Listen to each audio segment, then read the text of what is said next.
quiet everybody down, but we're not. False alarm. False alarm. Yeah, and just making sure the gavel worked. The batteries weren't dead in it.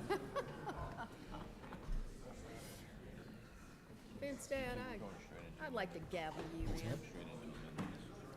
Straight into amendments. Just for the heck of I it. don't know if you'll know, but my wife texted me this morning, Steve. It's the only regret I'll have.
So that's us working that out. I noticed there was a quorum present.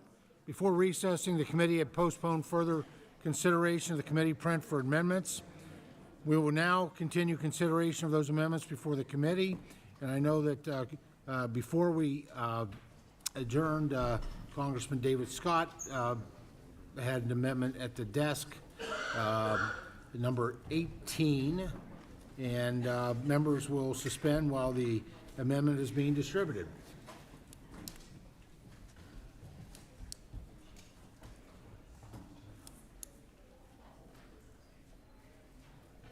Okay.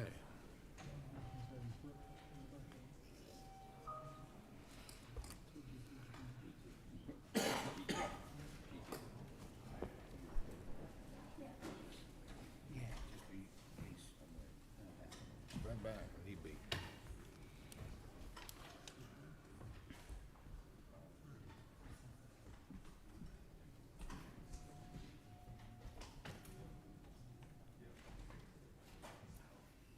think the clerk went to get the amendments. There they are. Oh, and his distribution crew. So, Hard to believe those weren't ready to go. they were ready to go. Just needed.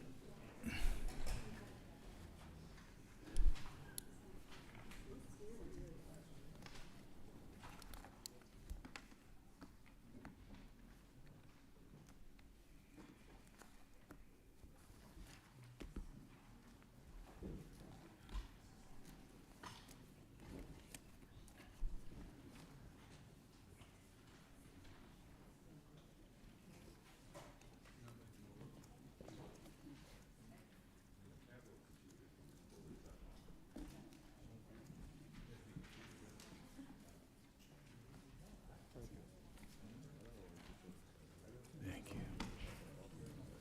Thank you.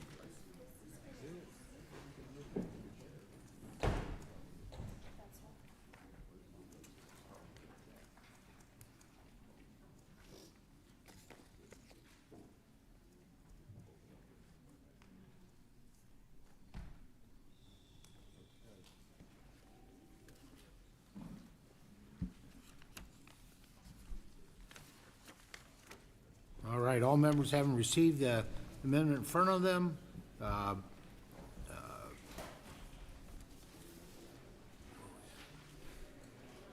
Gentleman from Georgia, Mr. Scott, has offered amendment. The clerk will report the title of the amendment.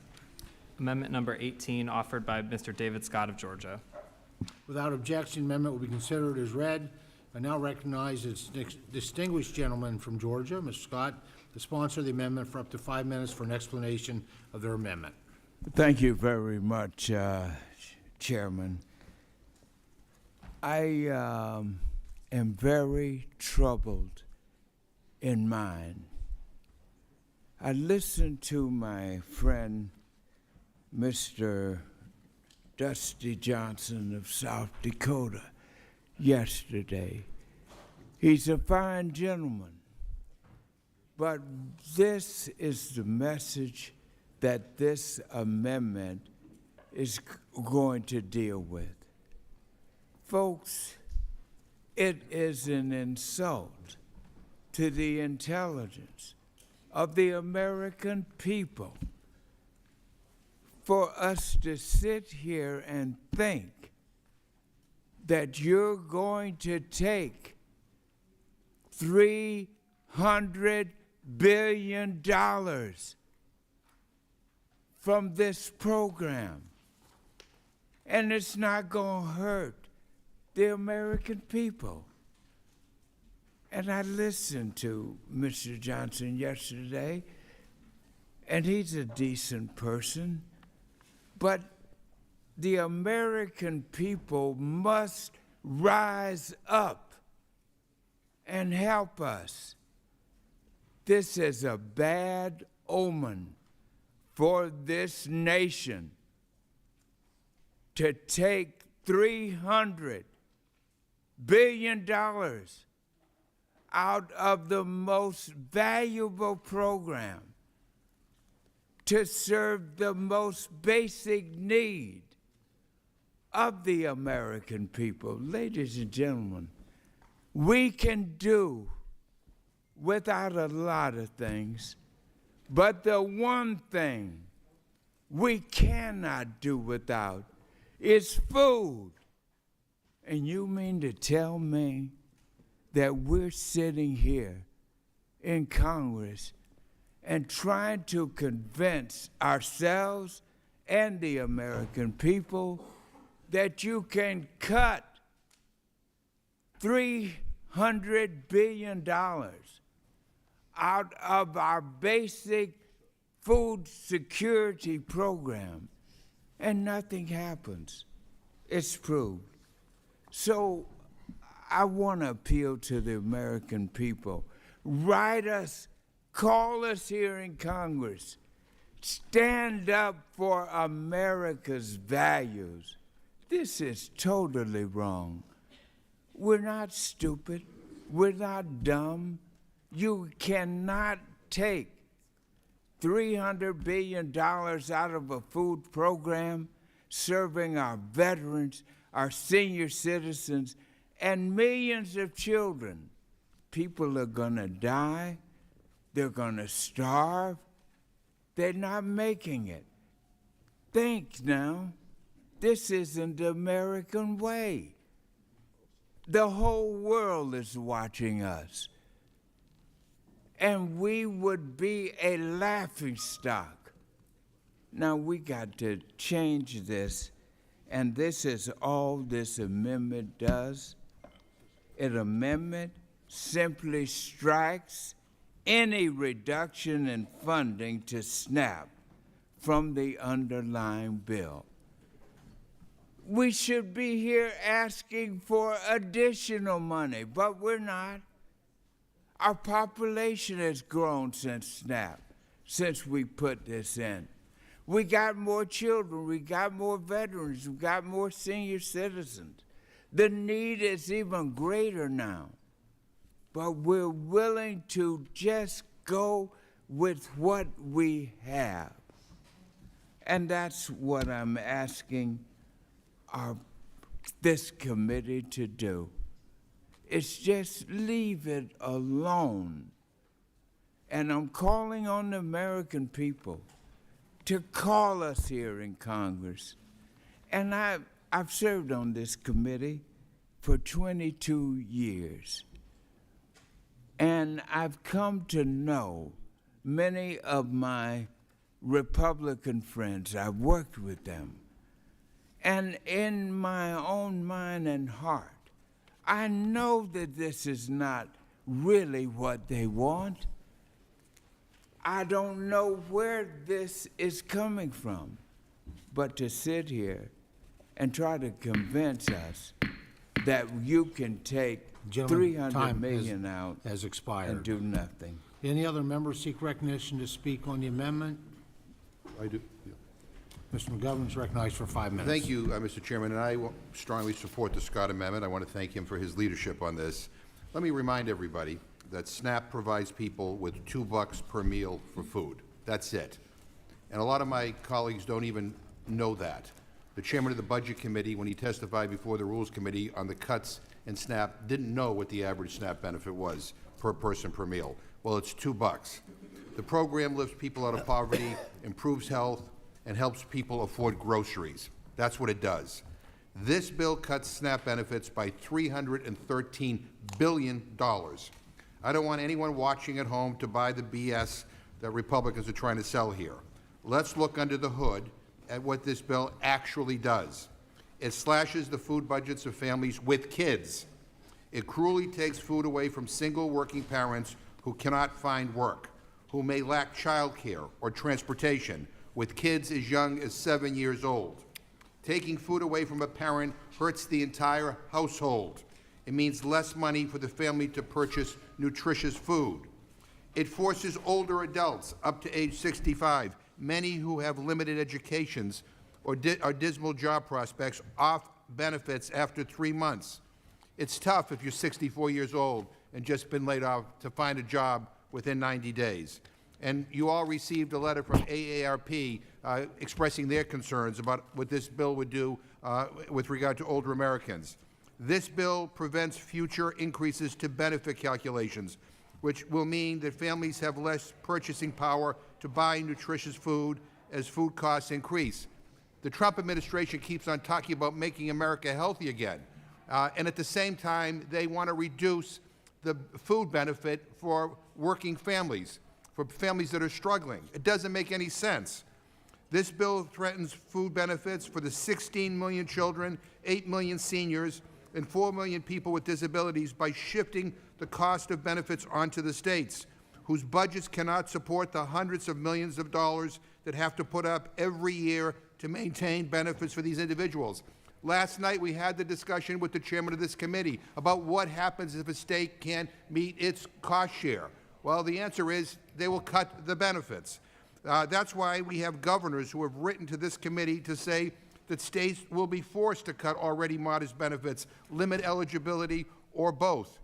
Republicans are taking food out of the mouths of hungry people. You are upending a highly successful program that helps people meet their basic needs when times are tough. Enacting this bill will mean more people go hungry in this country, and more people will get sick, all to fund a massive tax breaks for billionaires. I mean, you can't make this stuff up. This is the largest cut to SNAP in the history of the program.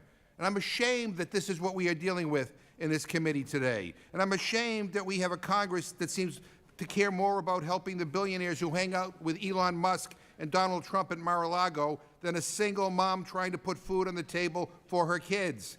Where are your values? This is a moral question.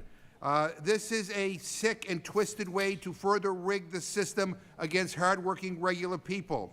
You know, I've been focused on this issue for many years, and what I've concluded is that when all is said and done, hunger is a political condition.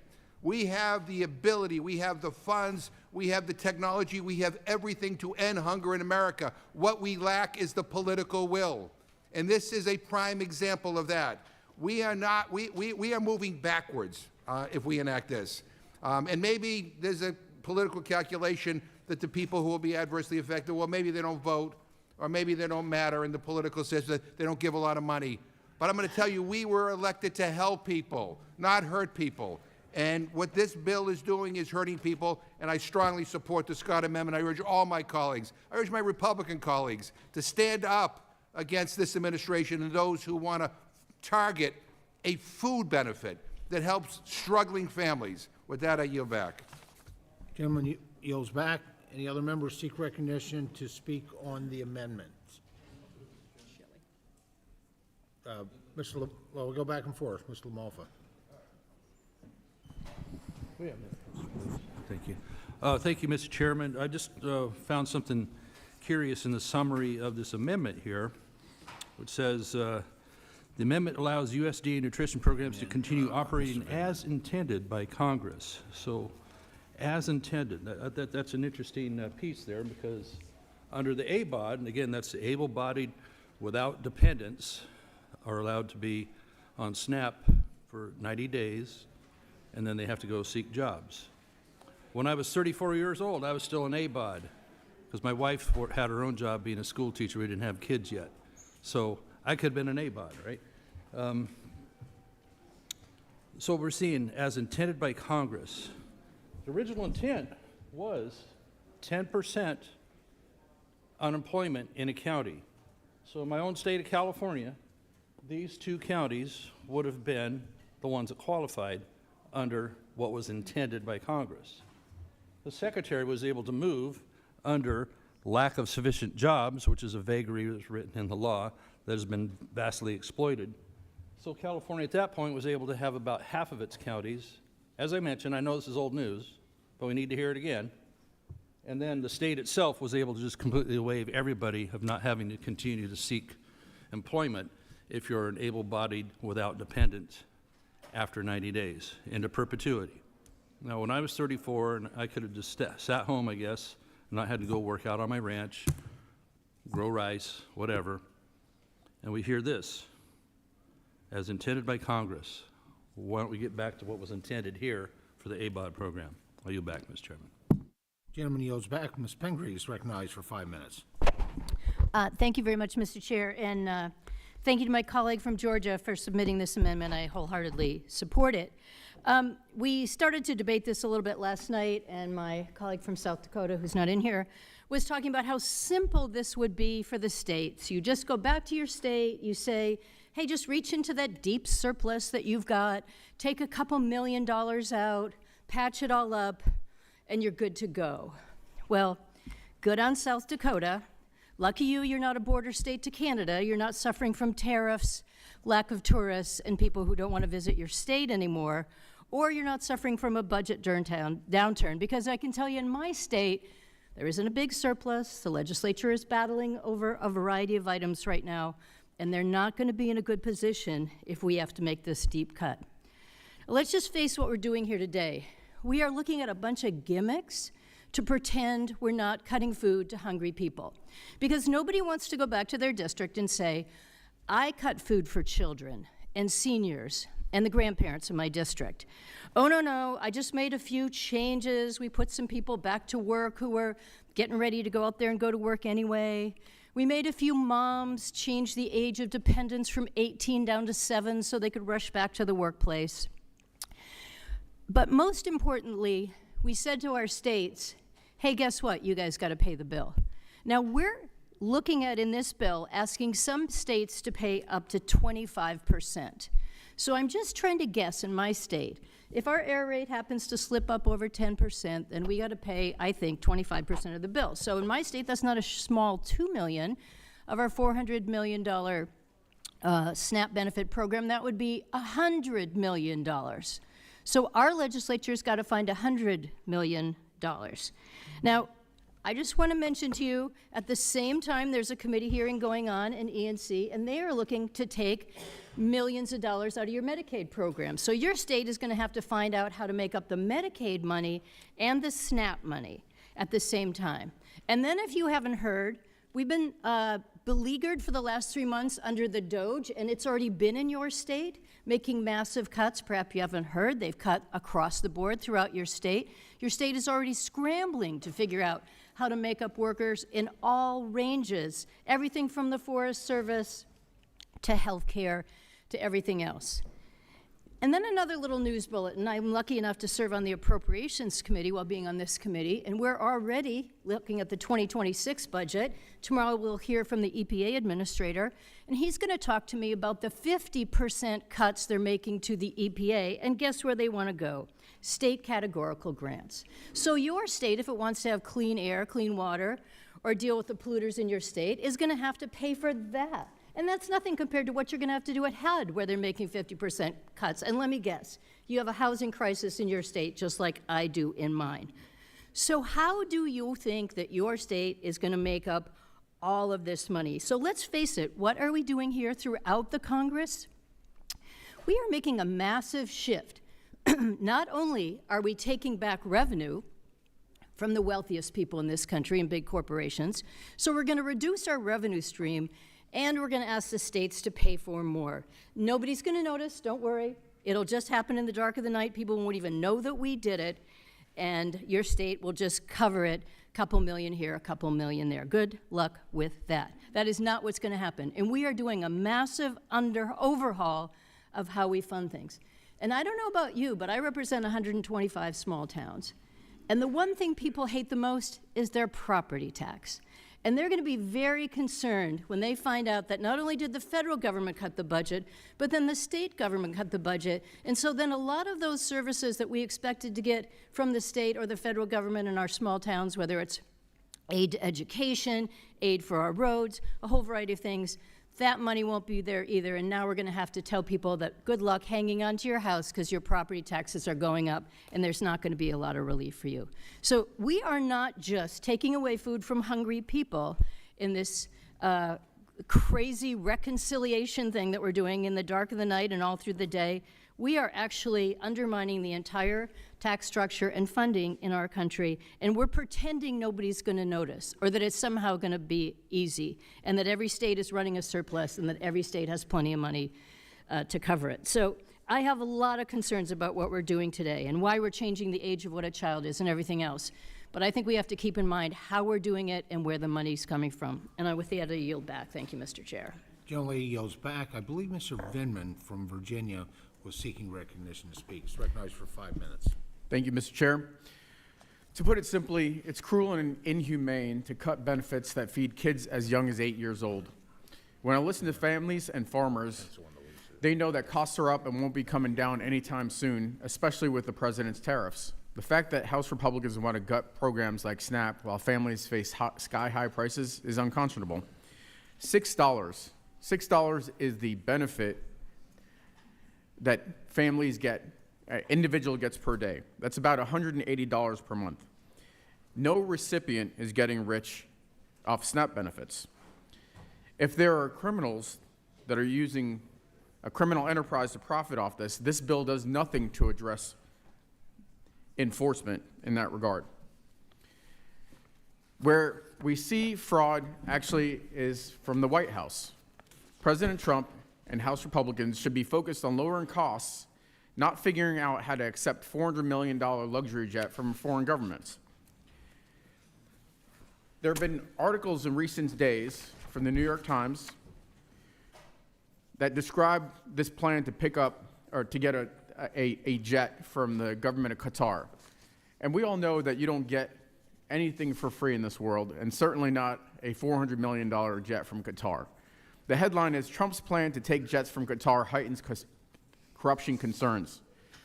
During President Trump's first term, this is a quote, the idea that special interests in governments are buying meals or booking rooms at hotels set off legal and ethical alarms about potential for corruption. Mr. Trump's second term is making those concerns look trivial. As a former White House ethics lawyer, the senior ethics lawyer on the National Security Council, I enforced ethics rules on White House officials. And I can tell you, I took that job very seriously, and what is happening now is making the ethics rules for the U.S. government a laughingstock. Let me read you an excerpt from a second article. Tiny company, this is just yesterday, I believe. Tiny company with China ties announces big purchase of Trump cryptocurrency. A struggling technology company that has ties to China and relies on TikTok made an unusual announcement this week. It had secured funding to buy as much as $300 million of Trump coin, the so-called meme coin marketed by President Trump.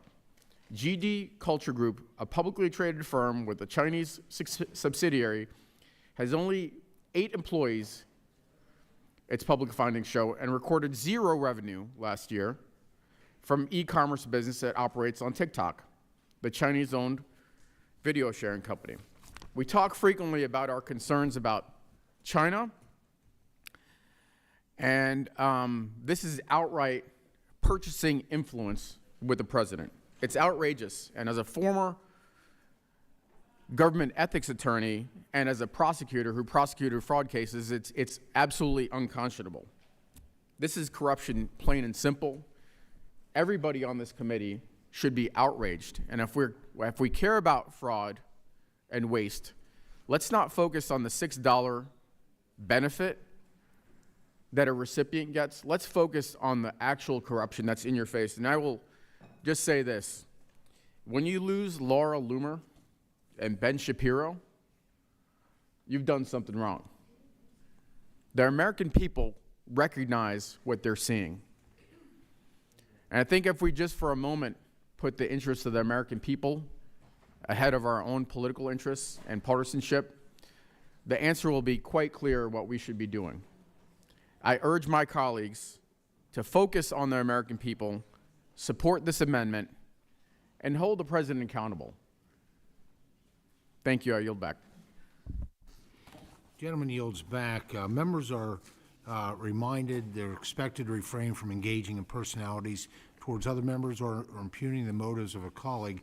Also, a clear violation of the House rules to make personally offensive statements directed at the President or the Vice President of the United States. Remarks of that type are out of order and not in keeping with the longstanding decorum of our committee. Any other members Mr. seek Chair? recognition to speak on the? Mr. Chair, I on have the a bill? question. I read an excerpt from an article, so these are not my words, these are from, I just want to make sure that's clear, that this is a quote. It's just a reminder. Okay, thank you, Mr. Chair. I don't normally, haven't heard that much in committee, but it does pertain to committee. I hear it frequently on the floor, so members being reminded. Just a reminder. Any other members seeking recognition to speak on the amendment? I just have a question. Does the, No, does the gentlelady seek a point of order, recognition to speak on the amendment? a point of order. Are you seeking a parliamentary inquiry? Okay. Lady is Just on recognized to the reminder state her that you just gave us. Parliamentary inquiry. Does that also apply to former presidents? I don't believe. I Because believe we hear a lot from the other side I about don't- the former Well, administrations. The gentlelady asked a question, and I just read from you, and, I mean, I can read a little further if you'd like, in terms of referencing where it is in the House rules, and be glad to do that. It's just a yes or no, It only applies to sitting presidents. only to sitting president. Okay. Yeah. All right, seeing no other members, I'm going to go ahead and speak on the amendment. The reforms in the base text of the committee print ensure SNAP works the way that Congress intended it to by reinforcing work and instituting long overdue accountability incentives to control costs and end executive and state overreach. This will preserve the integrity and fiscal sustainability of the program moving forward, so it can continue to serve the most vulnerable among us. This amendment would cause the committee to fail to meet its reconciliation instructions, risking a tax hike for all Americans next year, and it would perpetuate poor management by states that hurt SNAP beneficiaries when the states claw back their overpayments, which contributes to their error rate. And I urge a no vote on the amendment.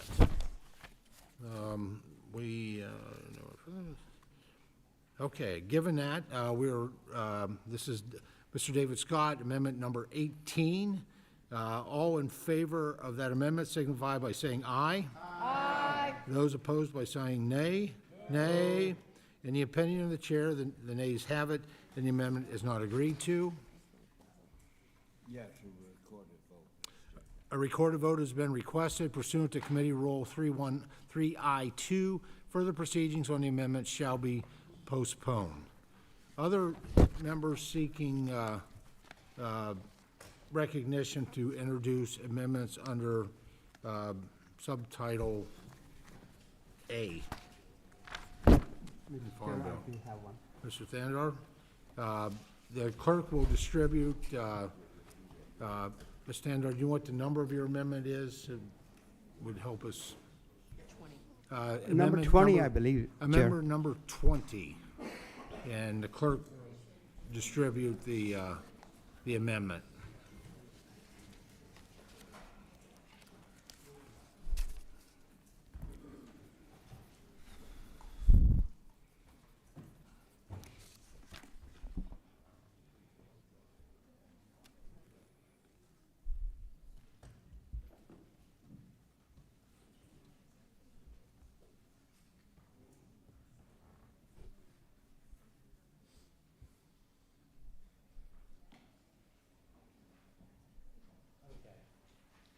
All right, I've been advised that we don't have to wait for it to be fully circulated. It's coming to everyone at their desk, so without objection, the amendment will be considered as read. And now recognize the distinguished gentleman, the sponsor of the amendment, for up to 5 minutes for an explanation of his amendment. Thank you, Mr. Chairman and the ranking member. Look, as I sit here in the Agriculture Committee, listening to an attempt to take away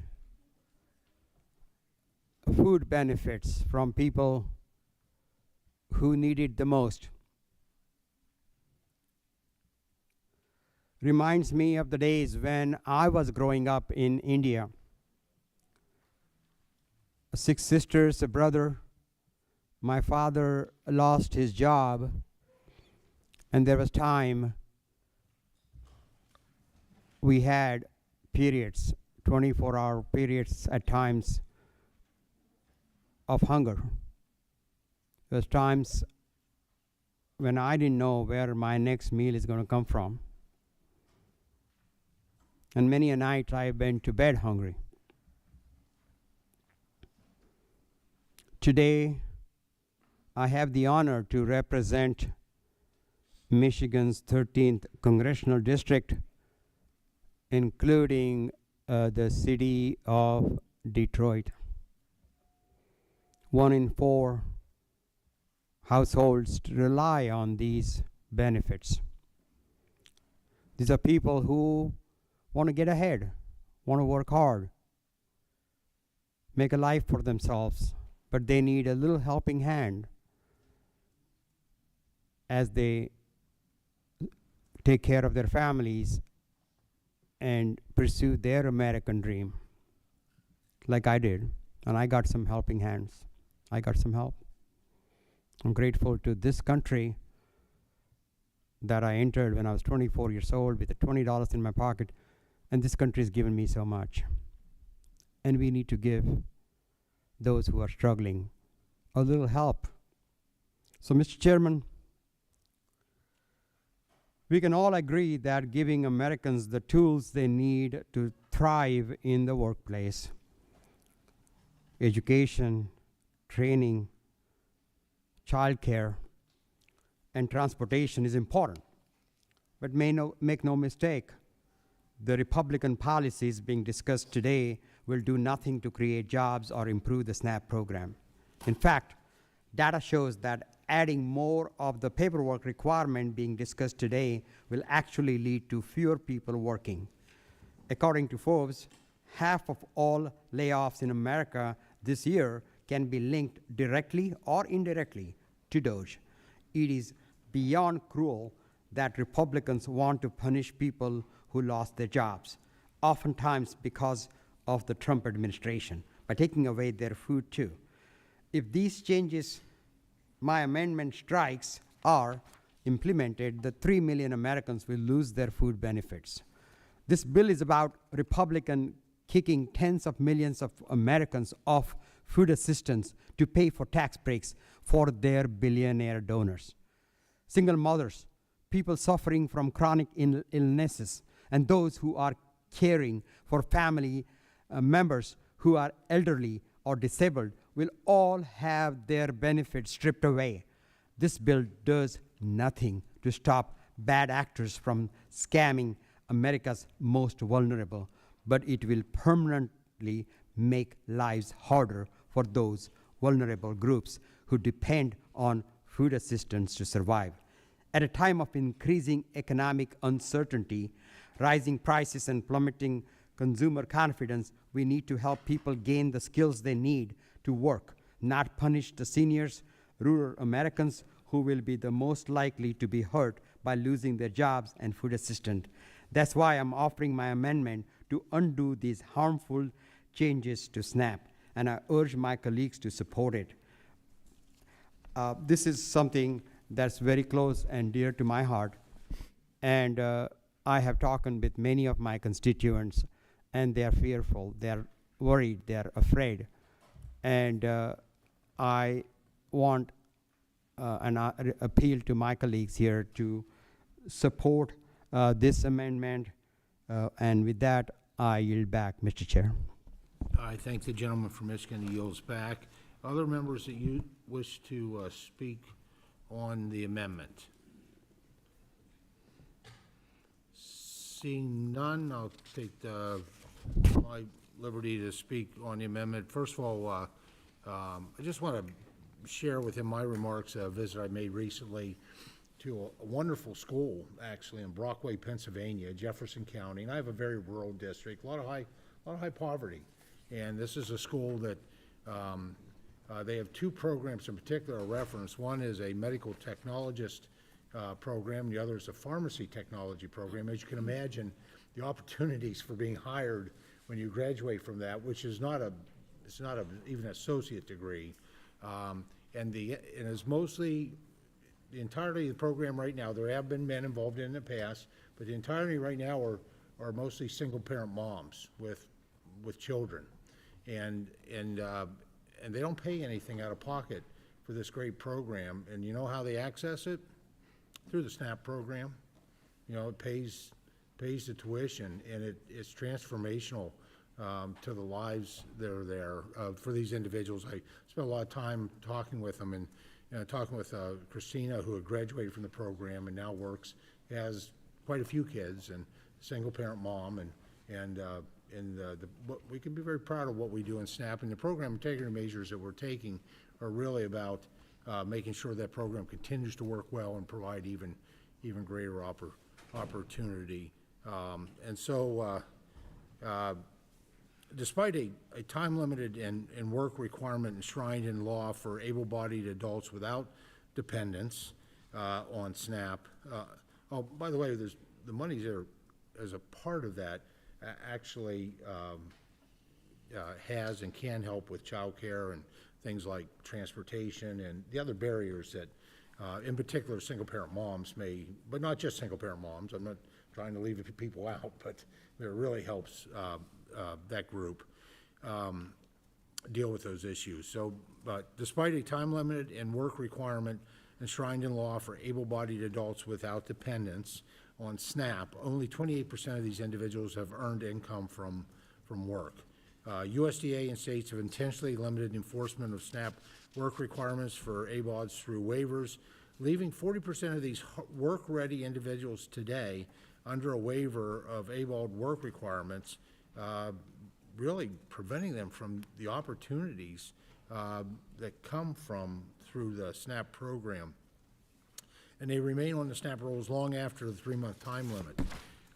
The changes in this committee print are necessary to restore integrity to work requirements in SNAP by ensuring waivers can only be used during times of true economic hardship, not states and counties with unemployment below 5%. With that, I urge a no vote on this amendment. Hearing no other conversation or questions on the amendment, all those in favor of the amendment signify by saying aye. Aye. All those opposed by saying no. No. In the opinion of the chair, the noes have it, and the amendment is not agreed to. Is there any other amendments? Mr. Chairman, I have an amendment at the desk. Ms. Brown from Ohio has an amendment. The clerk will distribute the amendment, and actually, before you do that, I'll ask the clerk to apologize. The clerk will report the title of the amendment.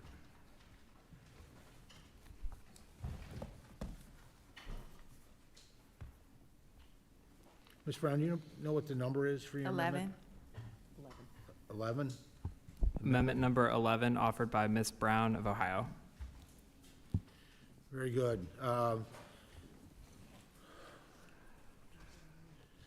Without objection, the amendment will be considered as read. I now recognize the distinguished gentlelady to sponsor the amendment for up to 5 minutes for an explanation of her amendment. Thank you. My amendment would strike 2 especially harsh provisions in this bill, both rooted in cruelty, not policy. First, it would strike the provision that redefines a dependent child as under age 7 instead of under 18.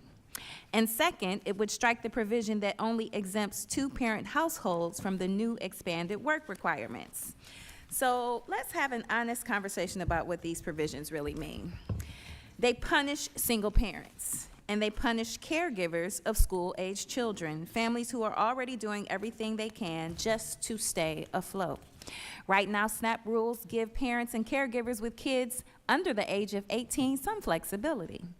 If they can't meet the 80-hour-a-month work requirement because they are raising kids, caring for family, or stuck in jobs with unpredictable hours, they don't lose access to food.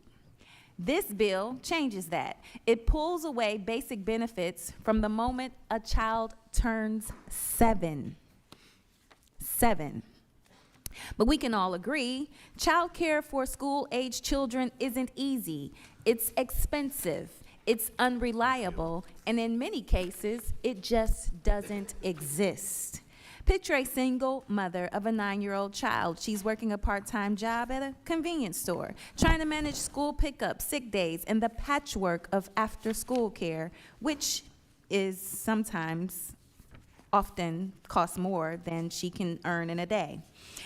Her schedule is unpredictable. She doesn't have a partner at home to lean on. Under this new provision, if she can't clock 80 hours every month, she loses SNAP, period. Never mind how hard she's trying or how many barriers she faces. That's not motivation. That's punishment, plain and simple.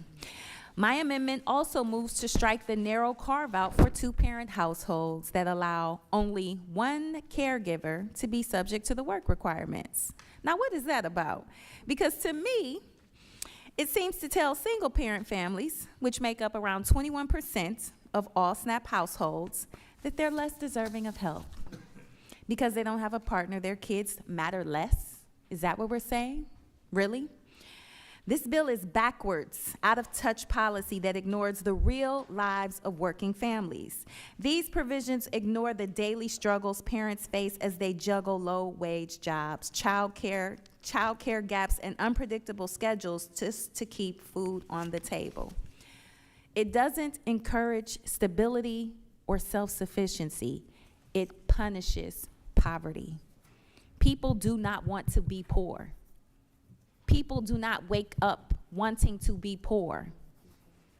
It's punishing the poor, and it sends a dangerous message. It sends the message that if you're struggling, then you are on your own. Mr. Chairman, we should be lifting up families, not trapping them in a cycle of shame and blame. And with that, I yield back. Joe yields back. Any members seek recognition? Gentlelady, Ms. McDonald Rivet, please recognize for 5 minutes. Thank you very much, Mr. Chair. I want to thank my colleague for offering this amendment. I think it's important for our consideration and debate, particularly having been a single mom with 2 kids, I can tell you that if you have never known the stress, the worry, and almost terror when you have an 8-year-old that is stuck at school when your childcare has fallen through and they have no way of getting home and you have no way of leaving your job, that is absolute fear as a mother. But what I really want to talk about, and I think really deserves our consideration, is that in this new language, it does not give consideration for parents who have children with disabilities in the work requirement. So if you have a child at home with a disability over the age of 7, the work requirement is in place. And I have spent the last 3 years meeting with families across mid-Michigan who are caring for children with profound disabilities. There is no child care available at any time of the day, let alone in emergency situations. I also want to point out that this is $6 a day. Most of us spent that on our Starbucks on the way here. $6 a day. So what we are doing is taking that money away from single moms who have a child in a wheelchair, maybe one with a feeding tube. We are cutting their Medicare benefits that will assist with home health care, insurance, health care for those kids, and the results are likely catastrophic. This is not about people sitting on a couch, which we heard over and over again last night. This is about people who need food. This isn't cash payments. This isn't luxury cars or airplanes. This is food. And I think the idea that we are not allowing exemptions for children with disabilities is cruel. I yield back. Gentlelady yields back. Now recognize Mr. McGovern for 5 minutes. Yeah, thank you. I strongly support the Brown Amendment, and this really gets to the heart of the matter. What this is about is setting up hurdles to make it harder for the people who need food assistance to get food assistance. Nobody here is saying that SNAP is perfect, but the Republican bill makes it worse, not better. And a no vote on this amendment makes it clear that you don't want to make it better. You know, this Republican bill is not about helping people. It's not about helping people find jobs. It's about kicking people off of modest food benefits when times are tough. Now, so spare me the tired old right-wing talking points. Republicans are not serious about helping people find work. Trump's budget proposes large cuts to the Department of Labor training programs. Musk's Doge clowns have sabotaged the Women's Bureau at the Department of Labor. The Ed and Workforce Committee Republicans advanced a bill as part of this budget process that cuts Pell Grants, which help regular kids go to college to get them set up for successful careers. Doge eliminated the Head Start regional office in Boston, dealing a catastrophic blow to a program that actually provides support and child care to families so that parents can work knowing that their kids are safe. The school day ends at 2 p.m., earlier in some places. What happens if you don't have access to child care and your job hours aren't flexible enough to allow you to care for your young kids after school? The Republican plan says if you are a single parent with kids 7 and older and you can't find a job that fits with the hours you need to raise your kids, then you get kicked off of benefits after 3 months. That is cruel. It is cruel. And make no mistake, this proposal cuts into the food budget of the entire family unit. There aren't many 8-year-olds who do their own grocery shopping. So when you cut a parent's access to food, you are also limiting the amount of money the entire family can use to eat nutritiously. Think about the example I used in my opening statement last night. A single mom gets laid off when a local restaurant shuts down. There aren't any available jobs nearby, and she doesn't have access to child care. She has young kids to feed, but cruelly gets kicked off of food assistance after 90 days.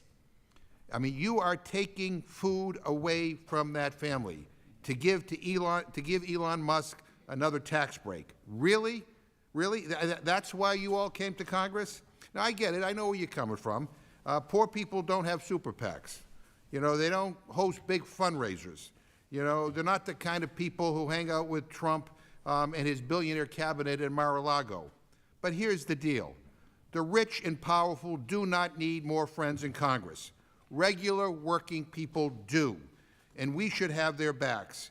I strongly, strongly support the Brown Amendment, which will prevent this disastrous new time limit policy, which will cut the food budgets of regular families when they need a little extra help. You know, I'd love to hear, I mean, maybe we'll hear from the chair, but I'd love to hear from a single Republican. I'd like them to explain why they will vote no on this. I mean, why they think this is a good idea.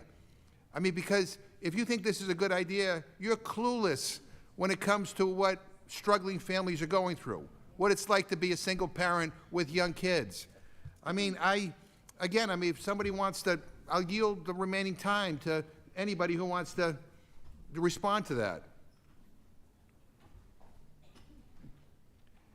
Well, apparently I don't have any takers, but the bottom line is the Brown Amendment is a good amendment. We all should support it. I yield back. Gentleman yields back. Now recognize the ranking member for 5 minutes.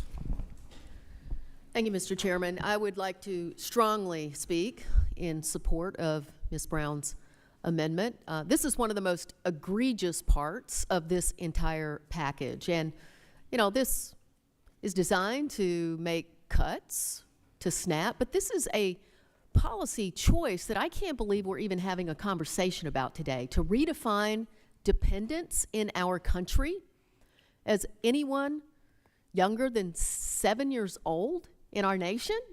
No hearings, no discussion, no conversation, no witnesses who can talk about the impact that this would have on their lives. This amendment would strike these harmful provisions that attempt to say that dependent children older than 6 aren't actually dependents. For families with kids age 7 and up, it would subject parents and caregivers, this bill, to extreme paperwork requirements and specifically targets single parents. I honestly can't understand how my Republican colleagues can think it's a good idea to take food away and put more pressure on families who have 7, 8, 9, 10-year-olds. I mean, it's almost like nobody's got a 7, 8, 9, 10-year-old. Hell, I had 4 sons who range in age now from 22 to 27, which means I had all of those ages at once, their entire childhood. Are you kidding? Have you ever left a 4-year-old, a 7-year-old, and 2 8-year-olds together all by themselves? There's all kinds of trouble they get into. All kinds. Think about this for a minute. This is one of the most egregious parts of this entire bill. And look, you know, my mom was a single mom. She had 3 kids. And her story, our story, is that she went to college at night for almost 9 years, taking one class at a time to try to become a teacher. And she did, and she taught, she served our community for over 30 years after that struggle.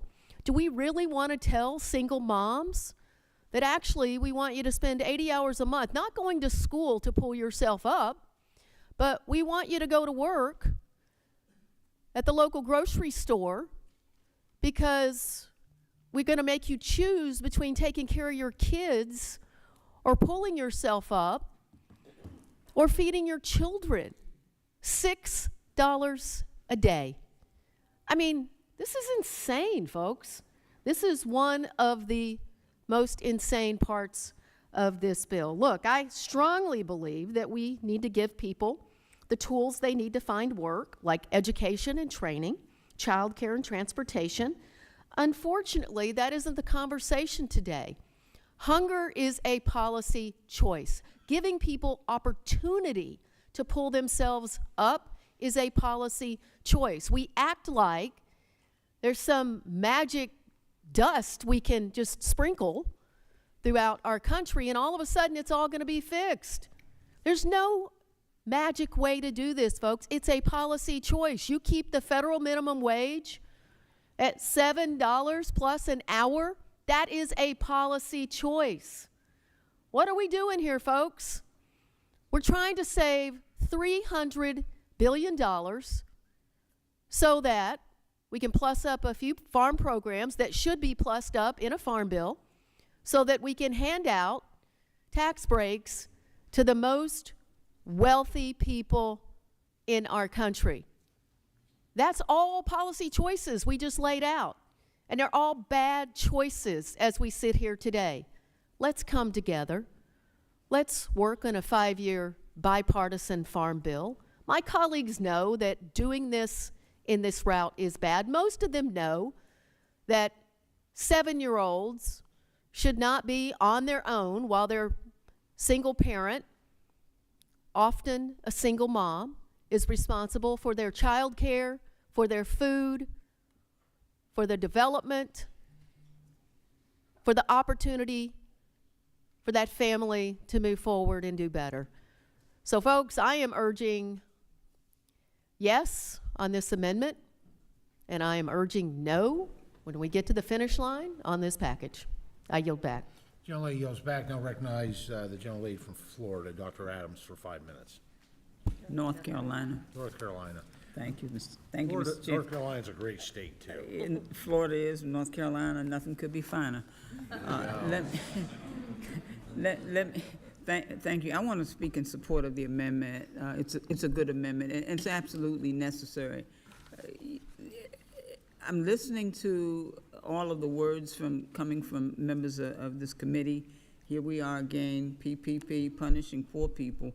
But listen, children live in poverty because their parents do. And no one would consider, I don't think they would, a 7-year-old child to not be dependent on their parent or guardian to provide them with food, shelter, and other necessities. And so this is a cruel proposal. And it would subject parents of children as young as 7 years old to requirements that would just lead to more families who are eligible for support to lose their food assistance for no good reason. And exempting them only if they are married and live with their spouse, well, that's downright cruel. It's critical to give everyone, especially single moms or dads, the support that they need to work, from education to childcare to health care and transportation. But instead of helping people into jobs, Republicans are just taking away food assistance from single moms and their kids, and that's downright unacceptable. This is a good amendment, and this amendment will strike those harmful provisions that would devastate families and children. I support the Brown amendment, and I would urge my colleagues to support it as well. And Mr. Chairman, I'll yield my time to Ms. Brown. Ms. Thank Brown you. is recognized.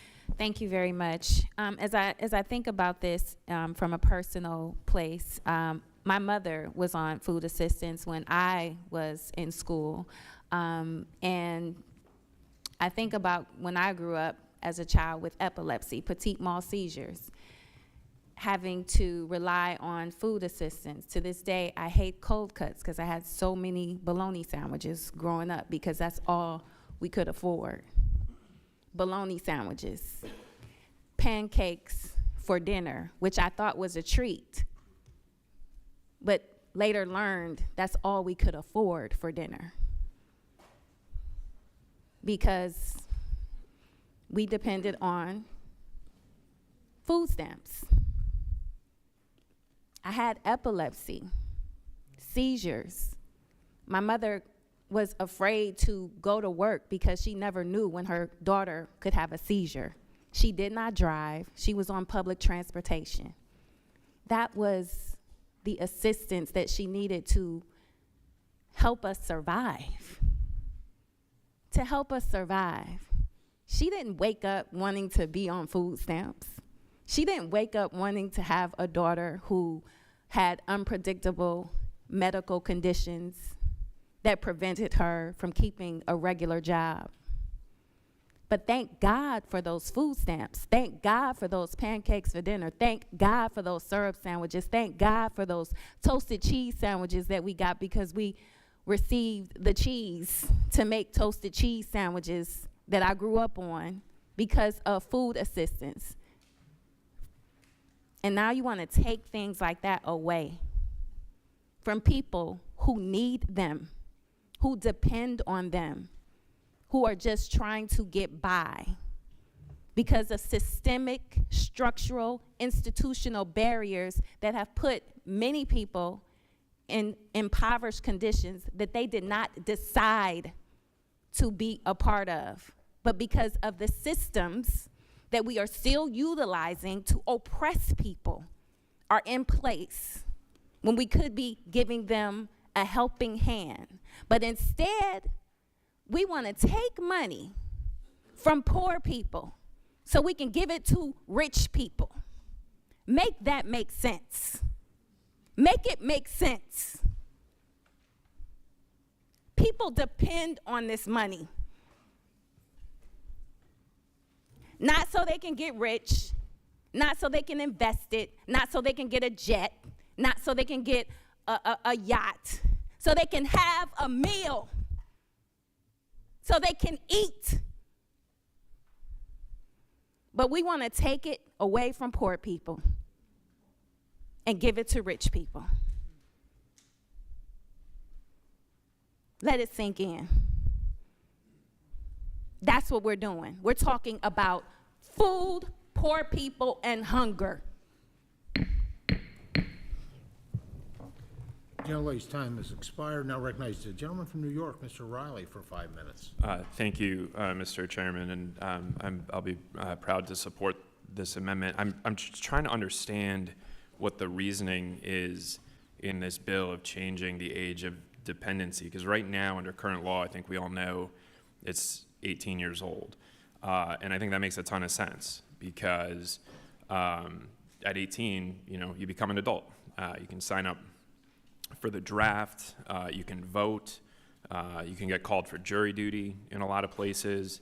At 18, you can start entering into legally binding contracts on your own. If you commit a crime, you can be tried as an adult. You can go buy a tin of Skull at the 7-Eleven if you want to. You get to make your own healthcare decisions. And that's the difference from 17 to 18, all of those things come into place, because now you're 18, now you're an adult. And what I'm having a really hard time understanding is how did y'all come up with the transition from 6 to 7? Like, what is the big thing that happens from when you go from 6 years old to 7 years old that justifies changing the law? And I don't know the answer because we didn't have any hearings. My kids are 2 and 5, so maybe I'll see when they go from being 6 to 7 what the magical transformation is. But right now I don't get it. I was trying to think, I think maybe the thing is when you're 6, it's real hard to color between the lines, and when you get to 7, you can probably do it a little better. Right now, my 5-year-old, we cut his apple juice with water. Maybe once you get to 7, you can drink the apple juice straight, and that's like the magic thing here. My 5-year-old, still, we're trying to get him to understand inside voice, outside voice, so maybe 7. You can go to the library, not disrupt everyone. We've got a thing every morning when I try to get Patricio out to school. Every morning, he puts the shoes down in front of him, and he says, did I get the shoes on the right feet? And he's getting it right, like probably 80% of the time now.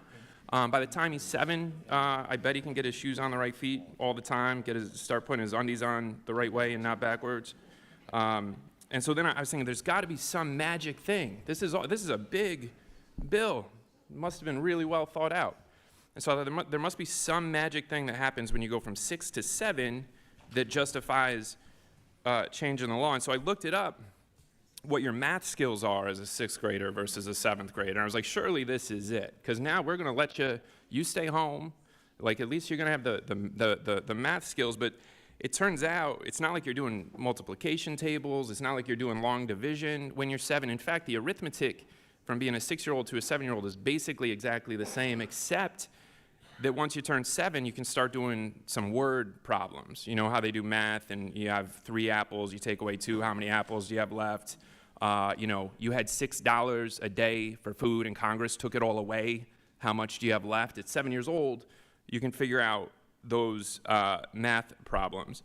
So I'm just curious if anybody could help us understand, like, what was and this is I'm seriously trying to understand this, what was the social science or the basis to define dependency not as 18 years old when you're an adult, but 7 years old?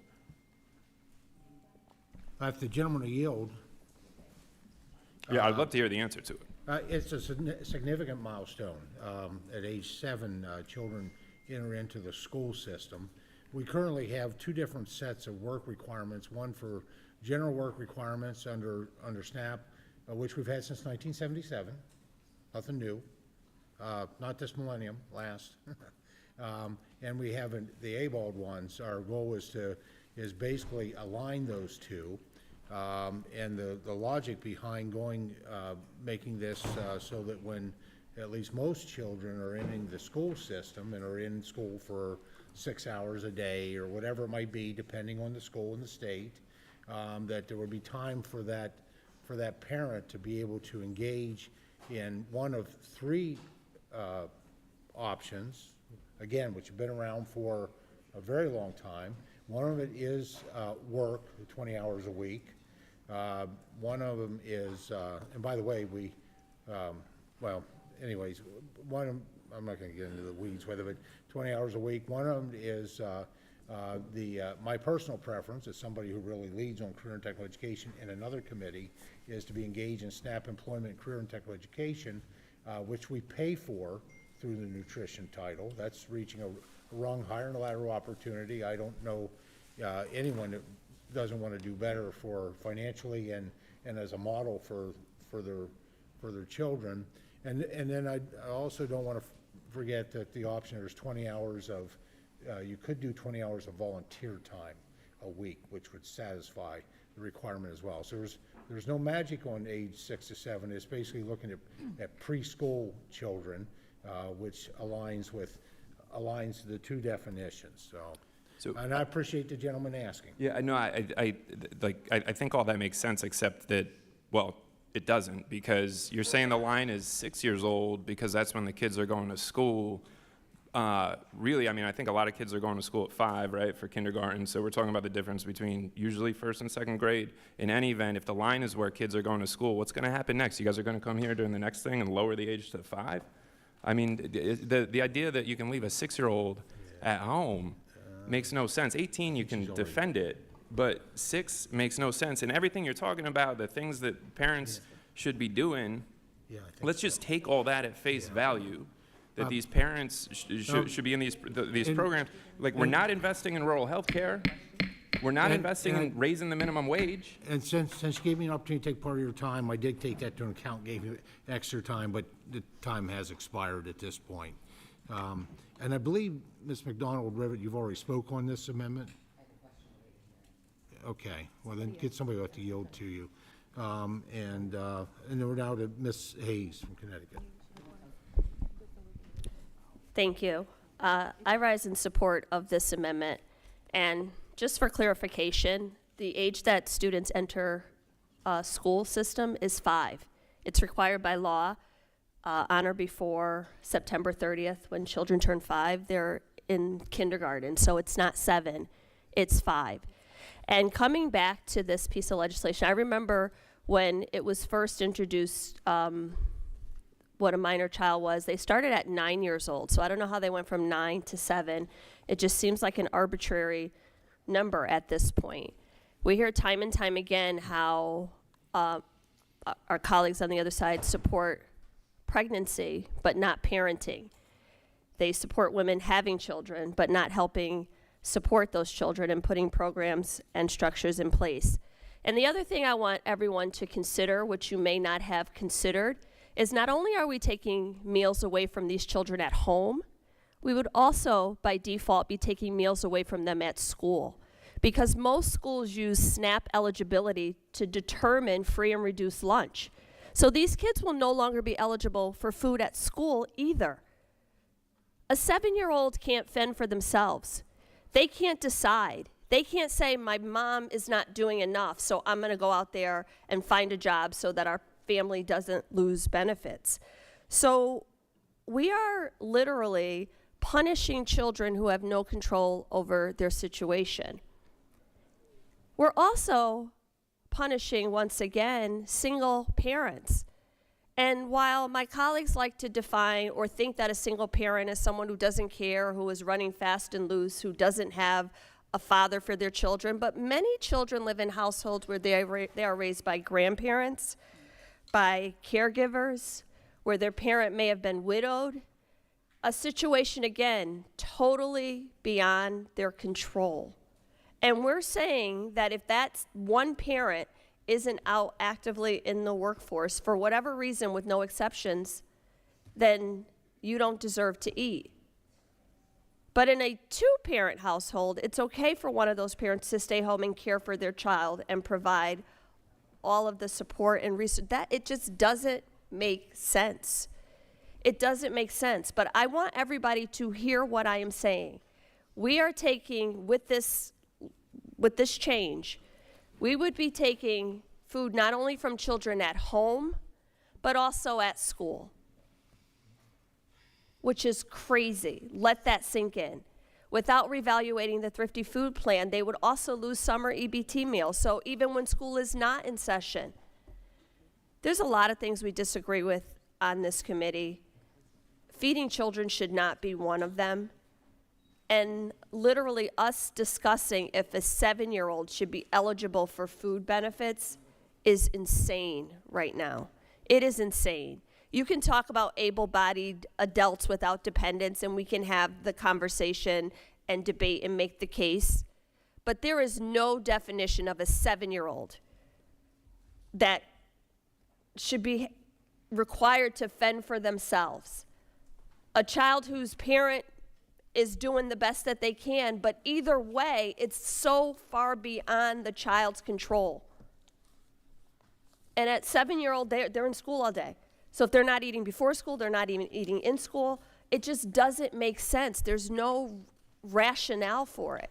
They started at 9, they're down to 7. Who knows? Maybe it'll change to 5 by the time it gets to rules. But the idea that they double down on this doesn't affect pregnant women, okay. But once again, it's not just about having a child. It's about caring for that child after it's born. All of the legislation is supporting pregnant women, encouraging women to have children, but not putting any services in place, not putting any educational supports, not putting any wraparound programs, childcare, anything to enable those children to thrive so that they can change the cycle of poverty and not themselves have to rely on public assistance. I will be supporting this amendment, and I urge my colleagues to do the same. I yield back. Gentlelady yields back. Does anyone else wish to? Go ahead. Gentlelady from Kansas. Thank you, Chairman. I'll be speaking in support of this amendment. I ordinarily don't speak on these things unless I've had a chance to really stop and figure out exactly what I want to say, because everything that we do in these jobs as members of Congress is important. Whether we agree or disagree in terms of policy and in these debates that we have around the policy. But I also am, I don't love having to have members or anyone have to share particular personal details to make a point. But sometimes that's what's absolutely necessary. I was raised by a single mom, and I know I have a lot of colleagues. There are people on both sides of the aisle that have been raised by a single parent, that have lived in a household where they made use of the nutrition assistance programs in one way or another, that were recipients of free or reduced lunch, that as a Native person, we call it commods, love the cheese, but I always hope that when members are speaking about their personal experiences, that it's not used as a way to say that they know every single thing that could possibly happen, and that feels like what a lot of this is. When someone says they have made use of nutrition assistance programs growing up because they grew up with a single parent, when I say that, I'm not saying it because I think that means I know everything there is and all the circumstances that would lead a person to make use of these programs, but rather that it helps us understand that we don't know everything. Members of Congress do not know everything. Whether you're in Kansas, Missouri, Georgia, Nebraska, I don't know anything about how each of these other states besides Kansas works, and I wouldn't presume to assume what the state is going to be able to do. I don't know what would lead a parent to be by themselves raising 3 kids. I know what happened with my family, and I know why some of these programs were so important, but I think that deciding whole cloth policy decisions about reducing the age from 18 down to 7 is one that makes a lot of assumptions about why someone makes use of these programs. Additionally, allowing for an exception for married people does feel a bit like a slap in the face to people who end up raising kids by themselves. I can tell you that there have been multiple times in my life where when I was 16 and I was thinking Mr. Riley asking questions about what is the logic, even if it had been 16, I'm not saying I would have supported that, but it would have made a little bit of logical sense. I had 2 jobs when I was 16. I worked Monday to Thursday after school, and then I worked on the weekends. And on the weekends, I worked at Chuck E. Cheese. So I was able to bring food home, actually. And then when I was 17, I worked at a Sonic. And I was able to bring not just tips home, but also food home. And I think that every single person I know who has been on these types of programs is out here trying to hustle and make sure that their family can eat. I don't actually think a 16-year-old should be coming home and wondering whether or not they should get a job to help bring money into the family. They should probably be trying to figure out what they want to do as adults. And whether that's going into a technical program or going to college, if that's what they decide they want to do, or enlist in the military, which is what my mom did. And I do think that this is probably one of the more egregious policy proposals that we're going to be talking about today. And I am fully in support of Ms. Brown's amendment. And I'll yield to Chris McDonald-Rivet the rest of my time. Thank you very much. I just have a follow-up question, and that is if there are any exemptions or guardrails in place that accommodate for when school is not in session for children over the age of 7, like summer break and spring break, or winter break, long periods of time when school is not in session for children over the age of 7.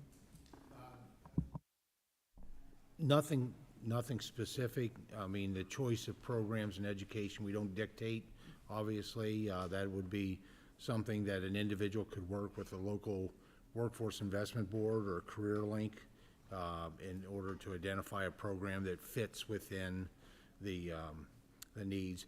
Many of the programs, many of the states do provide assistance with child care and transportation issues when it comes to these programs. That is what I have observed. So, anyways, if you wouldn't mind, I'd like to address the question you originally brought up. There is a blanket exemption for anyone in a household that is caring for a disabled person of any age. There's a waiver from having to comply with either the volunteer time, the education time, or the work time. If you have a disabled person, could be a child, could be an adult, could be a relative, a senior, an older adult in your home that is disabled. So. Thank you, Mr. Chair. I just want to remind you that we in other parts of the budget are cutting Head Start in the child care subsidy program and the other programs that are providing those services at the state level. Thank you. I thank the gentlelady as a champion for community services block grant. Done my best to keep that from happening.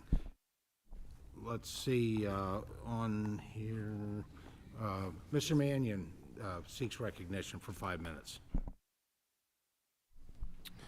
Thank you, Mr. Chair. I'm going to reiterate what I said yesterday, some of the opening remarks that the voters of this country did not make this a priority. They were not voting for this. They were not voting for cuts to some of our most needy in this country to provide tax breaks to the ultra-wealthy. So I will share my story as I have in this committee before, and I'm compelled to do so by some of the conversations or statements that happened before me. My grandfather was a dairy farmer in Ireland. He left that island to flee an oppressive, limited monarchy that was going to conscribe him into World War I. He came to this country, and he fought for his new country. He went back to Ireland after the war, married my grandmother, and settled in Syracuse, New York, with a great job, an American dream, building luxury automobiles. He lost that job when the Great Depression hit, and he passed away shortly afterwards, leaving my grandmother with 4 children, the youngest 5 years old with Down syndrome, my Aunt Marilyn, my father, the second oldest, at age 14, spoke to me of the shame he felt by walking through the neighborhood where everyone knew everyone to pick up his government-allotted food and carrying that food through that neighborhood. What was projected out in a loaf of bread that was very long and covered in a brown wrapper identified him as someone on welfare at age 14. But he reminded me that dignity comes with providing for your family in whatever way possible. My grandmother could not provide for that family. My father dropped out of school at age 14 after receiving those supports from the government that needed to provide for him and his family at that time because my grandmother could not. When my oldest uncle enlisted in World War II, that left my father as the quote-unquote head of the household at that time as a male. He dropped out of school at age 16, no high school diploma, and worked for 42 years at the New York Central Railroad, one employer. And he also helped to provide for my aunt, who had Down syndrome, throughout her years. So I'm glad to hear that there are provisions in place for any parent, single parents, or otherwise, if they are caring for a disabled individual, child, or adult. But that is the Manion family American dream, where necessary supports were in place when we needed it the most. And I may add that my grandfather spoke with an accent as a U.S. citizen, and my grandmother spoke with an accent after her husband passed away. And they both faced discrimination, not because of their last name or their skin color, but because of their accent. That is what America is supposed to do, supposed to lift up everyone so that they can meet their American dream. I thank you, Mr. Chair, for giving me the time to tell the Manion family story, and I yield back. I thank the gentleman. Any other individuals wish to speak on amendment number 11? Mr. Jackson is recognized for 5 minutes. Thank you, Chairman. I, too, stand in support of this amendment with Ms. Chantel Brown. We all know that it's expensive being poor. You have to prepay for phone services, you have higher costs, you have no access and very limited access to credit. And now I see this is to be extremely complex to have limited funds. In an era where we're talking about efficiency, why can't we streamline this to ensure that every child that's hungry has something to eat? But by the time you go through this able-bodied adult with, without dependent, 7 years old, you can't leave a 7-year-old child at home alone. That's illegal in the state of Illinois and most parts of the country. So I am all for crop insurance, and I wish people would also look at having food security as food insurance. Every child deserves to have a meal on their plate. I don't think that the government should be this far into the weeds trying to determine if a child has the able-bodied, willing adult. The statistics, the numbers are all in. These children come from very difficult families, and we can't monitor this in a very efficient manner. But fortunately, we're a blessed country to have enough food. So let's streamline this process and just ensure, make it a mandate, make it a value that every child can eat. I yield back my time to the Honorable Andrew Craig. The ranking member is recognized. Mr. Chairman, I think this entire debate on this amendment is really illustrative of why we should have a hearing on a policy change of this magnitude. When I think about this and how it's gone back and forth, I'm thinking about, well, you know, there is assistance available at states for child care. Are you kidding me? 1 hour of child care is going to cost more than the $6 a day that we are denying a family because their child happened to turn 7 years old. And I am a big fan of AI, just so we all know. So I took the opportunity to look up a few laws here as we've been sitting here. And I'm thinking about the unintended consequence of this policy change. You know, we know that single parents across our great nation are going to be forced to choose, if we change this, between going to work and leaving their child at home alone. We know that is going to be the case. The number of us who grew up in single families across this dais, that's what makes this country great, is having folks who can bring this actual experience. But we know these parents are going to be forced to choose. And let me tell you, in Illinois, a child has to be at least 14 years old to be left home alone. In Maryland, a child under 8 must be supervised by somebody at least 13. North Carolina, nope, not under 8. Oregon, Tennessee, Washington recommend a minimum age of 10 to be left home alone. Colorado, Delaware, Kansas, 12 years old. Michigan, 11 should not be left home alone. Folks, we are going to, with a policy change of this magnitude, force parents across this country to make very difficult decisions every single day. For what? $6 damn a day. I would note that South Dakota has absolutely no age limit to leave a child home alone, to my good friend from South Dakota. So with that, again, I recommend a yes on this amendment and a no on this ill-advised package of policy changes, and I would pass the rest of my time to Mr. Vindman. Actually, need to yield back to... Oh, sorry, I got to yield back to Mr. Jackson. Mr. Jackson can yield. Thank you. I yield back to the chairman. Thank you. Nope, to Vindman. Got you. So, Yield, please. thank you. I'm not sure if it's Mr. Jackson or ranking member or the chairman, but thank you in any case. I do have a question, and first of all, I want to thank the chairman for actually taking the time to debate and discuss these provisions. I think spending this much time on discussing food security for 7-year-olds is appropriate. And so I do have a question based on the dialogue between you and my colleague from New York, Mr. Riley. What about parents that homeschool their children? What happens to the parents that homeschool their children?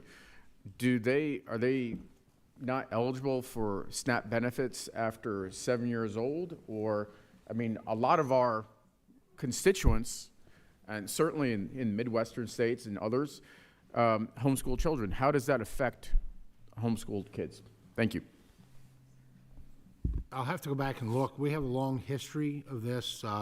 What you all are debating as being of consequence and something that's brand new has been part of the existing SNAP law, I think since 1977 under the general work requirements.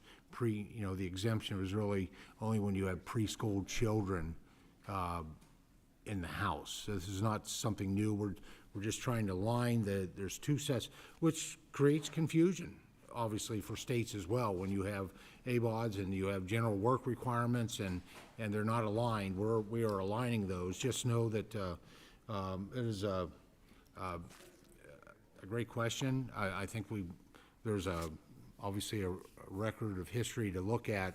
I am not. I can honestly say that I've not had those concerns brought forward by homeschooling parents in the past. I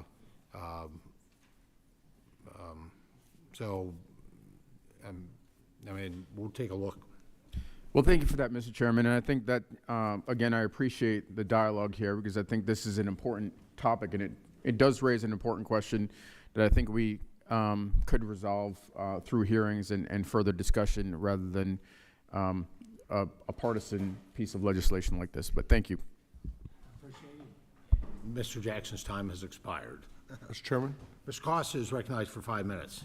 Thank you. I'd like to yield some time to my colleague, Mr. McGovern. So, Mr. Vindman's question, I think, Mr. McGovern is recognized. I think is important, and again, it goes to the point. It goes to the fact that we had no discussion on any of this stuff. I mean, there were real-life implications to these policy changes, and we didn't even do a hearing on any of this stuff. You know, and I'm listening to this debate, and I'm listening to my Republicans' responses and the silence, and I'm reminded of the words of my former colleague from Massachusetts, Barney Frank, when he was asked to explain Republican ways of thinking. And he said that Republicans believe that life begins at conception but ends at birth. And I think that kind of is illustrated by what is happening here. You're making a major policy change that's going to impact millions and millions of families, and we don't even know all the implications. and all the negative implications of this policy change. The fact of the matter is, parents can't leave 7-year-olds alone. I mean, what is a 7-year-old supposed to do? Go to the food bank if he or she needs food? Do they walk to the grocery store on their own? What is a 7-year-old supposed to do? You can leave them alone? What parent would do that? And so then the choice is that you have to go without food. And again, for a benefit that is on average of about $2 per person per meal, that's all we're talking about. And you guys are nickel and diming the SNAP program, again, not to make it better, not to make improvements, not to make it more efficient, not to make it more effective, but basically to take that money and pay for a tax cut for Elon Musk and billionaires. It's outrageous that we are even having this discussion. And look, these are not only matters of policy, they're matters of conscience. And to my Republican colleagues, I get it. You're under a lot of pressure from this White House and Trump's billionaire cabinet. You're under a lot of pressure from the MAGA wing of the Republican Party. But making sure that people have food, making sure that they're not hungry, it's about good policy, and it's also about it's a matter of conscience. And I would urge you, don't throw away your conscience.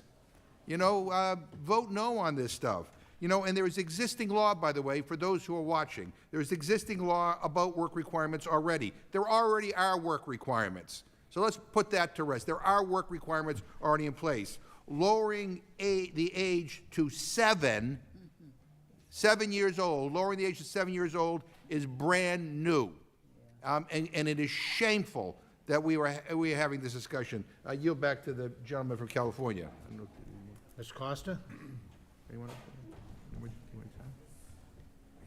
I yield to my colleague, Ms. Brown. Gentleman Thank from you. Ohio is recognized. Thank you. Again, when you're talking about 7-year-olds, I think Ms. Davids made the point that just the idea that we are punishing children. Ms. Hayes made the point, we are punishing children, and that this will have ramifications far beyond the parents. This will impact them when they go to school.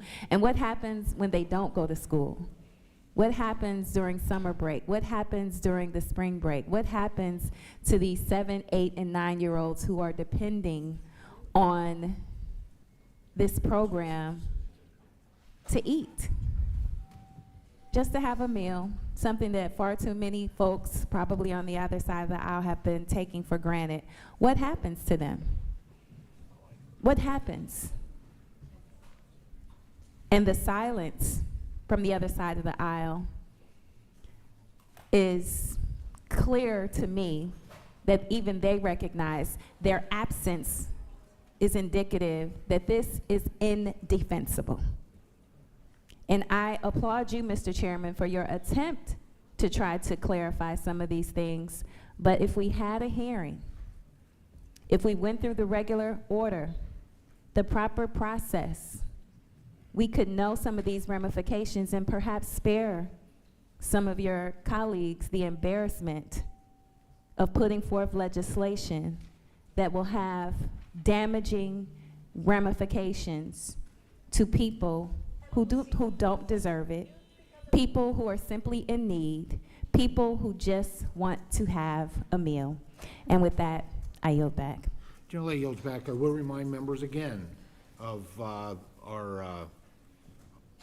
on-parliamentary language of impugning the motives of a colleague. And it's just a warning. Who else seeks recognition to speak on this particular amendment? Ms. Salinas. Thank you, Mr. Chairman. I just wanted to answer Ms. Brown's question. What happens to these children when their parents have to make the choice to either leave them at home alone, and who knows what the consequences are there of a 7, 8, 9-year-old, 7-year-old being left at home alone? I always thought my house would burn down. Or basically forcing the child not to eat. And there are severe consequences around that. And just a few from Johns Hopkins, National Institutes of Health, things like impaired physical growth, weight loss, immune system vulnerability, neurological disorders, cardiovascular diseases, hypertension, and metabolic syndrome. Those are just a few of the things that happen when a child does not get enough nutrition. Those are lifelong consequences. And I would remind my colleagues that we are not working in a vacuum right now. We are seeing the Energy and Commerce Committee and Ways and Means committees mark up a bill that will gut almost $1 trillion out of our Medicaid programs, that will take away that health care when these children have these serious lifelong health consequences. Why would we not prevent this from happening in the first place for $6 a day? This is one of the best returns on our investment. We can avoid those downstream healthcare consequences and costs if we just provide a meal today. And I will yield to my colleague, Ms. Brown, for the remainder of my time. Thank you. From Ohio is recognized. I will yield back. Ms. Hayes, I think, has something to say. I will yield to Ms. Hayes. Ms. Hayes is recognized. Thank you. We're hearing over and over about this amendment, and I want everybody at home to understand that this is brand new. This is not existing law. There is existing law that talks about work requirements, as we've heard over and over, for able-bodied individuals without dependents. This amendment that we're discussing in the legislation is to lower the age of a minor child from 18 to 7. So children between 7 and 17 is brand new. This is not something that has been in law since 1960, whatever you said. This is not something that we've discussed previously on this committee. This is a brand new policy change that would have significant implications. Yesterday in my opening, I talked about, in different districts, the number of households that had children. And I don't think that this is impugning my colleagues to ask, what happens to those children in your states as well? What happens to those children? This started with, literally, we have to reform SNAP because able-bodied individuals without dependents were not working and collecting benefits, and has devolved into, on a child's 7th birthday, which, by the way, they don't even want their parents to be able to buy a birthday cake with those SNAP benefits, but on that 7th cakeless birthday, they'll be thrown off. It just doesn't make sense. It doesn't make sense. And we are on a committee where, again, I don't think it's impugning anyone to say, half of the other side of the room has left, is not even engaging in the dialogue, is not even defending their positions, is not even discussing these issues or making the case for why we should begin to understand or appreciate what it is they're trying to do. They're just saying nothing. Saying nothing. So I need everyone to understand, whether you have a 7-year-old in your household or not, just basic human dignity should compel us to ask the question, what will happen to these children if these changes are made? And if we can't at least begin to discuss answers to those questions, then we shouldn't even be considering making this kind of a change. So I urge my colleagues to support Ms. Brown's amendment. And if this is something that truly merits discussion, then we have hearings and we talk about, we go down all these rabbit holes and talk about what will happen to homeschooled children, what will happen to children with disabilities, what will happen to impacted families, like all of these what ifs, so that we have real answers before we make this kind of a policy change. And with that, I yield back to Ms. Salinas. I yield back my time. Ms. Salinas yields back her time. Any other members wish to speak on this amendment? Mr. LaMalfa. Yeah, thank you, Mr. Chairman. I guess the concept that's being lost here is that if all your children are 7 years or older, they're in school for about 7 hours per day, 5 days a week, generally, in round numbers.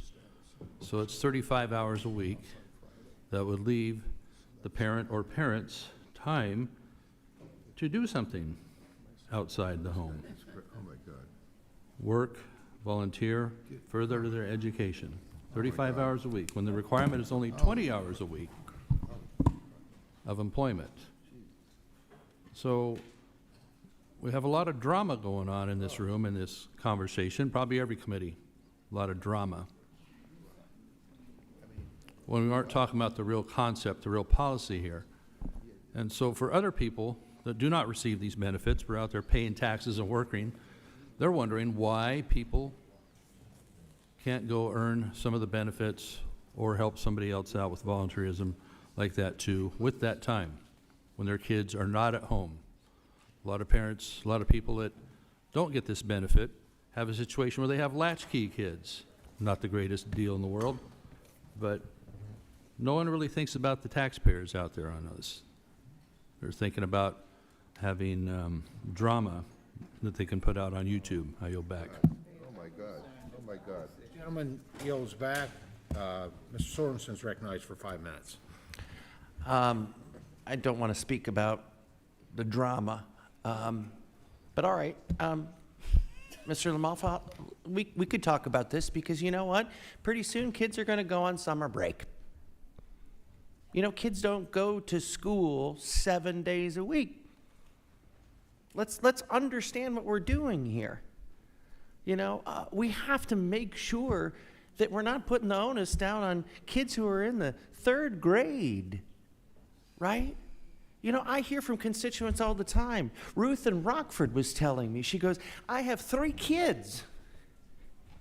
She's got 2 young ones, and then there's an 11-year-old. And she goes, I can't afford this. And she goes, I can't believe that you're doing in Congress is you're just going to let them give the millionaires a break. Give me a break. And with that, I'd like to yield the balance of my time to the gentlewoman from Ohio. Thank you so much. The young lady from Ohio is recognized. I just want to make one clarification to the claim that there is an exemption for families with a member who has disabilities. This exemption primarily applies to people receiving Social Security disability benefits. It is extremely hard to be approved for Social Security disability benefits. And there's a backlog of 1 million plus people waiting for their application to be approved. So things like asthma, things like epilepsy, which I lived with, hearing impairments, and some diabetes wouldn't even qualify for Social Security disability. And if they did, it would take months and a major paperwork burden to get those things approved. So I just wanted to clarify that that is the disability exemption that was put forth before this committee. So when we talk about the increasing work requirements, it just sounds like we're increasing paperwork requirements, not really work requirements, because they already exist. And with that, I thank the gentleman for his time, and I yield back. Mr. Chairman, I'd like to yield to our ranking member. The ranking member is recognized. Thank you, Mr. Chairman. I just want to make sure that our colleagues on the other side of the aisle understand that you don't get SNAP benefits for furthering your education in our country. You must leave the class, leave your child, try to find a minimum wage job, or else they will take your food away. That is not part of what happens in our country today. And truthfully, I'm pretty proud of my colleagues here today for being here in the room, for pointing out that we should be debating this policy and understanding the unintended consequences of it if we're going to have a policy change in our country of this magnitude.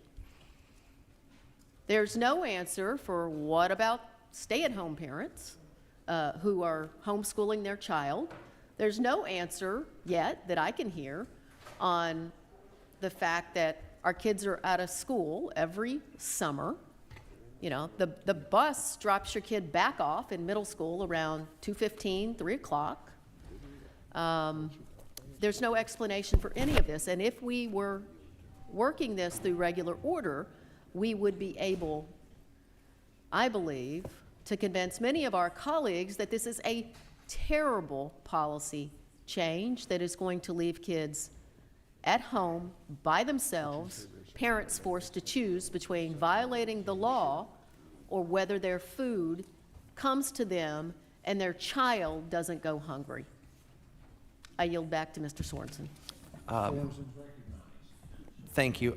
In my previous life, I did a lot of school visits, and I'd talk about the weather to kids, and my favorite school was Nashhold Elementary School in Rockford, Illinois, and I would go back there, and one time I got to be the principal for a day. And I got to talk with the teachers there. I didn't know this was such an impoverished school because the teachers are so good at their jobs. But you know what the teachers told me? They're like, we know all of the kids in our school that need the extra banana, they need the extra granola bar, because they know which kids aren't getting fed at home. So how dare we change the rules or cut the food for our growing kids? And I yield back. Gentleman yields. Anyone else seek recognition?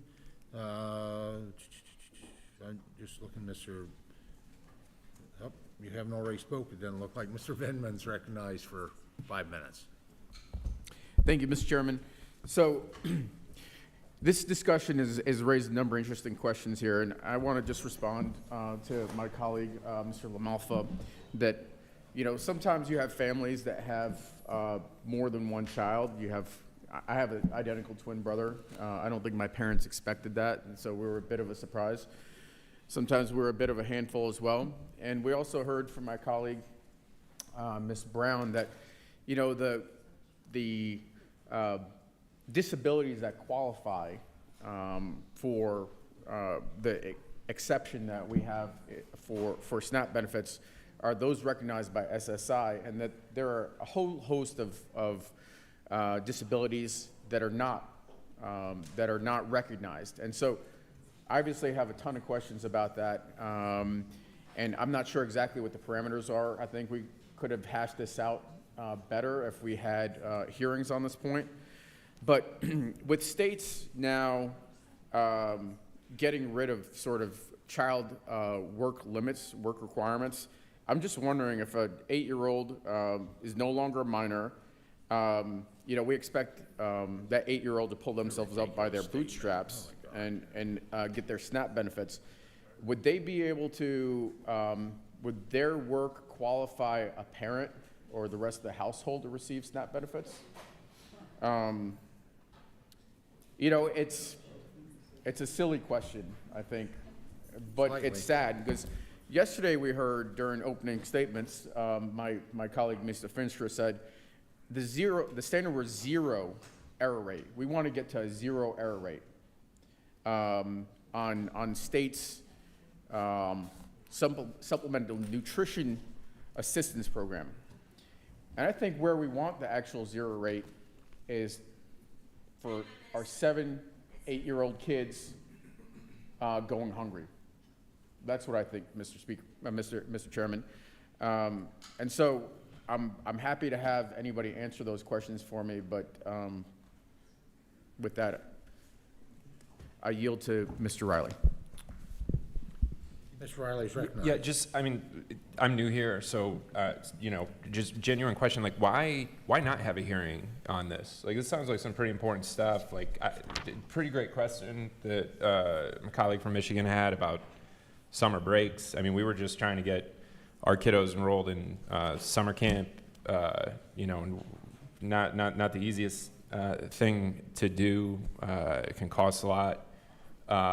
We had questions about what disability what disabilities are covered here. I don't think we've heard an answer to that question. This homeschool question is a really good one. I would love to hear how this is going to impact them. I think we had a discussion about the social science or the rationale behind choosing 7 years old as an age of no longer being a dependent, but the answer there didn't really hold water, because if it's when kids go to school, you would think the answer would be 5. And so I'm not, these are really good questions, and I think if we're going to do this big bill and have a vote and change all the laws here, we should probably have a hearing. And I'm just wondering what's the resistance to that, if anybody could explain that. I know we're busy, but we could find time to have a hearing, right? We'd all be here, right? I mean, we'd all show up for a hearing. I would love to have a hearing and just ask a witness, like, what is it that when you turn 6 to 7, you become, no longer dependent? And so, I don't know, I'm just asking, can we have a hearing? Does anybody want to have a hearing? No, nobody, you guys don't want to have a hearing? All right. Hearing would be helpful. Could the gentleman yield to me? I'll yield back, yeah. Mr. Vindman, can you yield to me just to make an observation? McGovern, here. Oh, yeah, do I have to say magic words or somebody else? Mr. Governor's recognized. I think I have to pass it to No, you. yield back to me. We'll figure this out. Okay. I yield to Mr. McGovern. Yeah, I just want to make an observation. I mean, Republicans are arguing for more work requirements for poor people, yet most of them on this committee can't even bother to show up to their current jobs and participate in this hearing. And I think that speaks volumes, and I thank the gentleman. I yield back. I will say, Mr. Montgomery, you're getting very close to me taking your words down, but we'll give you 3 warnings. So let's just keep it civil and focus on the issue and not on the personalities of the people here. This committee does really well being focused on that. Any other? I think I have 14 seconds left, You sure Mr. do. Chair. Go for it. With that, I will just say, in the absence of a hearing or real responses, I recommend that we provide our 8-year-olds little tiny boots with little tiny bootstraps. And with that, I yield back.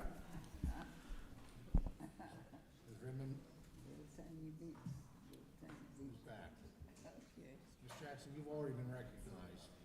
You have your 5 minutes. Sorry, buddy. We'll get you for the next amendment, though. How's that? Any other members Mr. Davis seeks to speak on the amendment? Mr. Chair, I yield to Mr. Jackson. Mr. Jackson is recognized. Thank you so much. The longer we talk about this, in absence of us having a hearing, even the more absurd I think it becomes. You're talking about an adolescent. This is just beyond childhood, far off of, away from adulthood. We're talking about a child that is going to lose its baby teeth to start moving into adult teeth. And yet they're being punished like they had no choice in coming into this world. And now, because they're a parent that may be differently abled, and when I'm using that term, that their parents haven't recently incurred a physical malady of some such that they may not have access to hospitalization or care, that they haven't even gone through all the proper diagnosis. There's a reason, as members of Congress, we have access to the Office of the Attending Physician, because we can't get back in time to our respective districts and states to necessarily get health care if we weren't here. And it's doubly difficult for someone in our district that has to live in a rural area or in an urban area that is a burden to get to a doctor's office. It is an extremely difficult situation in my district. For example, I live in a neighborhood that has, in the immediate area, 5 safety net hospitals. So healthcare is not that accessible. And with these cutbacks that are going on, there are fewer people to even qualify people for these programs. I just want not to be lost on the irony of a child that doesn't have adult teeth that we're now punishing as if it's some fault of their own. We've gone from not just punishing women and punishing families, now it's down to the level of punishing children.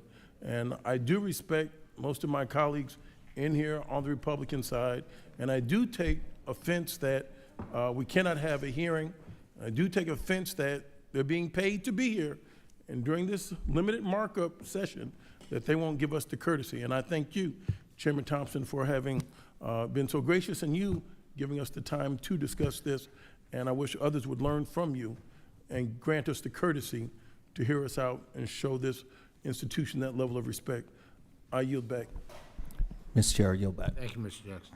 Ms. Davis yields back. Anyone else seek recognition to speak on amendment number 11 offered by Ms. Brown of Ohio?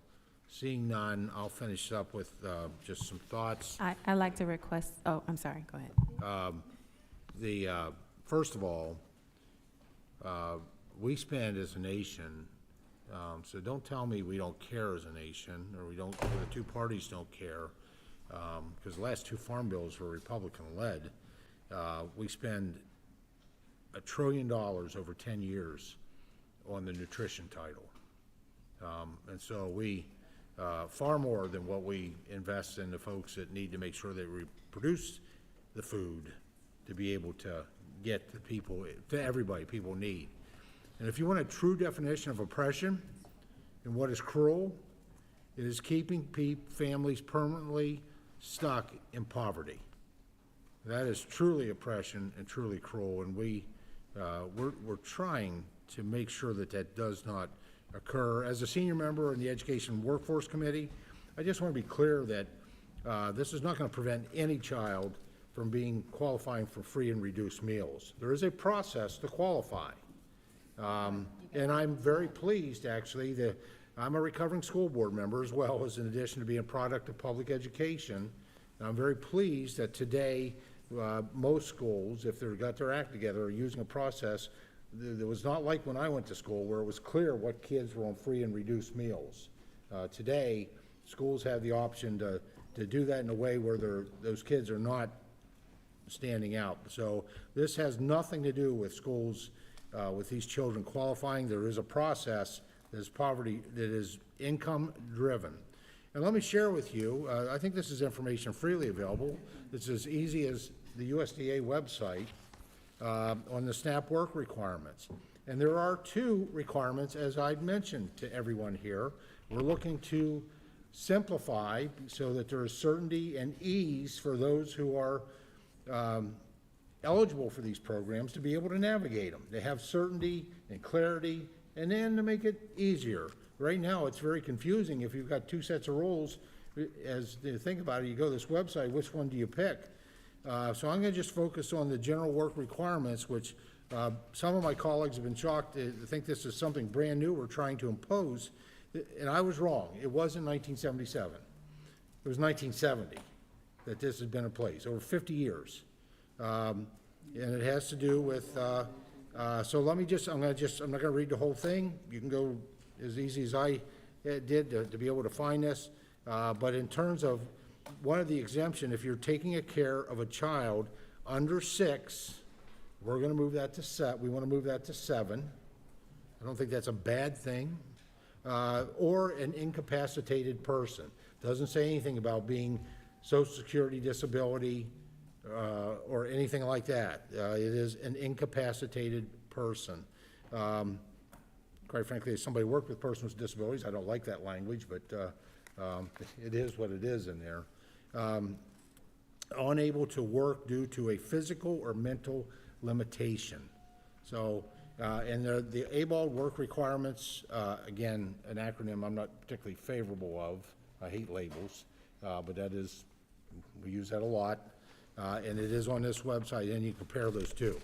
So, that said, there's growing academic evidence that growing up around adults who work is crucial for a child's shot at upward mobility. It's not casting a judgment on those individuals, those adults, for whatever reason that don't work, but it is by being around adults that do work, academic studies have shown that that does have a positive impact on the child's future.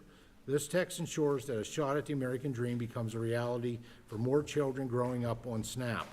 We maintain the exemptions for pregnant women and caretakers of children with disabilities or aging adults. Again, the idea is to be able to align these two requirements. one around that's been around for 55 years, I guess, at this point. It is important that parents and caretakers whose kids are in school and who can work, do work.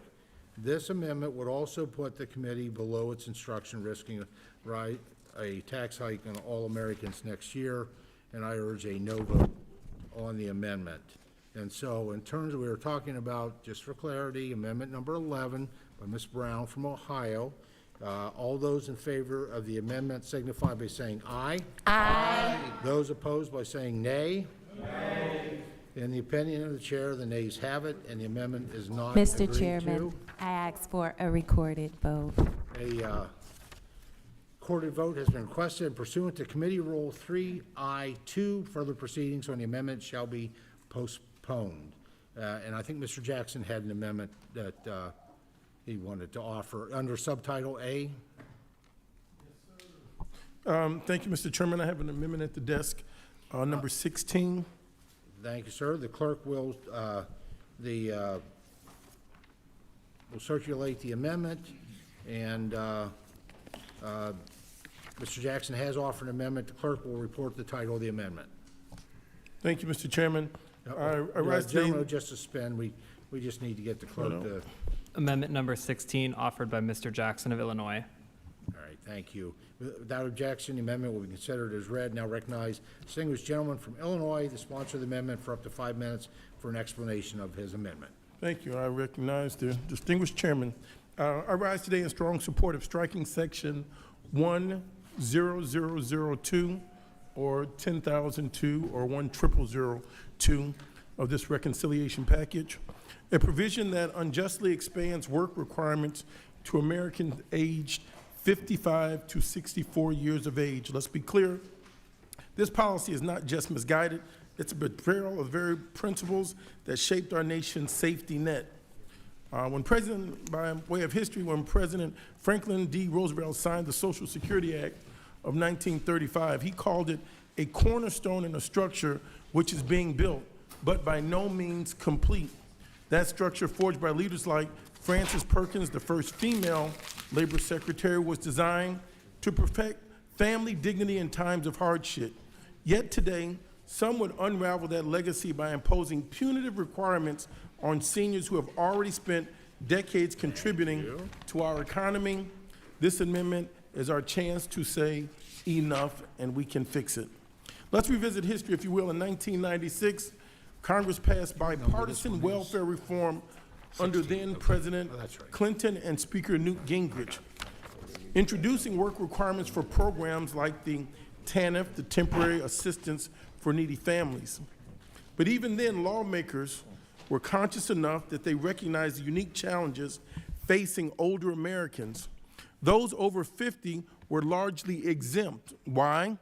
Because Congress understood that age discrimination, health crisis, and caregiving duties make steady work unrealistic for many in this age gap. I give the benefit of the doubt to people that are working that have limited means. I don't distrust them like many on my opposite side of this body do. Fast forward to 2023, the debt ceiling deal expanded SNAP work requirements to adults up to age 54, threatening benefits of over 750,000 people. Now this bill even pushes it further to age 64. Let's talk about who this impacts. Mr. Chairman, 4.1 million Americans aged 55 to 64 live before the poverty line. Working poverty, 64% of workers over 55 report facing age discrimination per the AARP. 1 in 3 adults aged 55 to 64 has a chronic health condition limiting work, according to the Kaiser Family Foundation. These great Americans aren't lazy. There are people like Linda, a young lady I spoke to in my district, 59 years of age, who lost her retail job during COVID and now cares for her husband with Parkinson's. This provision would force her to choose between feeding her family and caring for her spouse. Proponents claim work requirements promote self-sufficiency, but the data tells a different story. In 2023, Center on Budget and Policy Priorities study found The similar requirements in Medicaid reduced enrollment by 40% without improving employment. I just randomly picked a state. It was Arkansas. 18,000 people lost health care coverage in just 6 months under such rules, many due to bureaucratic red tape, not the refusal to work. So I'm saying it's a scheme to push people off the rolls because they burden them with additional paperwork. Let's address the fiscal myth. Cutting SNAP or Medicaid for seniors does not save money. It shifts costs. For every dollar cut from SNAP, hospitals incur $4 in emergency care costs for malnutrition-related admissions. This is horrifying that there is malnutrition rising in America. And I take the time to make sure we talk about supplemental nutritional assistance program. This is not a full meal. This is simply a supplement. We're taking the last bit of the crumb off of the table. Is that responsible governance? I would say that's moral decay. This isn't just about policy, it's about our values. The people should matter. Unless there is life and safe and secure, we cannot have a secure nation. I also would like to say that expanding work requirements to seniors isn't just a not right, it's in direct contradiction to the compassion that's denied Americans' greatest reforms from the New Deal to the Affordable Care Act. So, Mr. Chairman, I would urge my colleagues, reject this cruel and counterproductive policy, vote yes on this amendment. Let's honor our history, protect our seniors, and prove that this Congress still believes in Roosevelt's vision, that after a lifetime of labor, every American deserves security, not suspicion, and I thank you. I yield back. Thank the gentleman from Illinois. Yields back. Ms. Adams is recognized for 5 minutes. Thank you, Mr. Chairman. I do want to speak in support of Mr. Jackson's amendment. It is a good amendment, and if we think about it, this amendment, if enacted, would force, this provision, of course, would force older adults between 55 and 64 to fill out paperwork showing that they're working or working enough. So let's be clear about this. Most people on SNAP who can work do work. And that's not different, really no different for seniors. But what is different for seniors is that they have more difficulty finding jobs.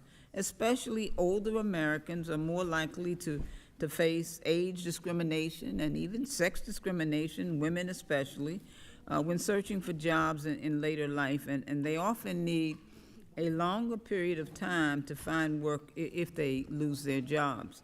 So it may take more than 3 months. That's not a long time. That's 90 days to find the job. And so we should be talking about ways to actually help people gain the skills that they need to work.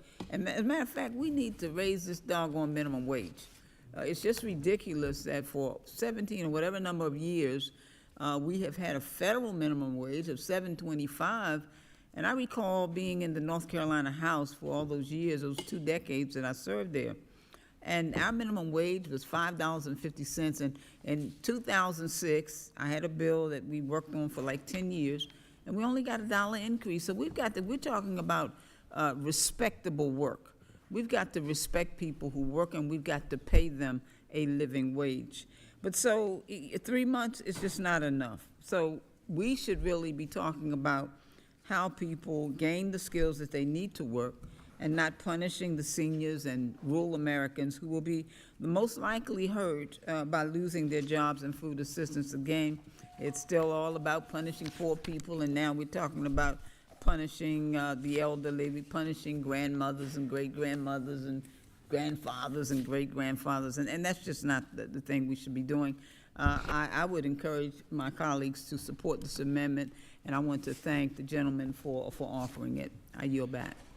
I thank the gentlelady from North Carolina for yeah, she yields back. Anyone else wish to speak on this amendment?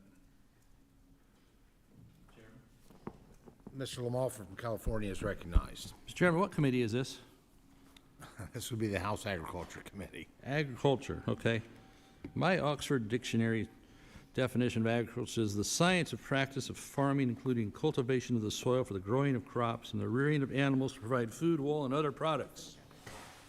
All right, so as we know that in the Farm Bill, about 82% of the spending on it is on the SNAP program, and some of the rest of the Farm Bill is the farm part of the Farm Bill.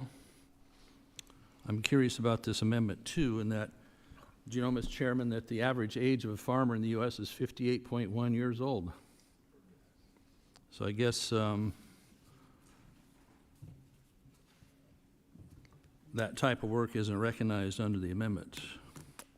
So, and did you know, Mr. Chairman, that the age of farmers, many are getting to be above 65 due to young people not being encouraged to get into agriculture anymore because of the outlook for the farm economy and the regulatory load and the price of fuel and the price of fertilizer. It's not looking so great. So I don't know. I'm just curious how this amendment here on the 55 to 64 being somehow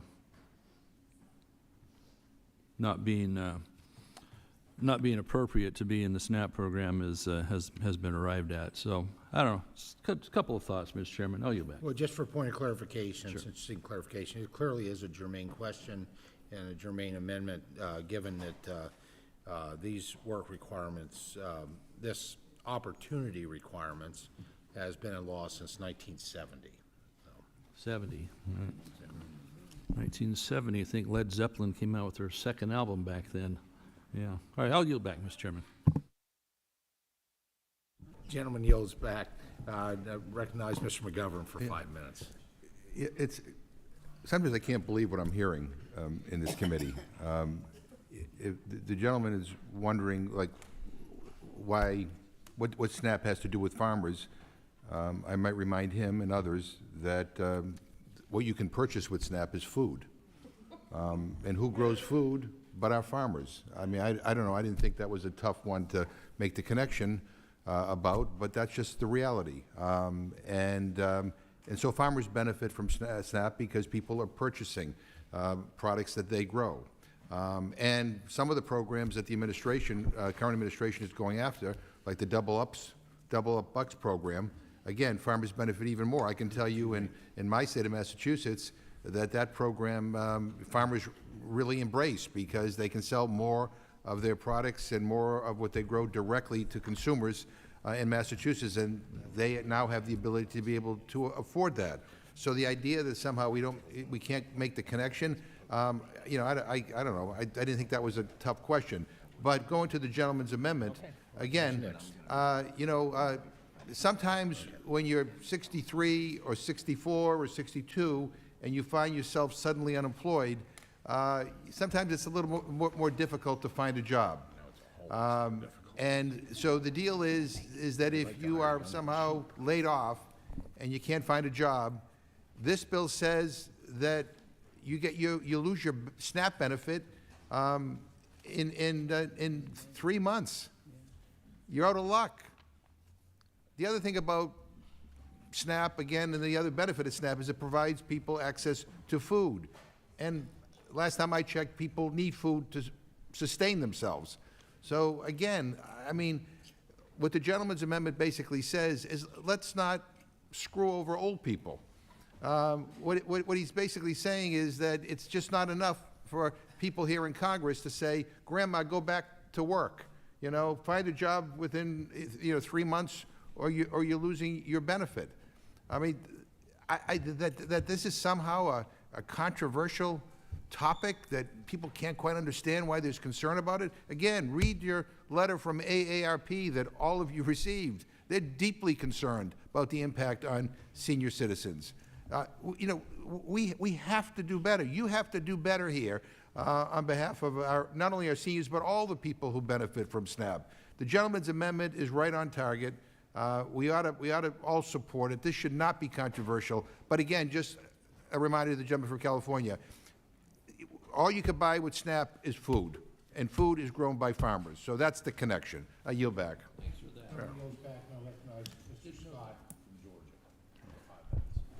Thank you, Mr. Chairman. And if you're a citizen watching this, you've heard a lot of things. And I want to read to you something from the SNAP brochure that was updated September of 2023. So this was written under the previous administration under President Biden. This is the Supplemental Nutrition Assistance Program, Able-Bodied Adults Without Dependents Policy Guide. And all of this talk from the other side and all of the accusations that have been made from the other side, on the second page, second paragraph in the introduction, federal law limits the amount of time a time-limited participant, commonly referred to the able-bodied adult without dependents, can participate in SNAP to any 3 countable months in a 36-month period unless the person meets the work requirements. There are general work requirement exemptions for people that are disabled, and those are listed in here. There are also then those who are able-bodied adults without dependents.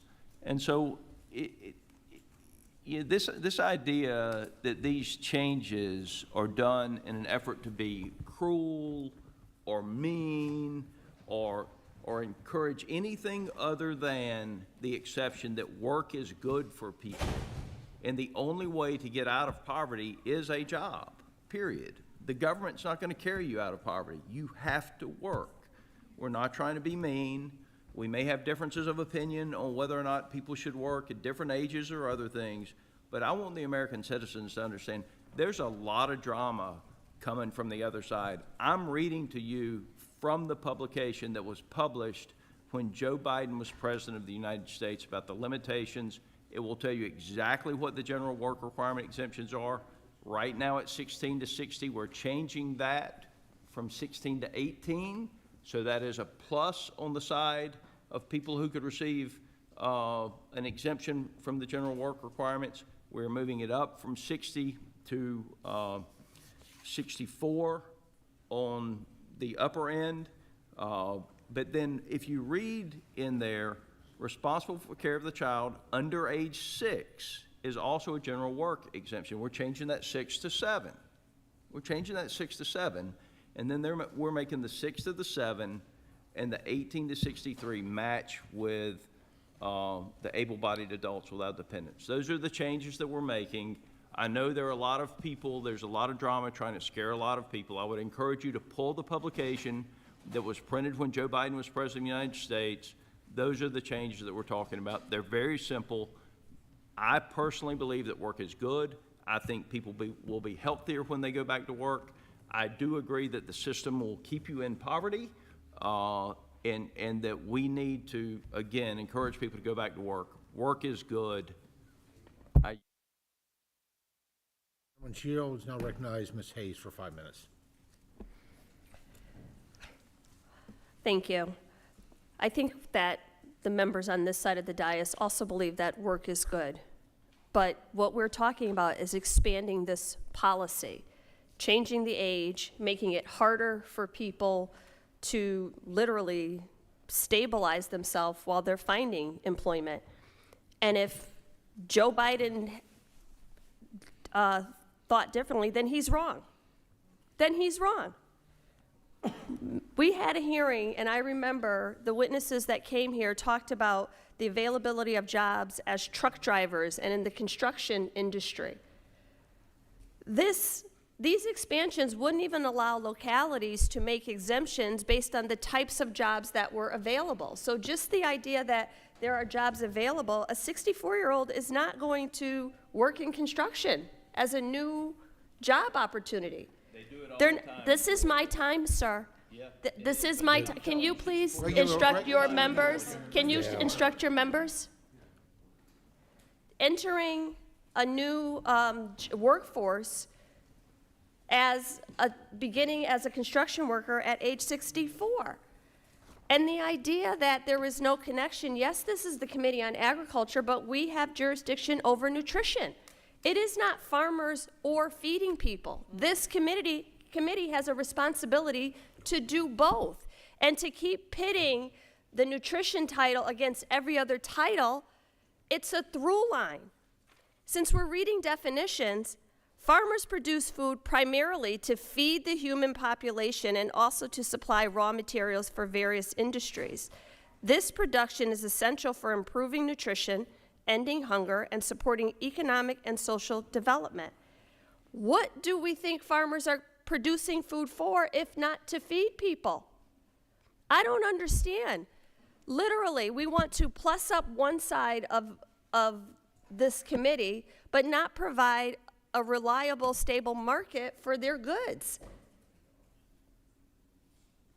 Yes, it is trillions of dollars, and that's why we should be doing this through regular order and through committee work and not making these changes with these narrow definitions, and these are expanding work requirements. They keep going back to able-bodied individuals without dependents, as if the only people that are benefiting from SNAP are 20-year-olds on a sofa somewhere playing video games or posting, I don't know, influencers, and not seniors and children and disabled people and veterans and all the people, all the hungry people in this country who benefit from these programs. It's indefensible. You can't defend it, which is why no one's here to defend it. I will be supporting my colleague's amendment, and I think that everyone needs to read the text of this bill, because to keep going back to in the 1970s, this is what it was, and this is when Led Zeppelin dropped their first album, we have the ability to change things moving forward. That's what we as a Congress should be doing, evaluating the current situation that we're in and making it better and moving forward. Not saying in 1969 people left their kids at home, so we should be able to do that now. When you know better, you do better. When you know better, you do better. And now at a time when we are cutting every other safety net program, it is not so people can have a lifetime of dependency on public assistance. We have supported industry after industry, including the ag industry, in times of need. That is our job. That is our job. So to pit farmers against families is not what we're here to do. We have a responsibility to support both the farmers who produce the food and the people who need it. Because every member of Congress may not have a rural or a farming community, but I guarantee you every person in this body has constituents who eat. I yield back. Generally yields back. Now recognize the Representative McDonald Rivet for 5 minutes. Thank you so much, Chair. I just think it's important to bring us back to the core of this conversation, the core of this debate, because it is not whether or not people who can work should work. I have not heard any argument against that. In fact, the law already, the program already requires able-bodied people to work. I think what we're calling into question is in a program that has less than 1% fraud, that already requires able-bodied people to work, how we can get to $300 billion of savings by what the majority is saying are very small tweaks in a program with very little fraud where able-bodied people are already working. Now, there's room for improvement in there, and I gotta confess, I have a liberal arts degree, but I can still do basic math, and it just doesn't add up. The idea that benefits are not going to be impacted for millions of Americans because these are just small tweaks is an out-and-out lie. I yield back. Generally yields back. Now recognize Representative McLean Delaney for 5 minutes. Thank you, Mr. Chair. As I've been listening to this debate going back and forth, I think we do have to say work is good. And many, many of my constituents do want to work, and they cannot. But changing the age requirement, as many of my colleagues have said, without a hearing and data is something that we really should find disturbing. As Congressman Jackson said, 4.1 million Americans, 55 to 64, live below the poverty line. And the data does tell us a different story about the rationality of this legislation. Older adults really do face additional barriers to employment due to a variety of factors. And moreover, half of low-income adults report health barriers specifically. Many of these older individuals are also caregivers to disabled or sick family members or to their own grandchildren. And in my own state of Maryland, there are 29,000 adults ages 55 to 64 at risk of SNAP. And many, many of these adults are veterans and those who have long served their country. Sadly, many seniors are not able-bodied, and they are just hungry and sometimes sick. I say, Mr. Chair, we can do better, and I urge supporting this amendment. I yield back. Gentlelady yields back. Mr. Figurs is recognized for 5 minutes. Thank you, Mr. Chair. I'm new here. I'm a freshman. I admittedly, I've never been here before this current Congress. But I know process, and I know common sense, and I know what happens in the real world. And the process that we've run here to give a bill 24 hours to review policy changes of this matter. This is not how you would run a business. This is not how you would run a household. It's not how you would raise your children. It's not how you would do anything. And I would say this, if it was Democrats in charge, this is a bad process to run, giving people 24 hours to review legislation that makes such substantive changes. I don't know if that's the norm. I don't know if that's the way we always do it. I don't even know if Democrats have done it in the past, but if they have, they were wrong. They were equally as wrong as we are today sitting here doing this. This is not the way you govern. And it doesn't take a senior member of the U.S. Representatives to be able to come to that conclusion. It's like a kid telling you about a school project that's due the morning you're taking them to school. It doesn't make, it's, I'm sure all parents in here have been in that situation. Or the night before you find out about a project, or you find out about a field trip. It's childish. Like it is beyond comprehension that anybody, Democrat, Republican, independent, black, white, rich, poor, conservative, liberal, thinks that this is the right way to do things. It's just not. And we should not be sitting here engaging in a process that is this faulted.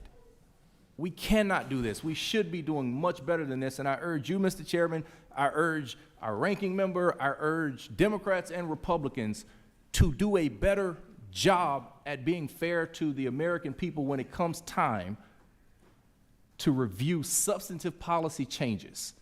That we don't just say here in the 11th hour before you do it. Nobody thinks this makes sense. Nobody. If you were going to buy a car and somebody said, all right, come in and close, but we're closing, I need you to sign this document 5 minutes before we close, you're not going to do it. You're going to say, I need more time. And so this process is just flawed at its core. And with that, I'll yield to the gentleman from Illinois. Thank you very much. Illinois is recognized. Thank you very much. I think for our persons that are watching this and at home, that if I could take the liberty to speak on behalf of my colleagues on the Democratic side, we believe in balanced budgets. We believe in business. We believe in family. I don't think it's fair to try to paint us as if we don't care about the individual's dignity and doing work. I absolutely believe everyone should work, they can work.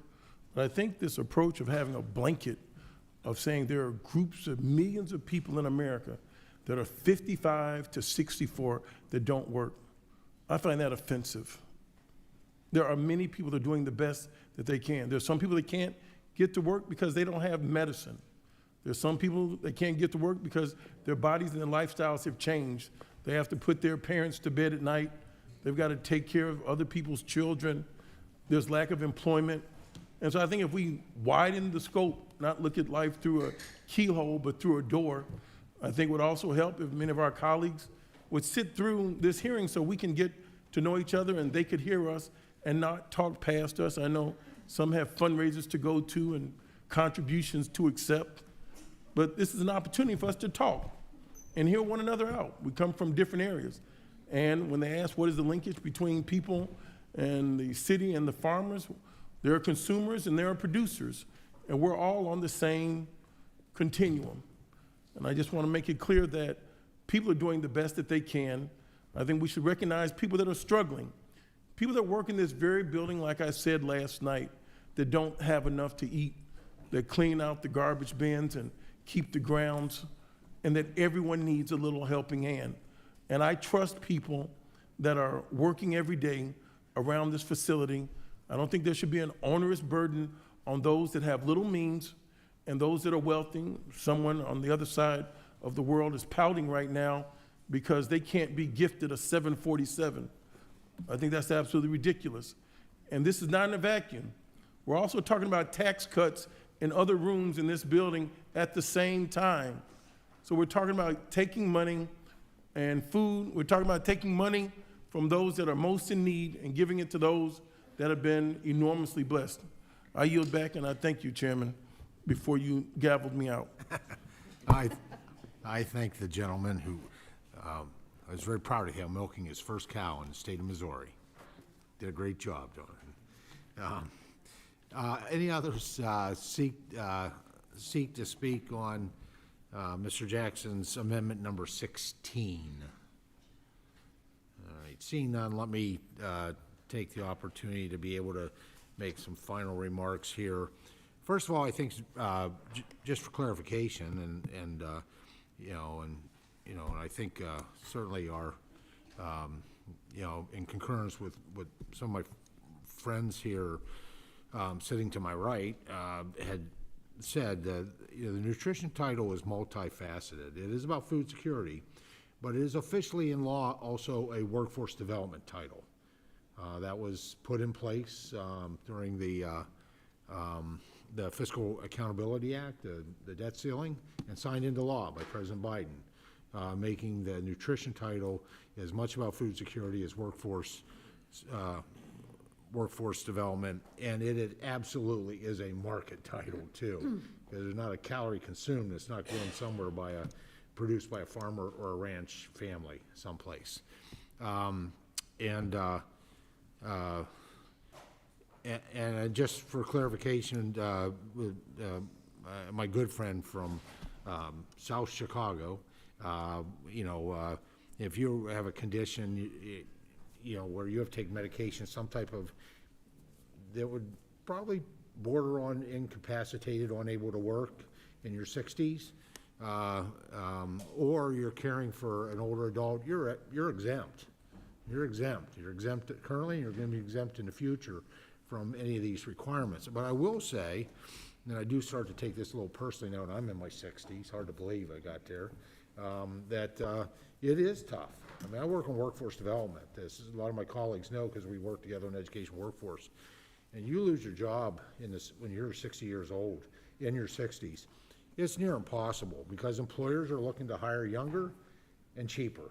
It's a cost-cutting measure. They lose all that wisdom. They miss out on all that wisdom and experience of an older worker that has developed that over the course of a career. And so, I love what Ms. Adams said, Dr. Adams said, the difficulties of someone in their 60s. That's what this bill does. Right now, we deny people in their 60s the opportunity to access this SNAP employment and career and technical education. We're not asking them to go back to school to get a bachelor's degree or an associate degree. It may be a short-term course, but it equip them. And there are plenty of jobs on a work site, and I agree with you, swinging a hammer in your 60s it's got to be hard. I've always had a hard time doing it, no matter how old I was. But there is foremans, there's purchasing agents, there are folks that are driving and delivering the equipment. There are lots of great paying jobs that even in the construction industry. And so let's not deny these individuals an opportunity that really comes, the Fiscal Accountability Act, my partner that I worked with to go from age 49 to 54, whether you agree with him or not, that was President Joe Biden. We sat in the White House, and that's where we landed on 54, because we recognized that it was important for more people to have opportunity and access to these SNAP employment and career and technical education benefits that we pay for. So taking it, and the older I get, I see the value of taking it up to 64, to have that opportunity to be able to do that. This bill modernizes work requirements to align with the age folks are Medicare eligible. I think it's appropriate, and the taxpayers would expect that 55 to 64-year-olds who are work-ready should not just work for SNAP benefits, but be able to have all the benefits within the SNAP program, which is SNAP employment and career and technical education. And let's face it, we need workforce. I mean, people are living longer with dignity, and that's a really cool thing. They're living longer and being very productive. And helping people to be able to do that is, life doesn't end at, and I'm really happy to say this, life doesn't end at age 65, The work requirement does not impact anyone who's mentally or physically disabled and incapacitated is the word, according to USDA, the SNAP information. This amendment would also put the committee below its instruction, risking a tax hike on all Americans next year. And I urge a no vote on the amendment. So the question is on amendment number 16 offered by Mr. Jackson of Illinois. All those in favor of the amendment signify by saying aye. Aye. Opposed, those by saying nay. Nay. In the opinion of the chair, the nays have it, and the amendment is not agreed to.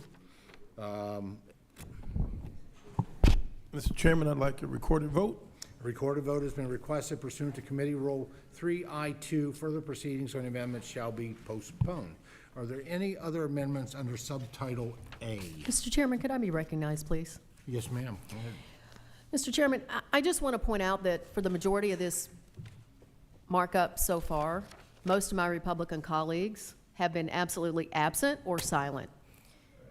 We are debating the largest rollback of an anti-hunger program in American history, and most of my Republican colleagues can't even bother to be in the room. Does the gentlelady have a Mr. point Chairman, other than no, demeaning, I the move character that of any of our members? I'm not demeaning anyone, Chairman. They're not here. That's a fact. That's not.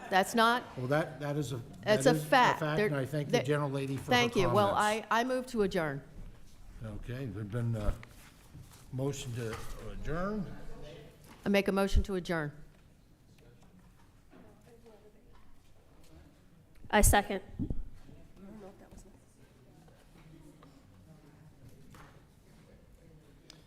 The motion is not debatable. All those in favor of the motion to adjourn signify by saying aye. Aye. All opposed signify by saying nay. Nay. In the opinion of the chair, the noes have it. I'd like a recorded vote, And the motion please. to adjourn is not agreed to. We Appeal the rule of the chair. Can we, I'd like the vote, please. Recorded vote. What's that? Okay. The clerk will call the roll. Mr. Lucas. No. Mr. Lucas votes no. Mr. Austin Scott. No. Mr. Austin Scott votes no. Mr. Crawford. No. Mr. Crawford votes no. Mr. Desjardins. Mr. Desjardins. Mr. LaMalfa. No. Mr. LaMalfa votes no. Mr. Rouser. No. Mr. Rouser votes no. Mr. Kelly. No. Mr. Kelly votes no. Mr. Bacon. No. Mr. Bacon votes no. Mr. Boast. Mr. Boast votes no. Mr. Johnson. Mr. Johnson. Mr. Baird. Mr. Baird. Mr. Mann. Mr. Mann. Mr. Feenstra. Mr. Feenstra. Mrs. Miller. Mrs. Miller. Mr. Moore. Mr. Moore votes no. Mrs. Kamick. Mrs. Kamick. Mr. Finstad. No. Mr. Finstad votes no. Mr. Rose. Mr. Rose. Mr. Jackson of Texas. No. Mr. Jackson of Texas votes no. Ms. De La Cruz. Ms. De La Cruz. Mr. Nunn. No. Mr. Nunn votes no. Mr. Van Orden. Mr. Van Orden. Mr. Newhouse. Mr. Newhouse. Mr. Weed. Mr. Weed, Mr. Bresnahan, Mr. Bresnahan, Mr. Messmer. No.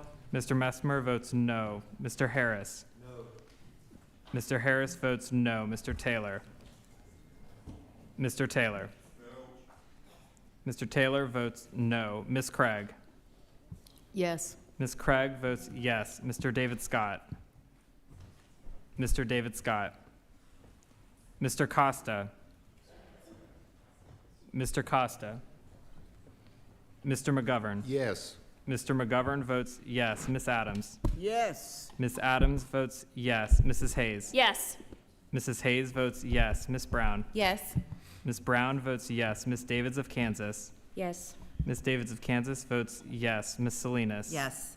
Ms. Salinas votes yes. Mr. Davis of North Carolina. Yes. Mr. Davis of North Carolina votes yes. Ms. Takuda. Yes. Ms. Takuda votes yes. Ms. Buzinski. Yes. Ms. Buzinski votes yes. Mr. Sorensen. Yes. Mr. Sorensen votes yes. Mr. Vasquez. Yes. Mr. Vasquez votes yes. Mr. Jackson of Illinois. Yes. Mr. Jackson of Illinois votes yes. Mr. Tandar. Mr. Tandar. Mr. Gray. Mr. Gray. Ms. McDonald Rivet. Yes. Ms. McDonald Rivet votes yes. Mr. Figures. Yes. Mr. Figures votes yes. Mr. Vinman. Yes. Mr. Vinman votes yes. Mr. Riley. Yes. Mr. Riley votes yes. Mr. Mannion. Yes. Mr. Mannion votes yes. Mrs. McLean Delaney. Yes. Mrs. McLean Delaney votes yes. Ms. Pingree. Yes. Ms. Pingree votes yes. Mr. Carbajal.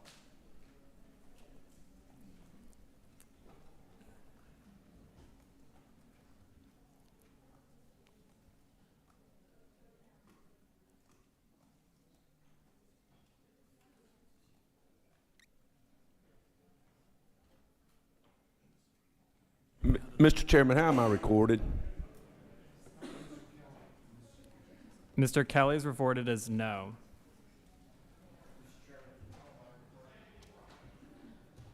Mr. Van Orden, how is he recorded? Mr. Van Orden is not recorded. Mr. Van Orden votes no. Mr. Van Orden votes no. Mr. Bresnahan is not recorded. Mr. Bresnahan votes no.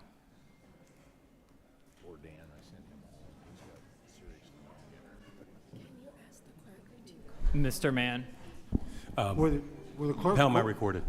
Mr. Mann is not recorded. Mann votes no. If the clerk would go ahead and call the names of members who have not voted. Mr. Johnson. Mr. Baird. Mr. Feenstra. Mr. Feenstra votes no. Mrs. Miller. Mrs. Miller votes no. Mrs. Kamick. Mr. Rose. Ms. De La Cruz. Mr. Newhouse. No. Mr. Newhouse votes no. Mr. Weed. No. Mr. Weed votes no. Mr. Desjardins. No. Mr. Desjardins votes no. Mr. David Scott. Mr. Costa. Mr. Tandar. Mr. Gray.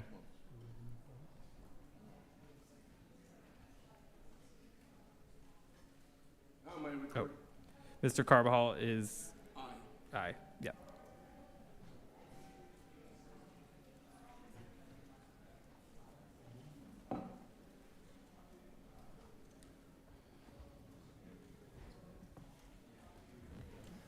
Mr. Chairman, how am I recorded? Mr. Lucas is recorded as no. Mr. Chairman, how is Austin Scott recorded? Mr. Austin Scott is recorded as no.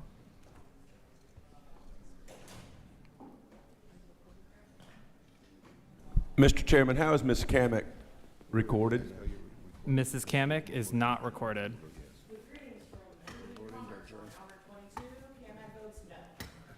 Mrs. Kamick votes no. Mr. Chairman, how am I recorded? Mr. Costa.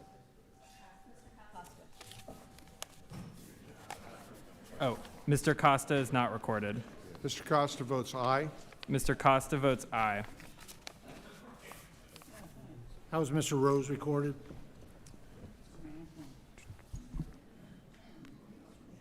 Mr. Rose is not recorded.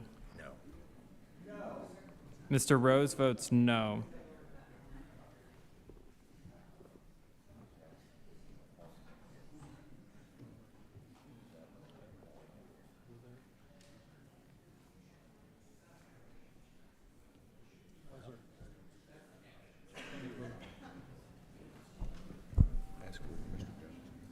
How is Mr. Rouser recorded? Mr. Rouser is recorded as no.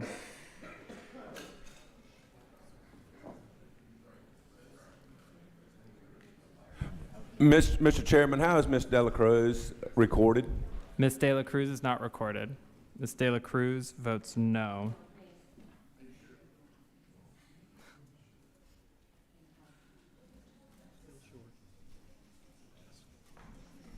Mr. Chair, how am I recorded?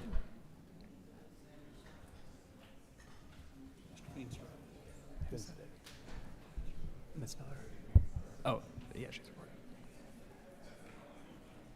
Well, looks like we're going to be here late into the evening now. How is Mr. Desjardins recorded? Mr. Desjardins is recorded as no.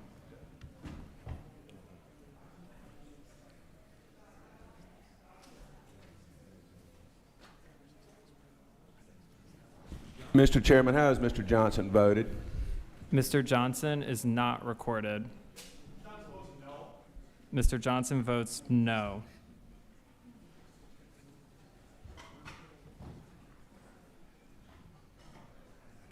Yes.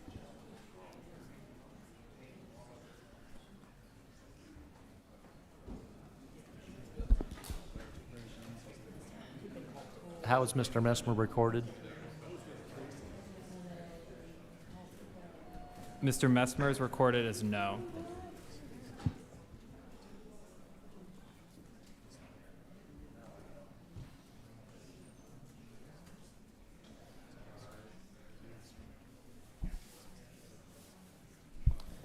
Mr. Chairman, how is Moore recorded? Mr. Moore is recorded as no. Mr. Gray is not recorded. Mr. Chairman, how is Mr. Baird recorded? Mr. Gray votes aye. Mr. Chair, how is Mr. Baird reported? Mr. Baird is not recorded. No. No. Mr. Baird votes no. Mr. Clerk, how is Mr. Lamalfa voted? Mr. Lamalfa is voted as no. Okay. Mr. Chairman, how am I recorded? Newhouse? Mr. Newhouse is voted no. Thank you. What's that? They haven't asked me yet, right? No, you're the last one. Okay. Should I ask them how I voted?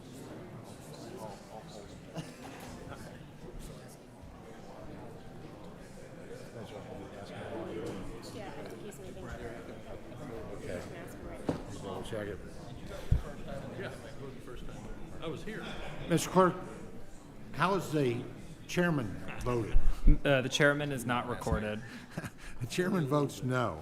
Mr. Chairman votes no.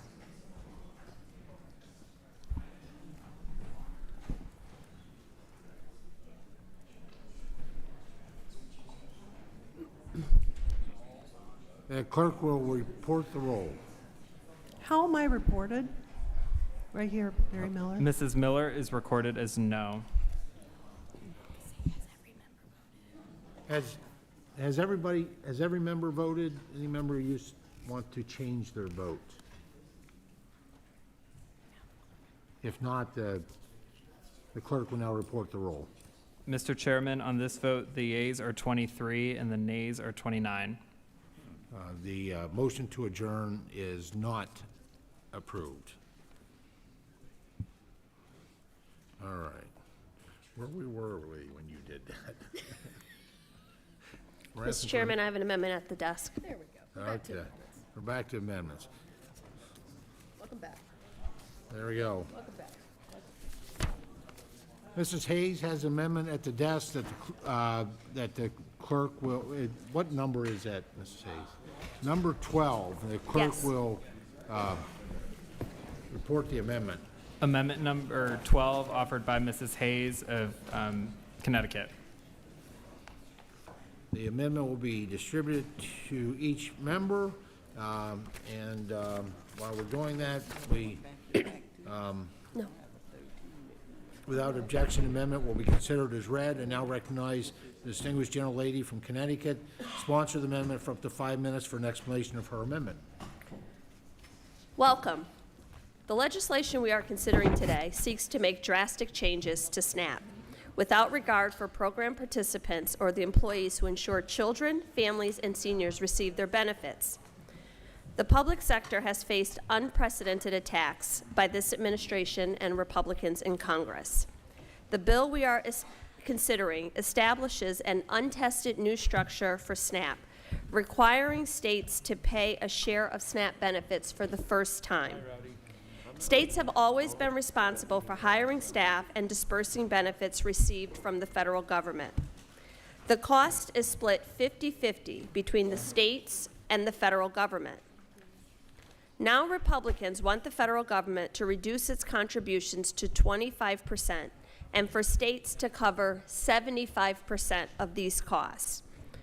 The Connecticut Department of Social Services estimates that this would cost $118 million each year, nearly $40 million in additional administrative expenses.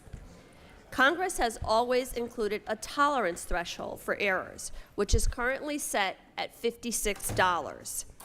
Any error less than $56 does not count towards the error rate of the state. Under this bill, that threshold would be reduced to $0, and a workforce already facing shortages would be asked to spend time and effort looking for single-dollar errors. This is remarkable that it is an expectation that there would be 0 errors at all. We want this number to be as low as possible, but 0 at a time where a Pentagon budget is being approved, where they have failed multiple audits. States will be forced to budget more for SNAP benefits with less for administrators. With fewer administrative staff, it is inevitable that errors will increase. SNAP administrators are vital to this program running efficiently and effectively. If this committee insists on increasing the burden on states, then we should offer states greater assistance in hiring and retaining the qualified employees who operate this program.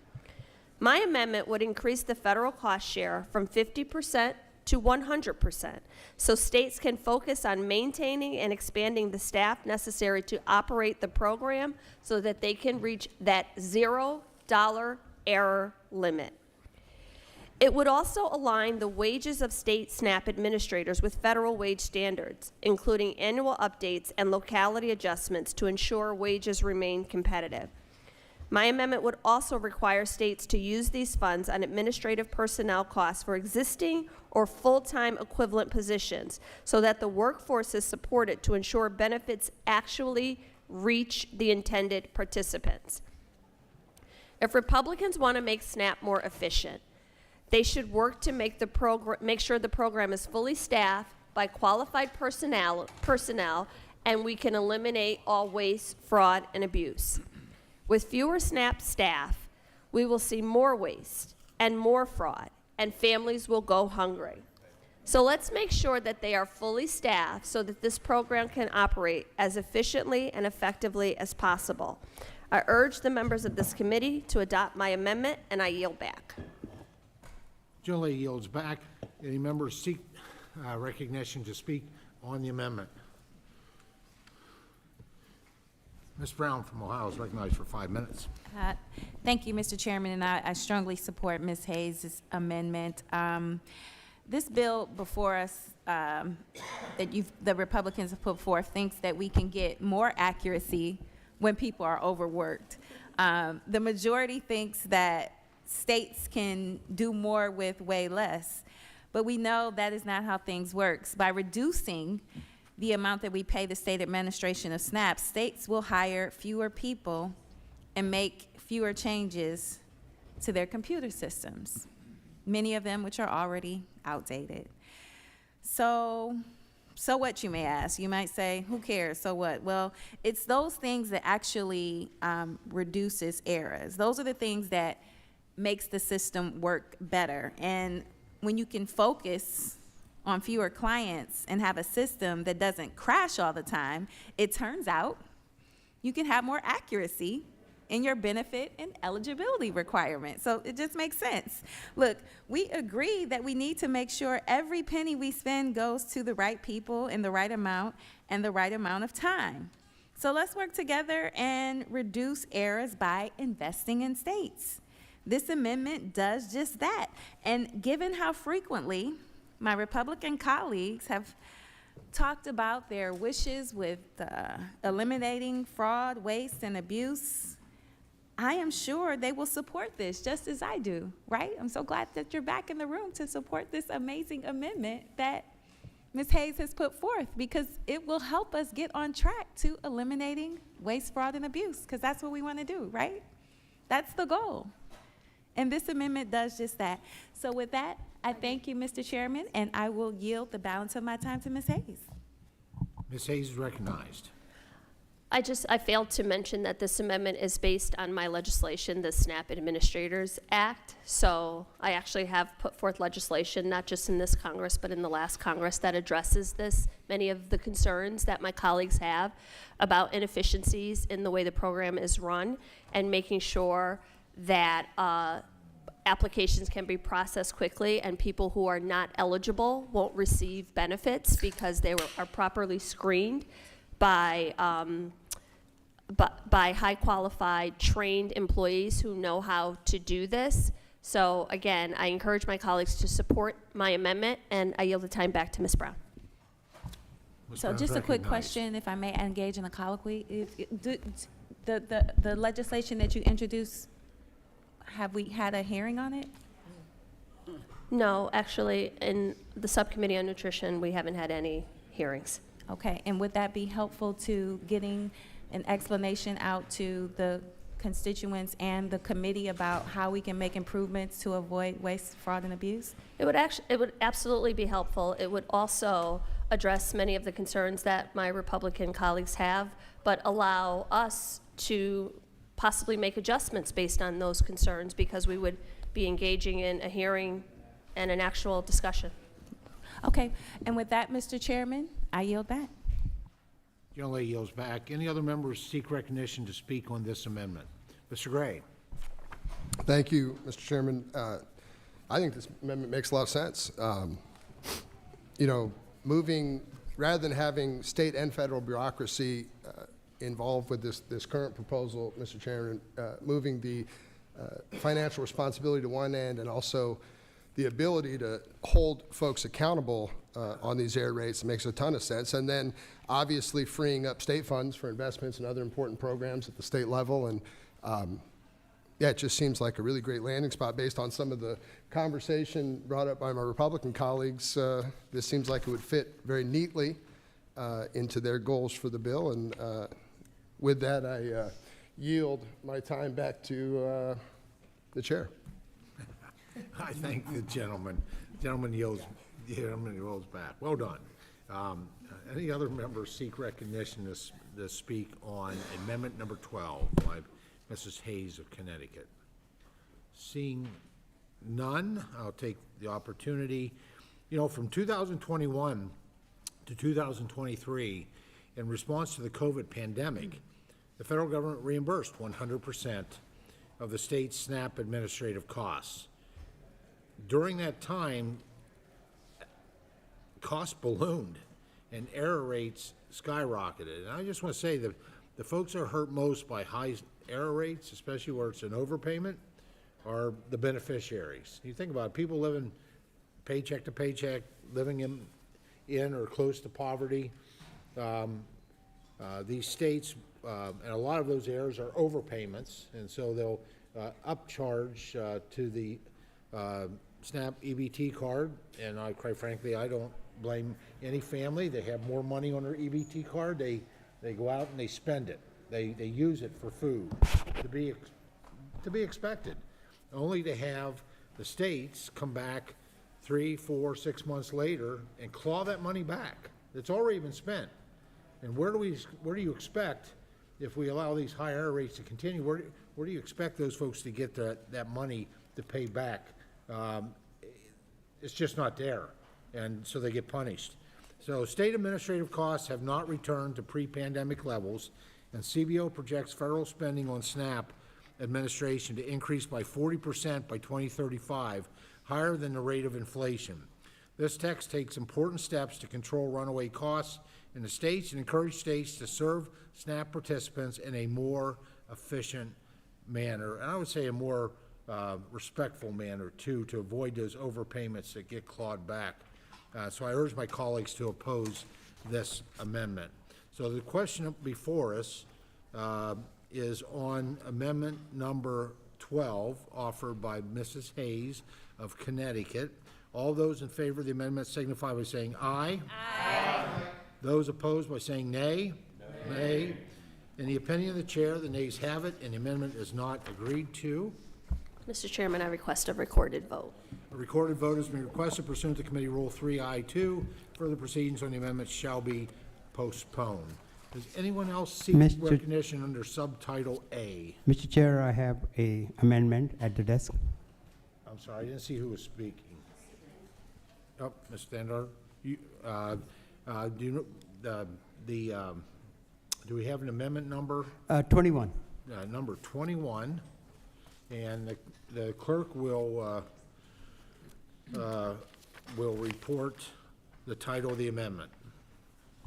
Amendment number 21, offered by Mr. Tandar of Michigan. The clerk will circulate that amendment to all the members, but we will proceed.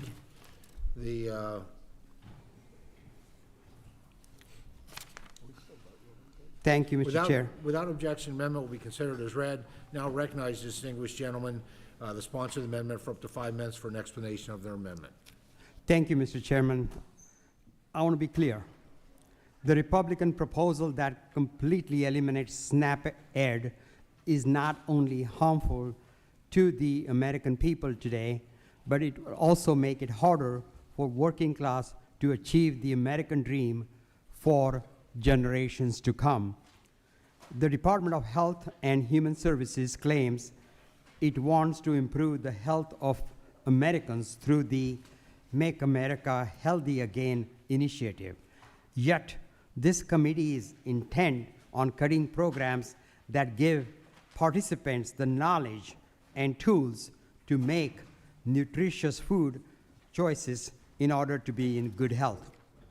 The 2 state implementing agencies in Michigan are MSU Extension and the Michigan Fitness Foundation. Together, they serve more than 4,000 sites across the great state of Michigan. In my district, in Detroit and the surrounding areas, there were a total of 263 sites that provided SNAP Ed programming last year. Historically, SNAP Ed has contributed to reducing food insecurity among children, older adults, and people with disability. The program has also proven to increase the consumption of nutritious foods such as fruits and vegetables and boost physical activity in those enrolled in the program. Mr. Chairman, the fact is that SNAP Ed is a highly effective, evidence-based program that helps individuals and families make more nutritious food choices, stretch limited food budgets, increase physical activity, and make healthier choices easier in their community. The fact that Republicans are willing to sacrifice the health and well-being of Americans in order to spend money on tax cuts for their billionaire donors is frankly disheartening and disappointing. With that, I yield back the balance of my time. Thank the gentleman. Yields back. Any other members wish to speak on the gentleman's amendment? Mr. Takuda from Hawaii is recognized for, with that wonderful-looking pineapple sitting in Thank front you, of her. and there is candy in it, Recognized open for to all 5 members. minutes. It's our bipartisan pineapple here. There you go. All right, thank you, Mr. Chair. I rise today in strong support of the amendment from Representative Thanadar to strike this provision and preserve SNAP Ed, which plays a crucial role in supporting the health and well-being of our nation's most vulnerable communities in nearly every state across the country.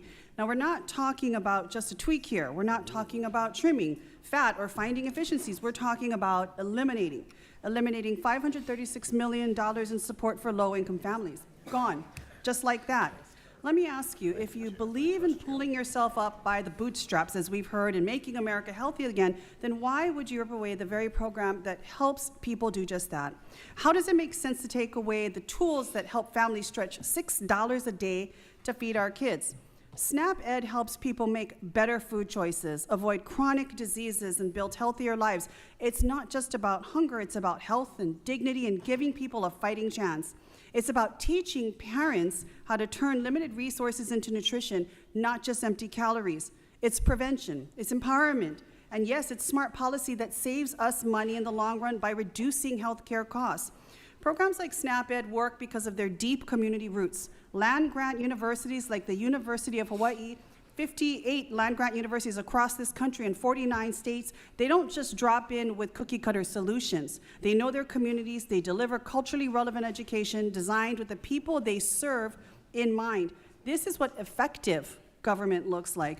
And now we're supposed to believe that zeroing it out, not just reducing it, but completely scrapping it, is somehow fiscally responsible. No, let's be real about this. This isn't responsibility. It's about helping families do more with less through this program. If it were, we wouldn't be gutting a program that literally teaches people to do just that. This is about priorities, and once again, regular Americans are being told they don't matter.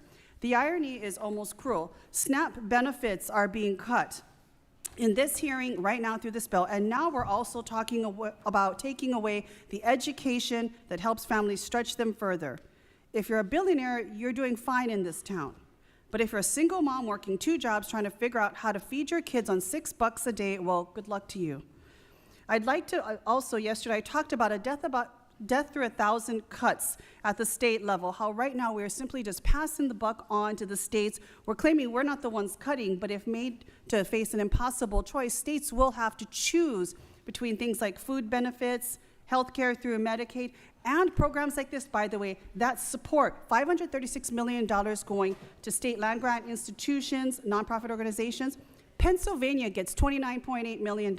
Minnesota gets $9.5 million. Oklahoma, $7.9 million. Georgia, $10.5 million. Arkansas, $2.7 million. Tennessee, $5.8 million. California, $132.2 million. North Carolina, $10.9 million. Mississippi, $4.5 million. Nebraska, $2 million. Illinois, $19.8 million. South Dakota barely makes $1 million, but still that's money. Indiana, $7.3 million. Kansas, $2.8 million. Iowa, $3 million. Florida, $21.4 million. Alabama, $7.1 million. Texas, $24.9 million. Wisconsin, $11.8 million. Washington, $11.9 million, and Ohio, $11.2 million. This is real money that we know, with all the burdens and cuts that we are imposing on states, will likely not see the light of day in terms of being funded and supplanted by the states. This is money that will be taken away from our land-grant institutions and universities, from nonprofits, and especially money that was meant to help families, yes, pull themselves up by their bootstraps and somehow become healthier again. Thank you, Mr. Chair, and I yield back. Generally yields back. Any other members seek recognition to speak on the amendment? Mr. Chairman, I seek recognition to speak in strong support on the amendment. The gentlelady is recognized for 5 minutes. Mr. Chairman, I've always said that I was about common sense, and this is not. This is nonsensical. I'm incredibly concerned about the provisions in this reconciliation bill eliminating SNAP Ed programming. Nutrition educational programming makes our country healthier, stronger, and more resilient. On a local level, at the University of Maryland, in my home state, its extension program runs the SNAP Ed program for the entire state. It employs over 70 people, and these 70 people whose jobs could be at risk from these very cuts are incredibly efficient in supporting over 600 local partners across the state and currently work with all major state partners implementing large-scale health programs. For example, the Maryland State Department of Education is working with a SNAP Ed on a wellness policy for all of our school districts across the state. Education of our kids is really about the health of our kids and healthy choices to combat obesity and even diseases like diabetes. In Frederick County, over 8,000 children and adults participated in nutrition education through the University of Maryland, and UMD has a strong footprint in 37 pre-K programs in our county. And in Allegheny County, SNAP Ed reaches 3,400 students with a series of 9 lessons throughout the school year. Over the years, there's been a demonstrated health benefit across the state because of this nutrition education. Slashing funding to SNAP Ed is nonsensical. It's ineffective in its aim and scope and will cost much more in health outcomes in the long run. Thank you, and I urge support and yield back to Mr. Tandar. Thank the gentlelady. Any other members seek recognition to speak on the amendment? Seeing none, I'll take the liberty to make some comments here. You know, I've always looked from 35,000 feet on SNAP education as a really good thing. I thought it would be beneficial. I was pleased when we kind of linked it up with our land-grant universities, because what they do, they measure outcomes as a part of the effort that they do. And so felt in the past, when I had the privilege of chairing the Nutrition Committee, that that was a good move, and we'd be able to have a good level of transparency and accountability on the return on investments. That said, I'm very disappointed in what those outcomes show. Numerous studies from both the United States Department of Agriculture and the GAO have found absolutely no evidence that SNAP Ed has influenced long-term behaviors or affected nutrition or obesity in any meaningful way.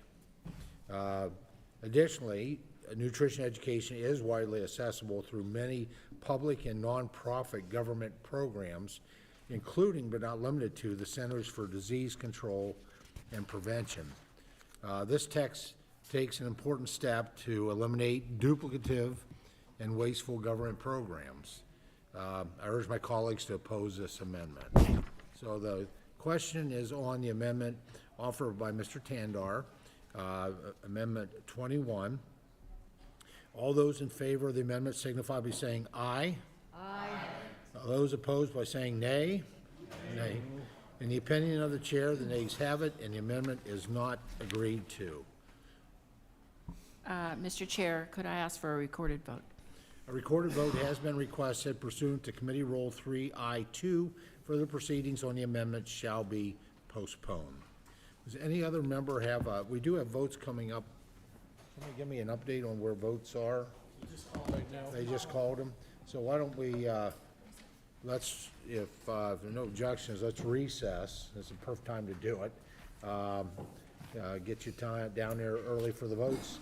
We will, the vote series has been called. The committee shall stand in recess until the vote series is complete. I would just ask you, upon that final vote, you would come back to the committee room right as soon as you vote.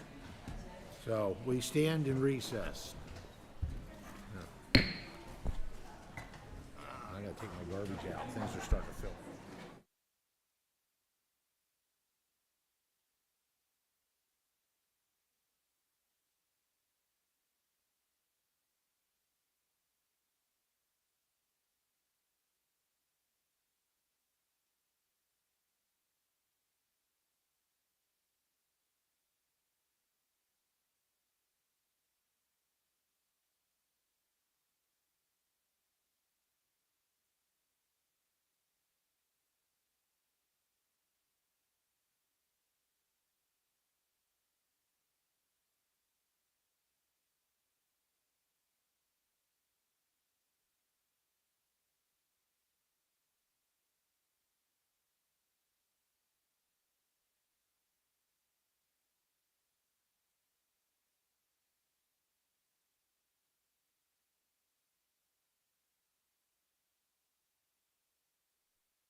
my script. Here we go. The committee shall come to order. I note that there is a quorum present. Before recessing, the committee had postponed further consideration of amendments offered. The consideration of those amendments is now before the committee. I do have a queue here I'll share. Next up, and I'll share the next four. Dr. Adams, amendment number 3, Dr. Adams, amendment number 4, Representative Takuda, number 9, and Representative David Scott, number 17. And so Dr. Adams has a amendment at the desk, number 3, and the I ask that the clerk ask the clerk to report the title of the amendment. Amendment number 3, offered by Ms. Adams of North Carolina.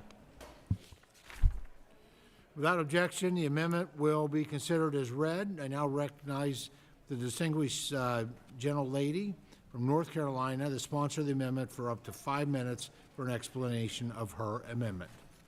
Thank you, Mr. Chairman, and thank you to our ranking member as well. This amendment would change the formula used to calculate SNAP benefits from the Thrifty Food Plan to the low-cost food plan. The Thrifty Food Plan is the backbone of SNAP, and yet it's still inadequate when we're talking about the fundamental purpose of SNAP, which is to make sure that families, veterans, seniors, and children are fed.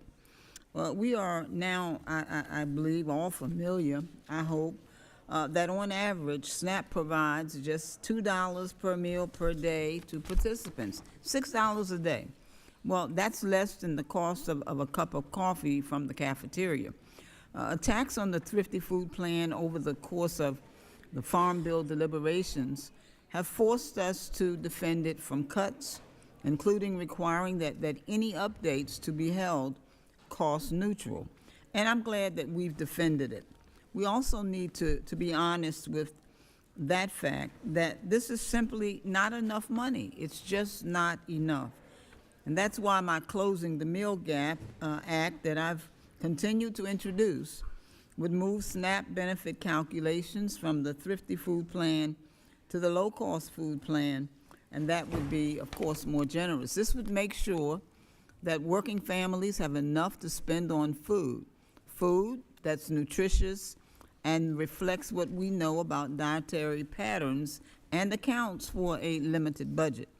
You cannot be serious, Mr. Chairman, when you say that you want to make America healthy again, and at the same time, you're proposing to take away or cut SNAP benefits and imposing more restrictions on them. Well, that's a bit hypocritical in my opinion. It's insensitive and it is cruel. And for an administration that wants to promote efficiency, I think that it would be more beneficial and more efficient to improve SNAP benefit adequacy than it would be to bring back the logistical nightmare of a food box program.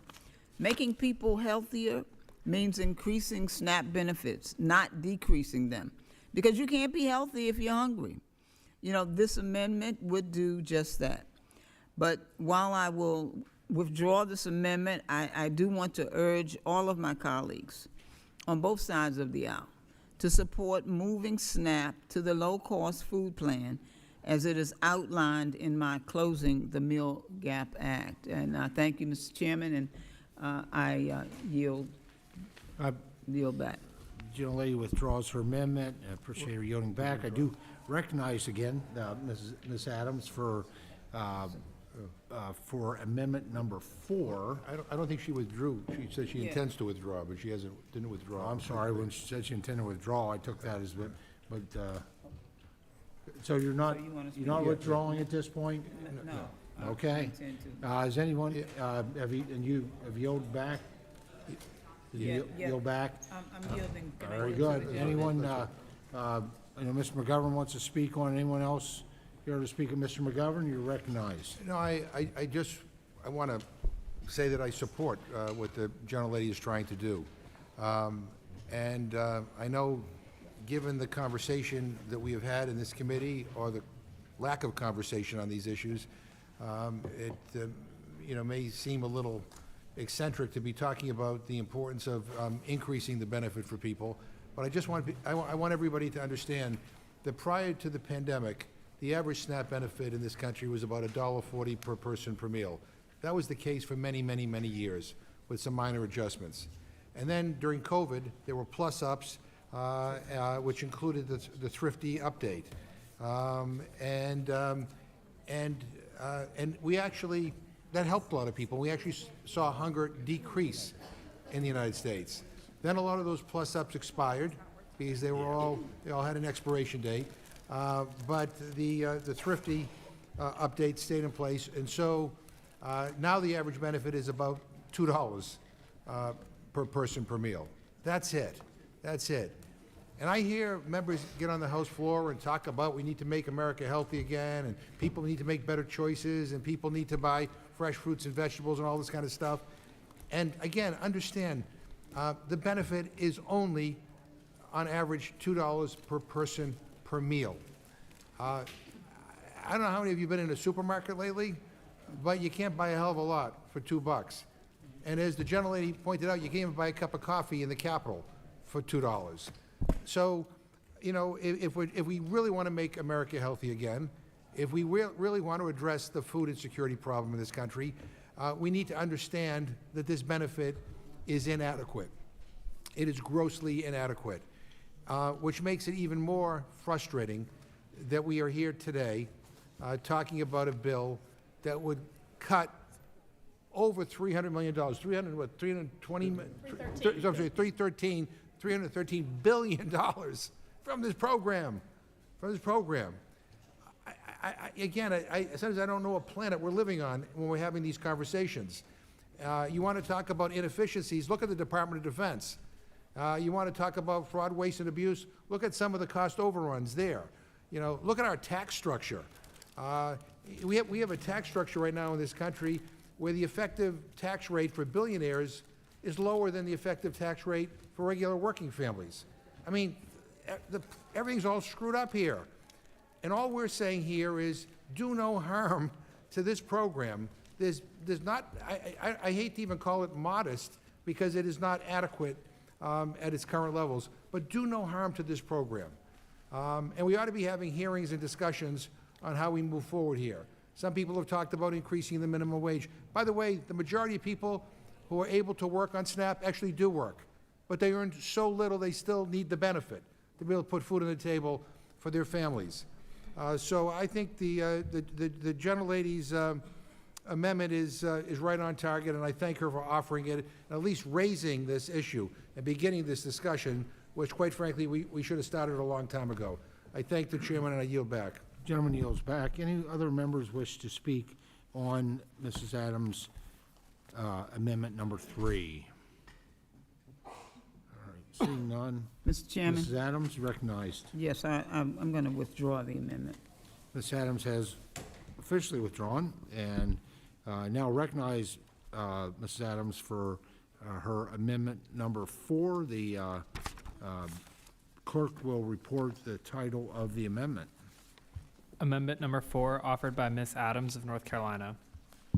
The amendment is will be distributed among the members, and now recognize the gentlelady from North Carolina, who is the author of this amendment, to speak on the nature of it. Thank you, Mr. Chairman. This amendment would standardize and increase the medical expense deduction used when calculating the SNAP benefit amount that a participant receives. SNAP benefits SNAP participants have to make the impossible choice between food and medicine. They do it every day because they have to. And this is especially true of low-income people who are elderly, who are disabled, or who have family members who are. And therefore, they have higher than usual medical costs. And this amendment, which echoes a provision in the Closing the Meal Gap that I spoke about a moment ago, would change the SNAP benefit determination process so that participants could deduct a higher standardized medical expense from their income when it is used to calculate their benefits. That seems really fair. The people who are probably, if they're working, they're making less minimum wage or even less, because no one should have to make this impossible choice. And a $290 billion cut to SNAP would make sure that even more people would be unable to afford basic goods. And so I want to urge my colleagues to vote yes on this amendment. I believe that it is fair to the people who really need medicine and they need food. Again, you can't be healthy if you're hungry. And so in solidarity with all of those who have to go hungry because they cannot afford food due to their medical expenses, I would urge my colleagues to vote for the amendment, and I do plan to withdraw it so that we can come together, I hope, and I know that we can, to standardize the medical deduction by closing the meal gap, Mr. Chairman, and I yield back. Gentlelady yields back. Does any other members wish to speak on Mrs. Adams' amendment number 4? Seeing none, let me just share that the law already provides for deductions from income for the purposes of determining SNAP eligibility. Households can deduct shelter costs, medical expenses, a percentage of earned income, child care expenses, and more. And so this amendment would also put the committee above its instruction, risking a tax hike for all Americans next year. And so I urge a no vote on the amendment. With that, let's see. Hearing no... Mr. Chairman? Oh. Yes, ma'am. Go ahead, I'm sorry. I'm going to withdraw the amendment. Oh, the gentlelady withdraws her amendment, and we will move on to Ms. Takuda has an amendment at the desk. It is number 9, and Yes. the clerk will state the title of the amendment. Amendment number 9, offered by Ms. Takuda of Hawaii. Without objection, the amendment will be considered as read. I now recognize the gentlelady from Hawaii, the sponsor of the amendment, for up to 5 minutes for an explanation of her amendment. Thank you, Mr. Chairman. No community in America is spared from the brutal SNAP cuts in this bill, but rural districts like mine in Hawaii will suffer the most. You know, when I travel my district to some of Hawaii's most rural and remote areas, I hear stories of grit and determination in the face of relentless challenges. Unaffordable housing, limited access to health care, broken transportation, and yes, food insecurity. Rural communities have the highest SNAP usage. 1 in 6 rural households rely on it. At a time when rural-urban disparities are only widening, it's unconscionable to slash a program that puts food on rural tables and dollars into rural economies. That the communities growing our nation's food, fiber, and fuel face the highest rates of food insecurity isn't just cruel irony. It's a fundamental injustice. SNAP helps correct it by both feeding families and sustaining local economies. SNAP isn't just a safety net. It's economic infrastructure. I know we've heard this time and time again in these hearings, but it bears repeating. Every dollar in SNAP generates over $1.50 in economic activity, supporting grocers, truckers, farmers, and local businesses in every corner of America. Let's be clear about what happens if these cuts go through. Food insecurity spikes immediately, especially in rural communities. Seniors, kids, veterans, and rural people with disabilities will go hungry first. Rural economies will start to unravel. SNAP dollars keep small-town grocers, farmers markets, and retailers afloat. Without them, doors will close. A recent study found these cuts would harm 27,000 retailers nationwide, and the worst damage will be in rural counties, including many across Hawaii. These are already areas with limited food access. SNAP cuts will turn shortages into full-blown food deserts. When stores disappear, we know families will leave. Farmers will lose customers. Communities will collapse. These cuts will push people out of the places they've called home for generations. This is not just about food. It's about survival. People in rural areas already live shorter, sicker lives, thanks to limited access to health care. And now Republicans not only want to gut SNAP, but also Medicaid, which covers 15 million rural Americans, including nearly 40% of children. Let me say it plainly. This is a coordinated and cruel abandonment of rural America. Cutting food, killing local businesses, stripping away health care. And many of you here, you know how important health is to rural America. Some of you even sit with me on the Bipartisan Rural Health Caucus. Mr. LaMalfa, Mr. Johnson, Mr. Mann, Ms. Miller, Mr. Finstead, Mr. Rose, Dr. Jackson, Ms. Dela Cruz, and Mr. Van Orden. Mr. Chairman, you and I have talked about this. You're one of our very first members of the Bipartisan Rural Health Caucus, and you know better than anyone, food is medicine. Healthy food is essential to rural health. Cutting SNAP is not just wrong, it's life-threatening. My amendment is simple. Before these cuts go into effect, let's prove they won't harm rural communities. That's it. If we care about rural America, this should be a no-brainer. I think of this amendment as an oath that we should take to do no harm to rural America, the heartland, hell, the heart of this country. Right now, rural America is struggling. Rural America deserves better, and rural America is watching. I urge my colleagues to support this amendment and vote yes. Mr. Chairman, I yield back. Gentlelady yields back. Any other members seek recognition? Mr. Chairman. The gentleman from, that we haven't heard from yet, we give an opportunity. The gentleman from New Mexico, Mr. Vasquez, for 5 minutes. Thank you, Mr. Chairman, and I want to speak plainly about what's at stake here and fully support Mr. Kuta's amendment. SNAP is vital to rural communities, to farmers and economies. It provides vital dollars that support both our farmers but also small groceries like that of which I spoke about yesterday in rural Lordsburg, New Mexico, the only grocery store within a 30-mile radius, and that feeds families in rural America. For 50 years, SNAP has been a promise that no matter where you live in this country, your kids should be able to eat, your parents should be able to age with dignity, and your neighbor shouldn't have to choose between medicine and groceries.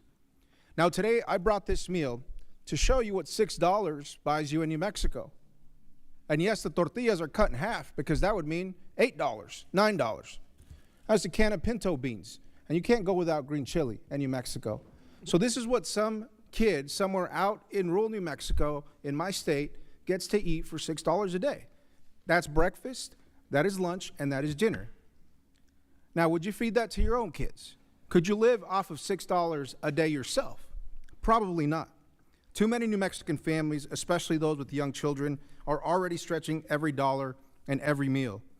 Taking food off of kids' plates while handing tax breaks to billionaires is just wrong. If you're not willing to eat on $6 a day, then don't you dare expect your children or the children in my district to do the same. This partisan legislation breaks that promise, and it'll leave rural communities in the dust, all in order to give these massive tax breaks to corporations and the ultra-wealthy. Under this partisan plan, it would cost the state of New Mexico around $255 million just in next year, and an estimated $2.4 billion over the next 10 years. Folks, we don't have that kind of money. That bill would force rural New Mexicans to choose between feeding their children or educating them, between building rural health care clinics or keeping small grocery stores open, and between supporting small farmers or feeding hungry seniors. Not in the name of fiscal responsibility, as some have claimed in this committee, or in order to reduce the national debt, because this bill and this entire bill does none of that, but simply to line the pockets of corporations and billionaires. Hungry people can't work, hungry kids can't learn, hungry families can't raise their children, and a hungry nation cannot prosper. New Mexican children, families, farmers, and rural communities should not be forced to pay for these reckless tax breaks for the wealthy. Thank you, Mr. Chairman. I yield back. Gentleman yields back.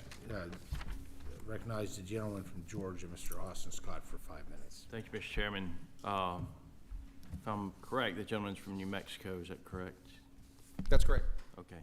So just New Mexico had a $3.5 billion budget surplus in 2023 and another $3.5 billion surplus last year. And I just, if I might, Mr. Chairman, to quote, the oil and gas boom has helped New Mexico become the nation's second biggest oil-producing state, despite having a population just over 2 million. Taxes paid on the state's oil production will generate, and this is in quotations, more money than we know what to do with, according to Democrat State Senator and Legislative Finance Committee Vice Chair George Munoz. With that, I yield. Yields back. Now recognize the gentleman from California, Mr. Costa. 5 minutes. Thank you, Mr. Chairman. I'd like to ask the author of the amendment a question and then make a statement. I support your amendment for all the reasons you stated and myself representing a large part of rural California. What's the definition under your amendment to determine what is rural in America?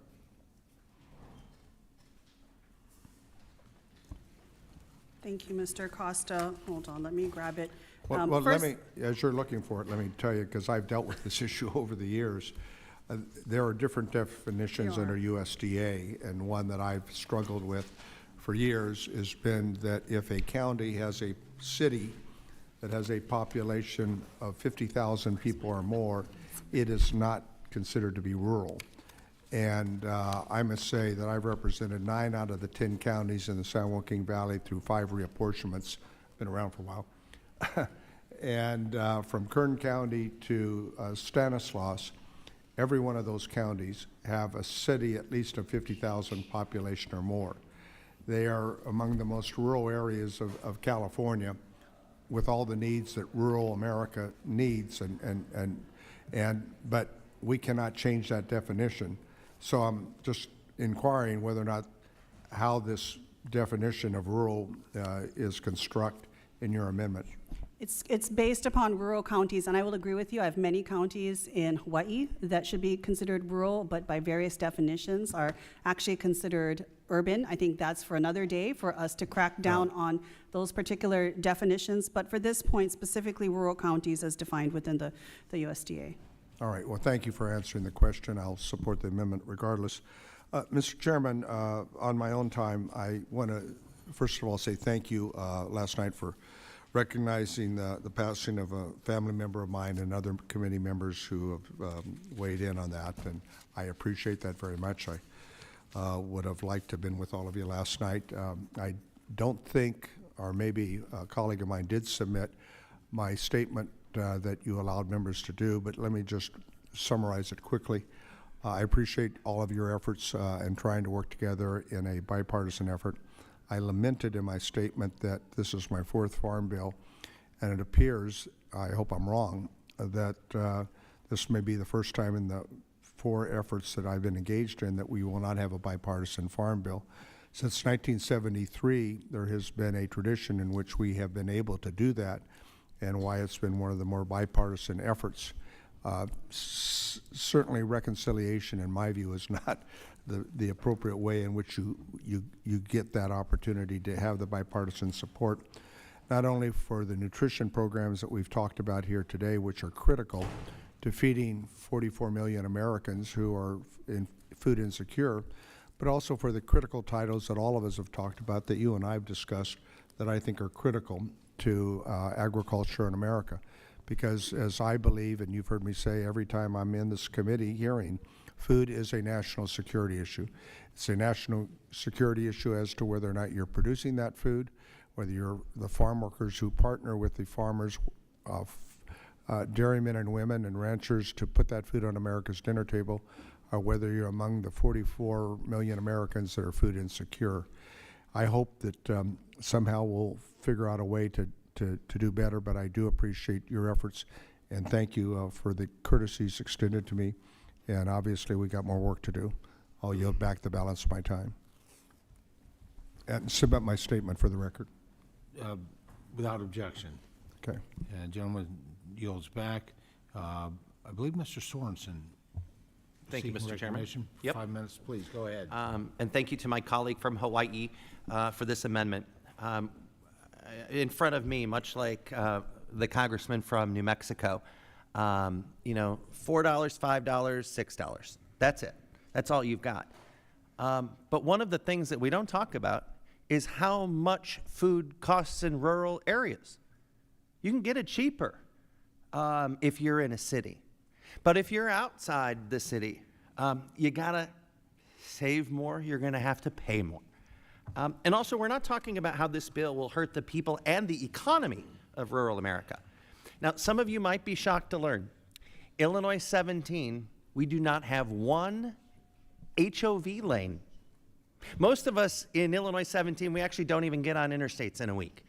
We take gravel roads and we take the blacktop. There's no Whole Foods and there's no Trader Joe's in my district.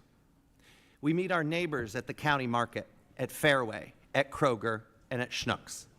We shop the sales. We click on the digital coupons if you can figure out how their app works. But some of us still clip our paper coupons. I shop at the City Line Plaza Jewel in Moline, Illinois.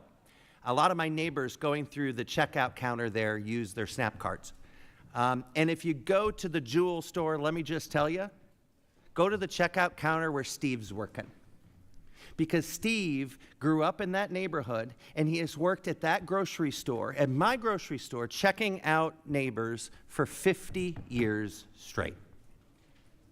What happens when Albertsons, which owns the Jewel, loses 20% of the revenue at my store? It's not that people will just go hungry in my neighborhood. Steve loses his job after 50 years. The people in the meat department lose their jobs. The pharmacist loses her job. The florist loses their job. Stores will close. And so let's understand that. And in rural areas, if you've only got a Dollar General, the Dollar General is going to close. The Casey's General is going to close. The small town grocery store is going to close. It doesn't take a meteorologist to forecast that there's going to be food deserts everywhere. Would the gentleman yield? If I can go finish, thank you, sir. This isn't a scare tactic. Even representatives from a small mom and pop that you may have heard of, Walmart, they've even reached out to me and they said, our entire food system in the nation will change if food assistance gets cut from hungry people. The GOP now wants Illinois to magically find $222 million to feed hungry people. I'll vote yes on Ms. Takuta's amendment. I urge my colleagues to do the same. And with the balance of my time, I'd like to give some time to the gentleman from New Mexico, Mr. Vasquez. The gentleman from New Mexico is recognized. Thank you, Mr. Sorensen. Just wanted to quickly respond to Mr. Scott. On Tuesday in New Mexico, the State Legislative Finance Committee, they had their first meeting of the year. They expected that the Republican proposal to cut Medicaid would cost the state $1.1 billion. As I mentioned before, $250 million just in the next year in SNAP cuts and billions more over the next 7 years. What we have to realize is that we don't exist in a vacuum in this committee. All those cuts put together, and let me also say, oil and gas royalties go to the Land Grant Permanent Fund, which are earmarked for schools and hospitals.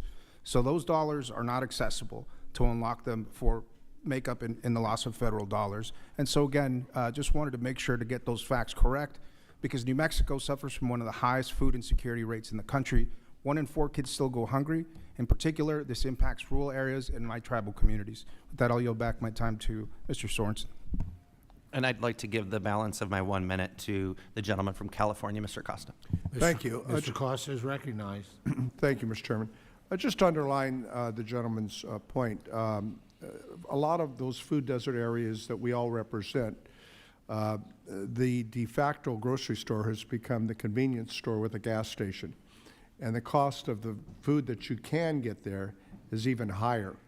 And that's a sad reality, but, you know, and people, a lot of farm workers come in there for lunch and try to buy, you know, what they can. And oftentimes, and we have a peculiar thing, if the food is heated, you can't use your food stamps, right? That's kind of, I think, crazy. But if you buy it from the chilled area of the convenience store, many of them have a microwave and you can then heat it up. None of this makes any sense. So it just underlines the challenges of rural areas without grocery stores. Thank you. I yield back the balance of your time. Mr. Sorensen yields, and now recognize the gentlelady from Maine, Mrs. Pingree, for 5 minutes. Thank you very much. Mr. Chair, and thank you to my colleague from Hawaii for submitting this amendment. While Hawaii and Maine may seem very far apart, and in fact, we are. The fact is, we both think a lot about our rural communities, and Maine is often considered the most rural state in the nation. I myself represent 125 districts. The largest city in our state is 60,000 people, and most of our towns are towns of 8 to 10,000, and I represent many under 1,000 or under 500. We have island communities, we have distant communities, and we have so many of the problems that people are talking about today. We have about 1,500 retailers who serve SNAP benefits in our district. They're grocery stores, but they're also little corner markets, general stores, mom and pop shops, and they would be deeply impacted, as you've heard my colleagues say, by the challenges in this major cutback to SNAP. Rural people are also often more impacted. I've heard my colleagues say it's often more expensive to buy food in rural areas. You're distant from it. But we also often are able to get things directly from the farmer at rural markets, at farm stands, through direct purchases from farmers, and that could be impacted as well. And as my colleagues have mentioned earlier, we are the Agriculture Committee, and we should be thinking about all those ways we can make sure we're supporting farmers in making sure people get healthy food benefits. But I wanted to go back to one point we were talking about a little bit earlier, and that is the big gimmick that's going on here to take away these benefits. And I think that gimmick will impact our rural communities as much as anything. As you know, my colleagues, in order to say that there are actually no cuts being made, they're saying, well, we're just shifting it back to the states. And I've heard people mention, oh, some states have surpluses, it's not very much money, maybe a couple million here or there. But again, looking up the numbers from my state, if we had to pay 25% of the cost of SNAP in the state of Maine, we would now take over $100 million in cuts. And that's at the same time we're also seeing major cuts to Medicaid in another committee going on, where we're already suffering from the cuts that have been made by DOGE, which are impacted all of our states, and looking at the 2026 budget, which has cuts to housing and urban development, the EPA, the Department of Education, and a whole variety of accounts that we will be experiencing. So it will be deeply impactful for our states.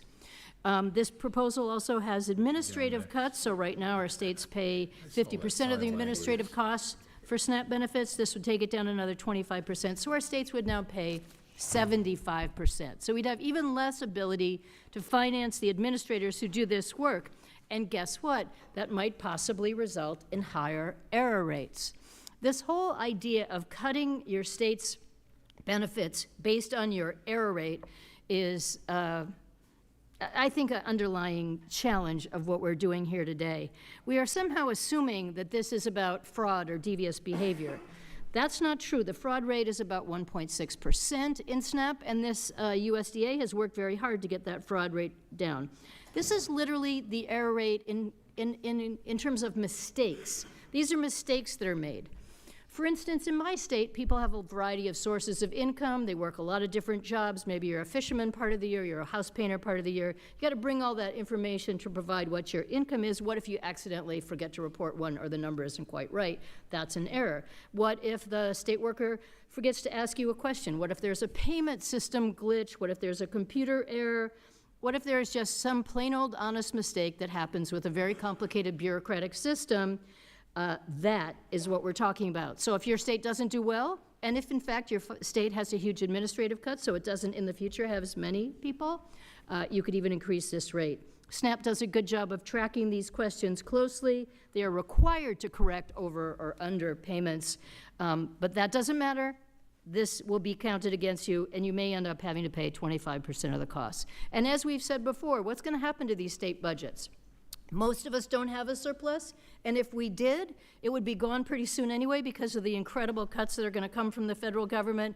And then what will happen? People will see deep cuts in rural communities to all accounts, to local aid to education, to environmental protection, to a whole host of things that they're currently funding now.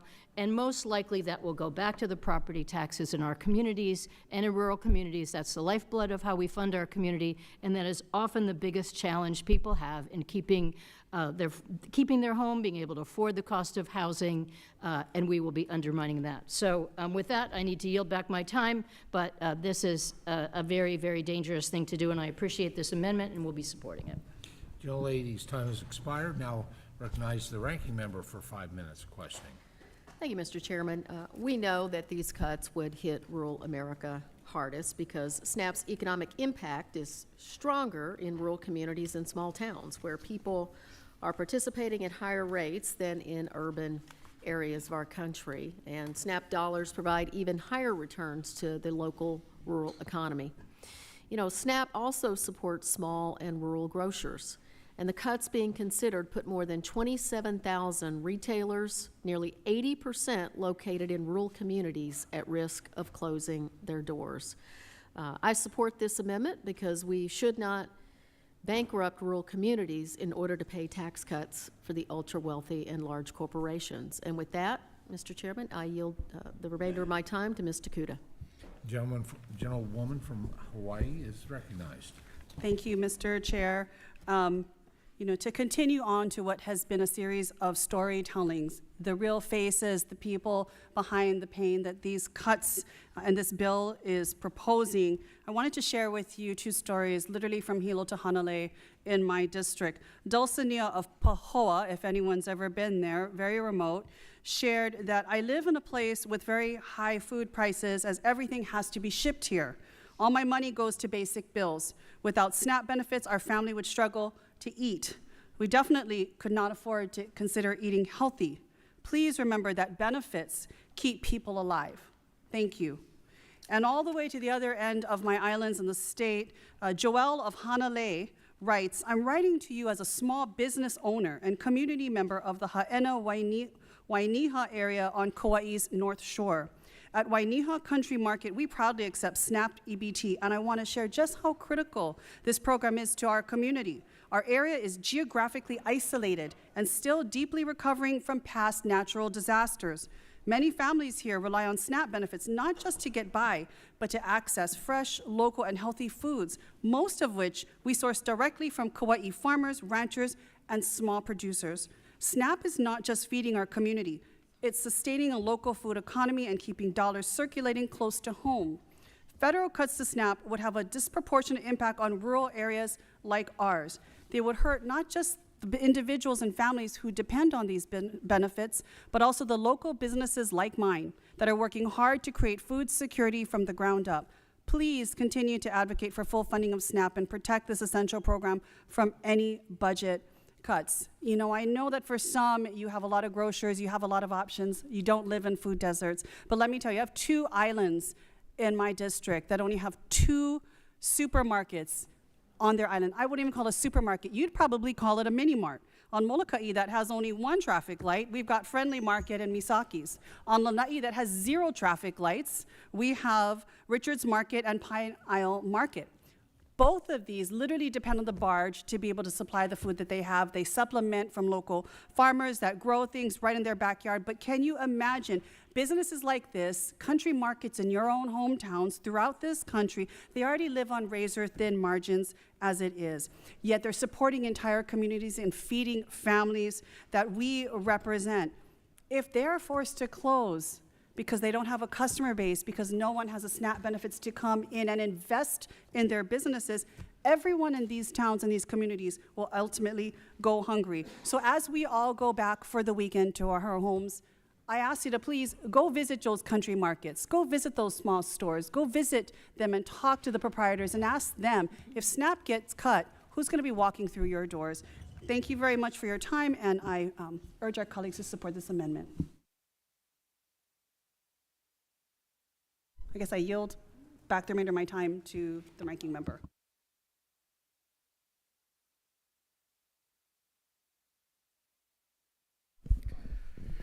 Thank you, Mr. Chair. As you can see, I'm 3 eggs short of a dozen right here.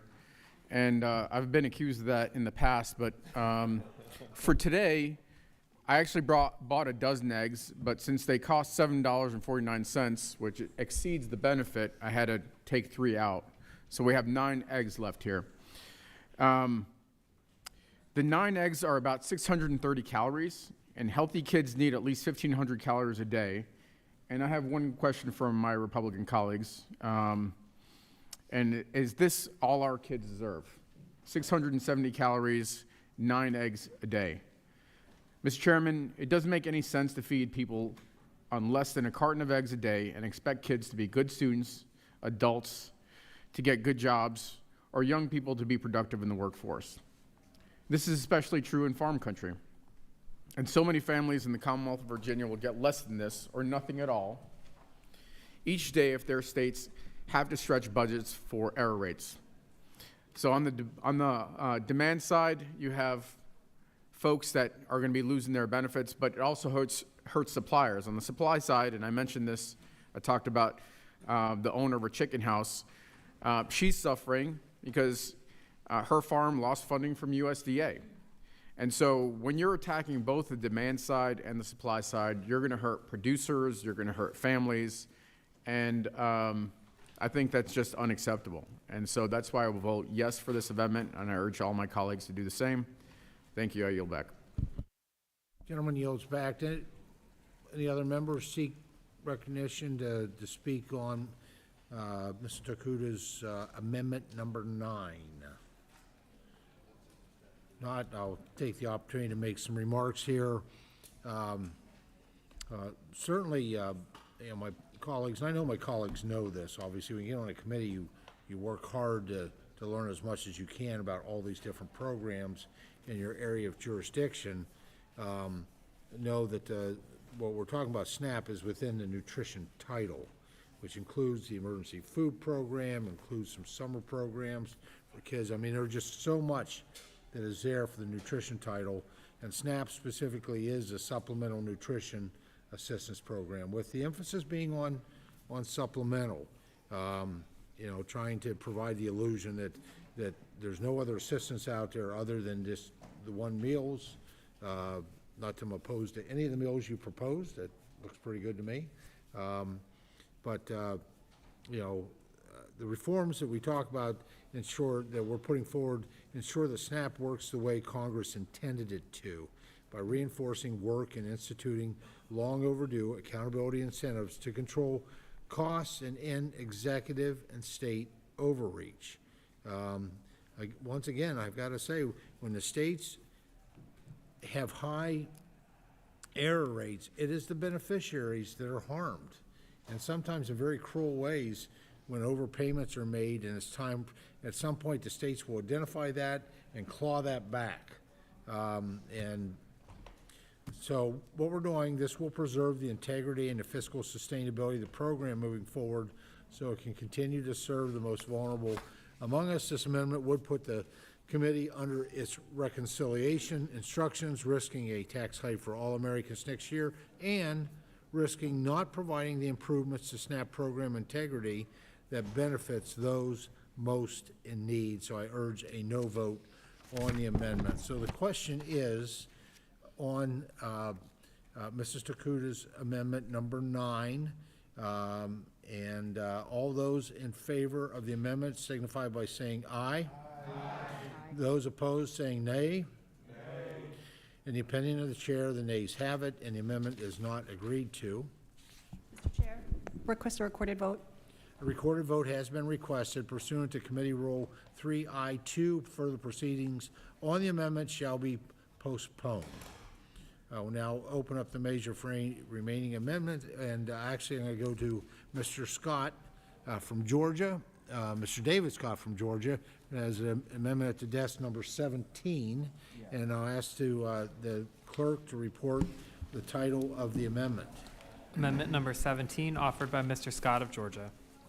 Without objection, the amendment will be considered as read. I now recognize the distinguished gentleman from Georgia, the sponsor of the amendment, for up to 5 minutes for an explanation of his amendment. Mr. Chairman, I rise once again to voice my strong and heartfelt opposition to this Republican reconciliation bill that proposes a cruel and deeply misguided cut to the SNAP benefits of our veterans and our military families.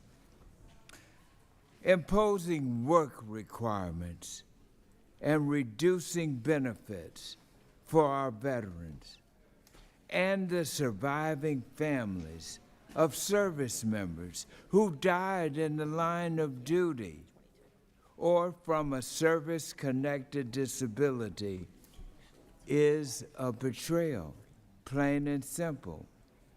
My amendment will do this. It will prohibit the implementation of any SNAP provision of this bill unless USDA and state agencies evaluate them first.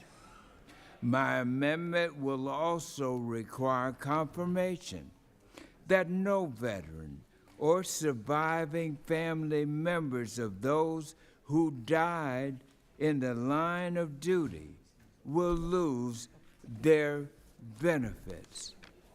I will remind my colleagues that these are the men and women who risked their lives or gave their lives for our country and their families. Right now, there are around 610,000 men and women in our nation whose spouses died in the line of duty or from a service-related disability.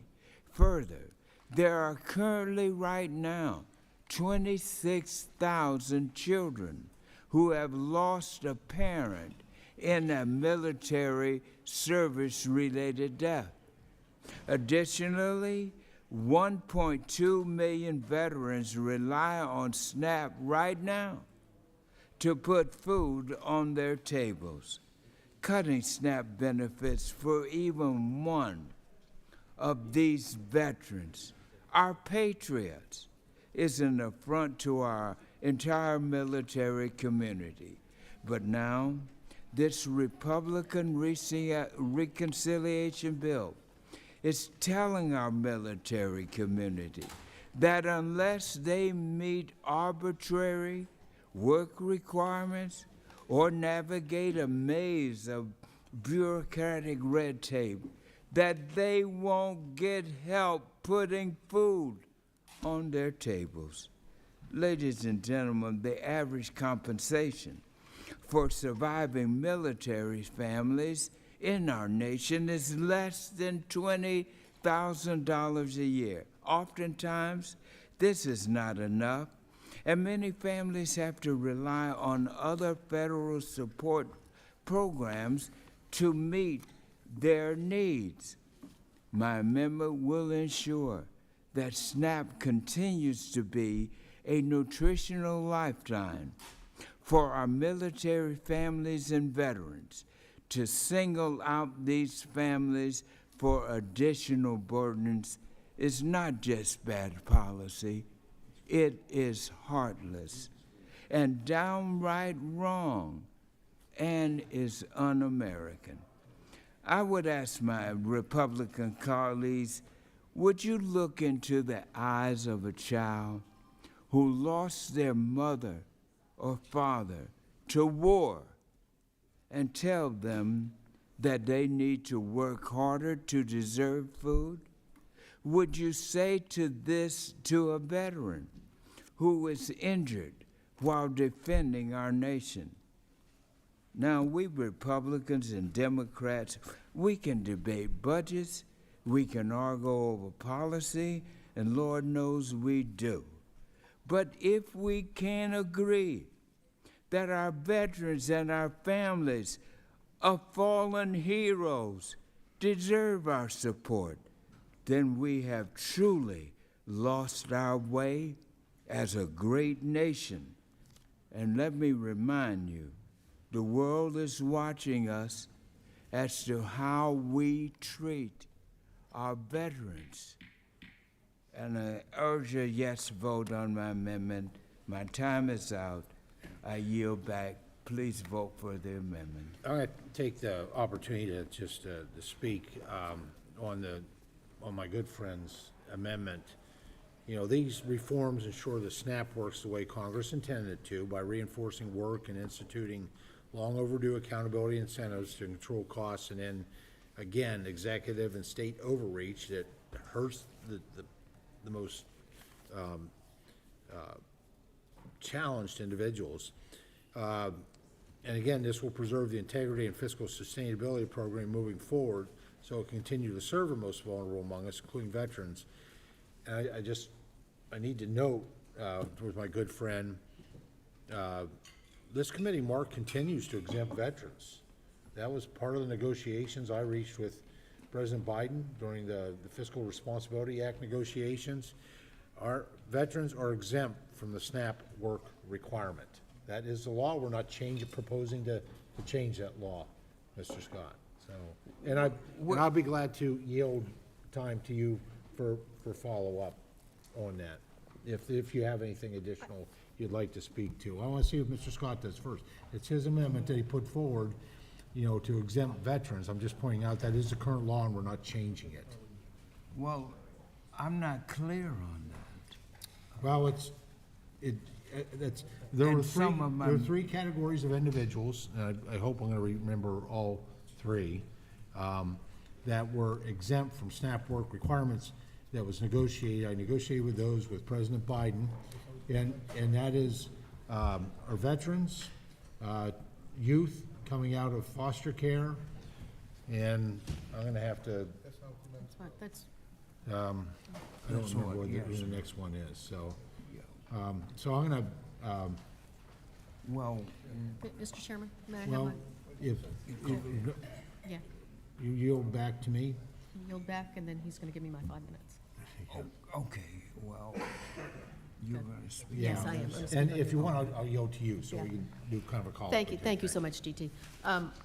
We appreciate that veterans have been excluded. We understand and know that. I think Mr. Scott's amendment actually covers the surviving spouses or children of service members or veterans who passed during active duty or from a service-related disability. So I would like to speak in support of Mr. Scott's amendment, given that that's what we're asking for, is that, someone who dies on behalf of this country, their surviving spouse should not have to go to work 20-plus hours a week if they are struggling for food security in their homes. That, to me, is exactly what we should be doing in this country, and I applaud Mr. Scott for putting this amendment forward. And, I also just want to add that, we have a lot of talking points today about, the way Congress was intended to work. And we are having an entire decimation conversation markup process with none of my Republican colleagues here again, by the way, in order to absolutely decimate a title of the Farm Bill.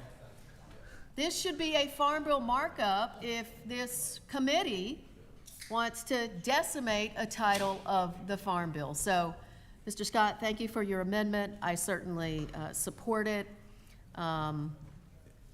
It's just stunning that here we are again, and here we are again.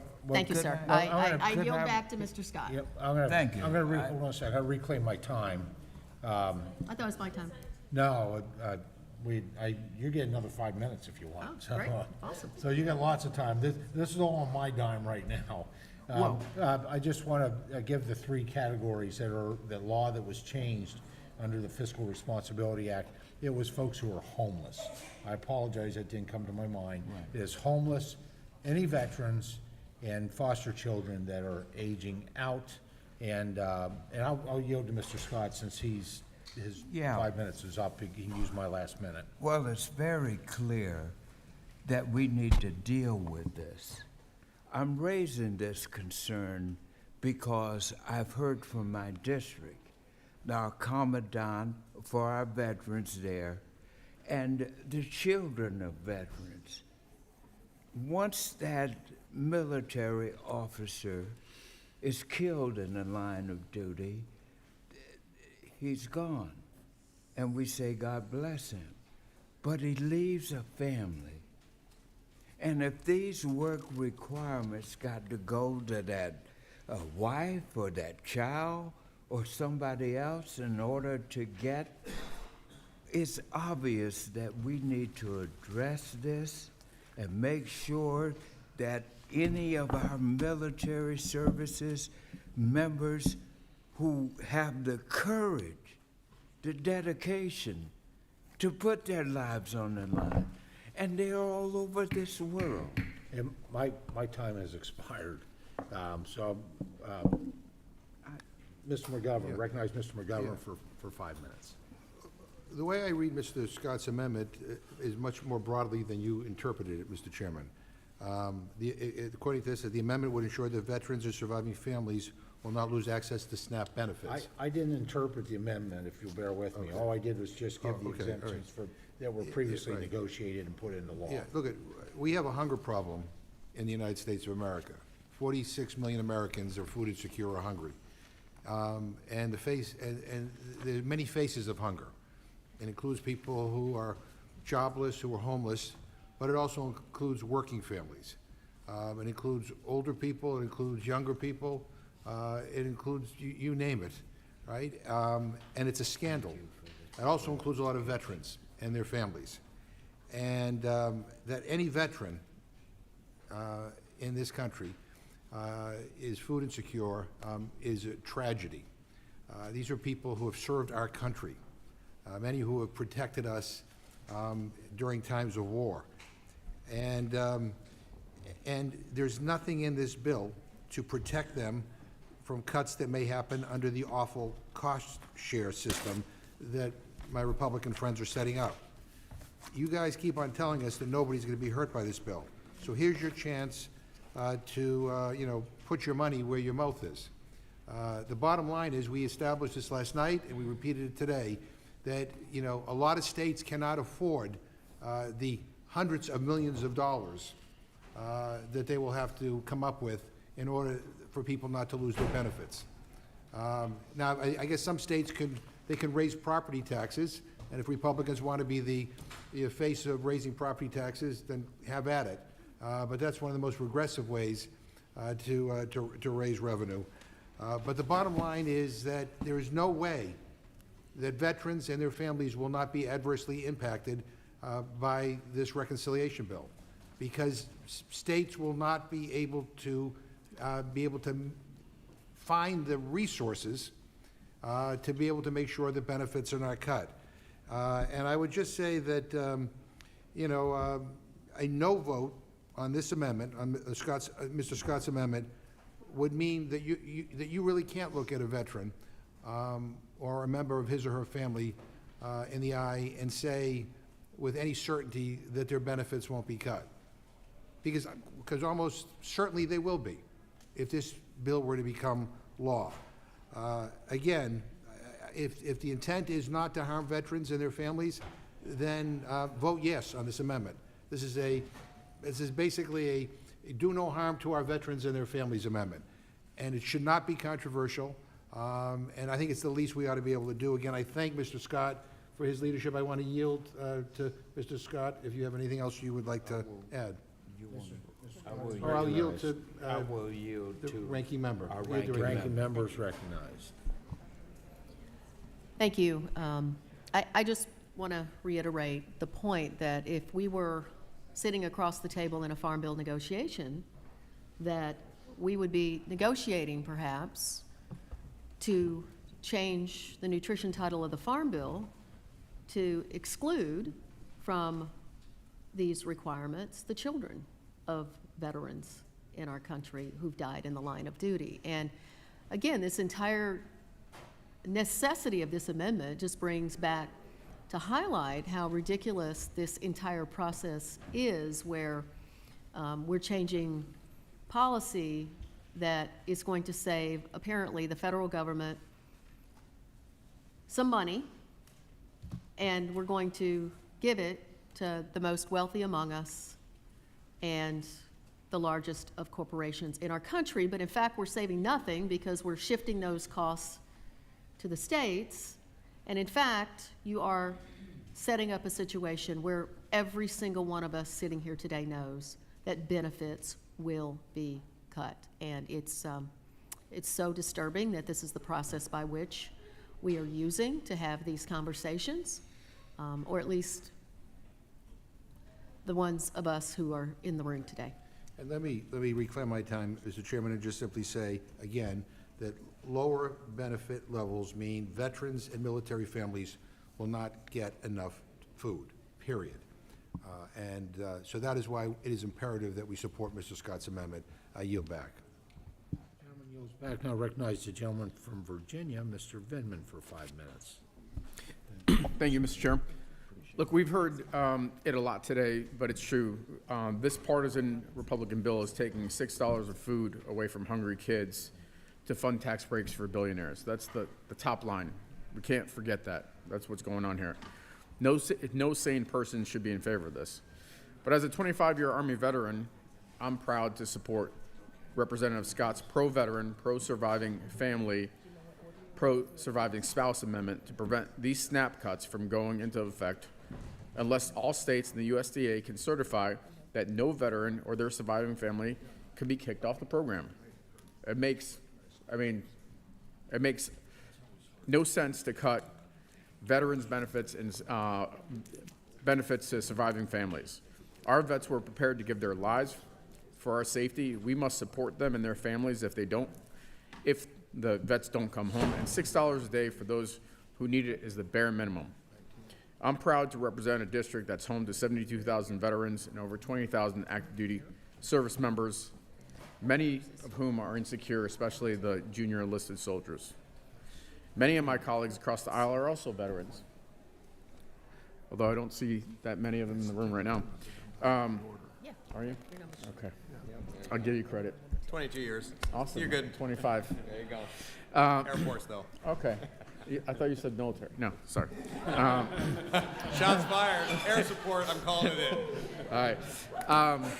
When they talk about honoring those who served our country, I believe them. That's why I challenge our Republican colleagues to vote for this amendment and ensure we keep our veterans and their families fed. Thank you. I yield back.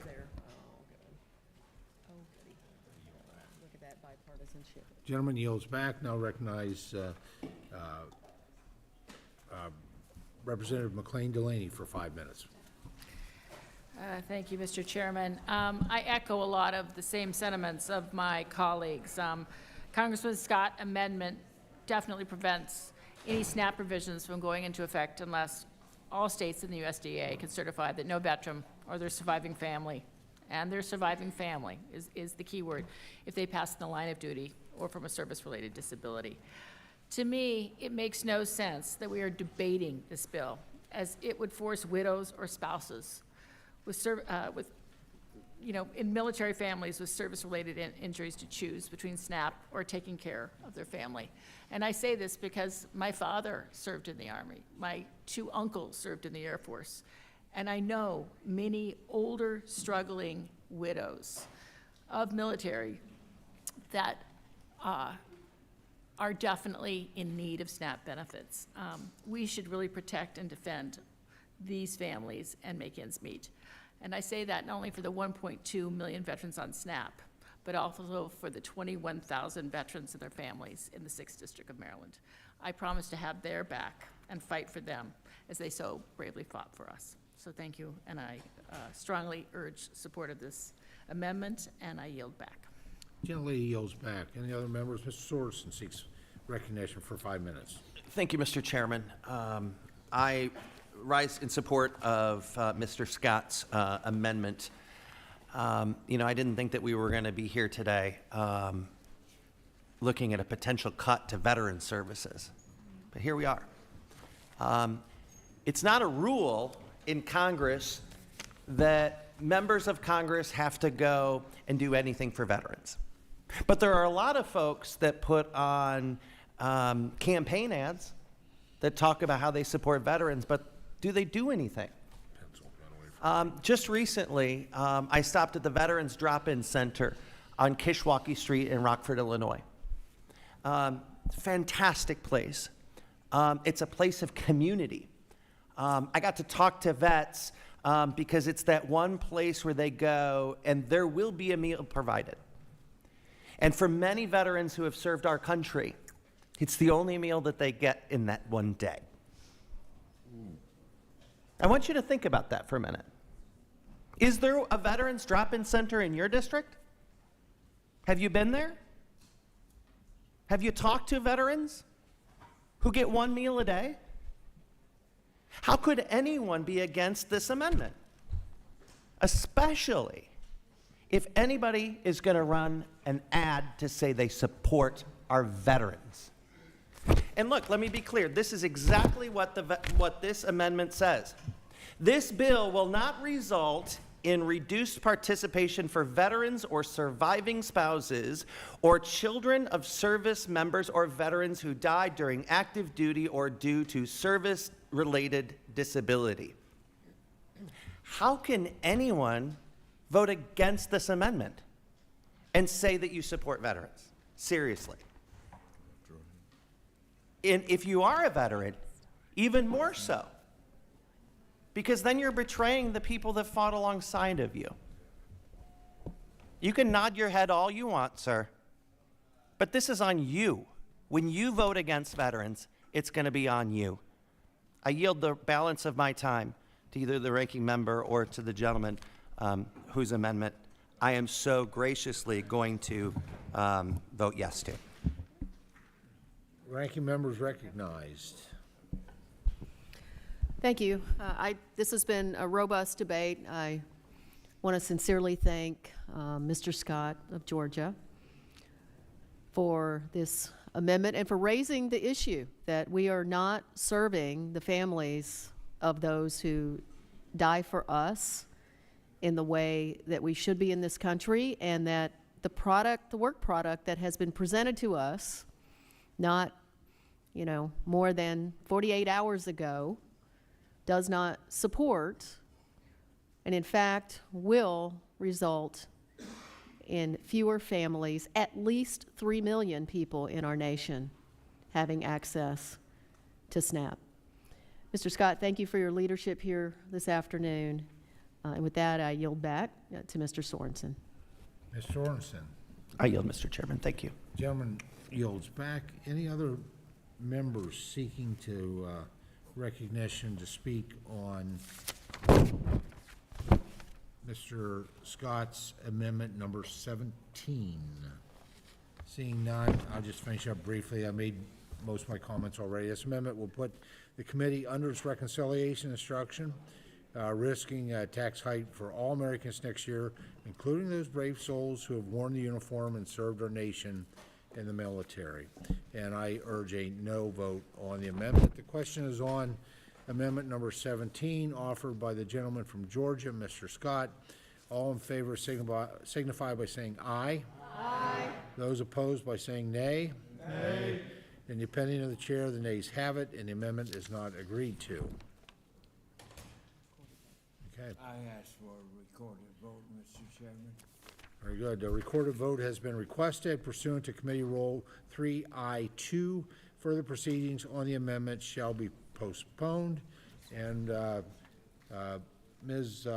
McLean Delaney has an amendment at the desk, number 22, and I'd ask the clerk to report the title of the amendment. Amendment number 22, offered by Mrs. McLean Delaney of Maryland. Without objection, the amendment will be considered as read. Now recognize the distinguished gentlelady to sponsor the amendment for up to 5 minutes for an explanation of their amendment. Thank you, Mr. Chairman. My amendment seeks to block the SNAP cuts in this bill unless USDA and all the states certify that the changes in this bill to SNAP recipients won't hurt households with children. In Maryland's 6th district, 33,000 households and over 76,000 people depend on SNAP to feed their families each month. Half of these individuals are children, almost 40,000 of them. The cuts in this bill would impact child food insecurity, and we all know this. If passed, the bill would be an $18 billion benefit cut for households with children. If passed, this bill would harm 1 in 5 children in America that depend on SNAP. If passed, this bill would force burdensome paperwork requirements on parents with children over the age of 7 and older Americans, putting millions at risk of losing essential food assistance by making the program more difficult to navigate.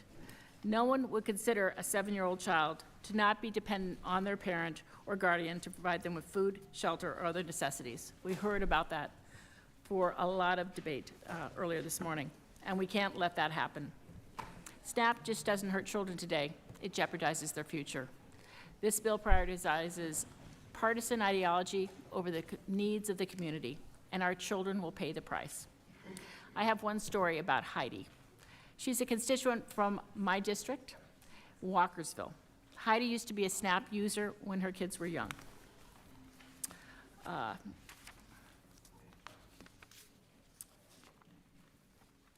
She speaks to the fact that when her kids were young, she needed SNAP so that her kids could eat. With it, she was able to navigate it and to be able to step forward with the long-term benefits she needed. I would ask that my colleagues step forward with me and use this amendment to fight back against harm against our children. I yield back. Gentle lady yields back. Other members that seek recognition to speak on the amendment, Ms. McGovern. You know, I want to rise in strong support of the McLean-Delaney amendment. Let me just say to my colleagues that there are many costs to hunger, and it's especially cruel to children. If children are hungry and they go to school, they don't learn. If children don't get access to decent nutrition, they will develop health problems, oftentimes leading to chronic illnesses that they'll have to deal with through their adult lives. You know, we like to say around here that our kids are 100% of our future. I really believe that.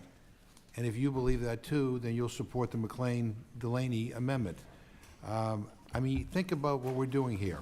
We're considering this reconciliation package, which is more concerned about cutting SNAP benefits to fund tax breaks for millionaires and billionaires than it is about making sure all of our children have access to adequate nutrition, or that all of our veterans have access to adequate nutrition.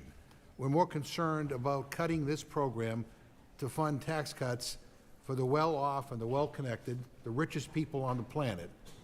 That is where our focus is. And I find that unconscionable. All this says here is that we're not going to support any benefit cuts to families with children.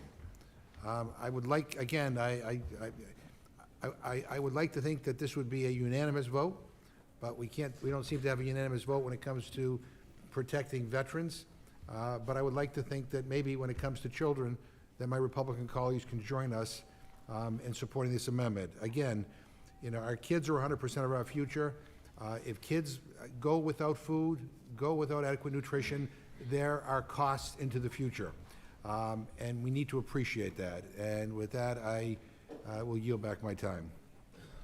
Gentleman yields back. Any other members seek recognition to speak on amendment number 22 by Mrs. McLean-Delaney? Mr. Chairman. Mr. Costa is recognized for 5 minutes. Thank you. I support this amendment for some of the same reasons that my colleagues have just articulated. And, you know, we all draw upon experiences. Clearly, during the pandemic, we found out with schools limited how it impacted a lot of our kids. Teaching remotely is challenging enough, but teaching hungry kids, good luck. The school lunch and school breakfast programs provide a big support in that, but just families being able to provide, who are food insecure, food on that dinner table every night is something that I believe we should all support. And let me just anecdotally share an experience that was a lesson in life that I learned. When I was at university, I decided to join Big Brothers and Big Sisters to help out some kids. And I must say I learned a lot more from that experience than perhaps I gave. But Philip Yancey was my little brother, and he was 15 years old, and he lived in the projects. And we would get together 3 or 4 hours a week, usually on Saturdays, have lunch, do something that was fun and good for both of us. And this one day he was extremely hungry, and he was on his second cheeseburger, and I said, "Gee, Philip, you're really hungry today. A 15-year-old kid, I mean, what do you expect?" And he says, he looked down at his shoelace, he says, "Well, Thursday, we ran out of food stamps, and I had a potato yesterday." When you realize people that are dependent upon this program to provide at least one good meal a day, if not more, it brings it all home. And so I just think we need to remember that there are millions and millions of Americans and a lot of kids that, you know, without this program would have terrible, terrible problems beyond what they currently are dealing with. So I support this effort. I think that we need to do better in this country, and we need to look on how we can work together in a bipartisan effort to eliminate food hunger in this country. I yield back the balance of my time. Gentleman yields back. Now recognize the gentlelady from Ohio, Congresswoman Brown. Thank you, Mr. Chairman. I just want to say that I strongly support the McLean-Delaney amendment, which prohibits the implementation of SNAP cuts until USDA and all states evaluate and confirm there will be no benefit or eligibility changes to households with children, which has seemed to have been the declaration on the other side of the aisle already. So this just seems to make sense because it will hold people accountable. This bill is about the future. We know, studies have shown, children who eat healthy diets do better in school, live healthier lives, and those things are the things that help break poverty cycles, which is something our colleagues say they want to do. We've had first-hand testimonies from people on both sides of the aisle about the power of SNAP and how the programs help to put food on their tables. So this amendment makes sure that children have the same chance that some of us in this very room had to make an impact on the world like we have been able to do today. So I would just respectfully request that we support this amendment. And with that, I yield back. Gentlelady yields back. Please recognize the gentlelady from Connecticut, Mrs. Hayes, for 5 minutes. Thank you. I rise in support of this amendment because, once again, changes to SNAP and SNAP eligibility will not only impact children outside of school, but it will also impact them in school. I mean, many people know that I came from a public school district. I understand how eligibility for free and reduced school lunches works, not from a committee position, not as a member of Congress, but as someone who was directly impacted from when we went from collecting those forms to when schools could seek reimbursement through CEP or community eligibility provisions. Cuts to SNAP and Medicaid would reduce the number of families receiving benefits and will negatively impact school meals. Children on SNAP are directly certified for free school meals, and most states use Medicaid and household income data to directly certify students for free and reduced school meal prices. If we reduce the number of families who are eligible for SNAP, the children will lose direct access to school meals and end up falling through the cracks. In addition, fewer schools will be able to apply for federal reimbursement through the community eligibility provision that I was just referring to. So kids will lose benefits. There's no other way around it, not only at home, but also in school. This would make it financially challenging. I was in the classroom long enough to know that before it changed, you know, tracking down kids to recertify and get this paperwork filled out over and over again, the community eligibility provision said that once they were certified for SNAP, they were automatically eligible for meals at school. So kids will suffer. And by decreasing the numbers of children who are eligible, we're increasing hunger amongst children. There's no other way around it.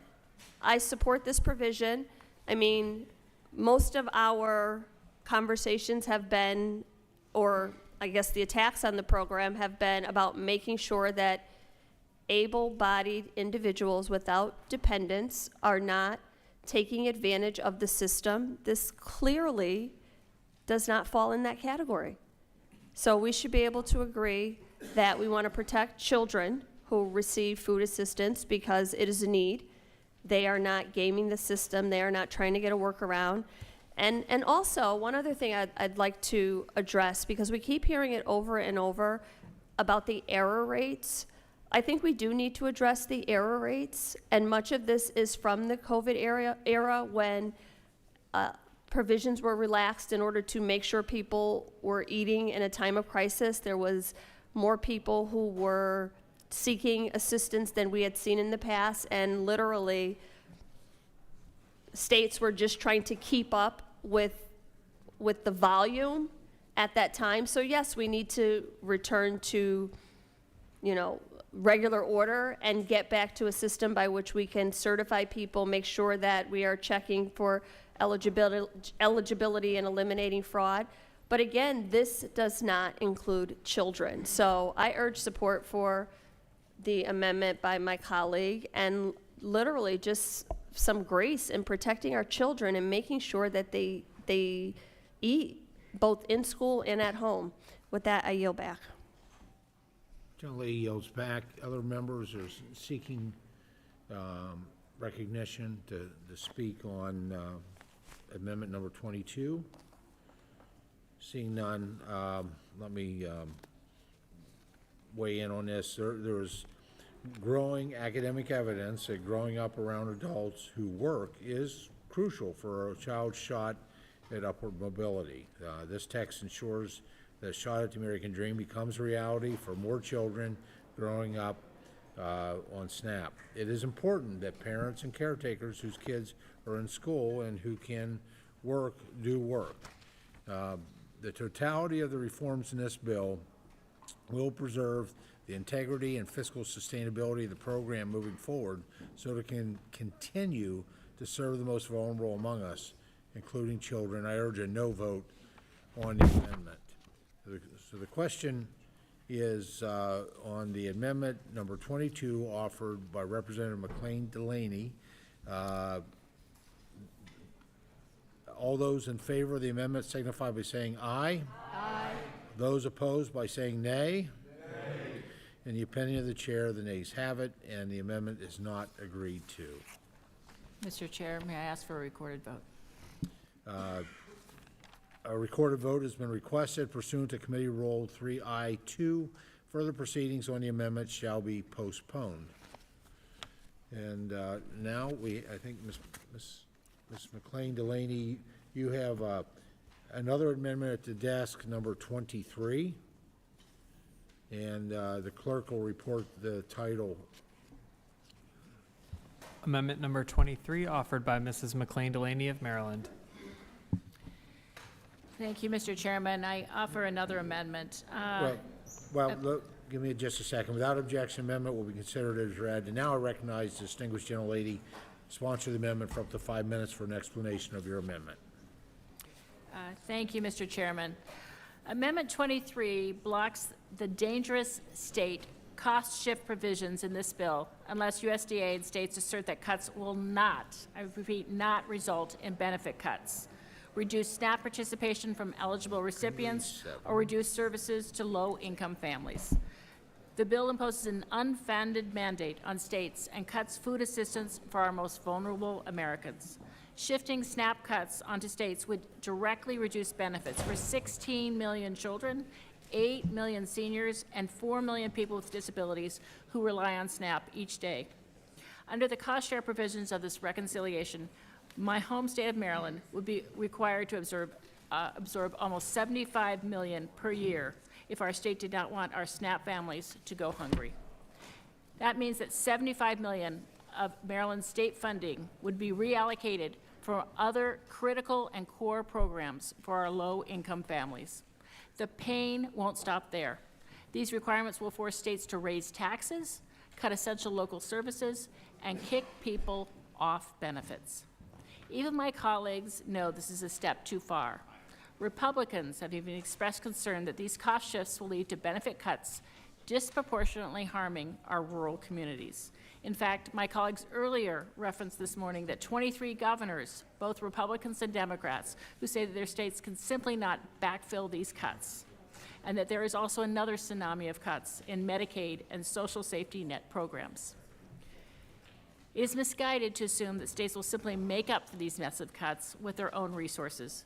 These provisions are not just a cost shift, they are quite frankly a direct cut to SNAP. Maryland, like almost all states in this country, have skin in the game. This is just another excuse to take food assistance away so that there can be tax breaks for our most wealthy. And unfortunately, it's our most vulnerable families who will ultimately pay the price. I strongly, strongly urge support for this amendment, and I yield back. Generally yields back. Any other members seeking recognition? Mr. Carball is recognized for 5 minutes. Thank you, Mr. Chair. I rise in support of Representative McLean Delaney's amendment. Having served in local government, I have a unique perspective as to the impacts that this will cause to state and local government. Not only are my Republican colleagues cutting SNAP, but they are also creating an unfunded mandate for state and local governments. These cuts are promoting unrealistic funding levels for state and local government, knowing that this would hurt the small rural counties the most. Increasing states' costs for SNAP administrative expenses from 50 to 75% is absolutely not feasible. And it would reduce SNAP participation. Let's call this what it is. It's a cut to SNAP.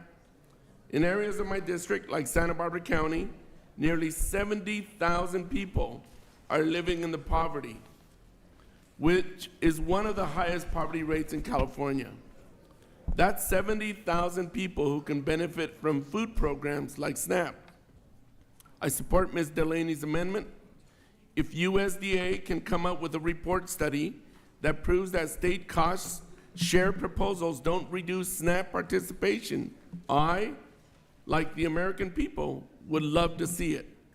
States and counties already pay millions of dollars towards the existing 50% administrative cost share for SNAP. Let's stop these charades and smoke and mirrors on trying to hide these drastic cuts to SNAP. Mr. Chair, I yield back. Gentleman yields back. Other members seek recognition to speak on amendment number 23. Any other members? Seeing none, I'll weigh in. Unlike every other state-administered entitlement program, such as Medicaid, SNAP benefits are entirely federally funded. The status quo is not working.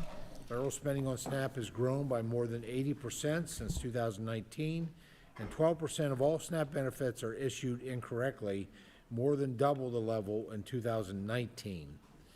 This is unacceptable and does the most harm to vulnerable Americans that this program was meant to serve.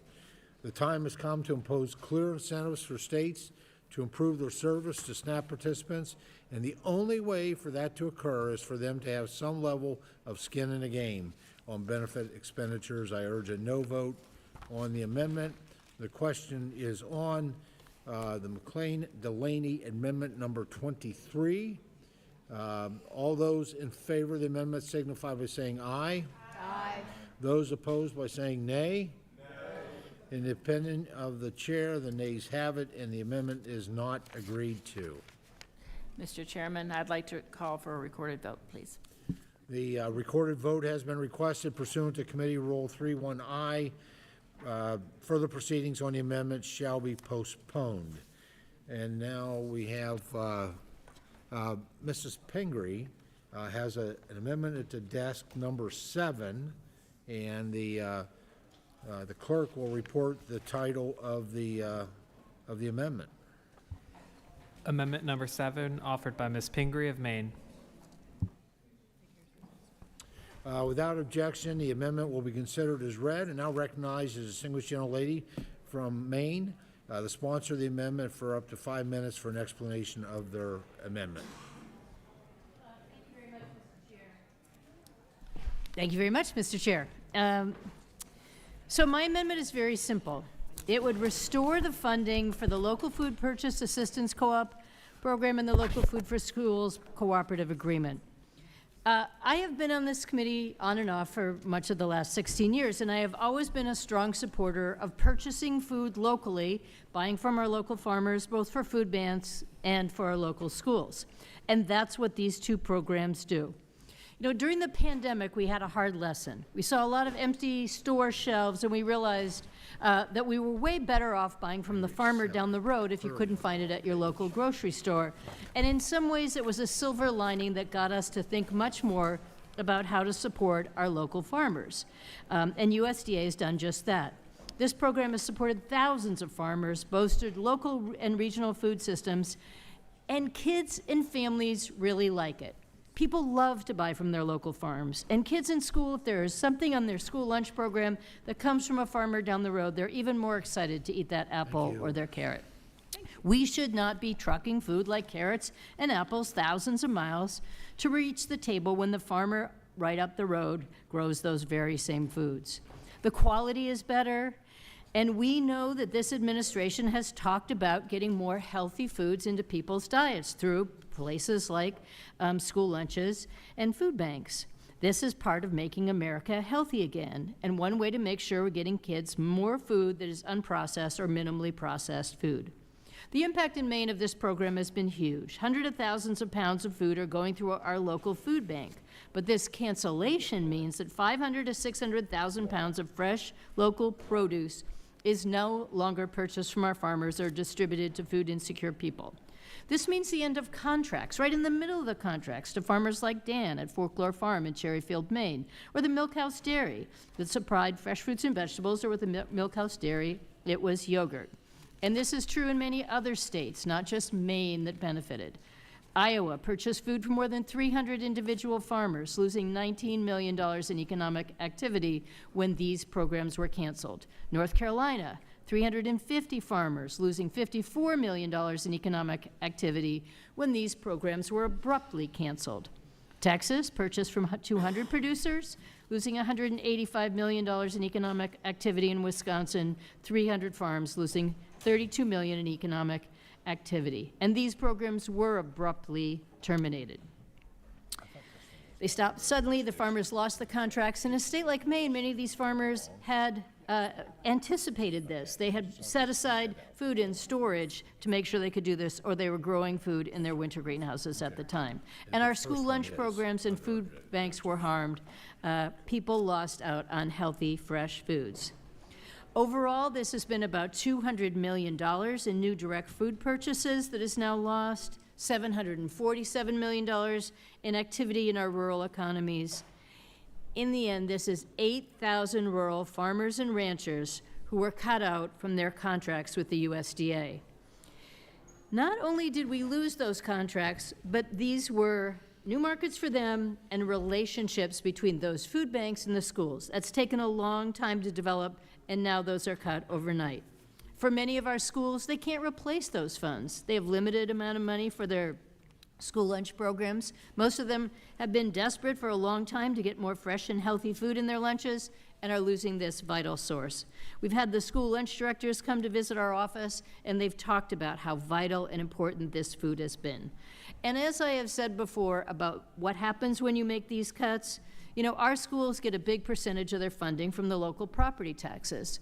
So if the parents in the schools want to make sure that this food still comes in, and the schools say, well, we've got a strained school budget to manage this year, and we want to add more fresh and healthy foods, this is just going to be that much more strain that we put on either our state budgets or our local property taxes.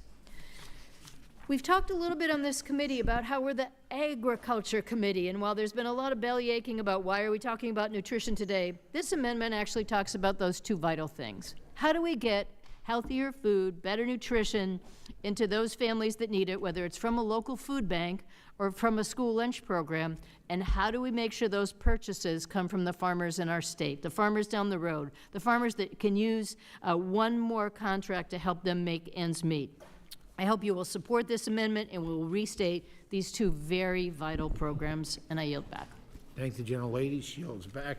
Other members seek recognition to speak. Mrs. Takuda is recognized for 5 minutes. Thank you, Mr. Chair. I speak in strong support of Rep. Pingree's amendment to reinstate the local food purchase assistance and local food for schools programs, two extremely successful initiatives that strengthen our food system at its roots. Let's be clear, hunger in America is not a food production issue. It's a logistical issue. People go hungry not because we don't grow enough, but because we fail to get food where it's needed. LFPA and LFS fix that, connecting local farmers directly to schools, child care centers, and food banks. This wasn't a handout, it was smart policy. These programs made food supply chains more resilient, gave producers new market, and put fresh, healthy foods on the plates of the kids who need it most. And yet the administration canceled them. Why? Because in their words, they no longer effectuate the goals of this agency. Really? If feeding children and supporting American farmers, giving them access to stable markets like schools and food banks so they can grow more crops and hire more employees isn't a part of USDA's mission, then what is? The fallout is already hitting home. Louisiana will lose over $18 million. One rancher in Ville Platte lost $380,000 in expected school sales.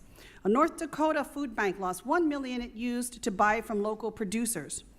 In Ohio, a chicken farmer who launched his business with LFPA support is now in limbo. In Kentucky, a farmer is ready to trash his hydroponic lettuce, grown for local schools, now with nowhere to go. And in Hawaii, $1.2 million gone. Produce meant for 128,000 students not going to feed our hungry keiki. In a state like mine that imports 90% of its food, these programs are lifelines, not luxuries. They're about food security, affordability, and keeping our producers in business. In addition to the Trump administration's $1 billion cut to local food programs across the nation, another $500 million in food bank funding, including $2.3 million for Hawaii, has been terminated. 7 shipping containers full of healthy food, eggs, chicken, pulled pork, proteins, real food, canceled. That food never reached our islands. That food didn't get to the 171,000 people each month that our Hawaii food banks serve. From Keiki to Kapuna, they remain hungry. This is wasteful, this is short-sighted, and it's plain cruel. Canceling these programs didn't just take food off of plates, it pulled the rug right under our farmers and ranchers across this country. This amendment is a step forward towards fixing this mistake. I thank Rep. Pingree for her leadership, and I strongly urge my colleagues to join in supporting it. Thank you, Mr. Chair, and I yield back. Gentlelady, thank you, gentlelady. She yields back. Other members will seek recognition to speak on the amendment. I recognize the gentlelady from Kansas for 5 minutes. Thank you, Chairman. I would love to offer up my support for this amendment. This is a program that I can tell you has absolutely benefited us in the Kansas 3rd and the entire Kansas City metro area, particularly after we saw the impacts on our supply chains during the pandemic. I've had plenty of meetings and had the chance to even tour some of the farms where folks lost some of these contracts. I have met with school superintendents and the folks who feed the children at schools about the impact that losing these contracts has had. And I can tell you that in addition to feeding kids and providing some of our struggling farmers with the contracts they need to stay afloat, we've also seen the added benefit of just helping our young people understand where their food comes from. One of the things that I certainly have had plenty of conversations with our farmers, ranchers, and producers, and even our 4-H clubs and Future Farmers of America, is how many people in this country actually are not familiar with where their food comes from. And that might not be a stated purpose, but it's certainly one of the things that I have found very heartening and encouraging about the program. I, again, would urge my colleagues to support this amendment. It makes sense, not just for the feel-good stuff, but also because it really is going to help keep some of our farmers, producers, and our kids as healthy and thriving as possible. Thank you, and I yield back. Lady yields back. Any other members that seek recognition to speak on Pingree Amendment number 7? If not, let me speak on this. This amendment actually has some flaws in it, which is, quite frankly, I'm surprised with Mrs. Pingree. The local food for schools program is not in our jurisdiction. That is education and workforce, because it's part of the school nutrition program. It is administered by USDA, but not our program. The other program clearly is the Local Food Purchase Assistance Cooperative Agreement program, and that is a COVID-era program that were unauthorized and never meant to be permanent. I certainly see some value in it. But it was never meant to be permanent, and it is unauthorized. The Biden administration created unsustainable programming expectations using, again, the Commodity Credit Corporation.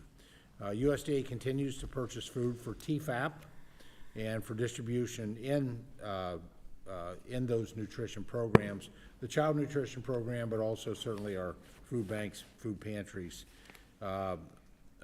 under the Emergency Food Assistance Program. This amendment would also put the committees below its reconciliation instruction at this point, risking a tax hike for all Americans next year. Certainly would like to work with you going forward in the future on the area we have jurisdiction for, but I have to, at this point, urge a no vote on the amendment. Hearing no further conversation or questions on the amendment, number 7, Pingree. All those in favor of the amendment signify by saying aye. Aye. Those opposed by saying nay. Nay. In the opinion of the chair, the nays have it, and the amendment is not agreed to. Recorded vote, Mr. Chair? A recorded vote has been requested pursuant to Committee Rule 3I2. Further proceedings on the amendment shall be postponed.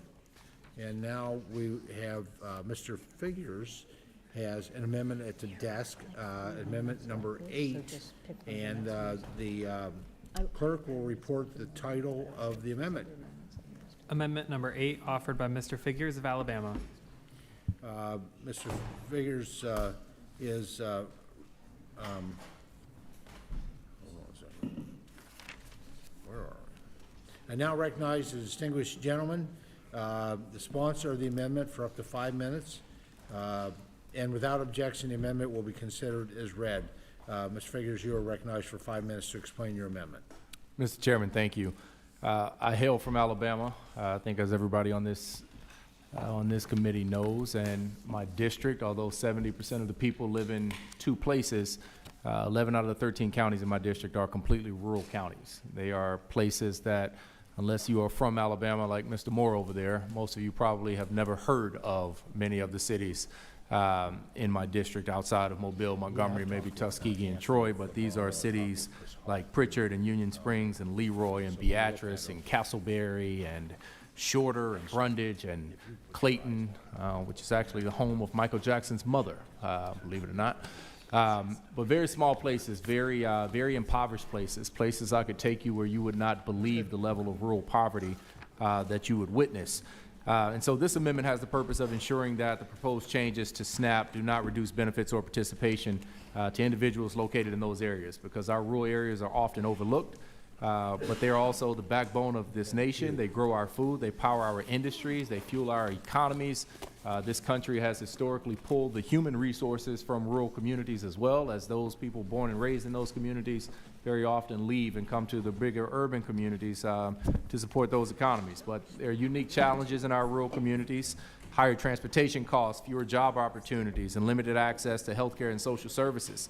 And so these challenges make the safety net of the SNAP program even more essential. And this amendment is about ensuring fairness and accountability. It simply says that before any matching funds requirement takes effect, we must be certain that it won't harm the very communities that need it most, our rural communities. And so we must guarantee that no eligible rural American sees their benefits cut or the participation in the program reduced. And why is this so critical? It's because rural hunger it's not an abstract policy discussion. It's very real. It's very real, especially in District 2 in Alabama. This is one of the poorest congressional districts in this country. The individual median income in my district hovers just around $30,000. And so we're talking poverty at levels that most of us in here cannot comprehend. And so, you know, this is a harsh daily reality for millions of Americans. And cutting these benefits without careful consideration would deepen food insecurity, harm local economies, and strain an already overly burdened charity and food bank system.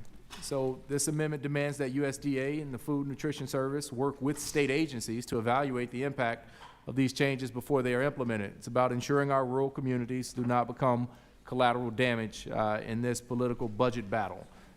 These communities are already at a heightened threat given the fact that they are often targeted in the card skimming schemes that we see deployed across this country.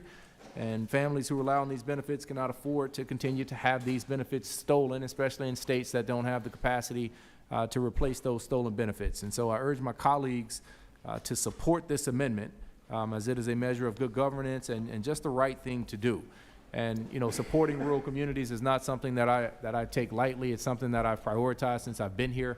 Just last week, I introduced a bipartisan bill focused exclusively on rural communities and rural hospitals.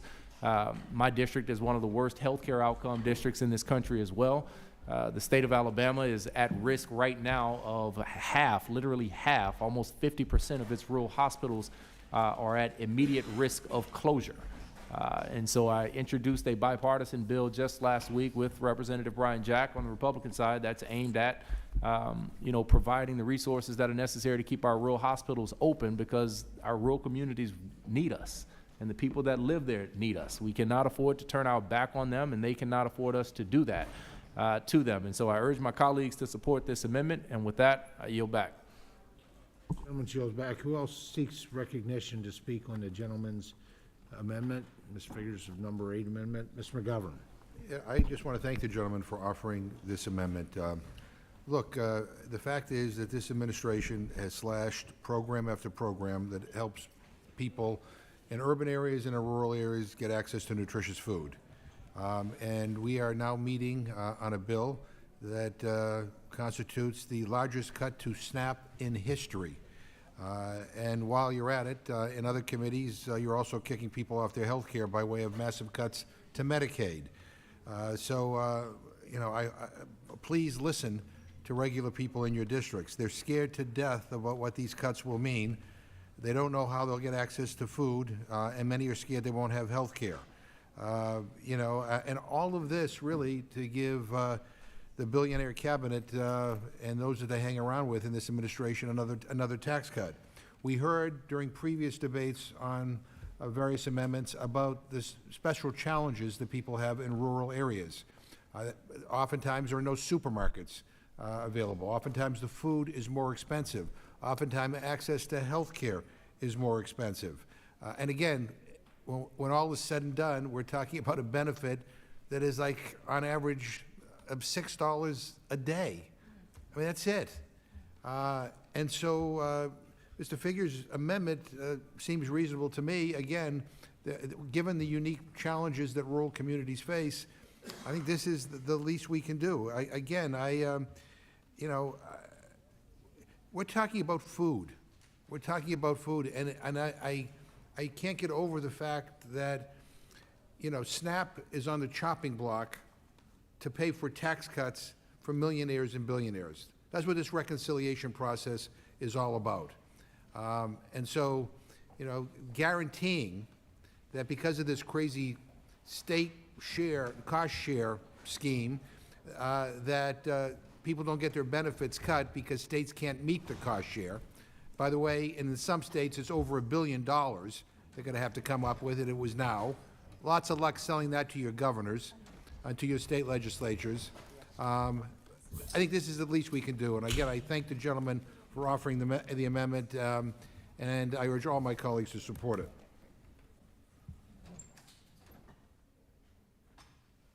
I yield back. Gentleman yields back. Other individuals that seek recognition to speak on this amendment number 8 by Mr. Figures from Alabama. Any others? If not, I'll just finish up. Unlike every other state-administered entitlement program, such as Medicaid, SNAP benefits are entirely federally funded. The status quo is not working. Federal spending on SNAP has grown by more than 80% since 2019, and 12% of all SNAP benefits are used incorrectly, more than double the level in 2019. This is unacceptable and does the most harm to vulnerable Americans this program was meant to serve. The time has come to impose clear incentives for states to improve their service to SNAP benefits, and the only way for that to occur is for them to have some level of skin or responsibility in the game on benefit expenditures, and I urge a no vote on the amendment. So the question is on the amendment offered by Mr. Figures of Alabama, amendment number 9. All those in favor of the amendment signify by saying aye. Aye. Those opposed by saying nay. Nay. In the opinion of the chair, the nays have it, and the amendment is not agreed to. Request a recorded vote, Mr. Chair. A recorded vote has been requested pursuant to Committee Rule 3I2. Further proceedings on the amendment shall be postponed. And I believe what the ranking member told me that that was the last amendment under this particular section. I don't think so, no. No, sir. I have to. Well, that was in, you might have disagreed. I'm just saying that that was the information that was given to me, unless, I'm sorry, Mr. Riley. Mr. Riley has amendment number 2, and so the clerk will report the title of amendment number 2. Amendment number 2, offered by Mr. Riley of New York. Mr. Riley, you're recognized for 5 minutes to speak on the nature of your amendment. Thank you, Mr. Chairman, and sorry if we got your hopes up that was the end of the end of the road. I was hopeful. You got that right. We're close, though. Yeah, we'll see. So I've been spending a lot of time over the last couple months since I got elected at the food banks and the food pantries across my district in upstate New York. And what we're seeing, I started going in December. I went to the food pantry at Union Endicott High School, my alma mater. 2 weeks ago, I was volunteering at a food pantry in Ulster County. And what you see over the course of time, or what I've been seeing at least in my district over the course of time, as you go to these food pantries, is the lines are getting longer. There's less food on the shelves, especially fresh produce is harder to come by.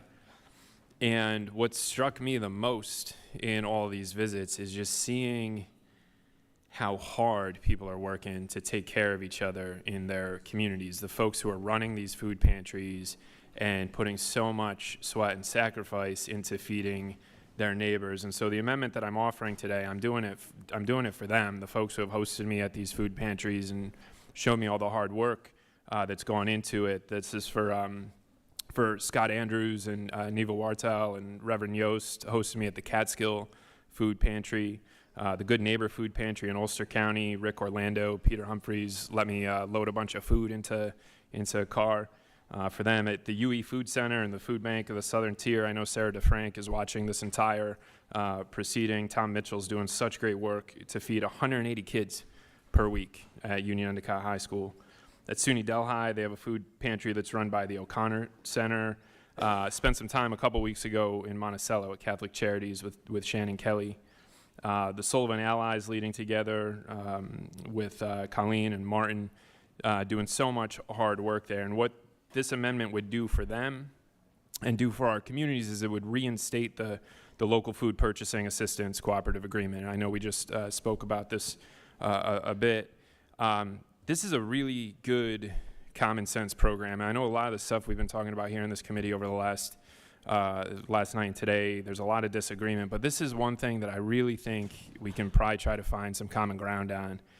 This program is so good for hungry families in our community because it gives them access to really good, fresh, local food.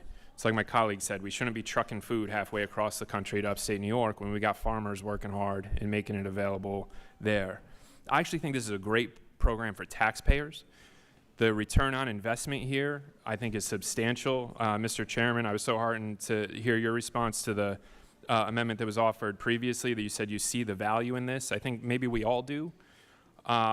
It also creates a really important market for our small family farms. It is so hard for folks to compete these days, and this gives them a market and an opportunity. And so, look, I came here to Congress not for the food fights and all this stuff. I really genuinely came here to get stuff done. I want to work across the aisle and get stuff done on the places where we can agree. I know there's passionate disagreement on a lot of things, and that's fine. That's democracy. That's the way it should be. But let's not lose sight of the stuff that we can agree on. And I take that perspective as an upstate New Yorker where we don't really care so much about political parties. What we look at is doing right by our neighbors. And I think this is an issue, having local farmers provide local schools to local food pantries for our neighbors. That's got to be something that transcends partisan lines. And so what I would like to do, I was going to offer this amendment for a vote. I would love to take some of my colleagues up on their interest in this, and I would withdraw the amendment if anybody here today wanted to work with me and work with some of my colleagues to see if this isn't something that we could get done in the spirit of bipartisanship and demonstrating to the American people that, yeah, we disagree on a lot of stuff here, but this is one we can get done together. And so I'd just invite my colleagues in the spirit of bipartisanship. If y'all want to do this together, I'll withdraw my amendment and let's get to work and get this done for upstate New York. Anybody want to take me up on it? Well, Mr. Figures, if you, we get 27 seconds. You either, Mr. Nunn is looking to be recognized. I think I don't know for sure whether he has interest in that, but seemed like maybe. Well, now you put him on the spot, so. Yeah. So if, yeah, I'll yield if that's. If the gentleman yields, Mr. Nunn. Yeah. Well, thanks, Mr. Chairman. I really want to compliment Mr. Riley coming in as a freshman, talking about pragmatic ways that we can really get after food insecurity that impacts the entire country and ways that we can be smart about this. Like you, I've worked very closely with our food banks in Iowa. We recently led legislation to help ensure innovative ways that in a rural community like mine in Iowa, we can team up with rideshare programs to do food distribution to communities that need it, that would otherwise never have access to it. This impacts kids, it impacts first-generation Americans, it impacts seniors, it impacts juniors, it impacts everybody. And the reality is we've got great partnerships both on our private sector side, our nonprofit side, our faith-based organizations. It would be expected by our own taxpayers that we find smart solutions to make sure that these programs can not only continue to subsist, but to really thrive in these areas. You know, our kiddos do something, we've got 6 kids, 2 of them adopted here. What we can do back to the community is volunteer. What we can do in our community and what our girls do is that they, you know, take food out to homeless on their bicycles on the weekend with a group called JAPA, or with DMARC in Des Moines to help make sure that we have regional networks that are working together. The exact things that you're doing through the local food purchase assistance cooperative, you know, in Iowa we just call that farming. In New York, that's something even more exciting because it means that you're training that next generation of farmers and growers and producers as well. And that can be everything from a local farmers market to folks that want to be able to do this in a sustainable future for their community. So I want to salute you on this. This is, I think, an area where there is great bipartisan opportunity, and say, even though we're withdrawing the amendment, the legislation can continue to go forward and we can do it in a policy way. So with that, Mr. Chair, I would yield my time back, but thank Mr. Riley for his efforts on this. Mr. Riley is once again recognized. Thank you. I'm gonna take that as a yes. And I'll also say upstate New York, when you're talking about farming in New York, upstate New York is not what you're thinking about. It's like New York. So when you come visit, we'll tell you. We call them farmers markets, you call them bodegas. No, so no, yeah, no, we'll be all there together. Not upstate, not upstate. Thank you. Can I yield time to Mr. President? Actually, it's Mr. Nunn's time. He could. With that, I yield my time to Mr. Brezhnev. Thank you. Mr. Brezhnev is recognized. Thank you, Mr. Chairman. This is something that first recently surfaced a few months ago, and appreciate the opportunity to work in a bipartisan fashion. It's something that our team has started working on over the last few weeks, and I think it's really important to draft bipartisan bill and connect our local communities with the farmers and communities that grow it. So I really look forward to the opportunity of working together. I yield. Zach? Is there a... Mr. Nunn, the main time is yours. Thank you, Mr. Chair. I would yield as much time as may exist to Mr. Messer. Thank you, Chairman, and thank you, Representative Nunn. I've got some of the largest produce growers in the country in my district, and I'd be interested in some solutions to help make this workable as well. Thank you. Yield my time back. Mr. Riley, we're going to find you some more co-sponsors here. Is there anyone else that'd like to speak on this very important issue? All right. Mr. Figures from Alabama. This is an issue that hit Alabama uniquely, as it did a lot of communities. We lost 16 million in the state of Alabama. At least nearly 3 of that was in my district that we've been able to actually identify. And so this is something, Congressman Riley, that I want to work with you, on because we need it. And this is just one of those areas where we have to, remind. I asked the questions last night. Where are you from and who are you doing this for? And we're all from where we're from. We're from our hometowns, and we're doing this for the people that sent us here in the communities that need us. And this is one of those areas where we have to push back against whatever administration it is that takes an action like this that has such a local, direct economical impact on people. I've heard from Democrats, I've heard from, if you could draw a picture of your most MAGA stereotypical person has come to my office to talk about the loss of revenue from this program. And we've heard about it from school districts, we've heard about it from farmers. This is something that never should have happened. And I think we all have an obligation, and we owe it to our communities and our constituents locally to make sure that we work with Mr. Riley to restore this funding. Thank you. I yield back. Thank you, Mr. Figures. I yield my time to Mr. Bacon from Nebraska. I'll say real briefly, this is an important program. I look forward to being part of the team. Mrs. Pingree's looking for time. Mr. Nunn, if you want to yield. Otherwise, we'll recognize her for 5 minutes. Yep. Who else wants to speak? Sorry. Hey, Ms. Hayes. Okay. Hey, Ms. Pinnegree, did you want to speak on this? Okay.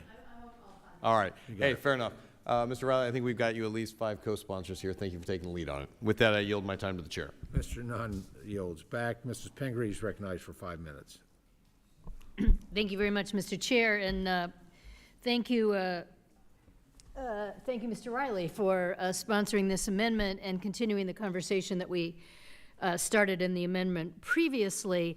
And thank you to all of my Republican colleagues who have shown their support and interest for this opportunity to support local farming, to get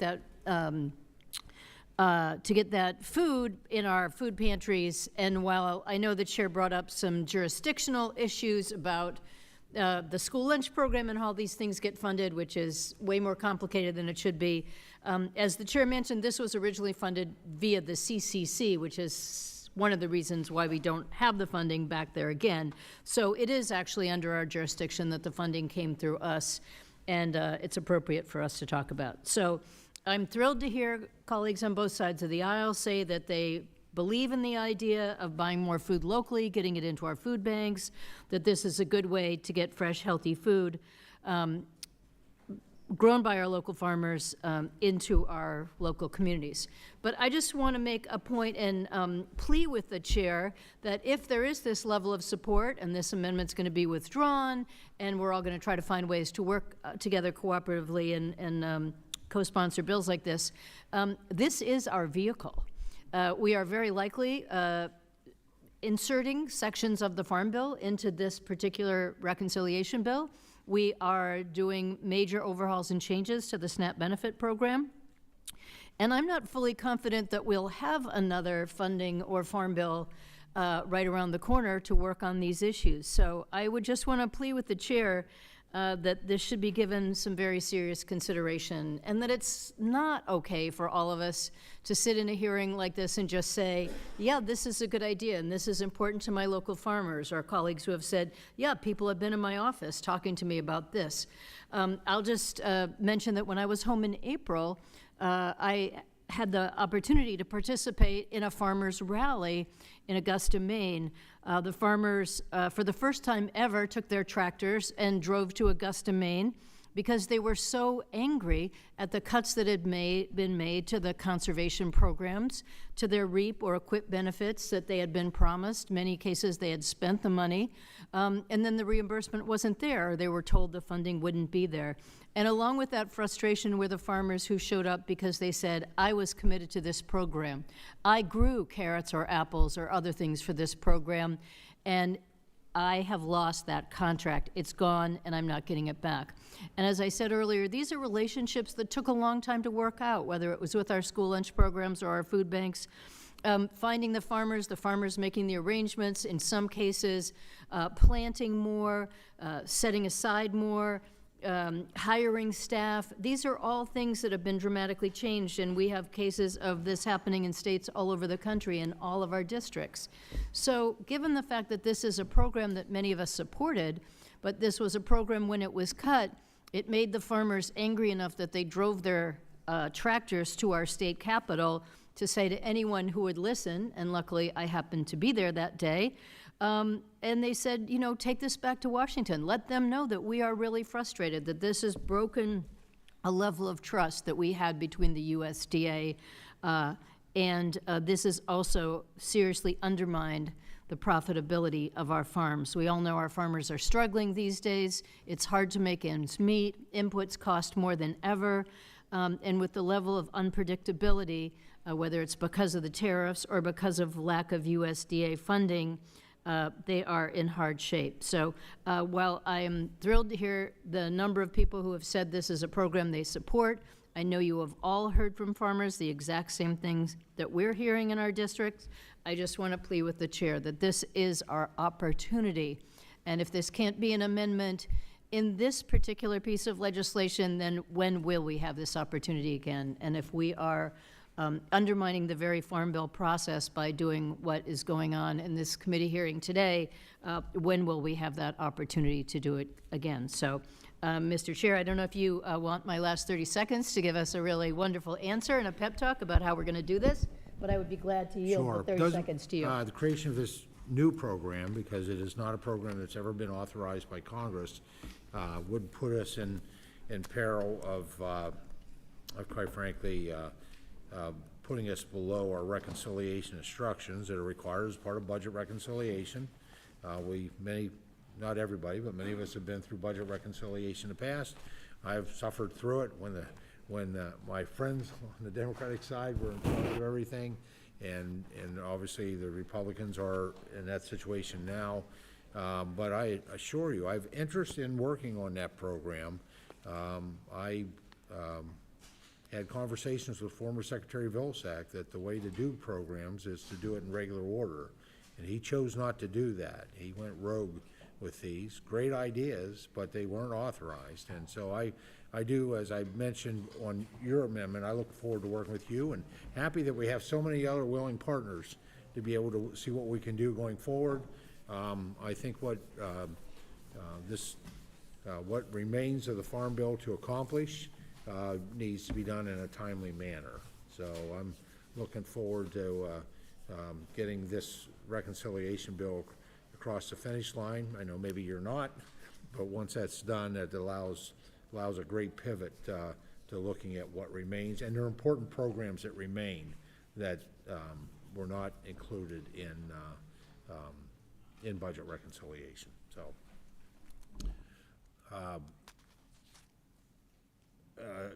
Mr. Figures, you spoke on borrowed time, but I want to see, you had asked for 5 minutes on this, so, are you good? Okay, yield back.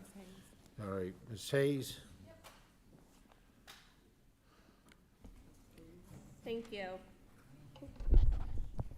Thank you. In March of 2025, the USDA announced the cancellation of the Patrick Leahy Food to School Grant Program for fiscal year 2025, which would have provided $10 million to help schools and early care and education centers incorporate local food, nutrition education, and garden activities into their meal programs. This program is designed to increase the availability of local foods in schools and help connect students to the sources of their food through education, taste tests, school gardens, field trips, and local food sourcing for school meals. I actually ran a program like that, an after-school program. It's called Brass City Harvest, where we introduce kids to vegetables and growing. And one thing I remember very clearly is doing a whole lesson on star fruit, which many of my kids at this program had never seen. And I was amazed when I went to the local ShopRite about walking, and he says, I asked if they had star fruit there, and he says, why is everyone asking for star fruit? And I just thought it was funny that these kids then went home, talked to their parents about the things that we were doing in this after-school program, and their parents were now requesting fruit at the grocery store. And I think that's what these programs do. This is a common sense and effective program connecting students to healthier foods and education to learn where food comes from. In my district, New Britain Roots is an organization that promotes gardening, urban agriculture, food access, and education, and they will no longer be able to pay for grants for their Connecticut Farm to School Institute, which engages students in the type of hands-on educational experiences that I just described. Our committee always talks about expanding the farming profession, yet simultaneously cutting these types of programs that encourage farm teaching.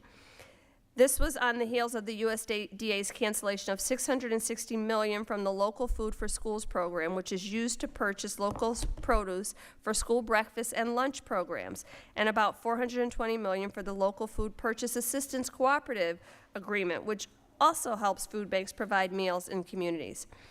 On March 7th, the Connecticut Department of Agriculture learned of $3.7 million in canceled awards through the Local Food Purchase Assistance Program.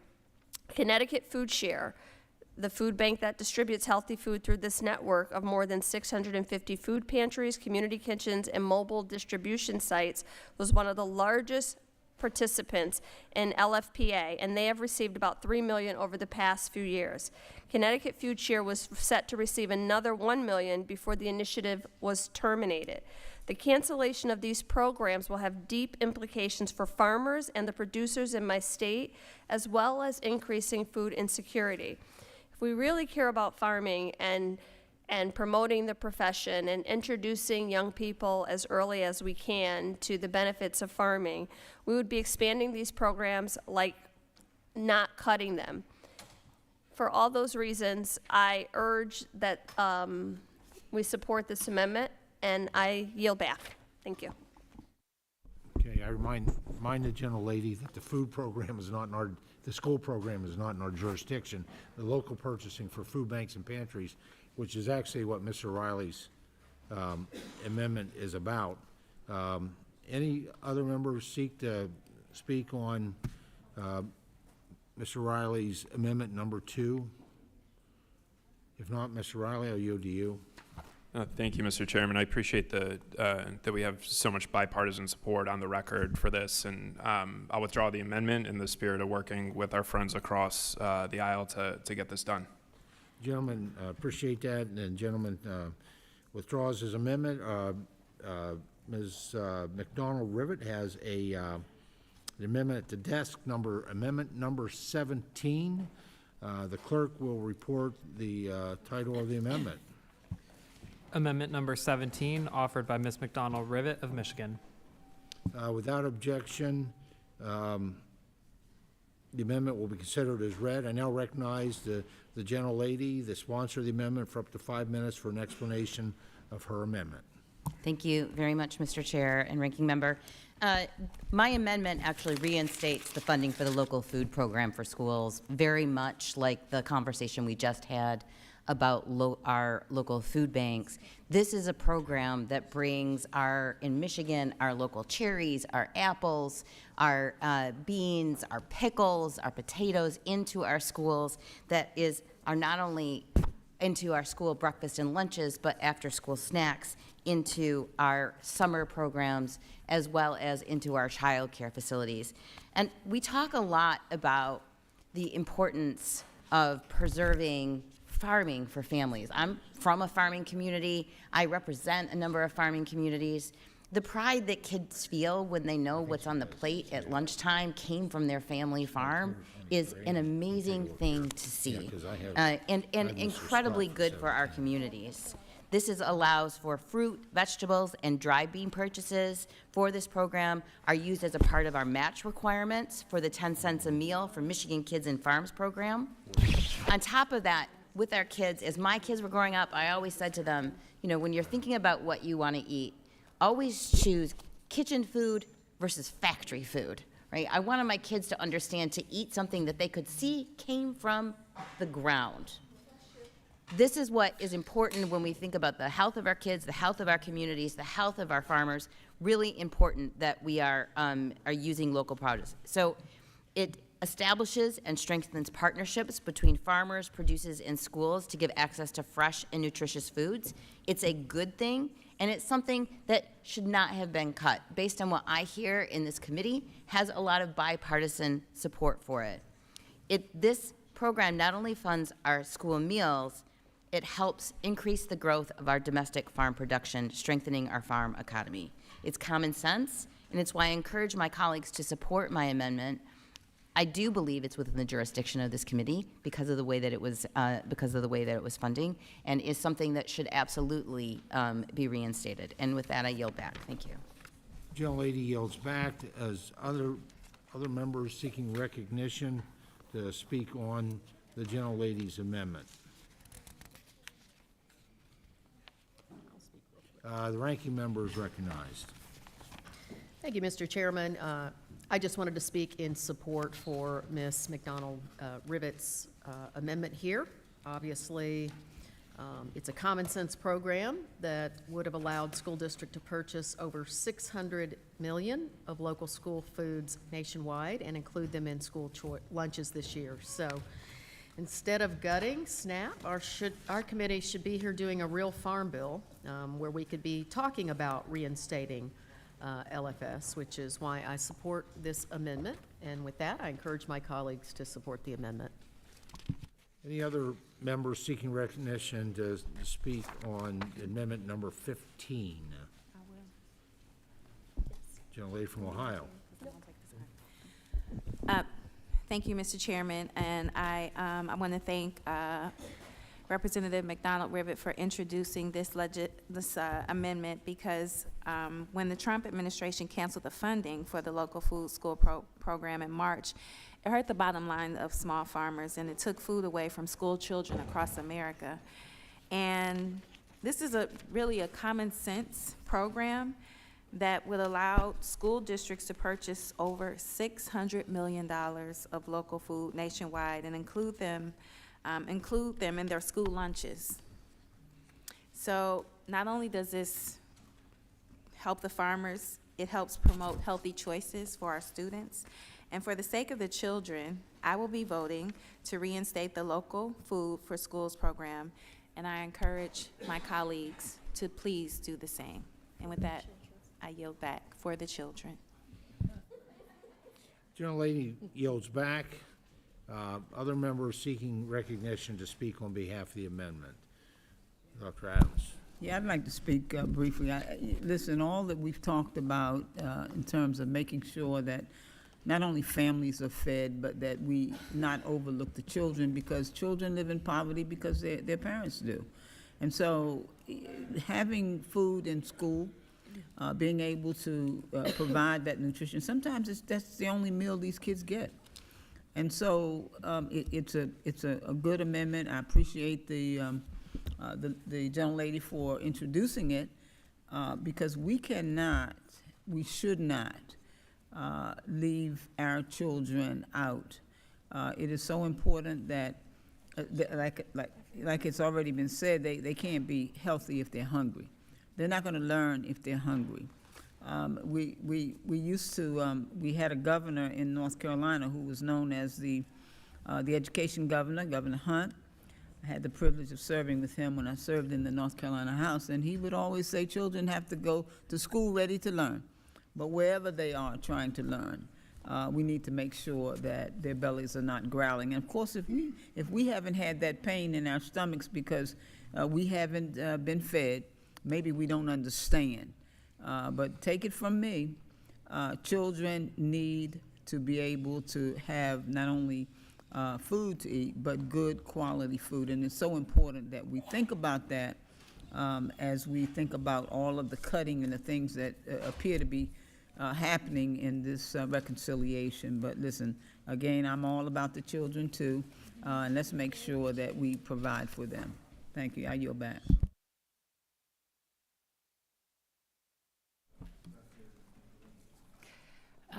Thank you, Mr. Chairman. And I just like Rep. Riley's bill that we said was plain common sense, and he withdrew his amendment. I think this falls into the same, both the LFPA, but also this local food program is what I really believe is a win-win program. And I think that we don't want to have a lose-lose situation. I think that what is really incredible about this is we want our kids to be healthy. We keep talking about the issues of obesity when we were talking about nutrition programming earlier today. But this is a triple bottom line. It really helps support our farmers, build supply chains, but it feeds hungry kids through our schools. And to me, it just seems nonsensical for us to eliminate it when we can make it, and it lifts up the best that a productive government can do in terms of working with our farmers and with industry. Just a quick one in Maryland. In Maryland, ending this program would really withhold millions from some of our Maryland schools and food banks and impact the quality of the food that is provided ultimately to all of those who might benefit. In a recent Maryland Matters article, actually one of our farmers at Albright Farms said that ending this program would be a great blow to farmers, to kids, and to the communities. And this impacts 44 local Maryland farms, and $4 million is generated every 18 months. So I just lift up again, and I support my colleagues in that hopefully we can find a way to look at these programs as a triple bottom line that makes a lot of common sense. I yield back. Gentlelady yields back. Any other members seek recognition to speak on the McDonald-Rivet Amendment number 15? All right, seeing none. The monies, well, let me back up. 4 years ago, the Biden administration created programs using the additional influx of CCC funding appropriated in March of 2021 for the American Rescue Plan, both for the two programs for emergency food assistance. And these programs were, although the funding came out of authorized sources, the programs themselves were never authorized by Congress. They were COVID-era programs. They were never meant to be permanent with what the Biden administration did. And so they created a program that really was unsustainable given the CCC and the important functions that it plays for the agriculture industry, for our farmers and ranchers and our foresters, the expectations of using the Commodity Credit Corporation. So USDA does continue to purchase food for the Emergency Food Assistance Program, which is the authorized Emergency Food Assistance Program, and for distribution and child nutrition programs. This amendment, as a part of this package, would also put the committee below its reconciliation instruction, risking a tax hike on all Americans next year. And of course, there is, given the fact that child nutrition, although it's administered by USDA, and they dipped into our CCC fund, unilaterally did that in 2001, the fact is child nutrition is in the jurisdiction of the Education and Workforce Committee. A worthy program, if it had been done correctly, and could potentially, I think, be done correctly in the future. I think it's a great way, as Mrs. Hayes had related, of especially with our kids, connecting them with where the food comes from. There are so many benefits to that. But at this point, as a part of this package, I have to urge a no vote on the amendment. So the question is on the amendment, number 15, offered by Representative McDonald-Rivet from Michigan. All those in favor of the amendment signify by saying aye. Aye. All those opposed by saying nay. Nay. In the opinion of the chair, the nays have it. The amendment Mr. is Chair, not request a agreed voice to. vote, please. A recorded vote. A sorry. recorded vote has been requested pursuant to Committee Rule 3I2. Further proceedings on the amendment shall be postponed. Working with the ranking member, the queue, I'll share what the queue that we have going forward at this point. Well, actually, let me do this. Well, next we'll be hearing from Mr. Venman, amendment number 14, followed by Mr. Carbajal, number 19. Oh, and they just called votes. Perfect timing. Okay.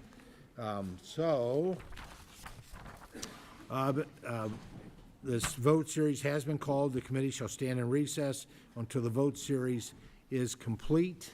And I would just ask everybody, as promptly as possible, come back after votes so we can pick this up. And we'll be starting with Mr. Venman's amendment number 14.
Test.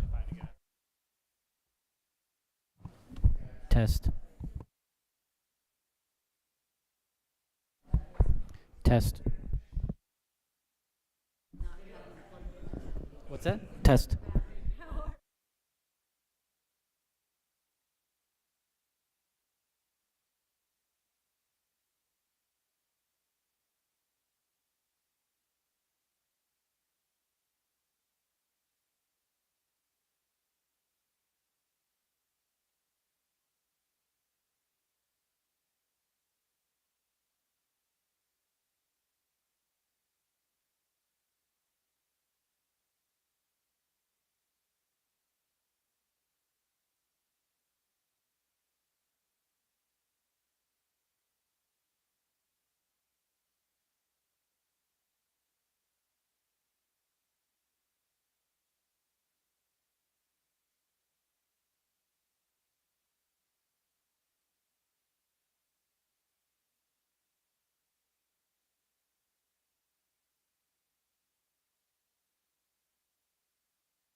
Committee shall come to order.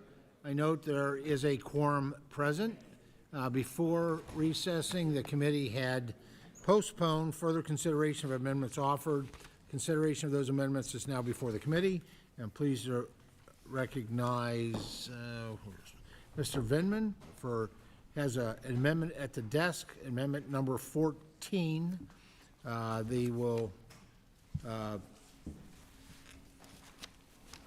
We'll ask the clerk to report the title of the amendment. Amendment number 14, offered by Mr. Vinman of Virginia. Without objection, the amendment will be considered as read. I now recognize the distinguished gentleman, the sponsor of the amendment, for up to 5 minutes for an explanation of their amendment. Thank you, Mr. Chairman. I'm heartened to hear that there was a bipartisan agreement on the importance of LFPA when discussing Mr. Riley's amendment, and I'd love to keep that spirit up.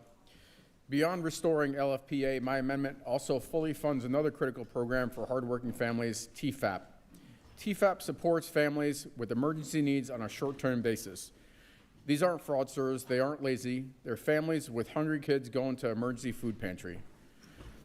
I visited some of these pantries in my district, and that support is critical. There are veterans at our neighborhood church hoping to get a hot meal. LFPA and TFAP are critical to both working families and small farms across the Commonwealth of Virginia. Last month, I visited Eugene Triplett, a farmer in my district. I spoke about Eugene a little bit last night during my opening statement. Eugene, who works his family farm, is now in the 6th generation. He supplies produce to our local food banks and public schools in Culpeper. He was only able to do this through purchases through the LFPA program. Now he volunteers his time to support the food bank and has shared with me how drastic the negative changes have been. That food bank feeds families on both SNAP and feedback and TFAP. This time, just 2 months ago, the food bank warehouse was full and over 10 full-time staffers were working there. Now it's desolate and only one employee remains. Now public schools and churches supplied from the food bank don't have local produce, and Mr. Triplett doesn't have any buyers. And that's on top of the current stress of tariffs, the high cost of living, and the economic crisis hitting the farm country.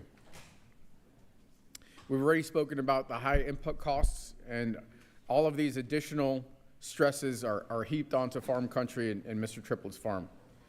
TFAP and LFPA, all these programs are connected and part of the same food ecosystem.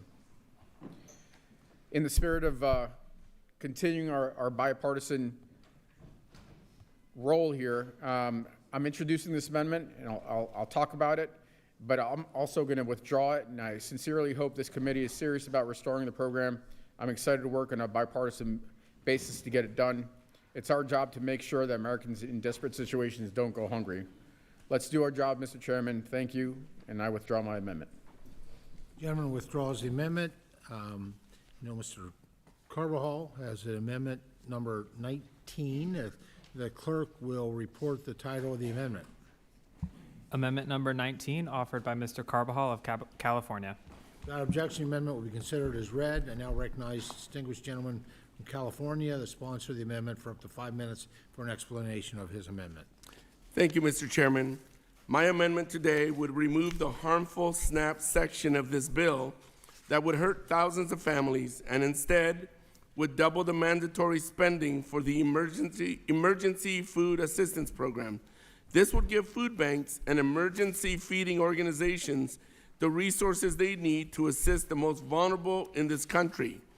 The Emergency Food Assistance Program, known as TFAP, has successfully provided millions of low-income Americans with hunger relief through their local food banks, soup kitchens, and other emergency feeding organizations. Like many nutrition programs in this committee, TFAP remains one of the most sought-after programs by food advocates and farmers.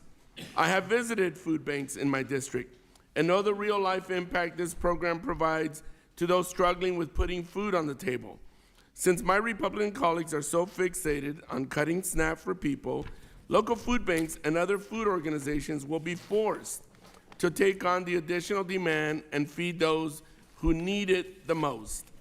With the increase in the cost of living and high grocery prices, food banks across the country are already seeing an increase in people showing up at their local food banks. This includes parents with 2 household incomes. It is unacceptable that in today's day and age, we are still debating on who in this country gets to eat. I urge my colleagues to support this amendment. I yield back. Gentleman yields back. Do any other members seek recognition to speak on the amendment? Ms. Salinas. Thank you, Mr. Chair. I introduced similar legislation to Mr. Carvajal's amendment in the 118th Congress, the Farmers Feeding America Act, which I will soon be reintroducing in the 119th.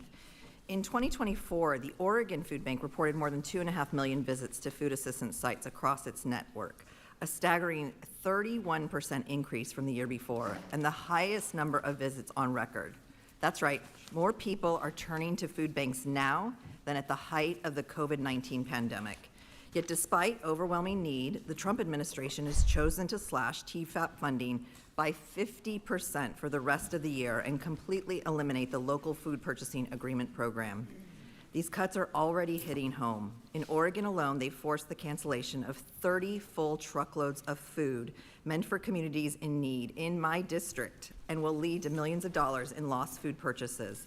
Purchases that not only feed families, but support our local food economy. But we're here, while the Trump administration guts food assistance, we're here marking up a bill that will push even more Americans to rely on food banks.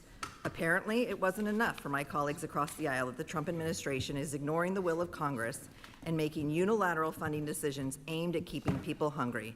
Now they want to double down on that harm by slashing SNAP, our nation's most effective anti-hunger program. Let's call a spade a spade. This is a coordinated, partisan attack on Americans in need.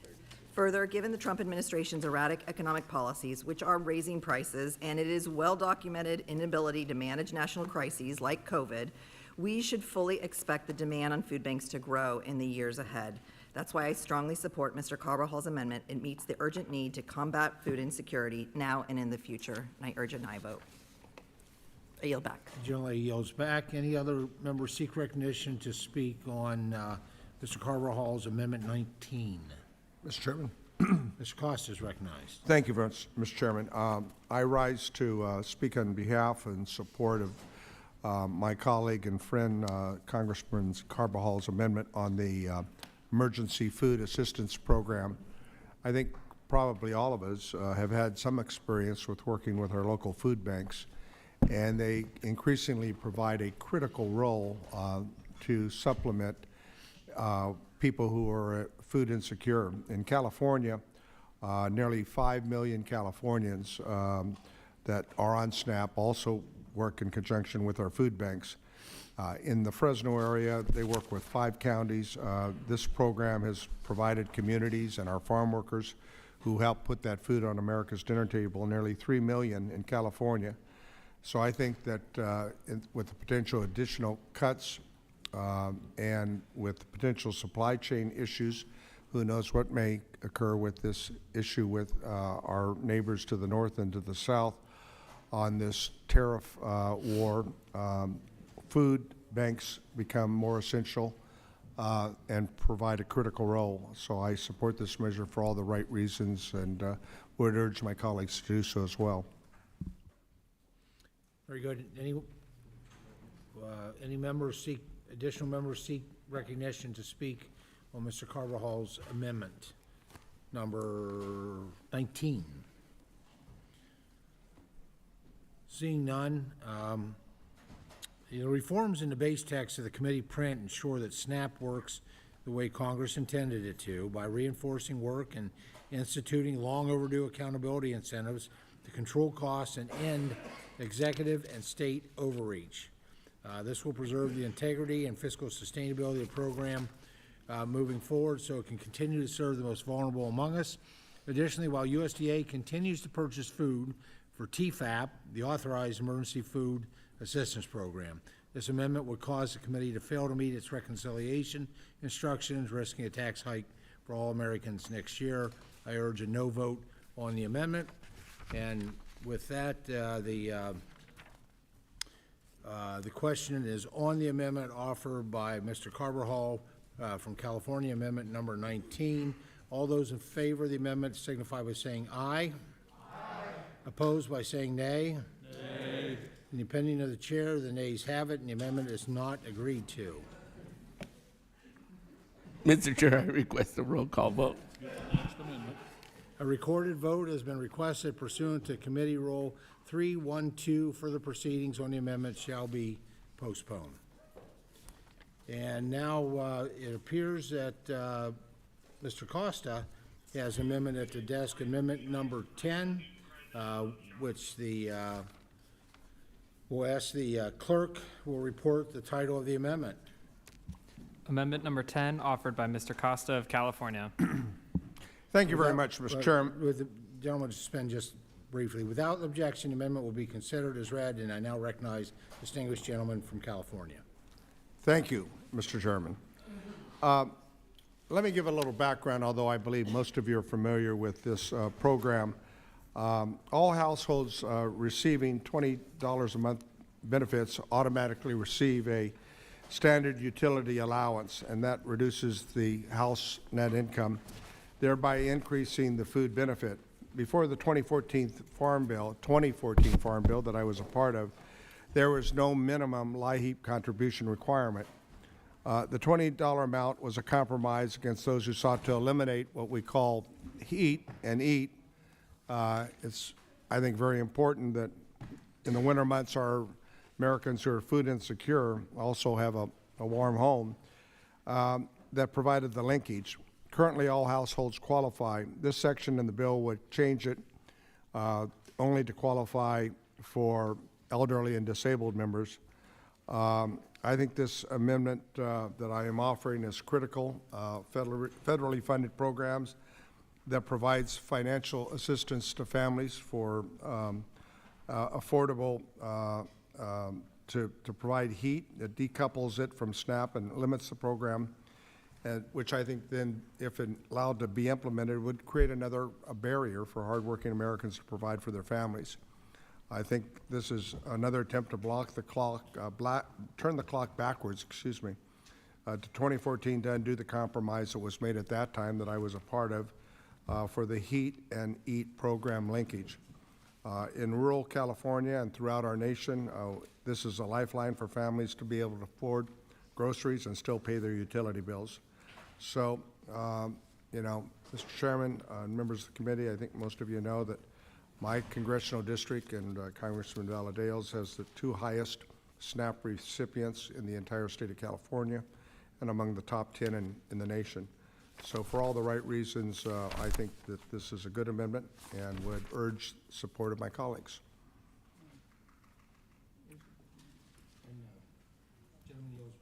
Yes, I yield back the balance of my time. Back. Other members seeking to speak on amendment number 10 offered by Mr. Costa. Mr. Chairman. You're recognized, please. Thank you, Mr. Chairman. I know a little bit about this program, but I also know that we should be doing what we can to make sure that people have heat. People die when they don't have heated homes. Children who may be in those homes also suffer and die. It seems like a very reasonable act for us to take. And yes, I was here for that Farm Bill. I think it was a great decision that we made then, and I think it's needed now more than ever. When you think about the way the temperatures are changing and so forth, it's important. Listen, it sounds like we don't want to feed people. We don't want to keep them warm either. But I certainly would encourage the members to support this. I think it's very much needed. The people in those households need to have heat. The other thing is, as I said before, we're talking about children being there as well. That's going to, if you don't have heat, you get sick. All kinds of things happen in unheated homes and apartments and facilities. So I certainly support this amendment, and thank you for offering it, and I would encourage my colleagues to vote for it. Well, I thank my colleague, and Congressman Gray and I have a similar situation, and the cost of utilities continue to rise. I think it's a good measure. Very good. Dr. Adams, you yield back? Yes, sir, I yield back. Other members who seek to speak on this amendment? Ranking member. Yeah, I'd just like to add my support to this amendment, which of course would strike this harmful provision. The cost of basic needs like food, housing, and utilities are obviously incredibly front of mind for American families feeling the squeeze of the economic uncertainty. So, Mr. Costa, thank you so much for offering this amendment. I'd like to lend my support. I yield back. Lee yields back. Any other members seek to speak on this amendment? If not, let me weigh in this. You know, under current law, 11 states provide a nominal LIHEAP, which is energy assistance benefit, of $20.01 to households to directly increase their SNAP benefits and the calculation of their excess shelter deduction. In these cases, states are not checking whether or not the households actually has heating or cooling expenses that would result in a full deduction. The committee's text would change the laws so that the SNAP households without elderly or disabled persons, a LIHEAP payment would no longer suffice for states to provide the full excess shelter deduction to participants. So this amendment would maintain a loophole in the law that would allow some states to artificially increase SNAP benefits by providing households, based on need or not, an emergency assistance benefit of $20.01. Our text ensures all non-disabled and non-elderly SNAP households actually approve heating and cooling expenses to the state to receive the excess shelter deduction, as the law requires, returning integrity to the program. This amendment would also result in the committee failing to meet its reconciliation instruction, risking a tax hike on all Americans next year. I urge a no vote on the amendment. The question then is on amendment number 10, offered by Mr. Costa of California. All those in favor of the amendment signify by saying aye. Aye. Those opposed by saying nay. Nay. In the opinion of the chair, the nays have it, and the amendment is not agreed to.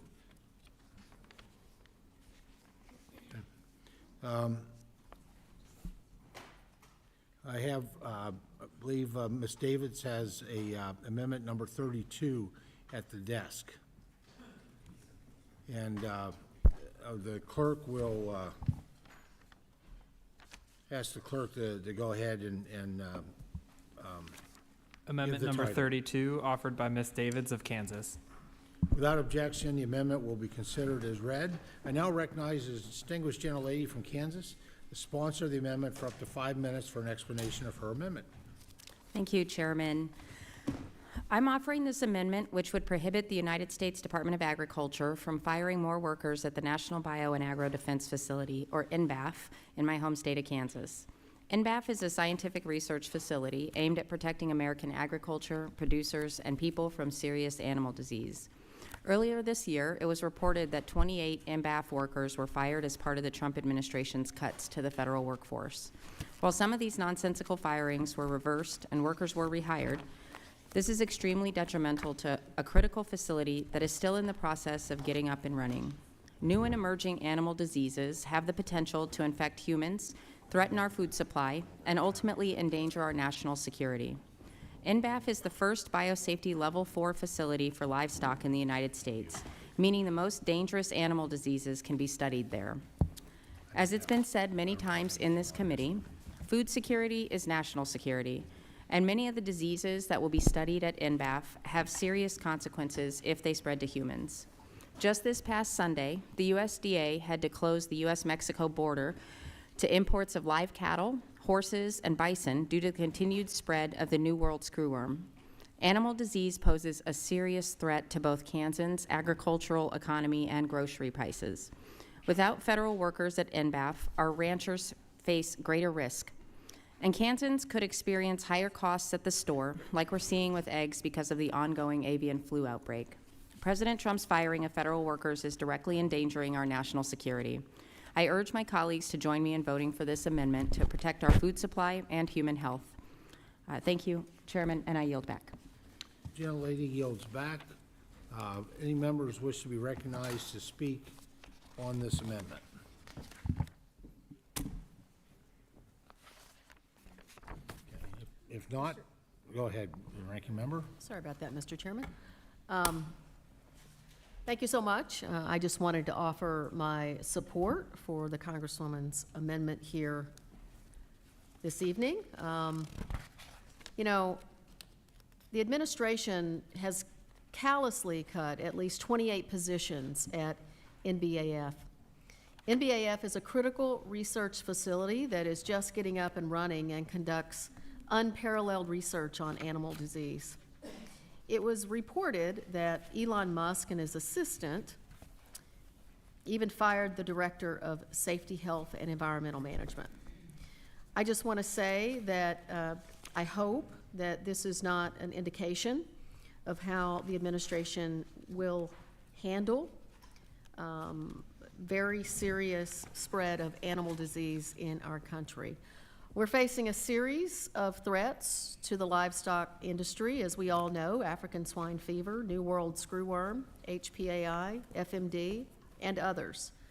Having a state-of-the-art research facility that can work on these issues means nothing if we don't have scientists and support staff to conduct and use that research. We need to protect the staff at this facility, and through that, protect our food supply chain. So I support this amendment, and I urge my colleagues to vote yes. Any other members seek recognition to speak on this amendment? Okay, if not, well, President Trump was given a mandate by the American taxpayers to eliminate waste, bloat, and inefficiencies in the federal workforce. And throughout this process, USDA has protected critical function areas and listened to members of this committee to ensure the critical needs of rural America aren't neglected. And this amendment is redundant to USDA's ongoing work to maintain critical functions while streamlining services. So I urge my colleagues to vote no on this amendment. And given that,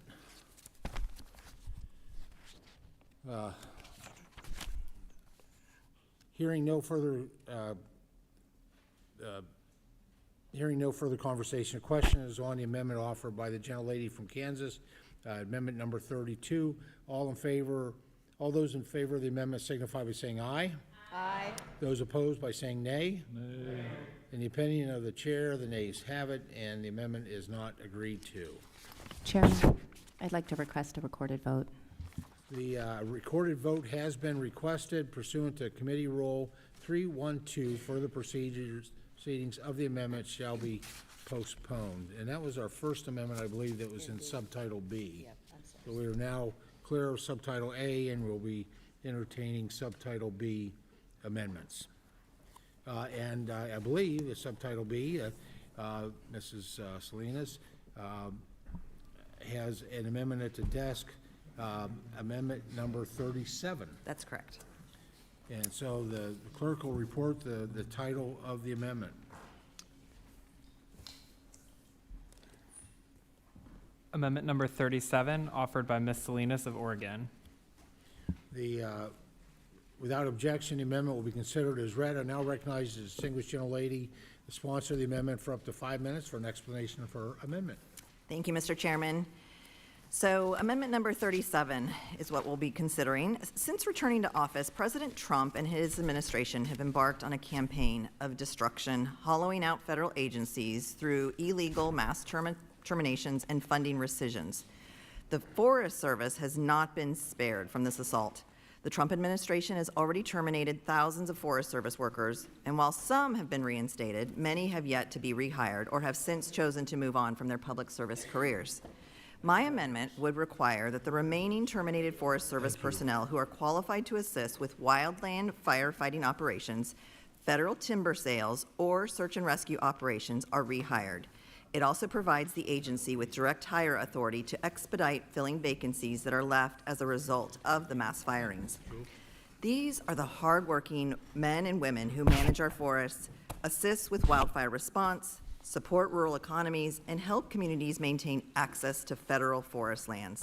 They are civil servants, scientists, and forest management personnel who were fired, often with no justification at all and no plan to backfill their positions. Weakening this workforce not only undermines fire preparedness and response, it puts lives at risk. It threatens rural jobs, and it shows contempt for the very people this committee is supposed to serve. Let's not forget, our wildfire crisis is only getting worse. Oregon has endured historic wildfires in recent years. In fact, the 2024 fire season saw our state's highest total acreage burned in record history. Instead of building up our Forest Service workforce to meet the challenge of longer, more dangerous fire seasons, we're confronted with an administration that is doing the exact opposite, firing staff, eliminating critical resources, and further reducing our firefighting capacity. This reconciliation package follows the same backwards playbook. Rather than investing in agencies that provide critical services across our country upstream, it attacks working families and will leave countless Americans out to dry. This package would slash SNAP, our nation's most effective anti-hunger program, at a time when families are still struggling with sky-high food prices. Elsewhere in other committees, Republicans seek to cut Medicaid, jeopardize health care for millions. All of this needless suffering is being inflicted upon the American people simply to give more tax breaks to the ultra-wealthy. And I want to be abundantly clear, this reconciliation package is not about fiscal responsibility. It shows priorities, and those priorities are deeply out of step with the needs of Oregonians and everyday Americans. We should be investing in our communities, not firing public servants, not stripping families of nutrition and health care, certainly not handing out more tax giveaways to billionaires, and not putting our forest lands at risk of wildfires. I urge my colleagues to support this amendment and to reject the broader agenda that pits working families against the wealthy few. And I yield back. The lady yields back. Any other members seek to speak on this amendment? I see the hand. There we go. The gentleman from New Mexico is recognized.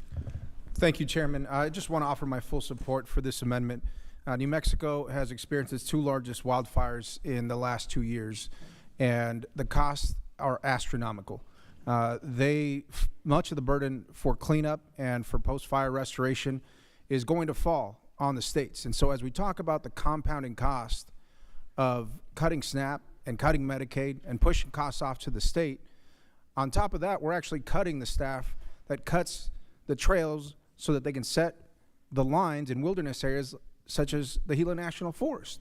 In fact, 7 trail crews lost about half of their folks in the Gila National Forest, which is going to render them basically unable to set the trails that will allow wildland firefighters to save both property and to save lives. And so as we're talking about passing costs on to the state, what we're going to deeply regret is firing all of these dedicated Forest Service employees who do this hard work. And we're going to rely on volunteers and folks that don't know what they're doing when there is another catastrophic fire in my district. And so I fully support Ms. Salinas' amendment, and I invite us all to have a discussion about how wildfire costs are going to impact state budgets in addition to the cuts that we're proposing that are going to be passed off to the states. Thank you, and I urge my colleagues to support this amendment. I yield back, Mr. Chairman. Appreciate gentlemen yielding back. Other members who seek to speak on this amendment?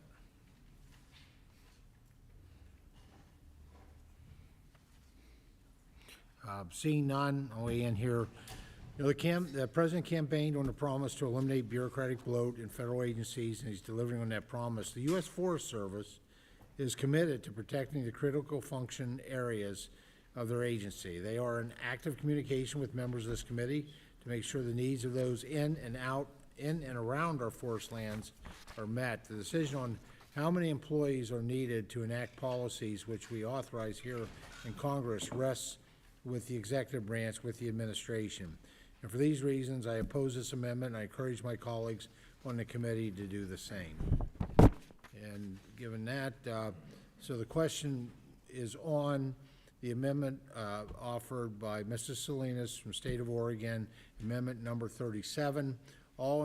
Those in favor of the amendment signify by saying aye. Aye. Opposed by saying nay? Nay. Independent chair, the nays have it, and the amendment is not agreed to.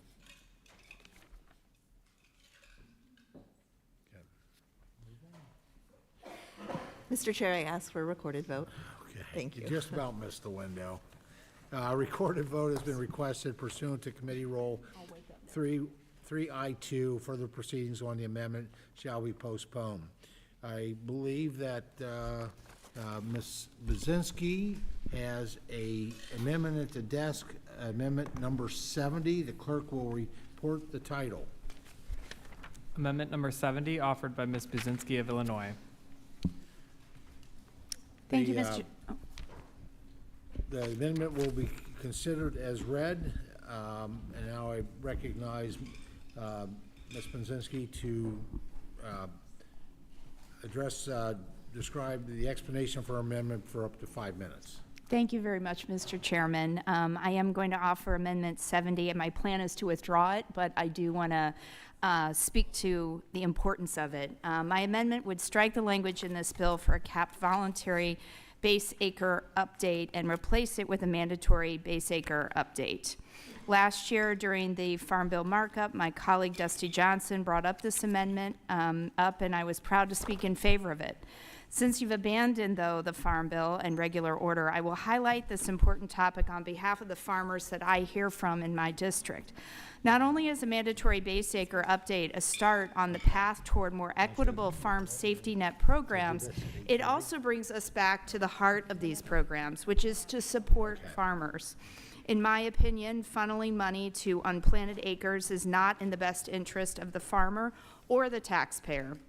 Some of the commodities which already benefit from the most from Title I commodity programs are the very same commodities that underplant their base acres. Regardless of who gets what out of ARC and PLC, I think we can all agree that it makes good fiscal sense to pay for what is planted. We are not being good stewards of taxpayer money if we allow it to flow to acres that were established 30 years ago. Now, or either planted with a different crop or no longer planted at all. Additionally, the current system allows for even further misuse of taxpayer dollars. Under this system, a farm can plant corn on cotton acres or wheat on soybean acres, or any combination really, and then enroll in crop insurance for their corn. This means that they can get Title I payments for cotton, which they don't grow, and a crop insurance payment for corn. This is not how we should design our safety net for farmers. I know that a common claim in opposition to this is that farmers may get less Title I money, and that may be true, but shouldn't we be more concerned with creating a safety net that is responsible use of taxpayer money, with creating a safety net that meets the needs of farmers rather than forcing them to rely on an outdated system of payments? A mandatory base acre update ensures that farmers are paid for the acres they plant on. This will save valuable taxpayer money and will allow it to be redirected to where it is most needed. Additionally, this would effectively remove the need for the limit on new allowed base acres. And most importantly, by ensuring that existing base acres are accurate, and we can also open access to Title I programs for small, new, and beginning farmers. This is so much of a needed update to ensure the future strength of the farm safety net and to improve efficiencies of our government programs. A voluntary base acre update does not provide any incentive for removal of unplanted acres from the program and thus will increase spending of taxpayer dollars, which is why this moment calls for a mandatory update. If we had not abandoned the Farm Bill and rural Americans by deciding to include Farm Bill provisions in this hyper-partisan reconciliation package, I would likely call this amendment for a vote. But since you've robbed me of this opportunity, I will withdraw this amendment, and thank you, and I yield back. Gentlelady yields back. Did Gentlelady withdraw her amendment? Yes, I'd like to withdraw it. Thank the Gentlelady. I believe Mr. Sorensen has an amendment at the desk, number 73. The clerk will report the title of the amendment. Amendment number 73, offered by Mr. Sorensen of Illinois.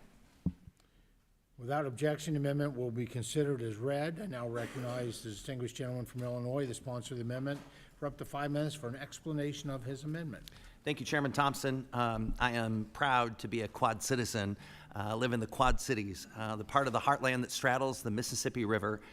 The town that I live in used to be called Milltown before it was renamed Moline because John Deere used water power and mills to build the plows in the early 1800s.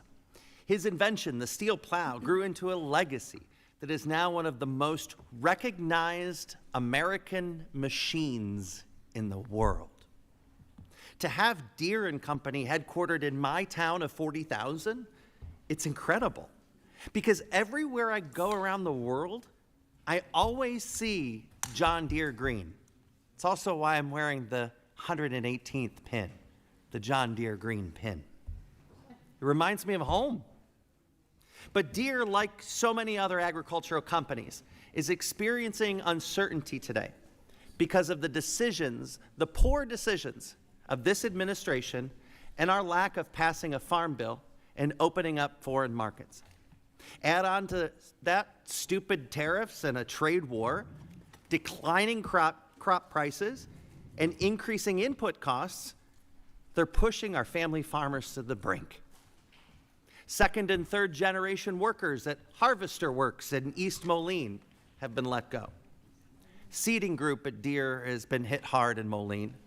And I know my colleagues across the Mississippi River, across the aisle in Iowa, are feeling the same thing. The impacts of these losses have ripple effects not just across agriculture, but across our nation. And the new workers that are going out of work, guess what? It sends more people to programs like SNAP. My amendment directs the Secretary to provide support to agriculture manufacturers that are only headquartered in America through the Commodity Credit Corporation. This support would help all sorts of American ag companies endure the uncertainty, and it would help us stave off future layoffs. But instead of that, the GOP's focused on taking food from hungry people, giving the money to billionaires. The GOP's eliminating $30 billion in farm revenue, and they're jeopardizing any passage of a 5-year bipartisan farm bill. Mr. Chairman, I can't support this bill. If the majority wanted to work together with us today, I would offer up this vote for an amendment. So I'll respectfully withdraw my amendment and urge that we focus on getting a bipartisan 5-year farm bill passed as soon as possible, one that will provide certainty for rural families, for farmers, and for our businesses, rather than gutting key provisions while we make it harder to feed the most vulnerable. Mr. Chairman, I pull my amendment and I yield back. Thank you for the time. Gentleman withdraws his amendment, and he did it without offending red tractors and blue tractors. Well done. They're good ones too. They're still mad. But they're still. They're still mad. Okay. Oh, and the yellow ones, I'm sorry, look, I stepped in it. The amendment has been withdrawn. Number 73, Mr. Sorensen. I understand that Mr. Gray has an amendment at the desk. Number 60. The clerk will report the title of the amendment. Amendment number 60, offered by Mr. Gray of California. Without objection, the amendment will be considered as read. I now recognize the distinguished gentleman and the sponsor of this amendment for up to 5 minutes for the explanation of their amendment. Thank you, Mr. Chairman, Ranking Member. In an attempt to continue my quest for bipartisanship, I've introduced this amendment that requires the President to provide Congress and the public with certain information at least 30 days before issuing an executive order related to agriculture, food, and the livelihood of farmers, ranchers, and producers here in the United States. Before issuing such an order, the President shall provide Congress and the public with 1, the executive order text, 2, a list of the federal laws affected, 3, information about how the President is working within the parameters of federal law and the Constitution, 4, information about how the executive order will be accomplished, and 5, a list of all the individuals and entities that the President engaged with before issuing the order. This concept, members, may seem familiar to some of you, as it was introduced by a Republican colleague on this committee in the 118th Congress. To quote my colleague, governing by executive order is a betrayal of the legislative process that our founding fathers instituted. That's why my first act in the 118th Congress is to reintroduce the Mann Acts. Congress was created to legislate and to prevent the executive branch from abusing its power. I agree with this principle, and I think that we can all agree that Congress should exert its authority as a co-equal branch of government regardless of who's in the White House. Governing our nation through executive order can create chaos and instability for the American people, our farmers, and our markets, which depend on clear rules of the road to thrive. This is a golden opportunity, members, to show the American people that we are willing to stand on our principles and work on a bipartisan basis to make our democracy work better. For these reasons, I'm urging support for this amendment today. Thank you, Mr. Chairman. I yield back. Gentleman yields back. Is there anyone else that chooses to speak on the amendment? Mr. Vindman, please. Thank you, Mr. Chairman. I fully support and endorse my colleague's amendment because it furthers transparency from this administration. Frankly, I talked about this issue at the outset. It's about the issue of conflicts of interest and corruption. And I read from a couple of articles, and I'm going to return to those articles because this is a critically important topic on the transparency of this administration, our government, so the American people have confidence that decisions that are being made are for the benefit of the American people and not for a particular interest group or even the president's family. So reading from the article on the jets from Qatar, I quote, "The second Trump administration is showing striking disdain for one-time norms of propriety and for traditional legal and political guardrails around public service. This comes after the president in April disbanded the Justice Department unit dedicated to investigating cryptocurrency crimes. Earlier, Mr. Trump, again, these are quotes, also ordered the department to suspend enforcement of the Foreign Corrupt Practices Act, which makes it a crime for companies that operate in the United States to bribe foreign officials." That seems odd. And then, in addition, Attorney General Pam Bondi, herself a former highly paid lobbyist for Qatar, narrowed enforcement of the law requiring lobbyists for foreign governments to register such relationships and disclose what they were paid. This is all about the $400 million flying palace that was offered to the president. Wondering why that was offered. Returning to the article on the cryptocurrency, the purchase of $300 million in support of Trump coin. The purchase would create, this is again a quote, "The purchase would create clear ethical conflicts enriching Mr. Trump's family at the same time that the president tries to reach a deal that would allow TikTok to keep operating in the United States rather than face a congressionally approved ban." This is a ban that Congress passed into law that went all the way to the Supreme Court, and the Supreme Court upheld it.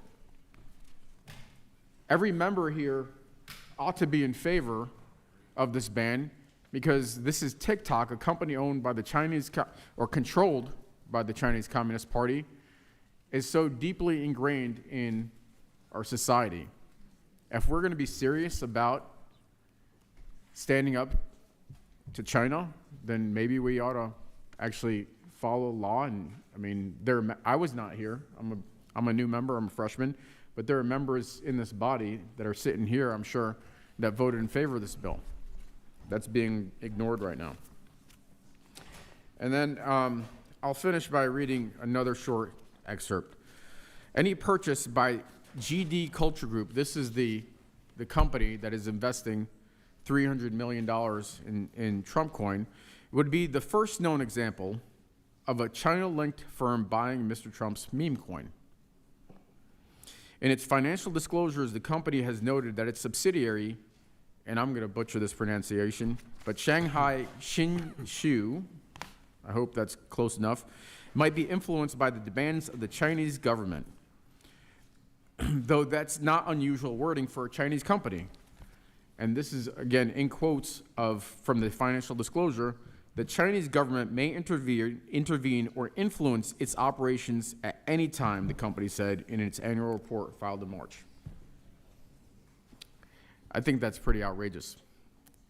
If we're going to be serious about trying to eliminate Chinese influence in our government, in our society, if we're going to be serious about national security, if we're going to be serious about transparency and eliminating conflicts of interest, we've got to be serious about these two issues. And for that reason, I strongly endorse and encourage all of my colleagues on this committee to endorse my colleague's amendment for the benefit of the American people. Thank you. I yield back. I'll recognize myself here. I'd like to start out by pointing out the irony of my friends trying to tie the hands of the executive when President Biden issued 162 executive orders during his 4-year tenure. Additionally, this amendment is not appropriate for budget reconciliation, as it does not have a budgetary tie and would be removed by the Senate. For that reason, I'll be voting no on this amendment. Urge my colleagues to do the same. I'm going to see what other members would like to be recognized. Ranking member. Thank you, Mr. Chairman. I actually thought we had a winner here. I mean, I really did. I thought we had one amendment that was going to make it through. As far as I'm concerned, that's for the Senate to decide what survives the bird bath, right? I mean, there's lots of stuff in this bill that isn't going to survive over in the Senate. I'm just going to say that. Look, this bill, Representative Mann put forward this bill last Congress, and I think it's incredibly pertinent to what is happening in the economy right now, in the agriculture economy. You know, I've seen a number of my colleagues on the other side of the aisle express tepid concern about what is happening in the ag economy, more so in private than in public, to be honest. But the administration's brash approach to governing through executive order certainly creates a lot of uncertainty, much of which, of course, involves items that have already been approved by this legislative branch of government, a co-equal, I would remind everyone, branch of government.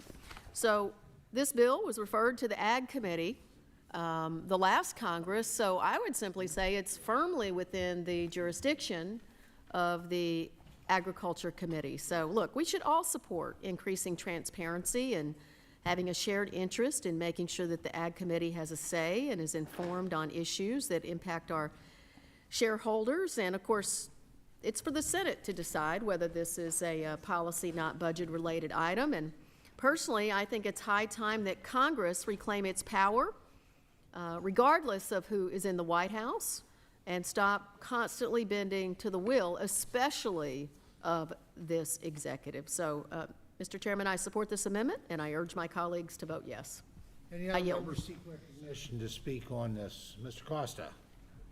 Yes, I support the amendment by my colleague and neighbor, Mr. Gray, and I concur with our ranking member's comments. This amendment, I think, in light of everything that we see happening, is needed, whether we're talking about increase in tariffs, and I'm generally opposed to tariffs. I don't think that, I know they're a tax on American people, American agriculture, and manufacturers, and you can retaliate, as we see. California, that we both represent, is the largest ag state in the nation, and 44% of our agriculture is exported. And last year we had $59.5 billion at the farm gate. So for all the right reasons, this measure is important, I think, and it's, I think, important that we don't abdicate or continue to abdicate our role as a co-equal branch of government. And I can't speak strongly enough about that. So I will Yield back the balance of my time. Gentleman yields. Mr. Gray?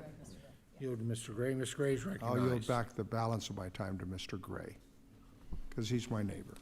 Thank you to my neighbor, Mr. Costa, and thank you to my colleagues for your endorsement of the amendment. Just wanted to address, appreciate the ranking member's comments about the jurisdiction issue and relative to the Senate rules. And granted, I am one of the new guys here, as we were talking about, Mr. Chairman, but based on what I've been reading in the papers, it doesn't seem clear to me that the Senate's always been following the rules or that they have an intention to. So certainly would like to see this amendment be given the opportunity. And I think it, as I said, introduced by a Republican in the last Congress, is a good opportunity for some bipartisanship in what's otherwise been somewhat of a partisan debate and process here today. Thank you again to my colleagues. Urge your support of the amendment, and I yield back my time. Gentleman yields back time. Ms. Costa yields back time. Any other members seek recognition to speak on the amendment? Seeing none, on the questions, Ms. Hayes is recognized for 5 minutes. Thank you, Mr. Chair. I'm inclined to support the amendment, but I do have one question. I'll yield my time to Mr. Gray. Are there any changes to the amendment that you introduced and what was introduced last Congress by the Republican, Mr. Mann? I yield my time to Mr. Gray. Thank you. No, there are no changes from what was introduced last Congress to this amendment before us. And I yield back my time to Ms. Hayes. Thank you. So it's the exact same amendment that was introduced last Congress by our Republican colleagues, which says that we should have full transparency. I just want to make sure, because I'm inclined to support it. I yield my time to Mr. Gray. Well, I appreciate that, Ms. Hayes, and thank you for the question. You know, I'm a big baseball fan, and I'm a Giants fan from Northern California. So the other Californians are Dodgers fans. We don't appreciate that as much.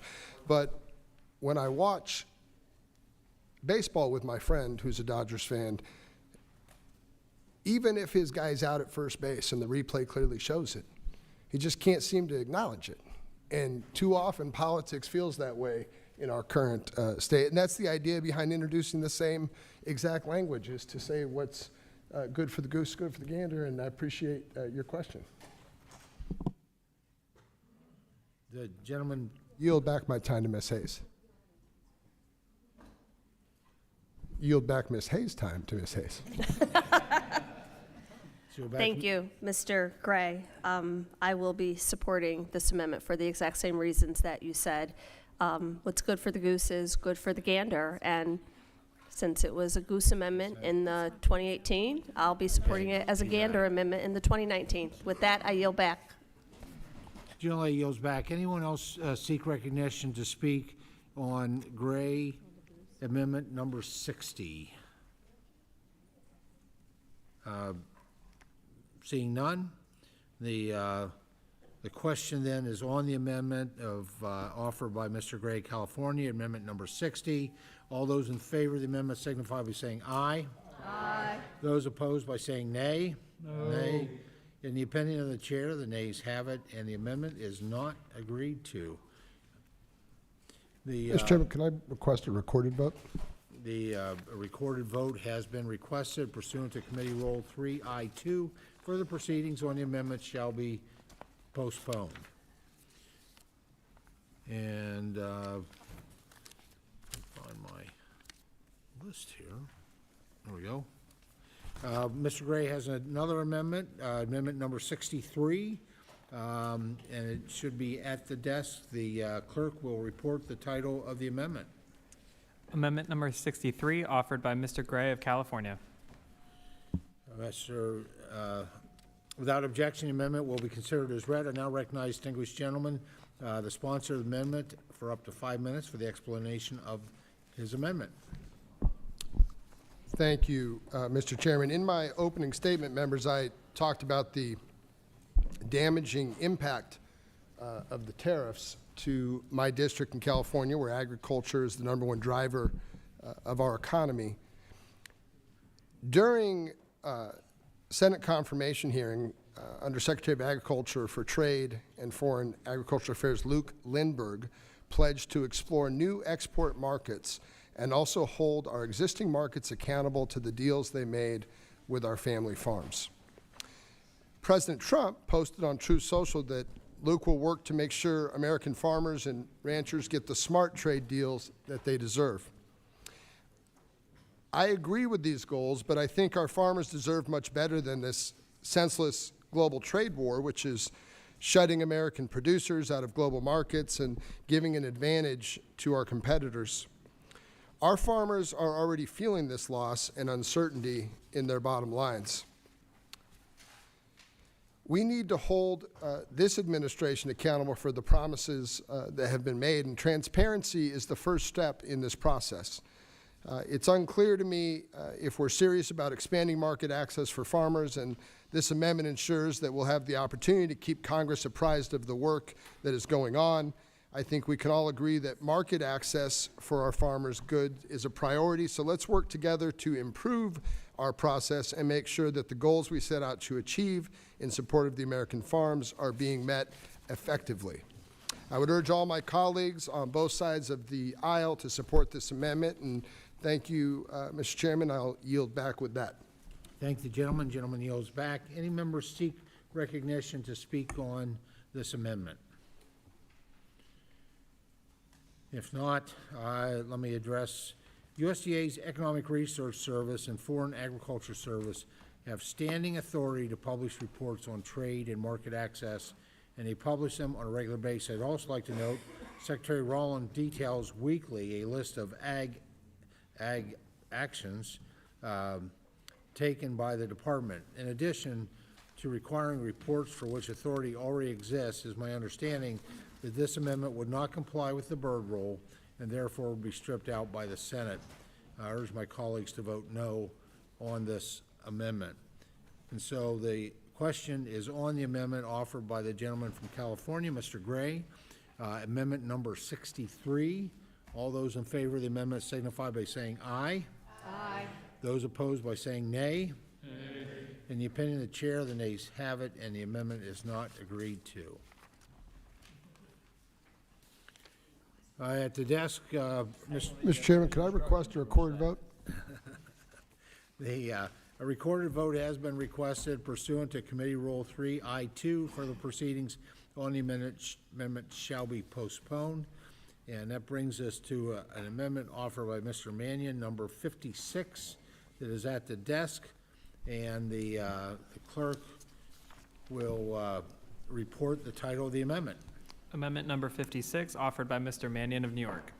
Without objection, the amendment will be considered as read. I now recognize the distinguished gentleman, the sponsor of the amendment, for up to 5 minutes for explanation of his amendment. Thank you, Mr. Chairman. My amendment would invest in our dairy farmers by increasing the daily margin coverage Tier 1 cap from 6 million to 8 million pounds. It's a small, straightforward change that would make a big difference for family dairy farms in New York and across the country. In central New York, we've got hundreds of mid-sized dairies, many producing just over the 6 million pound threshold. We're talking about farms with 100 to 200 cows. As many of my colleagues from dairy producing districts know very well, these operations are essential not only for our rural economies, but for our national milk supply.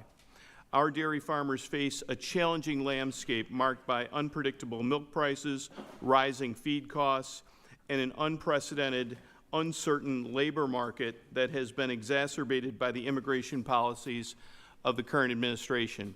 This amendment would provide these producers with a stronger, more reliable safety net, one that gives them the stability to plan and invest confidently in their futures. This amendment would also strike the harmful cuts to SNAP proposed by the Republican majority. In New York alone, nearly 3 million eligible residents rely on SNAP to keep food on their tables. Under this bill, billions in costs would shift directly onto New York State taxpayers, potentially up to $1.9 billion annually, forcing the state and counties to either raise taxes or cut critical services. This opposition party has become the party of tax increases on working family, so they can fund tax breaks for billionaires. Additionally, the proposal to shift 75% of administrative costs onto states would decrease efficiency and saddle New York with an extra $225 million a year. As has been stated previously in this markup hearing, we're talking about not just cuts to SNAP in this committee, but cuts to Medicaid, cuts to heating programs, cuts to the federal workforce, which will increase unemployment rates. So I have great concern about pushing additional burdens onto the states when they are going to be facing decreases in revenue as a result of erratic tariff policies and other actions by this administration that has sowed uncertainty and resulted in lost contracts, changes to contracts, pausing projects, eliminating projects. A thriving economy is now uncertain, and we're at risk of recession. At this time, with more people moving on to programs like SNAP, we are going to put additional burdens on states when that revenue stream is less certain than ever. All told, SNAP cuts in this bill could cost New York State over $2 billion annually, and it's difficult to measure the cost to working families and retirees struggling to put food on the table with fixed incomes. As I emphasized in my opening statement, the Farm Bill should never pit farmers against families who need nutrition support. SNAP and our farmers share the same goal. They both exist to feed America. My amendment would have given my colleagues an opportunity to reconsider before voting on legislation that leaves families in their districts poorer and less secure. But I realize that is not where we are here today, so I will withdraw this amendment in the hope that this committee will eventually refocus on delivering bipartisan solutions for our constituents. And until then, I'll be voting no on the underlying bill. Urge my colleagues to do so. Mr. Chairman, I will withdraw this amendment and yield back to you. Thank you. I thank the gentleman and withdraw the bill. Does any member wish to seek recognition to speak on the bill that was withdrawn? I did.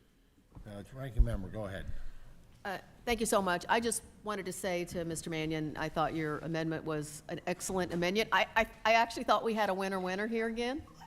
I really did. It's, you know, the choice between investing in our dairy farmers or in billionaires just seemed like a winner. But it just didn't happen. I appreciate Mr. Mannion's valiant effort, and GT, I'm pulling for you on whole milk in schools. I thought maybe if we could get that one into the bill, that we might get a winner too. So we'll keep trying. We'd have to get a waiver from the From education, I know. education I know, workforce. I know. We don't have that disc Yeah, Congress yet. not yet. We will. We'll get it. I yield back. Gentle lady yields back. Ms. Brown is Thank recognized you. for 5 minutes. I too thought this was something that we could move forward with in a bipartisan way. I had a chance to meet with some of the dairy folks back in my district, and the average size of the dairy farms in my district has increased since the creation of the dairy margin coverage in the 2018 Farm Bill. An 8 million pound cap for the Tier 1 premium levels would provide a stronger, more affordable safety net for dairy farmers.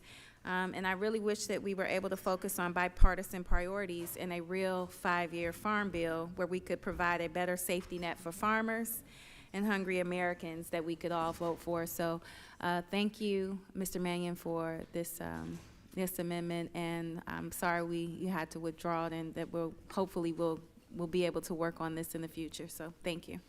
And with that, I yield back. Thank you. Gentle lady yields back. Any other members seek recognition to speak on this withdrawn amendment? If not, let me address that. Ms. Mannion, thank you for your efforts. Believe me, there's no one no one's a bigger proponent of the dairy industry than I am.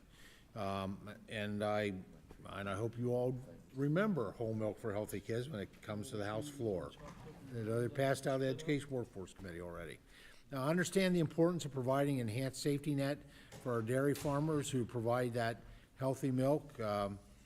And that is why this committee, through over probably 115 different listening sessions, I think we've done 40 42 states, 1 territory over the past couple of years, where we're bringing folks to the table, working truly in a tripartisan way, listening to the industry, what the industry needed. Not necessarily what they wanted. There's a difference between needs and wants, but we try to focus on what they needed. And that included in the state of New York, a number of listening sessions, 3, I think, in the state of New York. You all are my neighbors. It was a little easier to get to than some of them. And that's why we increased the cap from 5 million to 6 million pounds, because that's exactly what they asked for.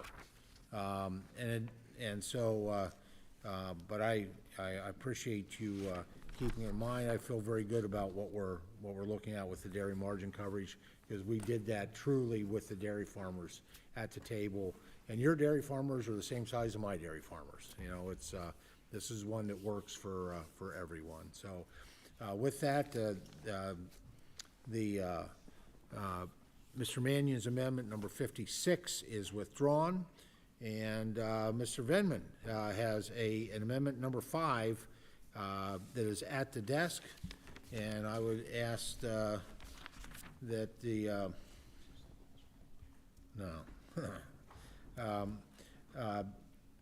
so I would ask the clerk to report the title of the amendment. Amendment number 5, offered by Mr. Vindman of Virginia. Without objection, the amendment will be considered as read. I now recognize the distinguished gentleman from Virginia, the sponsor of the amendment, for up to 5 minutes for an explanation of their amendment. Thank you, Mr. Chairman.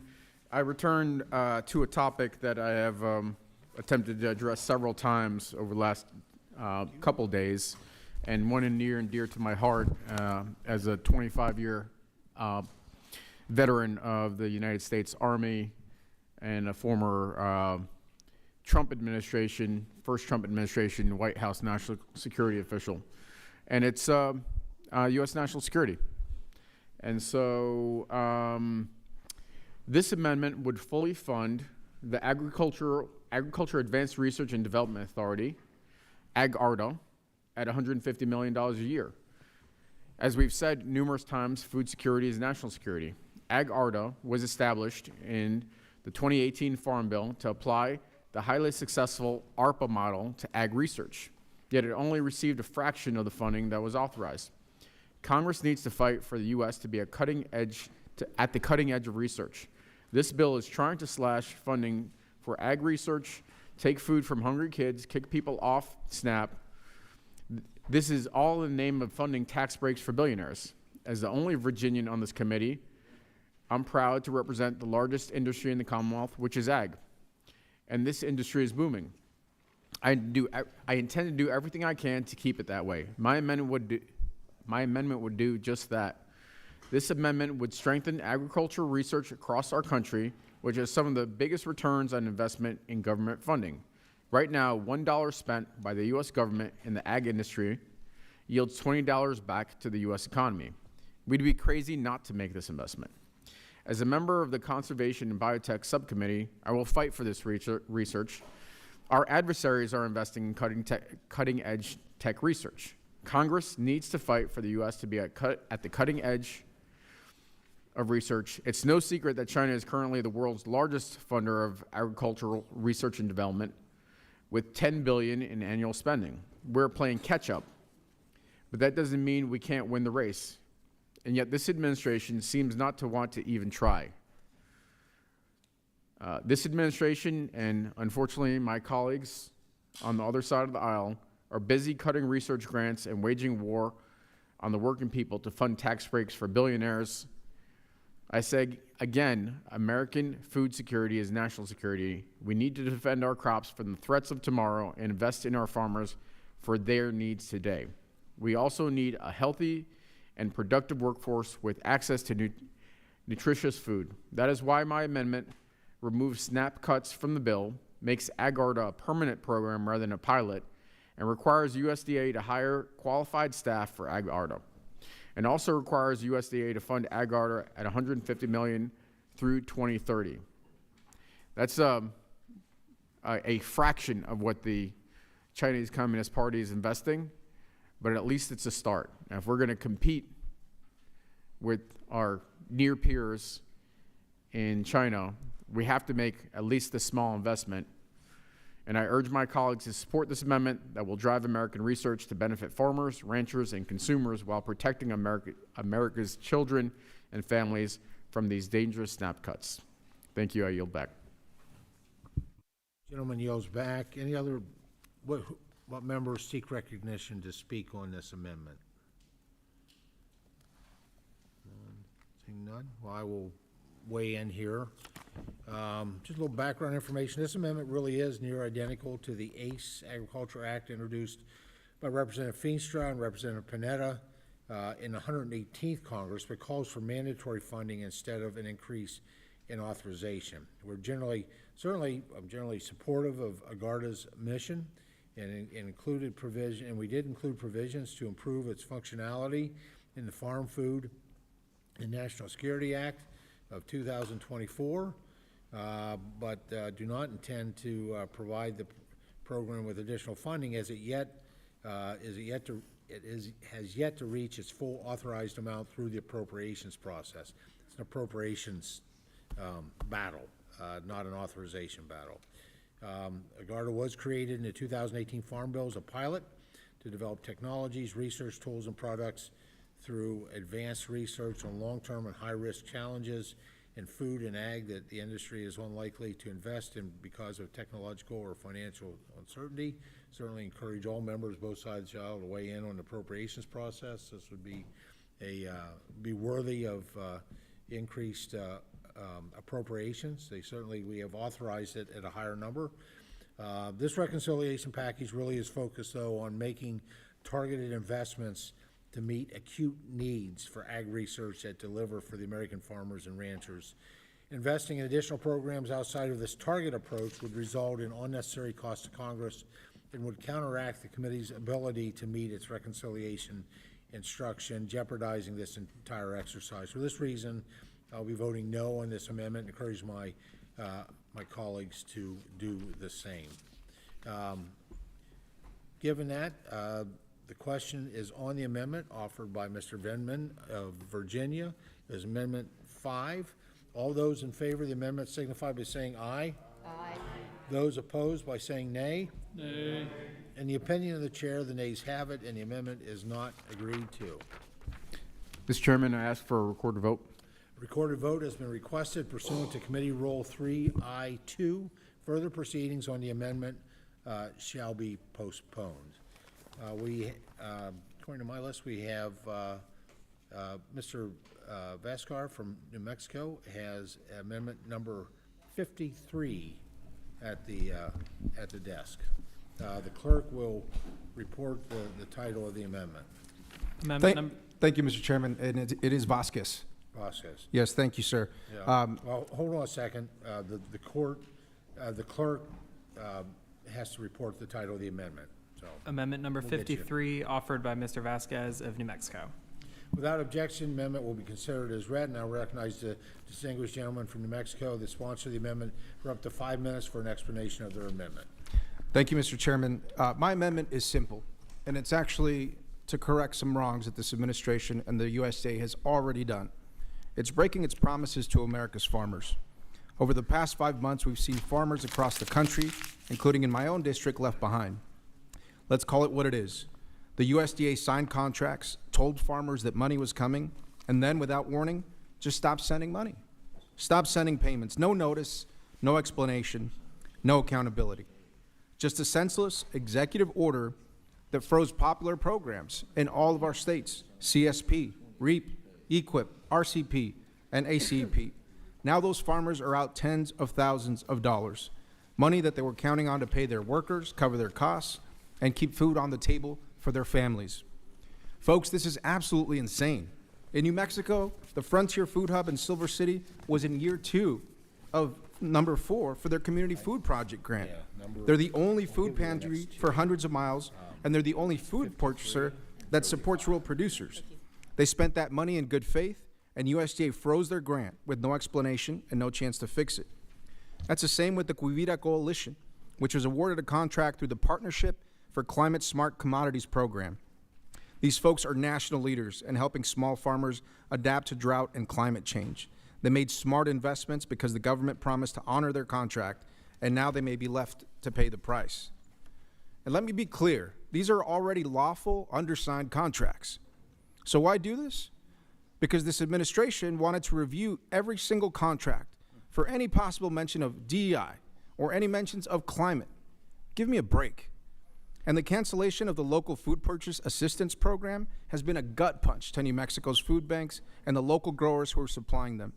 That's food we needed on shelves and paychecks that farmers were depending on. Now, this is all happening while farmers are already hanging by a thread, facing whiplash from tariffs, stuck waiting for a real farm bill, and watching input costs go through the roof. How much more are we going to ask our farmers to carry? Now, these are family farms that are just one bad month away from losing the land they worked for generations. And if you look at the statistics and look at the data, we are losing family farms at an exponential rate. This is not the time to stop payments that this government said that they were going to honor. This amendment is straightforward. It tells the USDA, honor the contracts, pay what you owe, and stop canceling deals unless there's a legitimate reason. Farmers keep their word. It's time for the federal government to do the same. Without intervention from Congress, by the way, that's us. It's us right here. Our food system is going to continue to suffer. I urge you to vote for this amendment. Let's get our farmers the relief that they were promised. Let's honor these contracts that are already undersigned. And let's send a message to our constituents in rural America that we're not going to leave them behind. Thank you, Mr. Chairman. I yield back. I thank Mr. Vasquez for yielding back and for his amendment. And Ms. Bazinski is recognized for 5 minutes to speak on the amendment.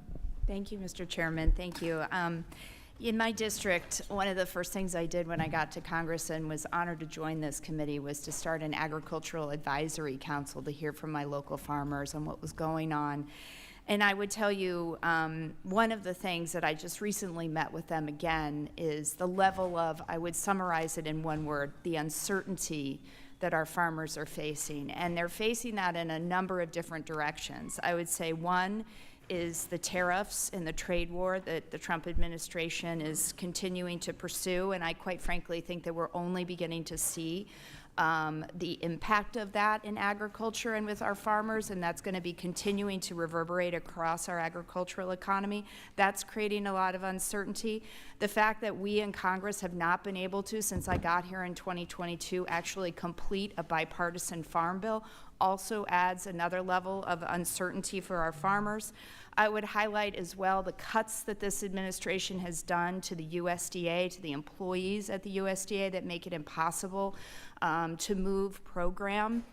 And then I rise today really in strong opposition, not opposition, in support of my colleague, Congressman Vasquez's amendment, because I think it also speaks to another level of uncertainty that this administration is creating when the USDA has canceled contracts and frozen up to 15 programs that we know for a fact have benefited and are going to benefit the farmers in our districts. Many of these programs have been already obligated funding to our farmers and agricultural workers and to universities in my district. From the freeze of IRA dollars for climate smart agriculture to sweeping cancellations of the partnerships for climate smart commodities projects, I would just tell you today that Illinois is taking a really big hit. These indiscriminate cancellations are going to sow truly a distrust that I think is going to be hard to repair with our agricultural economy. That is really going to be a net negative, I think, for all of us for the foreseeable future. One of these programs that I want to highlight that stands out to me, in addition to what Congressman Vasquez talked about, is the Local Food Purchasing Agreement Program, the LFPA. The LFPA is a program that provides funds directly for underserved communities to access local healthy food from farmers. I'd also like to say in Illinois, the Illinois Eats program is responsible for administrating this federal program.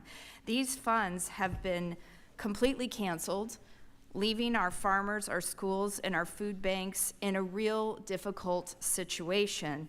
I'd like to tell the story of Solo Gratia Farm, which is in Urbana-Champaign. I met with them in March. They produce and provide help to folks that really are the most in need in our communities, giving them access to healthy food options. I want to highlight one thing that they pointed out to me. At the end of 2024, they signed a contract because of a commitment that they were given by the federal government to install a solar array project on their farm to make them energy efficient.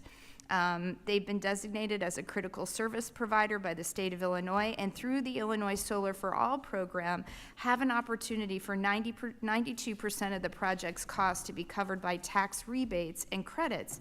If the Inflation Reduction Act remains frozen or canceled, they have told me they will lose approximately $114,000.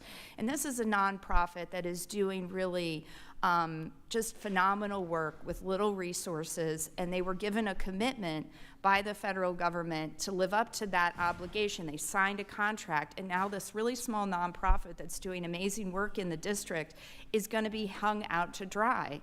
And I just don't think that's right. I don't think that's right when I'm at home and I keep hearing about all these different levels of uncertainty within our agricultural economy that is hurting our farmers, hurting our families, hurting our communities. And so I am just really proud to stand in support of Congressman Vasquez's amendment today, and hope that we can live up to our obligations that we've committed to these farmers and to our communities. So thank you, and I yield back. Gentlelady yields back. Now recognizes the gentleman from Illinois, Mr. Jackson, for 5 minutes. Thank you, Chairman. I stand in support of Congressman Vasquez. This whole idea of DEI being weaponized, even if the president has it, and he has it wrong. Diversity, out of many we are one, e pluribus unum, that's a cultural value.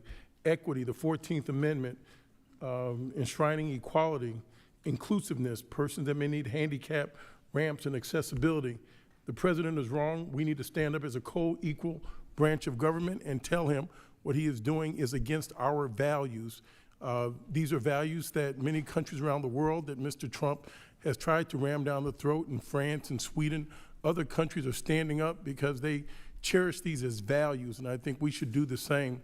I know many farmers in my district and across the country that have had their contracts that were signed by the administrators at the USDA because they had to put in DEI and inclusive accessibility language last year. That administrator is still in place and is now canceling the contracts of the people that he signed.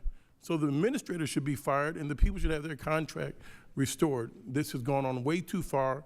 And then when we see what's happening at the Department of Defense, one microcosm has also happened here, where Mr. Pete Hegseth, for example, says that you can't have DEI, and what's the first thing he does? He eliminates Jackie Robinson.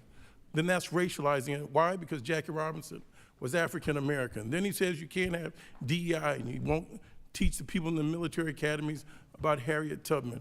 Then he says it's DEI, and he takes down the website with Colin Powell. Let's call it for what it is. He's racialized it, and it's wrong.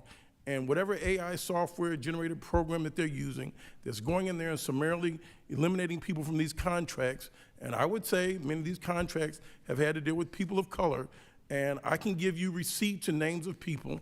I think you don't want me to call out the names at this time, but it is wrong, and he has been very disruptive to businesses, and I would like to have a private meeting with you about that, Mr. Chairman. I yield back, and I support this amendment. Thank you, Mr. Vasquez. I yield my time to the distinguished, to Mrs. Craig. Ranking member is recognized. Thank you so much. I just wanted to weigh in with my support for this amendment, and I appreciate the congressman introducing it. You know, the legislative branch is a co-equal branch of government, and sometimes I think we've forgotten that here in this town. If the shoe were on the other foot and a Democratic administration were canceling farmer contracts, you'd be raising all kinds of hell, and every single one of you know it. So I really wish this amendment wasn't necessary. I sincerely do. You know, I've already called on USDA to avoid reckless funding freezes and work with Congress to implement federal programs in accordance with the law. We've seen the USDA, you know, accidentally fire the wrong people. I don't know if it's recklessness or incompetence. I can't decide. Most days I think it's both.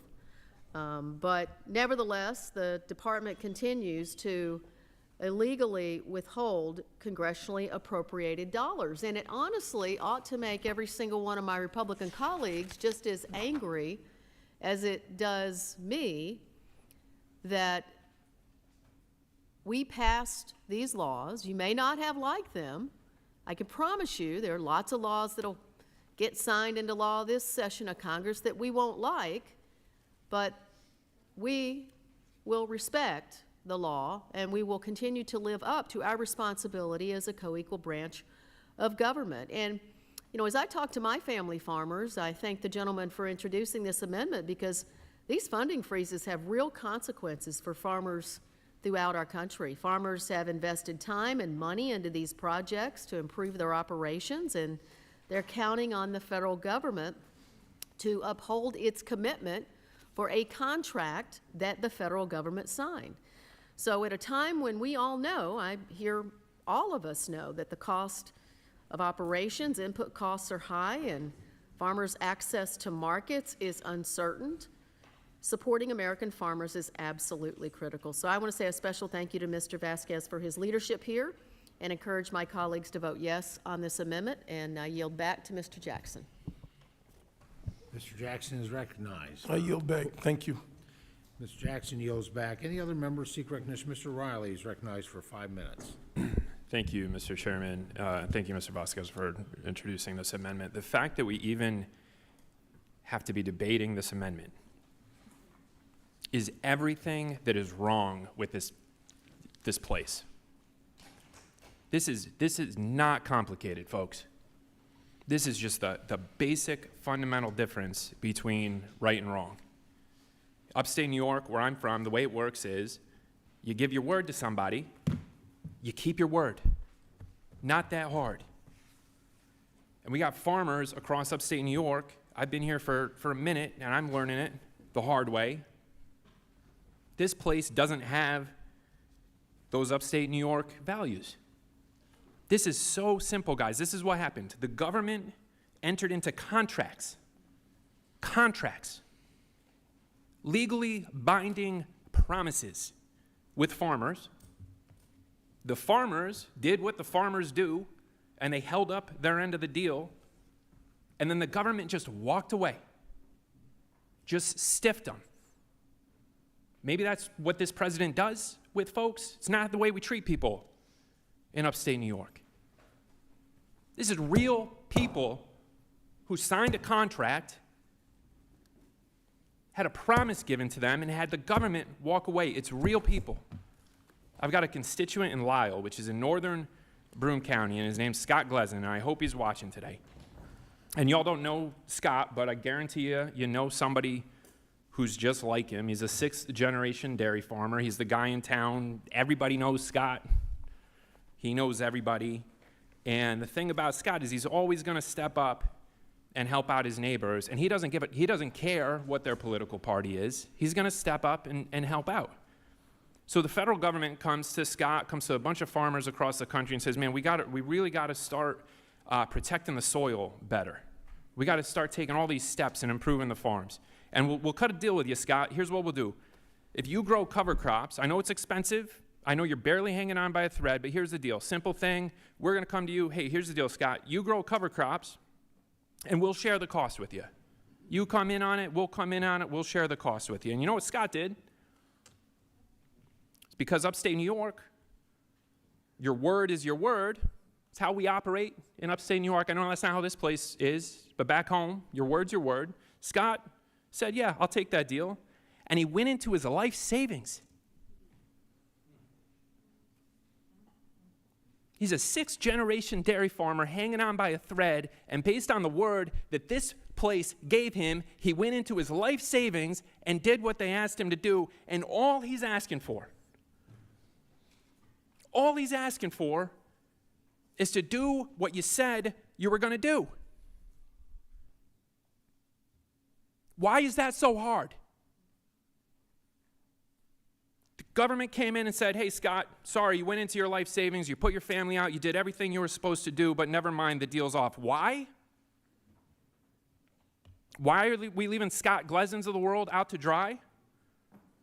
To give tax cuts to Wall Street, so that a bunch of folks who are pushing paper around Wall Street and exploiting tax loopholes can get more money, while Scott Glesson, who's got dirt under his nails and blisters on his hands, gets hung out to dry. He is not asking for much. You made a promise to the guy. You looked him in the eye, you made a promise, he did what you asked him to do, he went into his life savings. I'm begging you guys, just keep your word. Keep your word, man. Scott doesn't have a super PAC, he doesn't have a bunch of lobbyists. I know this whole damn place is rigged against him. I don't even think he voted for me. I think he voted for the president 3 times. I think he probably voted against me twice, but I'm here to fight like hell for him, and I'm just begging you guys, if we're going to do one thing today, if you're going to take one amendment today, please, guys, take this amendment, get it done. Scott's counting on us to hold up our end of the bargain, and it's the least this place can do. Please, guys, support this amendment. Please, I'm begging you. I yield back. Gentleman yields back. Any other members seek recognition to speak on the amendment? Seeing none, President Trump was given a mandate by the American taxpayers to eliminate. Hang in there. We're just about done. We don't need acting up at this point, please. President Trump was given a mandate by the American taxpayers to eliminate waste, bloat, and inefficiencies in the federal workforce. Throughout this process, USDA has protected critical function areas and listened to members of this committee to protect the needs of rural America.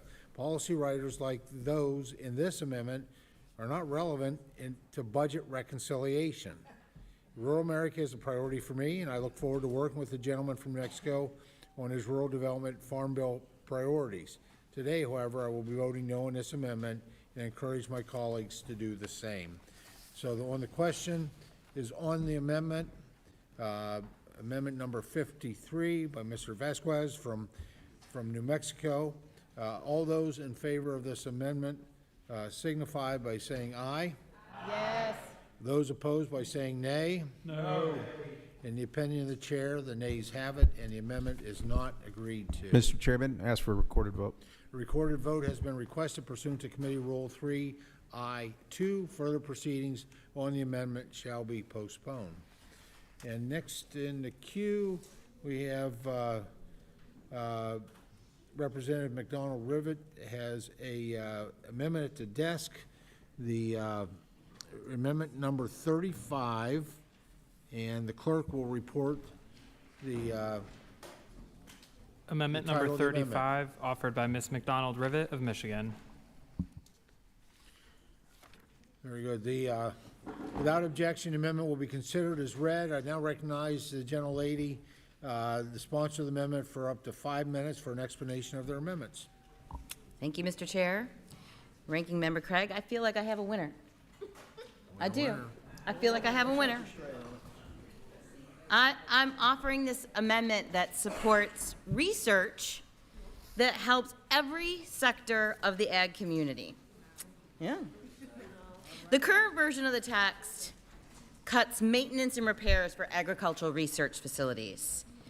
These are generally done at universities like my alma mater, Michigan State, go green, through their Saginaw Valley Research Facility that's located in my district. It is groundbreaking for commodities like sugar beets, potatoes, dry beans, soybeans, corn, and more.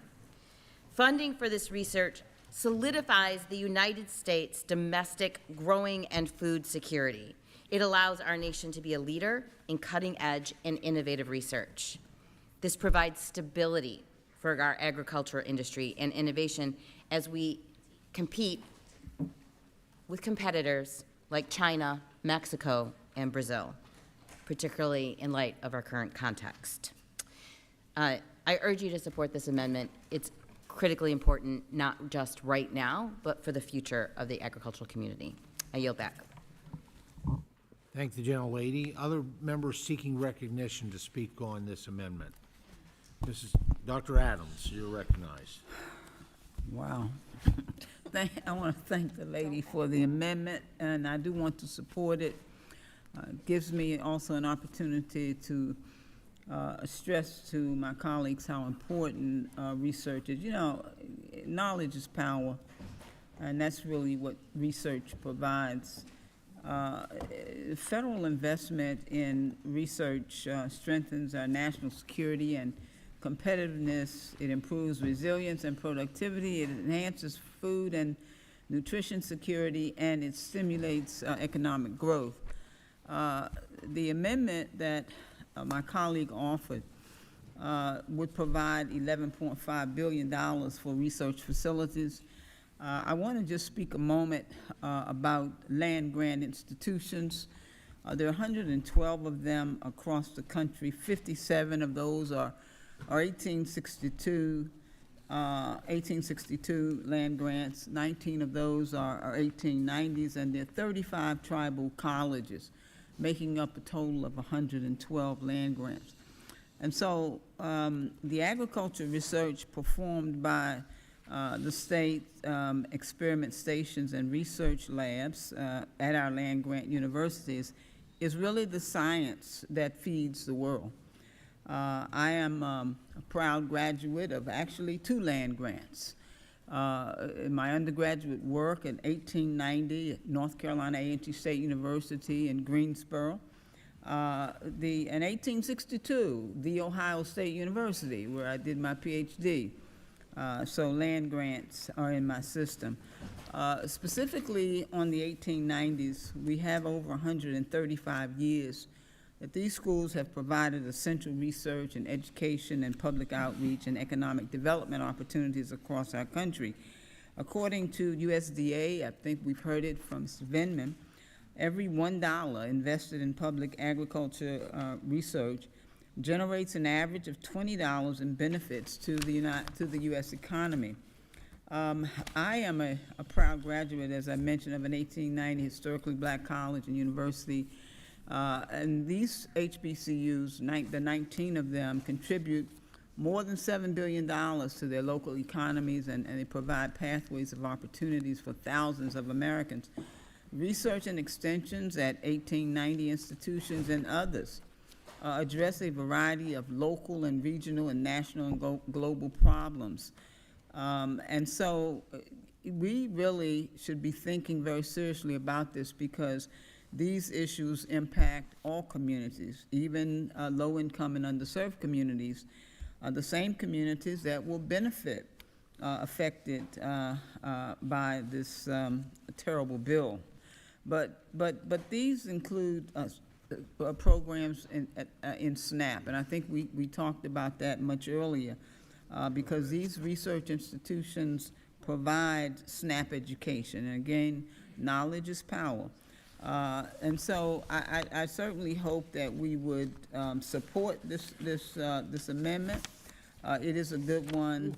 I think that we would be negligent, and I would certainly be, if I didn't emphasize the importance of these higher education institutions, because our research has allowed for all land grants, 1862s, 1890s, to continue and expand on their groundbreaking research that spurs economic development in communities across this nation. And really, that's what we need to be talking about.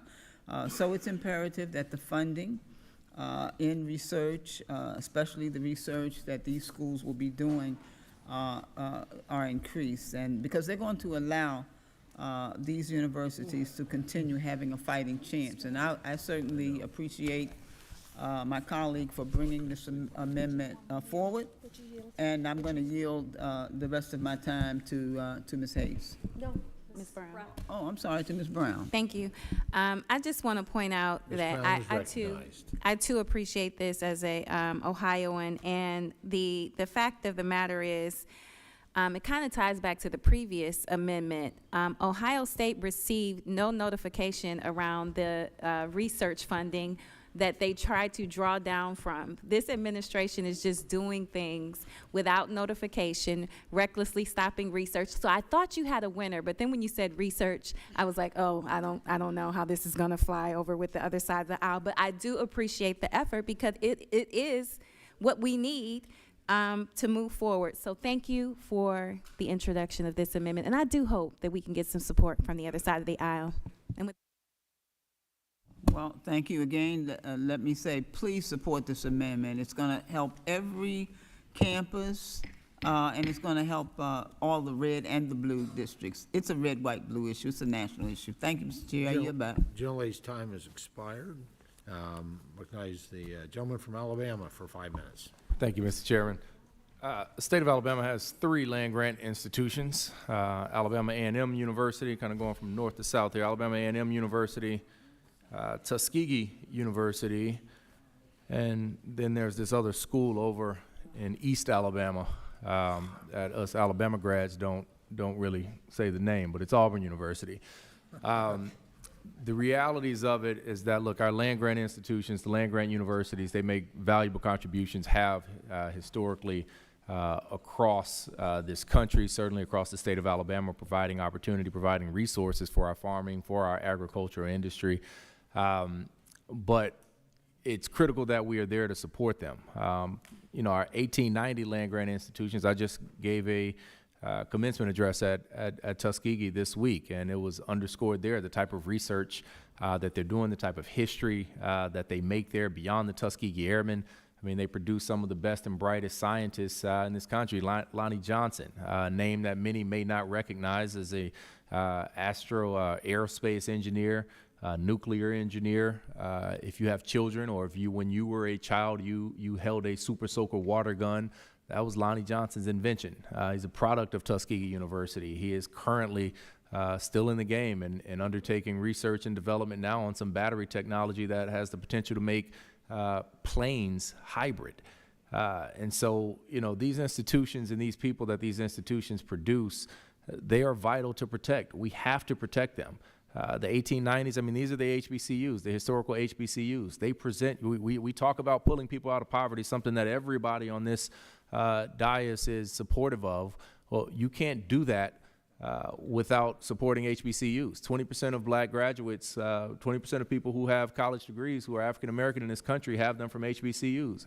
Hell, 40, if not higher, 40%, maybe even 50% of the CBC are graduates of HBCUs. So these are institutions that are producing some of the best and brightest people in this country. And so we have an obligation to support them. We need to be supporting them. And I urge everyone to support this amendment. Thank you. And I yield to the great Dr. Adams. Thank you. Thank you, my brother. I appreciate that. I was at your school, Tuskegee, on last year and did an address for them. These are fine institutions, and you're absolutely correct.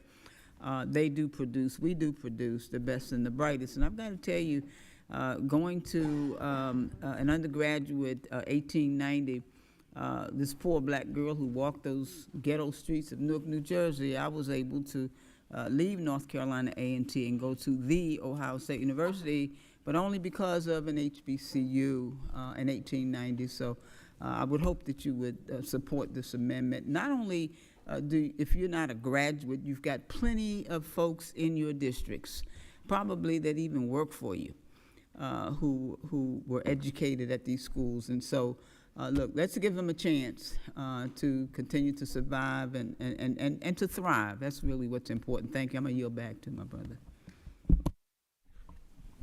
Gentlelady yields back. The gentleman from Illinois is recognized for 5 minutes. Thank you, Chairman Thompson. Just to add a note to that, I also support it. Thank you for your outstanding work, the Honorable Dr.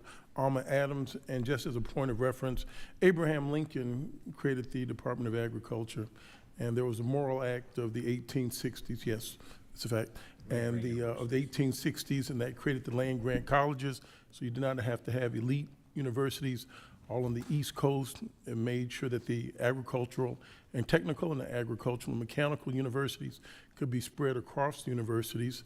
And after Congressman Morrill, that went on to become a senator, looked up because of the history of racial discrimination in the United States of America, African Americans were not allowed to go to those original Morrill Act agricultural and technical and agricultural mechanical schools.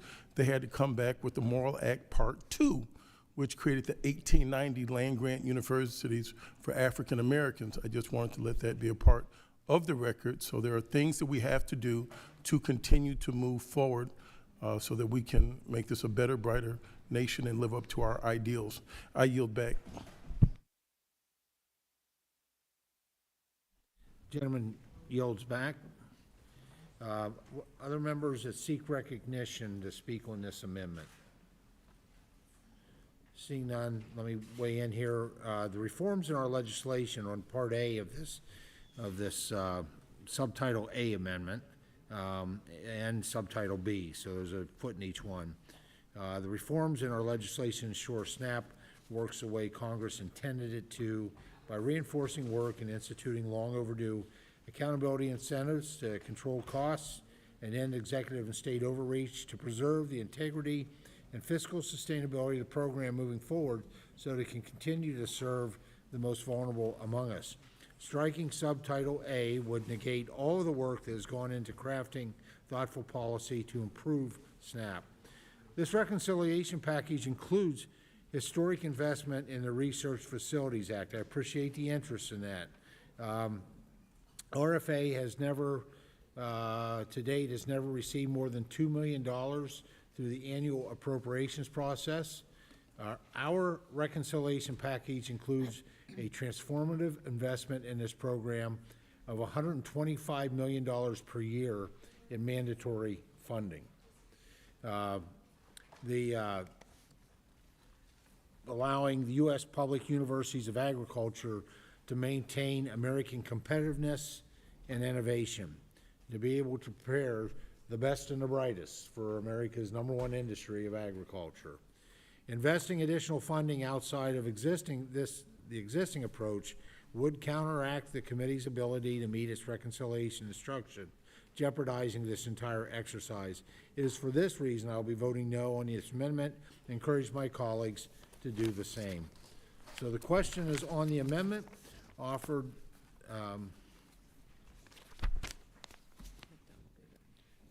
by Representative McDonald-Rivet on Amendment 35. All those in favor of the amendment signify by saying aye. Aye. All those opposed by saying nay. Nay. In the opinion of the chair, the nays have it, and the amendment is not agreed to. Mr. Chair, I request a recorded vote. A recorded vote has been requested pursuant to Committee Rule 312. Further proceedings on the amendment shall be postponed. There's the page I was looking for. In the queue, we have Mr. Riley from New York has an amendment at the desk, amendment number 24. The clerk will report the title. Amendment number 24, offered by Mr. Riley of New York. Without objection, the amendment will be considered as read. I now recognize the distinguished gentleman from New York, the sponsor of the amendment, for up to 5 minutes for the explanation of his amendment. Thank you, Mr. Chairman. This one's the winner, guys. We found the winner. We're actually, this is it. This is it. It's the moment we've all been waiting. And in fact, this is what we're going to do. We're going to call this the America First Amendment for good measure. Because, and this is what it's about. Yeah, all right? You guys agree with what I'm going to say? American farmland should be for American farmers, right? What we're seeing, this is the winner. I told you guys. This is the winning one. But what we're seeing right now, we've got all this foreign-owned corporations. A lot of times they're tied to communist China or other hostile regimes, and what they're doing is they're swooping in and they're buying up American farmland. And it's really unfair because we've got these small family farms all over the place. We've heard it all day on both sides, hanging on by a thread. You got these high input costs for our family farms, labor shortages, you got unchecked corporate consolidation. And so the foreign adversaries, China and others, they come in and they know they can kick our farmers while they're down, and outbid them with cash offers. And the problem is that the U.S. government isn't doing enough to stop it. I mean, we don't even know the full extent of this problem. Our best guess is that foreign investors own about 40 million acres of American farmland, but we're really in the dark on this because the reporting is so antiquated. To track foreign ownership right now, the way it's working over at USDA is that they're still using paper forms. Those get collected at local offices, and then they're manually typed into a system with no consistent quality checks. And then you only update the data like once per year. So it's got a ton of errors. We've been talking a lot about error rates today. This thing has a ton of errors. And the national security agencies have told us in no uncertain terms that none of this is sufficient to keep us safe. So we're operating in the dark on a really important national security threat. And foreign acquisition of American farmland, it's not just a national security issue, it's an economic issue in our rural communities, which are hollowed out when these corporate landlords move in. You got families paying more at the grocery store. The next generation of farmers can't afford to get a start because they can't afford to compete with China. So my amendment, we're going to call it the America First Amendment. It's going to have USDA build a real-time, accurate database to stop foreign land grabs from causing any more damage. Because what this is really about, it's about who controls our food supply, who benefits from our land, and I think that should be America and not China. So I'd urge support for this amendment. Thank you. I yield back. The gentleman yields back. Recognize Mr. Redmond for 5 minutes. Speak on the amendment. Mr. Riley, I think you've got me sold. If I may ask a few questions on this one, because as again, a 25-year Army veteran, I've been stationed at many installations around the country, and they're in rural parts of the country. And so, do you know, is there a lot of rural land around military installations? Are you familiar with that at all? So did you have to, like, can you just ask me a question? I can I'll yield. You got I'm sorry. to yield to me? I'll yield to you. We for sit that. right next to each other, man. We You do. could have told me you were going to start asking me questions before you did it and give me a heads up. Yeah, there's a ton of... I'm like, dude, we've been sitting next to each other for 10 hours. Well, you you said, do- Josh, you I'm going to ask have- you some questions here. You yeah, have there's, Fort Drum. yeah, so- there's a ton. There's a ton, and this is part of the problem. I mean, we've seen in, I think, Missouri, if my recollection is right, if you had given me a heads up, I would have looked it up, in North Dakota, some other Leavenworth, places. You have rural communities with military installations, and we know in some of those cases, we've seen foreign adversaries like China come in and gobble up that farmland around it. And the problem is, we should be able to know with absolute specificity and accuracy the answer to that question. But this is what I'm getting at. The systems are so antiquated, we don't really know the full extent of the threat. For all we know, China and Chinese shell companies are holding on to a whole bunch of American farmland in really critical parts of this country, and we're just flying blind. So my amendment would allow us to know the answer with a higher degree of certainty. Well, I think I yield to you now. Yeah. I yield back to you. Yeah. Okay. Understood it. All right. Yeah. So, you know, I've got 3 military installations in my district, and I've got Quantico. I've got a naval R&D facility located in farm country, and then there's a small Army training base. But I've also been stationed at places like Fort Bragg, Fort Hood, that have a ton of farm or grazing, and I'm aware of many others. And this is actually a legitimate problem. All kidding aside, this is a legitimate problem. It seems like $35 million is really a drop in the bucket to address a potential major national security issue with our competitors buying land immediately adjacent to sensitive military installations where they can send up drones or listen, and it's a vulnerability, and it seems like a no-brainer to me. I wish I was the one introducing this one because it's a good one. I think you really do have a winner.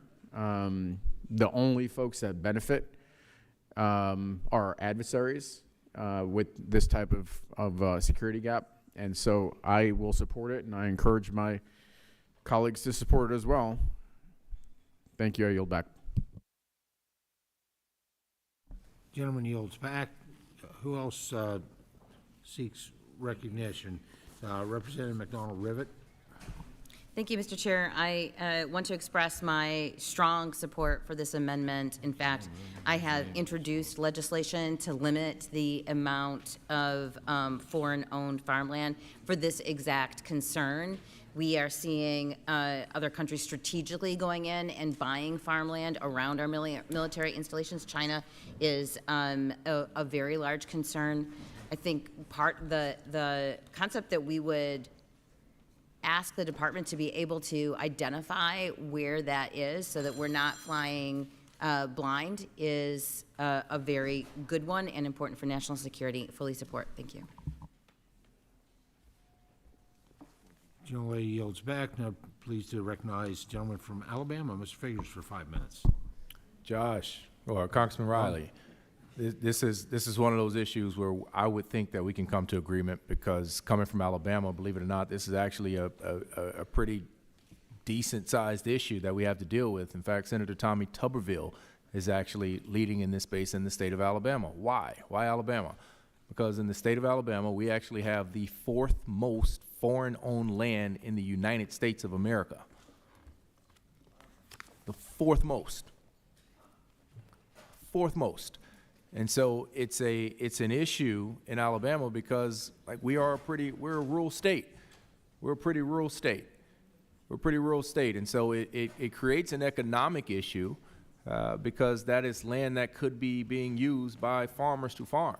And if that rate continues to increase, if that land continues to essentially be taken out of the market to be able to be used to further our agriculture industry, it puts us at an economic disadvantage. So, Congressman Riley, I am with you on this one, and I would hope that this is something that my Republican colleagues can join. If you don't want to join Congressman Riley here, join Tommy Tuberville, join the coach, and let's make this one an actual winner. I yield back. Gentleman yields back. Any other members seek recognition to speak on this amendment? Seeing none, I thank the gentleman for his amendment and certainly agree that the Agricultural Foreign Investment Disclosure Act that became law in late 1978, those reporting system needs to be modernized. This is why the Farm Food and National Security Act had extensive provisions streamlining FIDA reporting so that we know who owns American farmland. Also, this debate actually predates certainly all of us by a couple decades. So in a previous country, not China, was buying up farmland for production purposes to be able to feed their nation. And at that time, several decades ago, there were provisions to many states put limitations in place in those states. This year, the committee will be doing oversight of USDA modernization efforts, and will be assessing the needs of the FPAC Business Center and the FIDA process. I will say just throwing money at the IT budget won't cut it. We need reforms which aren't eligible for this process that we're in today. And further appropriating money out of the Treasury is not in our jurisdiction, and since Appropriations Committee did not receive reconciliation instructions, the amendment is technically not in order. Now, I look forward to working with the gentleman on this issue. It's incredibly important moving forward, but today I have to urge a no vote on the amendment. And given that, the question is on the amendment offered by Mr. Riley of New York, amendment number 24. All those in favor of the amendment signify by saying aye. Aye. Those opposed by saying nay. Nay. In the opinion of the chair, the nays have it, and the amendment is not agreed to. Yeah, I'm supposed to, can we do a vote on this one? A recorded vote on this one? Thank you. Sure. Thank you. A recorded vote has been requested. Thank you. Pursuant to the committee rule 3I2, further proceedings on the amendment shall be postponed. With that, I believe Mr. Mannion has amendment number 55 at the desk, and the clerk will report the title. Amendment number 55, offered by Mr. Mannion of New York. Without objection, the amendment will be considered as read.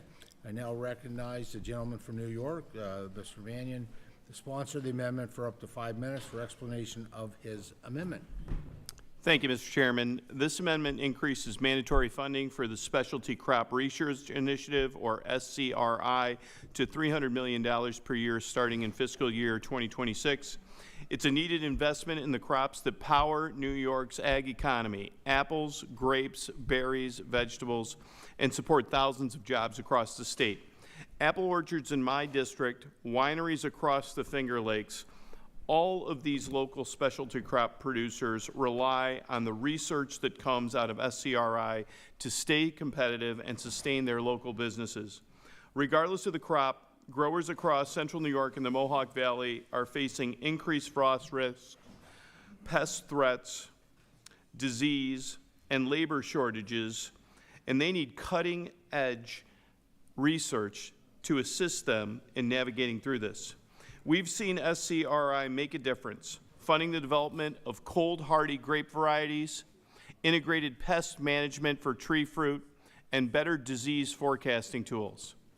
But demand for SCRI funding far outpaces availability, and the current cap isn't cutting it.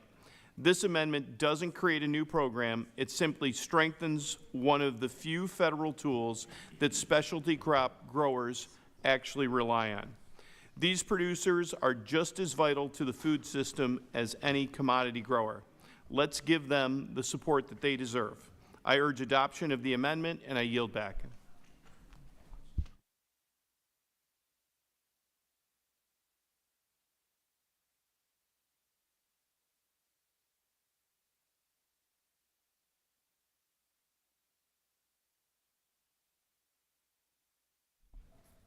Gentlemen, time's expired. I apologize. Let me get, nope, I need it. Very good. Any other members seek recognition to speak on Mr. Mannion's amendment number 55? Any other members seek recognition? Seeing none, the reforms in our legislation ensure SNAP works the way Congress intended to, by reinforcing work and instituting long overdue accountability incentives to control costs and end the executive and the state overreach to preserve the integrity and fiscal sustainability of the program moving forward so it can continue to serve the most vulnerable among us. The striking subtitle A would negate all of that work that has gone into crafting this thoughtful policy to improve SNAP. The existing reconciliation package includes transformative investments to the Specialty Crop Research Initiative to support the critical needs of the specialty crop industry. And I look forward to working with my colleagues on ways to continue to support the specialty crop industry moving forward. However, investing additional funding outside of the existing approach would counteract the committee's ability to meet its reconciliation instruction. It's for this reason I'll be voting no on this amendment and encourage my colleagues to do the same. So on the question of the amendment offered by Mr. Mannion, on his amendment number 52, I'm sorry, 55, thank you. The question is on the amendment number 55. All those in favor of the amendment signify by saying aye. Aye. Opposed by saying nay. Nay. In the opinion of the chair, the nays have it, and the amendment is not agreed to. I have to say it's not as robust on either side as what it was at 10 o'clock this morning either. But we're getting it done. Mr. Chairman, I request a recorded vote, please. A recorded vote has been requested pursuant to the committee rule 3I2 for the proceedings on the amendment shall be postponed. And so at this point, Mrs. Salinas has an amendment to desk number 36. The clerk will report the title. Amendment number 36, offered by Ms. Salinas of Oregon. Without objection, the amendment shall be considered as read. I now recognize the distinguished gentlelady, the sponsor of the amendment, for up to 5 minutes for an explanation of her amendment. Thank you, Mr. Chair. In Oregon and across the West, we're very familiar with the growing strain on our nation's wildfire response system. Communities across my state have lived through catastrophic wildfire seasons, entire towns destroyed, tens of thousands of acres scorched, smoke choking the air for weeks on end, tainting wine grapes and leaving families without homes. Throughout these crises, our brave firefighting workforce continues to step up and protect us, despite being thoroughly understaffed and overworked. As of May 3rd, the U.S. Forest Service reports employing just over 9,000 wildland firefighters, which is roughly about 2,000 short of its own stated target of 11,300. But let's be clear, 11,300 is not the number of firefighters we need to meet the scale of today's wildfire threat. It's simply the maximum number that the agency believes it can afford to support under current funding constraints. And that is a real problem, because across Oregon, we're already living with the real-world consequences of underinvestment in wildfire preparedness and forest management. In 2020, the Labor Day fires burned over 1.2 million acres in Oregon, destroying more than 4,000 homes and structures and tragically taking lives. In 21 and 22, Oregon again saw hundreds of thousands of acres burn, with suppression costs alone reaching into the hundreds of millions of dollars. And it is only getting worse. As I mentioned previously in my remarks, 2024 was another record-breaking year in terms of acreage burned across my state. Rather than rising to meet this moment with the urgency it demands, this underlying reconciliation bill offers no serious strategy for building out our wildfire workforce or dealing with staffing shortages at countless other agencies. Instead, my Republican colleagues have chosen to focus their energy on punishing Americans who are struggling to feed their families and afford health care, slashing programs like SNAP and Medicaid, all to help finance tax cuts for the ultra-wealthy. And yes, the American people did vote for President Trump, but they also voted for all of us in this room, a co-equal branch of government, and we can exert our will and influence to help the people of our districts. I will be honest, if this reconciliation bill proposed billions of dollars in SNAP cuts in order to fund wildfire prevention, hire thousands more personnel, and tackle other truly pressing issues, I'd still argue we need to find a better way to pay for it. But at least that would be a debate grounded in shared goals and public need. This bill doesn't even pretend to strike that balance. It's the furthest thing from pragmatism. It's ideological, it's cruel, and it's completely the opposite of what our constituents sent us all here to do. That's why I'm offering this amendment, to remind the majority on this committee that common sense solutions do still exist and are worth pursuing. This amendment would require that all revenue generated from federal timber sales be directed toward hiring and paying wildland firefighters and forest management staff. These revenues are already being collected from our public lands, so let's ensure they're reinvested in those same lands and in the dedicated public servants who are there to protect them. It's a straightforward fix that simply ensures that when we extract value from our forests, that value is returned to support the safety and stewardship of those forests and the communities that depend on them. In a moment when much of this reconciliation bill moves us backward, I hope this amendment serves as a reminder that we are here to look forward and seek out bipartisan common sense solutions. I urge my colleagues to support it, and I yield back. The gentlelady yields back. Now recognize Representative McLean Delaney to speak on the amendment. So, thank you, Mr. Chair. So I commend my colleague from Oregon because this is a common sense, common ground, again, type of amendment that we can all look at. As we've seen over the last few months, this administration has taken an axe to the U.S. Forest Service and the departure of over 10% of the agency's workforce, including thousands of public servants who are qualified to fight fire. It's created confusion and stress around protecting vulnerable communities from the threat of fire. And I know a little bit about this because although I represent the 6th District of Maryland, I'm a farmer's daughter from Idaho, and I know what wildfires do and I've seen them burn almost a half a mile from my own home. And this is all at a time when the climate is getting hotter and drier, and we need a lot of resources. This amendment requires the Forest Service to prioritize addressing the wildfire crisis by dedicating funding towards hiring additional wildfire firefighters and hazardous fuels reduction personnel. I also have to note that within my district, I have 5 national parks, including the C&O Canal, which gets as many visitors as Yellowstone, almost 4 million, and that our National Fire Academy in Emmitsburg, Maryland, has had all of its firefighting classes canceled. In sum, we need to dedicate resources for firefighters, for their training, and I urge that all of my colleagues support this amendment and to vote yes. I yield back. Gentlelady yields back. Other members wish to be recognized. Ms. McGovern. Yeah, thank you, Mr. Chairman, and I certainly support the Salinas amendment, but I just want to take a moment to say that I'm a little bit curious here. I mean, does every Republican on this committee believe that this reconciliation bill is somehow perfect? Apparently you do. Not a single amendment offered to make any changes, not even an amendment to move a comma. I mean, nothing, and almost not a word uttered by any Republican member on this committee. I mean, you all must think that this bill is somehow flawless, a bill that takes food away from struggling families, a bill that, I mean, literally screws regular people, and no one on the Republican side has expressed any concern about any of that. And they've expressed no concern over the fact that some of the most substantial and controversial aspects of this bill have had no hearings. I mean, we haven't, there's no due diligence here. We've not done our homework on some of this stuff. And they could have significant consequences, adverse consequences, that could hurt a lot of my constituents, a lot of your constituents.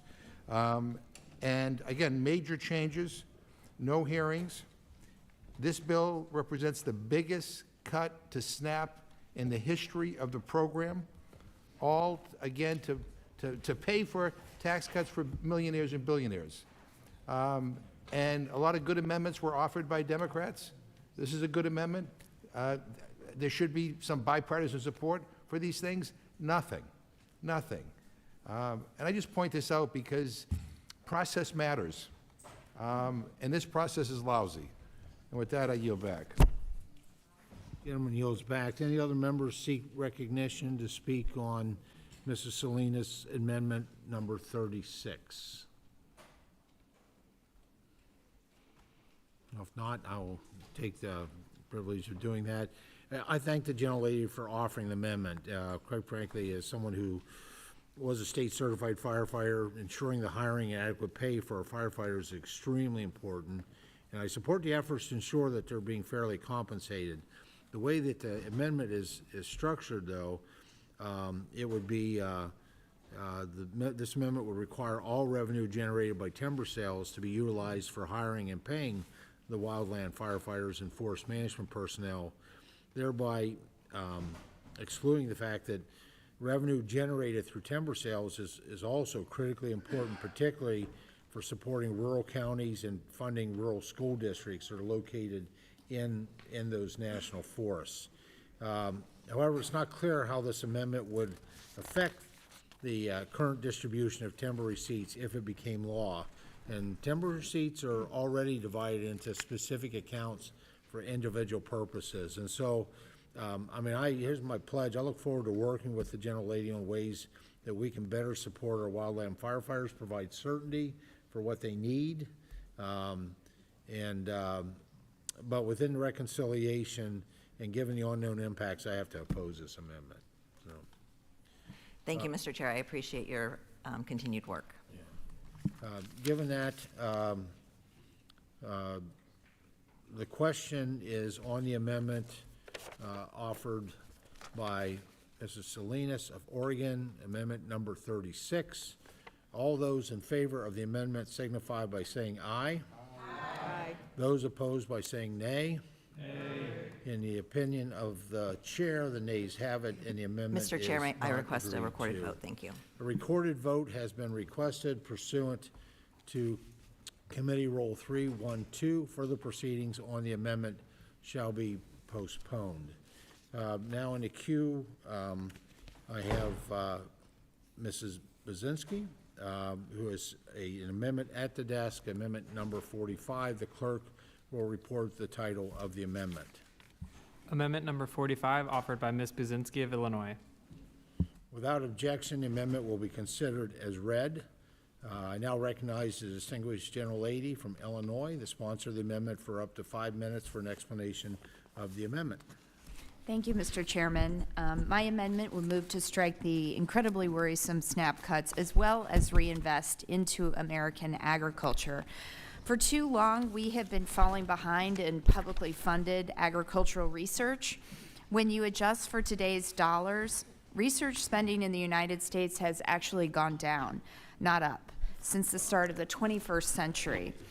In that same period, China has quintupled its spending in public agricultural research, and since 2015, it has more than doubled the United States spending.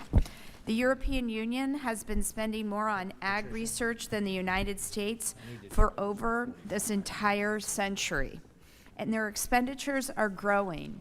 India and Brazil have also grown, and they are each getting closer to our spending. Federally funded agricultural research in the United States has led to life-changing scientific breakthroughs. The USDA ARS lab in my hometown of Peoria, Illinois, which my colleague Congressman Sorensen now represents, is the site of where penicillin was first mass-produced. At the same time, it was for soldiers in World War II. Now NIH reports that most people in the United States take penicillin at one point in their lives, and that is only possible because of federal funding. ARS researchers developed Roma tomatoes. They developed a vaccine for African swine fever. Their research led to the discovery of nitrogen fixation for legumes, reducing synthetic fertilizer inputs and allowing farmers more flexibility. I would just also like to add that I am proud to represent the University of Illinois in Urbana-Champaign, where I've been able to firsthand visit some of these investments in agricultural research, whether it's at Soyface or at the energy farms at the University of Illinois, where we're learning to grow, through investments in agricultural research, more resilient crops for the climate that is coming to us in the very near future. I also want to say the University of Illinois is the second oldest experimental plot in the Western Hemisphere, known as the Morrow plots.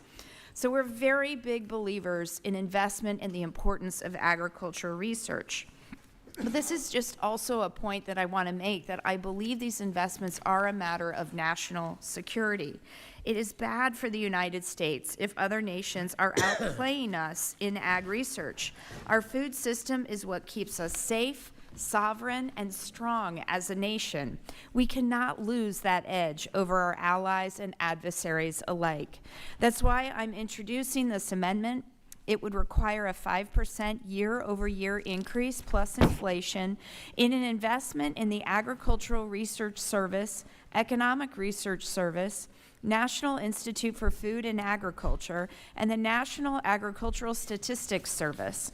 These programs power our economy, our farms, and our land-grant colleges and universities. They have made critical discoveries, many of which are through basic exploratory research that have been built and that have built our way of life. On that note, we know that federal research funding draws private investment as well. And I truly believe that public and private research have complementary roles. But ultimately, private research is driven by private returns to the researcher, and they don't fully capture the benefits to our society. Public research and the basic exploratory research it supports is driven by social returns to the citizens who fund it. Earlier, I gave the example of penicillin. USDA didn't know if their work to mass produce penicillin would work, and if it did, it would not generate a profit for them. but they were able to do that research anyway, and that is the power of public funding. I urge my colleagues to vote yes on this amendment, and I hope that it is clear that this is a necessary investment for our national security. Thank you, and I yield back, Mr. Chairman. I appreciate the gentlelady, and she yields back.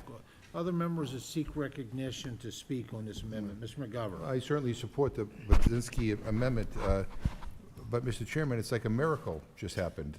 Republicans all appeared, and I'm just curious, does that mean you're about to shut us down?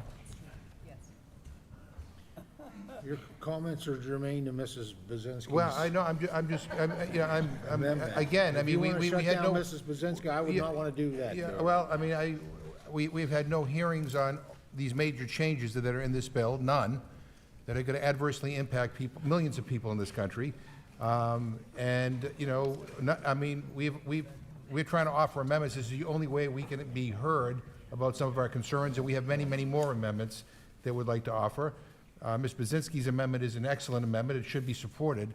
But, I mean, I find this particularly outrageous that, that you may just shut us all down when there are a lot more amendments that need to be offered. I don't know whether any of my colleagues, you know, want to comment as well, but I find this really disturbing. This is not the way the House of Representatives is supposed to operate. This is not the way democracy is supposed to operate.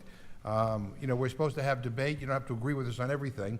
But in some of the other committees, they went all night. So, I mean, we shouldn't be afraid of debate and amendments and ideas. If you don't like them, you could vote them down. But again, when you have no hearings on some of the major parts of this bill, no hearings at all, and we just get this bill 24 hours ago, and, you know, and that's it. You know, I find that outrageous. I'll yield my remaining time to Ms. Budzinski if she wants to add anything else. Ms. Budzinski is recognized. Thank you. No, I mean, I think that I share your concerns, Mr. McGovern. I mean, I think that all of these amendments, a lot of them, and we've highlighted some of them, were actually introduced originally last year in a Farm Bill process, but none of this has been in regular order as it relates to any of the components of the Farm Bill. It's just, I share your frustration. I wish we'd have more hearings on this. I know there's bipartisan support in this amendment in particular, in agricultural research, which is something that should be in a Farm Bill, but I have to discuss it today because it was a part of this reconciliation process. This is the only way for me to voice my concern that I have in my district. Because I'm very doubtful that we're actually really going to get to completing a Farm Bill because of the obscurity of this reconciliation process and where we are tonight. So I share your frustration. I do, and I'll yield back. Young lady yields back. Any other members seek to speak on Mr. Costa? Recognized for 5 minutes. Thank you, Mr. Chairman. I am frustrated, I think, like many of our colleagues are, about the lack of the due diligence that I think we should be given. We are not only a year and a half past time on the reauthorization of this Farm Bill, but we now find ourselves in a situation we subject ourselves to decisions that have been made from high above somewhere, I guess. I'm not sure where that's at, but with regards to a bill that, you know, has been dictated from a reconciliation process that we are not participating in, sadly. We are on the sidelines. This is, again, another example of abdicating, I think, the legislative process as co-equal branches of government. But sadly, there are numerous other examples that we can cite. This amendment, let me speak to, is, I think, a good amendment. I suspect that many of you, while privately might acknowledge to me the amount of cuts that have taken place in USDA's budget, FDA, the registering of programs that have been in the years of work with our colleges and universities, our land-grant universities, that have provided vital research that really has made American agriculture at the cutting edge in research, in terms of crop science, in terms of reduction of pesticides, in terms of more drought-tolerant plants. I mean, the list goes on and on and on in terms of this public-private partnership that has existed.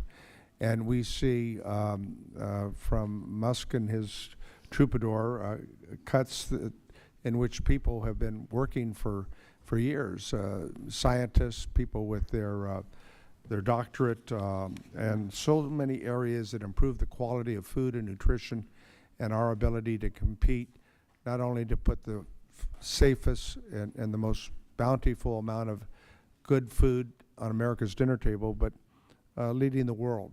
And so I think that our inability to focus, I have some amendments I know as other colleagues do that would focus on APHIS, on the cuts that are being made there, on areas of funds for plant protection and advanced science, but all that goes by the wayside in this elusive attempt to determine how the USDA's budget and how efforts for people in need, people who are food insecure, are going to be impacted as a result of this reconciliation process, if it's successful.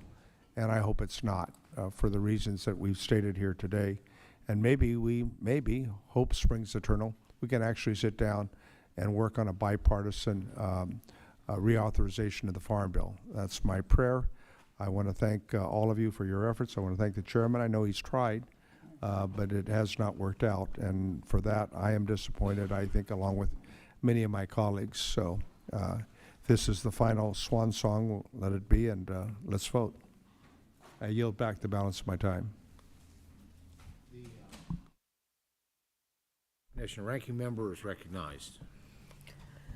Well, Mr. Chairman, we filed 43 additional amendments that my colleagues would like to be heard tonight, and I welcome my colleagues from across the aisle to our markup. For those of you who I haven't actually seen in the last 20-plus hours, it's good to see you. It's good to have you here. Ms. Budzinski, thank you so much for filing this amendment. Every single one of my colleagues have worked tirelessly to try and put lipstick on this pig before we get a final vote. But unfortunately, here we are, where we started, with $313 billion in cuts to a title of the Farm Bill. All of you in this room, many of you know that we have been ready to sit down and work on a bipartisan farm bill. We stand ready. But what you've chosen to do is a path that is going to create winners and losers in the titles of the farm bill. And what you've chosen to do breaks my heart when you think about an absolute minimum of 3 million Americans losing access to the most successful anti-hunger program that this country has ever run.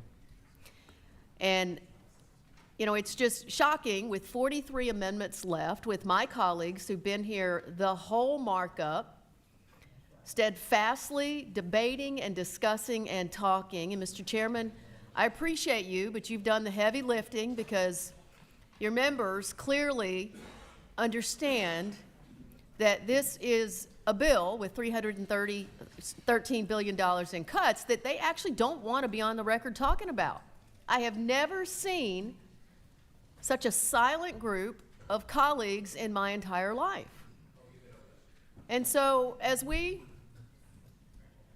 get to the end, apparently, with 43 Democratic amendments awaiting to be introduced and discussed and debated, I am incredibly disappointed.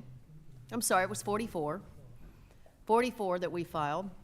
I'm incredibly disappointed that this is where we are. No farm bill negotiation, no ability to impact. Not a single one of these amendments that have been offered have been accepted by the majority. This is a partisan process that, frankly, is a huge challenge to the Farm Bill coalition that has always allowed us to get a 5-year, 12-title farm bill across the finish line. And I know many of you on the other side of the aisle do not want this either. I know that because you've told me that. You've told me that. And the powers that be, the powers on high, whether it's the speaker, whether it's the administration, have said this is what you have to do. And you got to deliver 230, so if you want to support family farmers, you got to deliver more than that in SNAP savings. Why are we doing this? We're doing this to give a tax break to already wealthy people. And we've heard, you know, a number of times today about the tax bill, but the bottom middle class in our country literally gets hundreds, while the top 5% gets hundreds of thousands. It's crazy. Don't even get me started on the large corporations and the millions that they get out of this. Look, if you wanted to support family farmers, you wouldn't be handing out and spending money and creating more debt and deficits in our country in order to make sure that the top 5% in this country is taken care of. These are the wrong values, the wrong priorities. I'm sick and tired of hearing about how much some folks care about family farmers, and then you put forward a bill and ignore the need for a farm bill in our country. So I'm just going to say we got 44 amendments left. We are ready to stay here all night. We are ready to stay here tomorrow. Y'all canceled work on Friday. Yeah, cancel votes on Friday. And at the end of the day, we stand ready to get a farm bill done in this Congress. With that, I yield back. Gentlemen, does anyone else seek recognition to speak on Mrs. Brzezinski's amendment? Mr. Sorensen's recognized, 5 minutes. I thank the gentlewoman in my neighboring district, Ms. Budzinski, for bringing up this amendment. Also speaking on behalf of the Peoria Ag Lab, which we're fighting to save. I'd actually like to call out and thank one of my colleagues not on this committee, but Congressman Darren LaHood, willing to work across the aisle. In fact, we're working together to try to save that. It's the birthplace of penicillin, how important it is. We need more of that bipartisanship. It's the honor of a lifetime to serve my home district in Congress. It's also the honor to serve on the House Agriculture Committee. For the Republicans that just came back, welcome. If you may have missed it, but I'm so proud to live in the hometown of John Deere. But farmers are hurting today. They tell me every time I'm home, they want a 5-year bipartisan farm bill. So I ask folks in this committee, where is it? You know, I was one of only 2 Democrats on the last committee to say to Republicans, let's work together.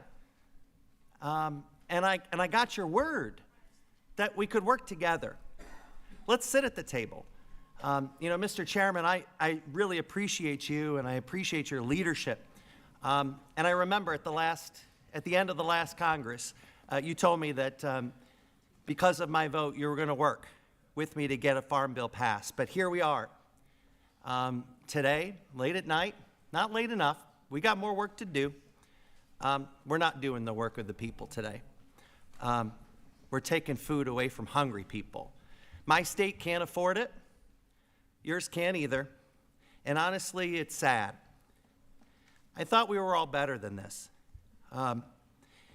And so I guess I'll just end with this. Mr. Chairman, I thank my colleague, Ms. Budzinski, for her amendment, and I yield back. Yields back.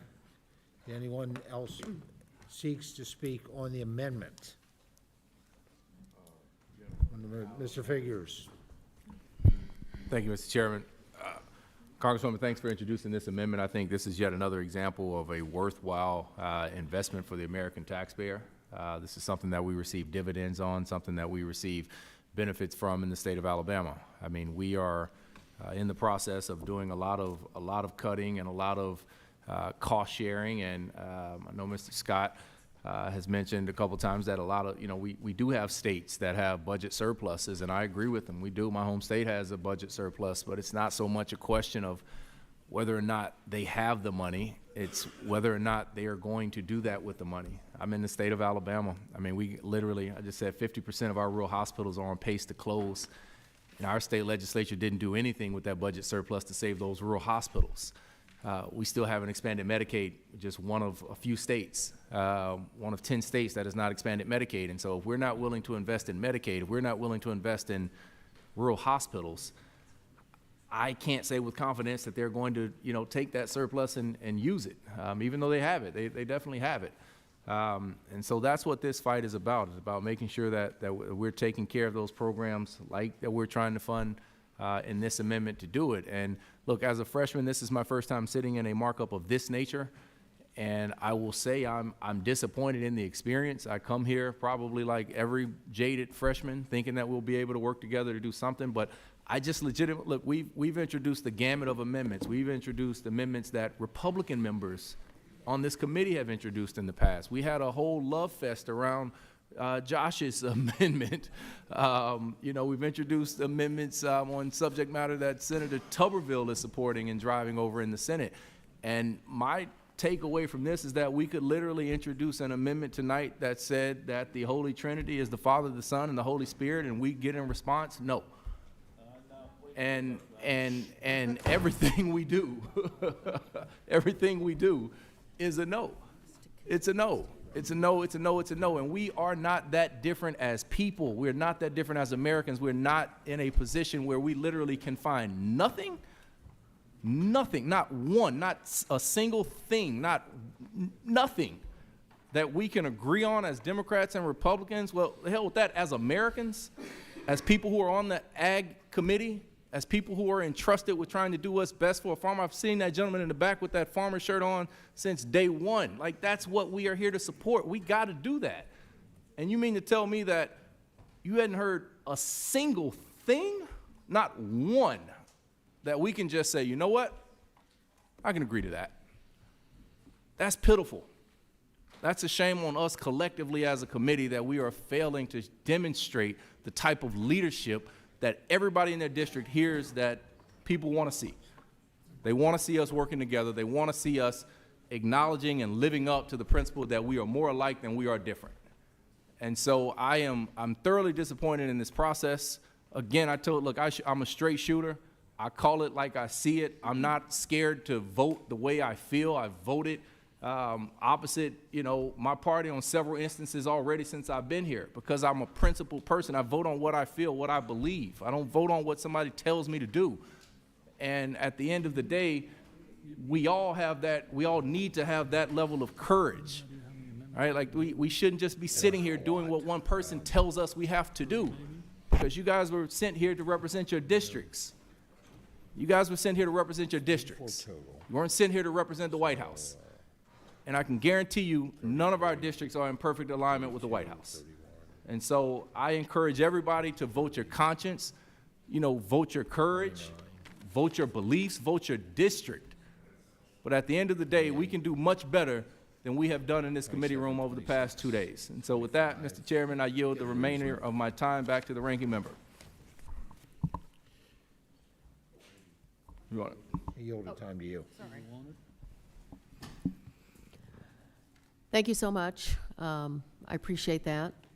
I'll just say that we're here. We'd like to continue to discuss and debate. Ms. Budzinski, your amendment is terrific.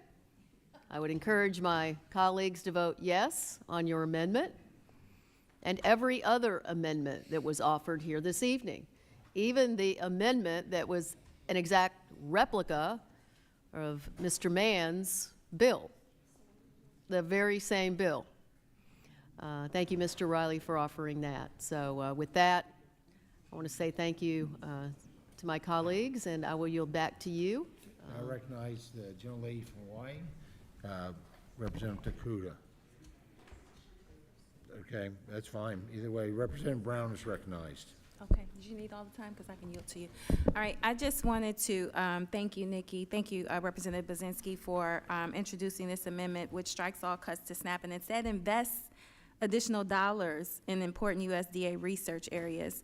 Research supported by the USDA, economic research, has found spending on public agriculture research and development has generated on average $20 in benefits to the U.S. economy for every dollar.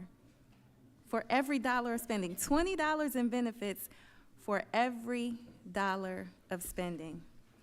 In a year where the president's budget has slashed NIFA by a third and also attempts to downsize ARS, ERS, and NASS, it's Congress's job to create a framework of funding that will support research long term. And I too urge my colleagues' support. But I would be remiss if I did not point out something I found in a book called The Mandate for Leadership, also known as Project 2025. It reads, separate, and this is on page 331 for those who are interested, separate the agriculture provision of the Farm Bill from the nutrition provisions. To have genuine reform and proper consideration of the issues, agriculture programs should be considered in separate legislation distinct from food stamps and the nutrition part of the Farm Bill, and reauthorization of such programs should be fixed on different timelines to ensure this separation. Now, people told us that Project 2025, they didn't know anything about it, that we were being hyperbolic, that we were lying, that this was not going to happen, and here we are doing exactly what it says on page 331. But we're the liars. We're the ones being dishonest.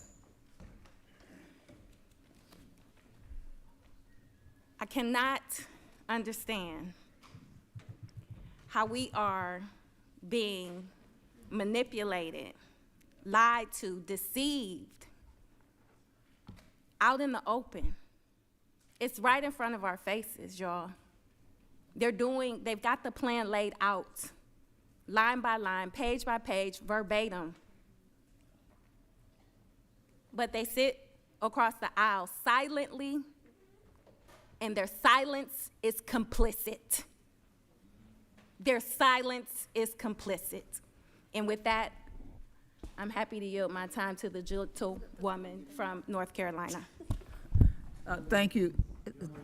Thank you, Mr. Chairman. I do want to also thank. Gentlelady from North Carolina is recognized. Thank you very much. I do want to also support the amendment and say, research is something that, as an educator for a long time, I know how important it is, and I appreciate you bringing this forward. And let me say to Ms. Brown for your incredible research, and for pointing that out on page 300 and what was it, 331. I would certainly encourage my colleagues on the other side of the aisle to look at it again. I'm sure you've seen it before because that's why we're here doing this. And so I'm trying to recall who said it. That people may not remember.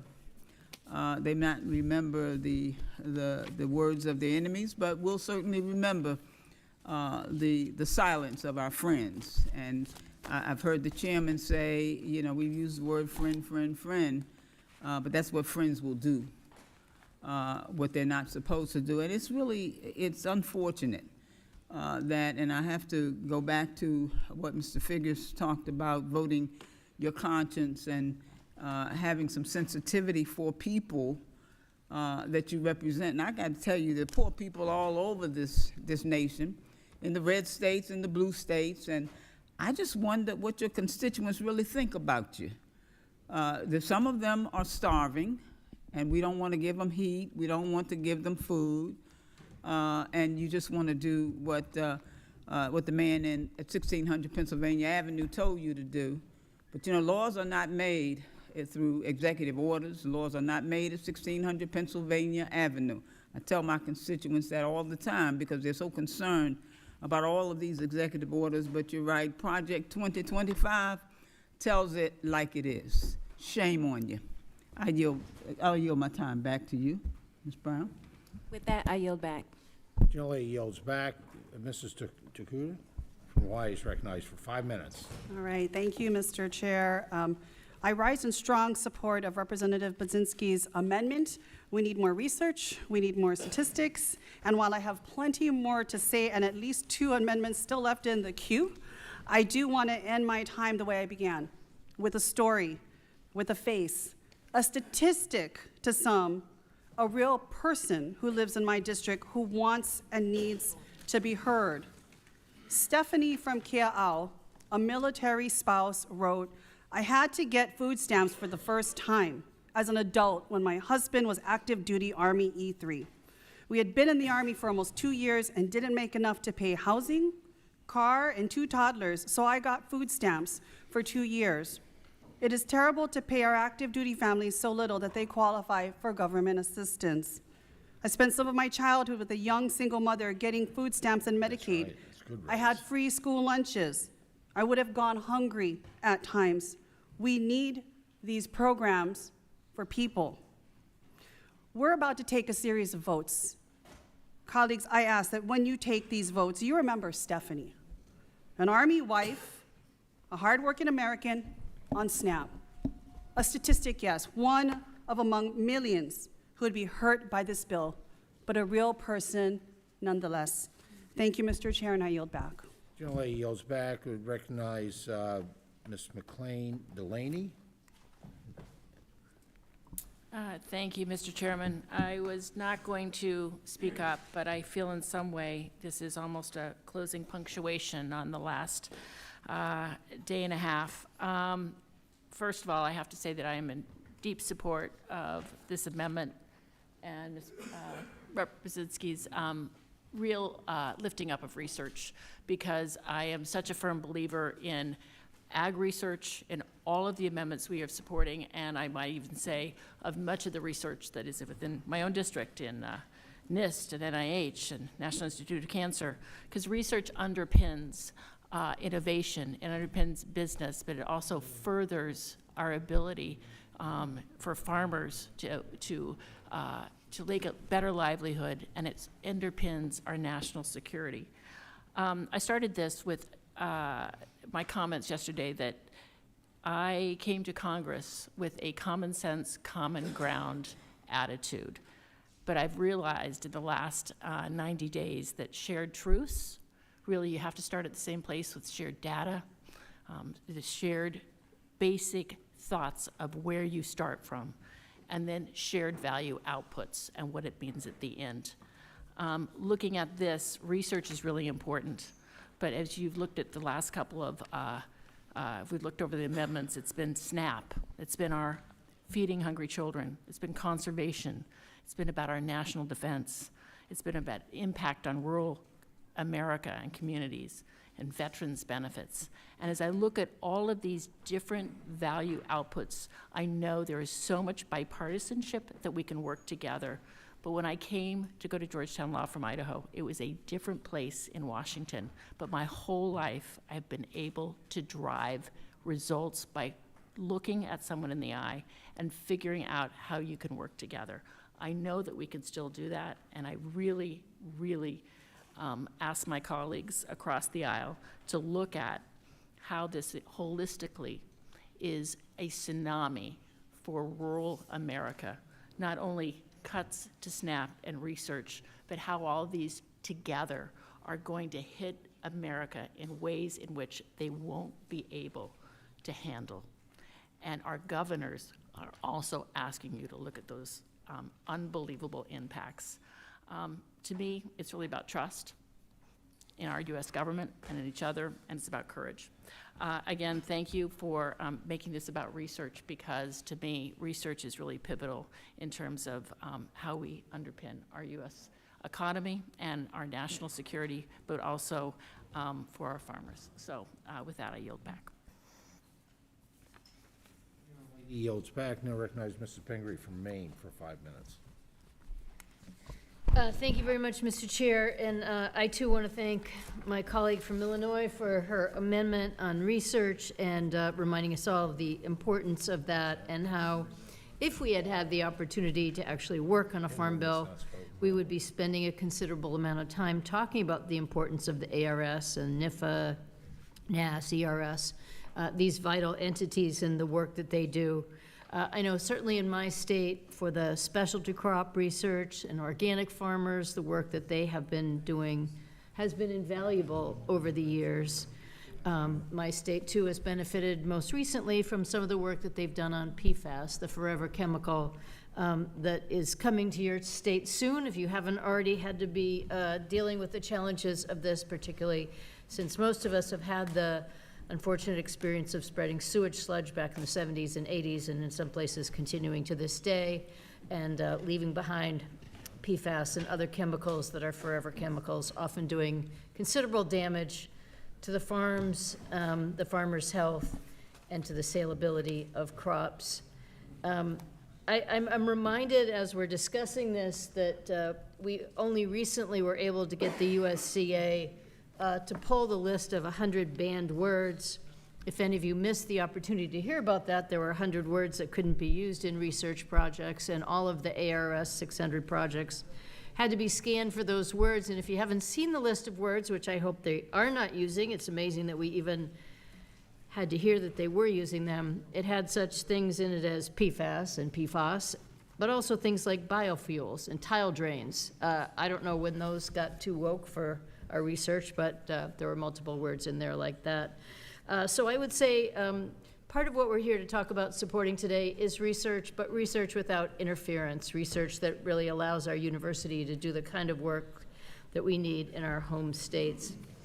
And since we are coming to the end of our ability to submit amendments, and as the ranking member said, we had many more, we are all happy to stay as late as we need to go through these amendments, to have the opportunity to really do the work that we would have been doing if we weren't slipping the Farm Bill into a reconciliation bill. I just want to bring up that one of my amendments would talk about the staffing levels in our state offices and how important that is. You know, I've spent many years on this committee listening to my colleagues talk about the importance of having boots on the ground, to having locally staffed offices, to having technical assistance for farmers to assist them in the work that they're doing. But I've found in my state that because of the DOGE and other cuts and proposed cuts coming in the future, we've lost up to 50% of the people at our rural development staff. We've lost 20% of the people in our NRCS staff. Maybe it's 30% of the people, including 5 engineers who lost their jobs because they were probationary employees. Some of them got other jobs and didn't come back. And also others who took the buyout because they were fearful that if they didn't take the buyout, they would be riffed in a future bill. So we have lost a huge amount of capacity, and that is people who are there to answer the phones, who are there to be there when our farmers come in and ask about support and assistance, and they're not there now. While I've been told, oh, you know, we'll be fine, or some of them will put back, many of them left to do other jobs. They're not available. And for many of these offices, we were understaffed for a very long time. So to lose those positions because, first, they lost the jobs because they were probationary, or because we offered them buyouts even though they were essential employees, is a huge loss.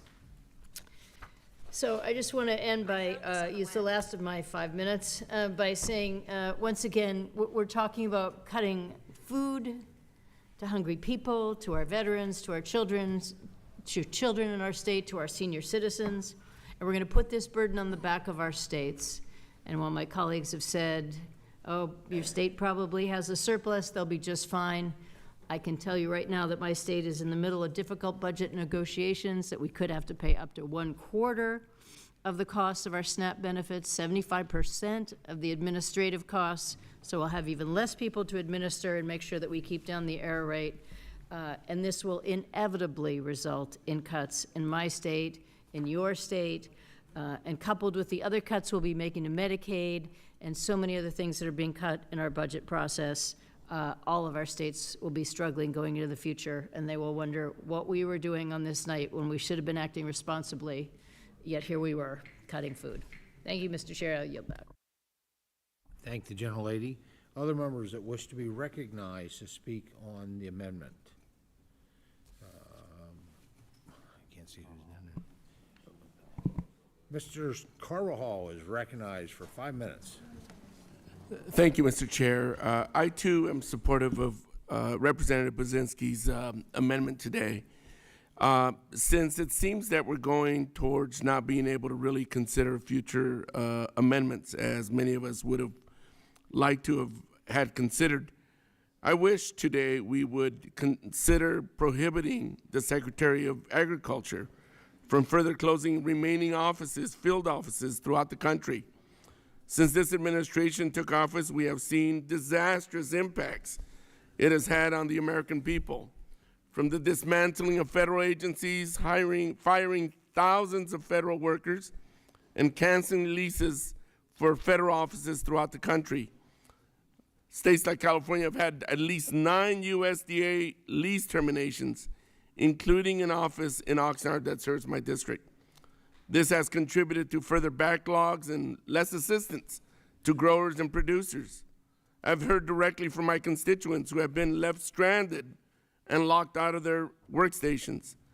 These dedicated public servants are researchers who would work on conservation issues to better our agriculture sector, and the impacts of these closures will directly impact our agriculture industry. I wish tonight we could consider working together to prevent the USDA from using federal funds to close remaining USDA field offices throughout the country. There's a lot I wish we could continue to debate and consider, and it's very tragic that it looks like we are terminating our continued debate and consideration of amendments today. I yield back. Gentleman yields back. Any other members seek recognition to speak on the amendment? Seeing none, I look forward to working with the gentlelady from Illinois. I regrettably would need to, for a host of reasons, within reconciliation, need to recommend a no vote, urge a no vote on that, on this amendment. The question is on the amendment offered number 45 from Ms. Budzinski of Illinois. All those in favor of the amendment signify by saying aye. Aye. Those opposed by saying nay. No. In the opinion of the chair, the nays have it, and the amendment is not agreed to. Mr. Chairman, can I ask for a recorded vote? Yes, ma'am. A recorded vote has been requested pursuant to Committee Rule 3I2. Further proceedings on the amendment shall be postponed. Instead of recognizing a member for an amendment, I'd like to make a few observations. My colleagues from across the aisle filed 78 amendments for this markup. 78 of those amendments were filed over 2 hours after the committee's filing deadline. More than half of them were not filed until today. This occurred despite the fact that the vast majority of amendments filed have been prepared well before the filing deadline. About a dozen of the amendments were nearly identical. I would also note that the committee posted the committee print before the 24-hour posting deadline, a deadline that you will recall you all agreed to in the adoption of the committee rules, and a deadline that you operated under while you were in the majority. I would think that if my colleagues genuinely wanted a vigorous debate, they would have filed their amendments by the deadline instead of flooding the zone in the middle of the markup in which we are supposed to be debating these issues. With that, the committee had postponed further consideration of amendments offered. The consideration of those amendments is now before the committee. We'll now pause a minute to set up the electronic voting Parliamentary system. inquiry, Mr. Chairman. The ranking member will state her parliamentary inquiry. Sure. If the previous question is approved, these policies that you just posted about 48 hours ago that will result in millions of children and seniors having their food taken away won't be voted on, correct? So we won't debate on the 44 remaining amendments? The gentlelady's parliamentary inquiry is out of order, making assumptions, is about to be about process. And Mr. Chairman, and your as I said, deadline for amendments was less than 24 hours after your bill dropped, just so you know, and we have no rule for that deadline. That is something your team made up, so less than 24 hours after they dropped this bill, they said we needed to have our amendments in by 3:30 when they dropped the bill just before 7:30 p.m. the night before. So my parliamentary inquiry is, if we approve this parliamentary inquiry, is it correct that you will shut down debate in this committee? None of our amendments will be heard. 44 amendments remaining, you're going to shut this down. Is that correct, Mr. Chairman? The rest of the amendments will not be debated, so we now instruct the Thank you, staff to that's go very ahead, clear. moving ahead with setting up or electronic voting. Sorry, was there something I missed? Okay.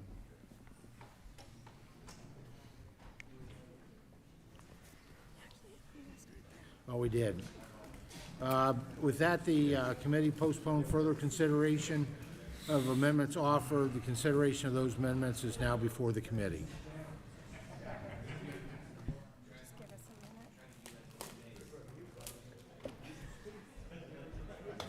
I love you, but I don't like you. If you wait 1 minute, I'm going to bring you a list of the amendments. I know. He lost without it.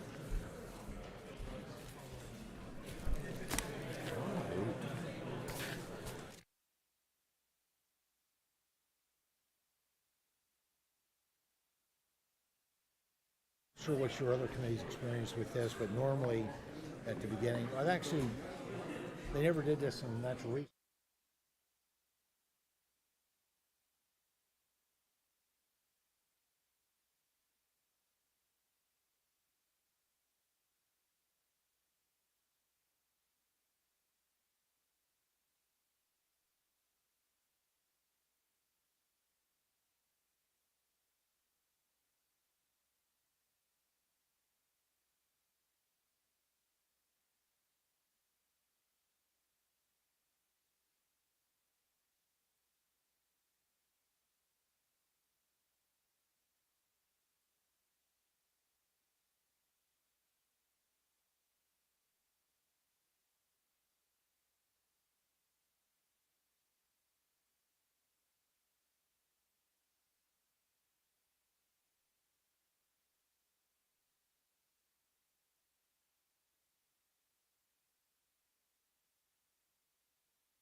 So at your seat, hopefully everybody has found their little clicker.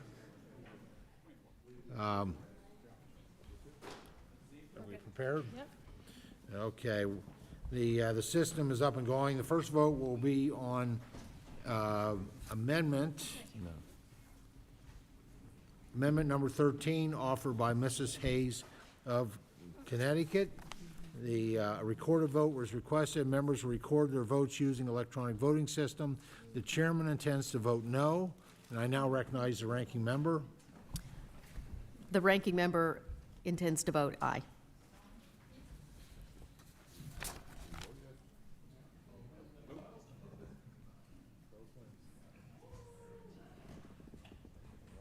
I don't even see where I'm at. Oh, off the top. Okay, there it goes. You can't even see your name. You got it. You got it. You're second under me right there. So D. Scott. There you go. All right. We'll just right in the middle, yes. And we're gonna- Have all, Yep. have all members been recorded who wish to be recorded? Do any members wish to change their vote? Hearing none, will the clerk please close the vote and announce the tally? Mr. Chairman, on this vote, the yeas are 25 and the nays are 29. The amendment is not adopted. Let me make sure I get my language right.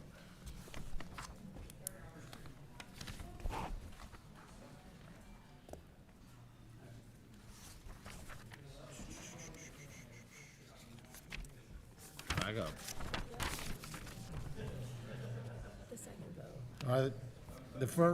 The next vote will be amendment number 13, offered by 18, I'm sorry. Amendment number 18, offered by Mr. David Scott of Georgia. A recorded vote was requested. Members record their vote using electronic voting system. The chairman intends to vote no. The ranking member intends to vote aye. The clerk will open the vote.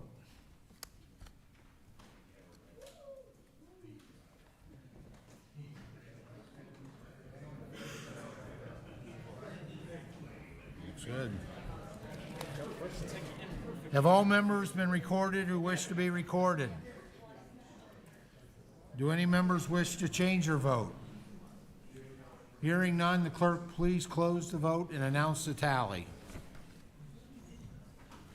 Mr. Chairman, on this vote, the yeas are 25 and the nays are 29. Our next vote will be on a recorded vote was requested on amendment number 18. I just did that. The member was defeated. The member failed. Thank you for the help. The next amendment is amendment number 11, offered by Ms. Brown of Ohio. A recorded vote has been requested. The chairman intends to vote no. Sorry, the ranking member intends to vote aye. The clerk will open the vote.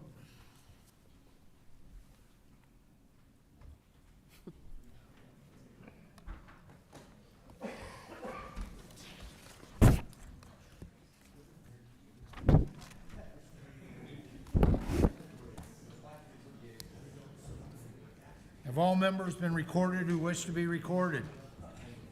Do any members wish to change their vote?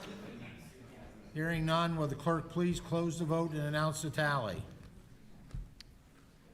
Mr. Chairman, on this vote, the yeas are 25 and the nays are 29. The amendment is not adopted.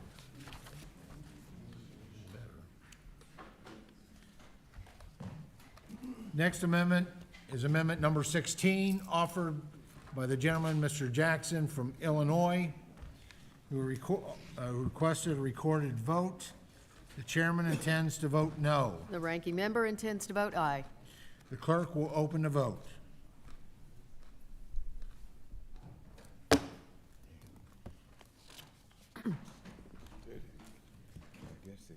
You got it. Have all members been recorded who wish to be recorded? Do any members wish to change their vote? Hearing none, will the clerk please close the vote and announce the tally? Mr. Chairman, on this vote, the yeas are 25 and the nays are 29. The amendment is not adopted. The next vote will be on Amendment 12, offered by Mrs. Hayes of Connecticut. The chairman intends to vote no. The ranking member intends to vote aye. The clerk will open the vote.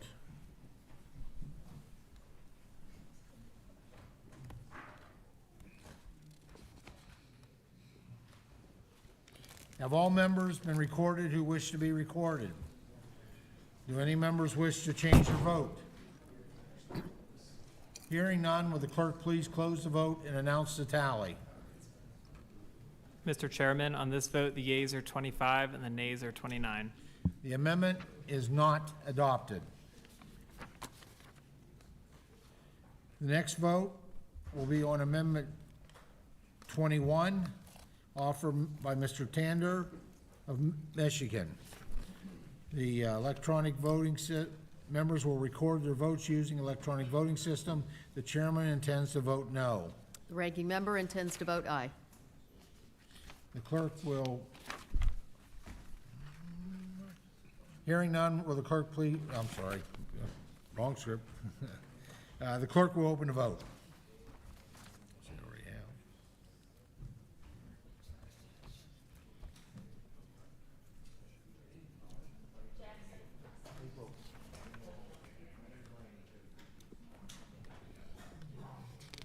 Have all members been recorded who wish to be recorded? Do any members wish to change their vote? Hearing none, will the clerk please close the vote and announce the tally? Mr. Chairman, on this vote, the yeas are 25 and the nays are 29. The amendment is not adopted. The next vote will be on Amendment 9, offered by Ms. Takuda of Hawaii. All members will record their votes electronically. The chairman intends to vote no. Ranking member intends to vote aye. The clerk will open the vote.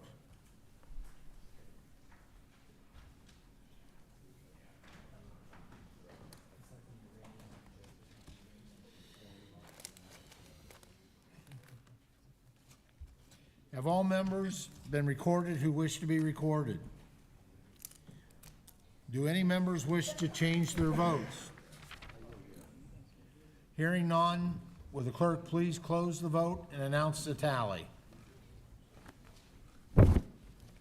Mr. Chairman, on this vote, the yeas are 25 and the nays are 29. The amendment is not adopted. The next vote will be on amendment number 17, offered by Mr. David Scott of Georgia. Members will cast their votes electronically. The chairman will vote no. Ranking member intends to vote aye. The clerk.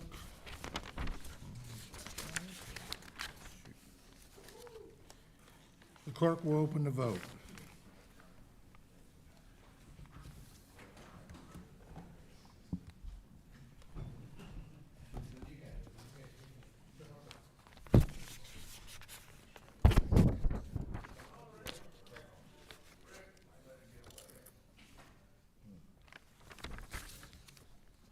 Have all members been recorded who wish to be recorded? Do any members wish to change their vote? Hearing none, will the clerk please close the vote and announce the tally? Mr. Chairman, on this vote, the yeas are 25 and the nays are 29. The amendment is not adopted. The next vote will be on amendment number 22, offered by Mrs. McLean Delaney of Maryland. The members will cast their votes by electronic vote. The chairman will be voting no. Ranking member will be voting aye. The clerk will open the vote.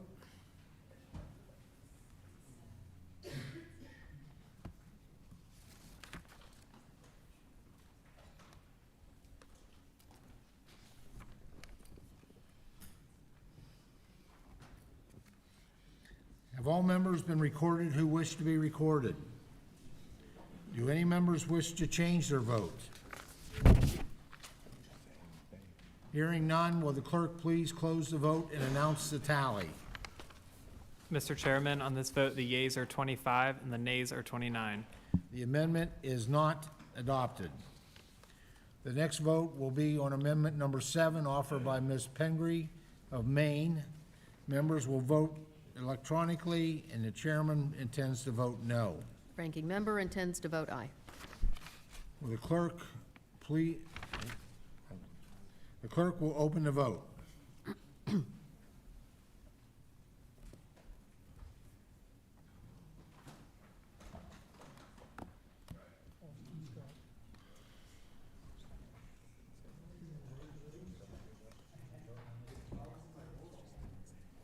Have all members been recorded who wish to be recorded? Do any members wish to change their vote? Hearing none, will the clerk please close the vote and announce the tally?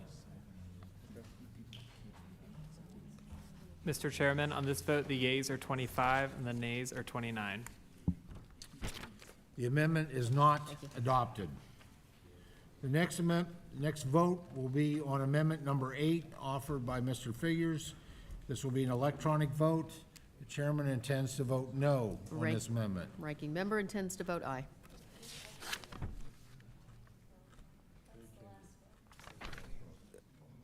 The clerk will open the vote.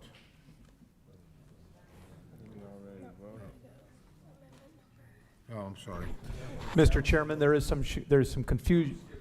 Yeah, it skipped a vote. Bless you. Whoa.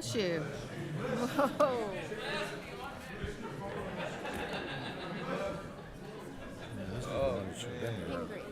So now we have. Mr. Chairman? Have we closed that vote? Yeah, Pinker's vote's closed. This should be Mr. Figures.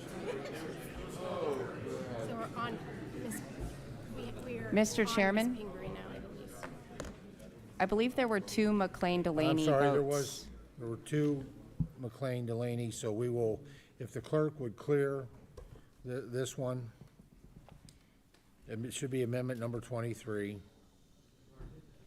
If you can, if everyone will just suspend and the clerk will clear that. So this vote, my apologies, is on amendment 23 offered by Mrs. McLean Delaney of Maryland. This electronic vote, chairman intends to vote no. Ranking member intends to vote aye.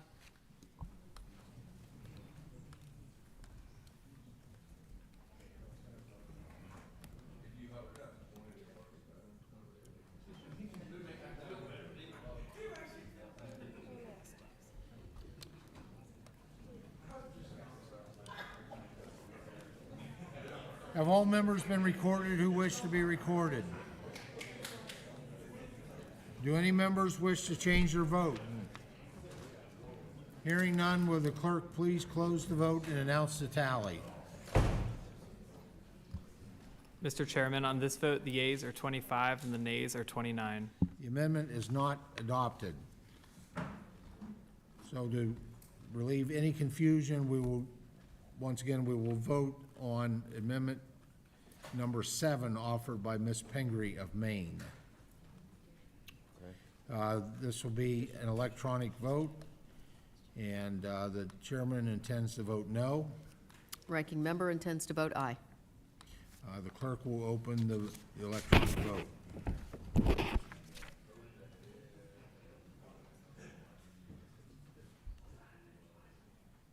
Nothing's going on. What happened? Yeah, I don't know. There we go. Did you delete me?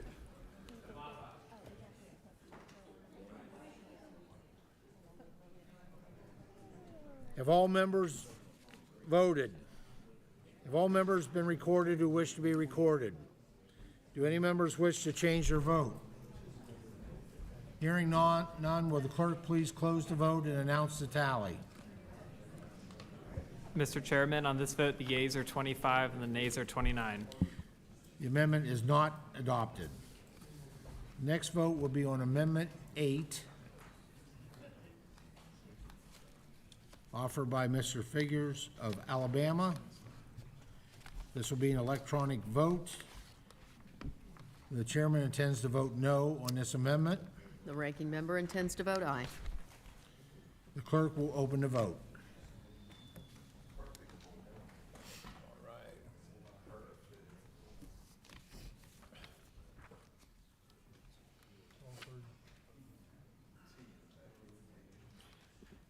Have all members been recorded who wish to be recorded? Do any members wish to change their vote? Hearing none, will the clerk please close the vote and announce the tally? Mr. Chairman, on this vote, the yeas are 25 and the nays are 29. The amendment is not adopted.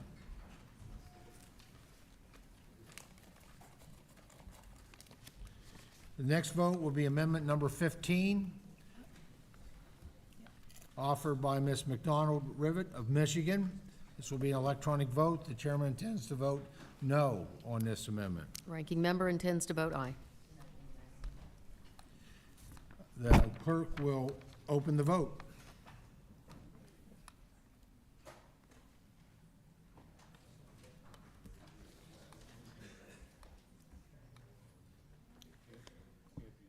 Have all members, nope, go ahead. Sorry. Just looking at my list here. Have all members been recorded who wish to be recorded? Do any members wish to change their vote? Hearing none, will the clerk please close the vote and announce the tally? Mr. Chairman, on this vote, the yeas are 25 and the nays are 29. The amendment is not adopted. The next vote will be on amendment number 19, offered by Mr. Carvajal of California. This will be an electronic vote. The chairman intends to vote no. The ranking member intends to vote aye. The clerk will open the vote.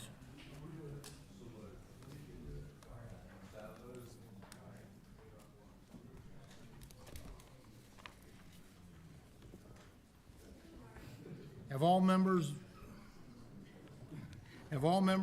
been recorded who wish to be recorded? Do any members wish to change their vote?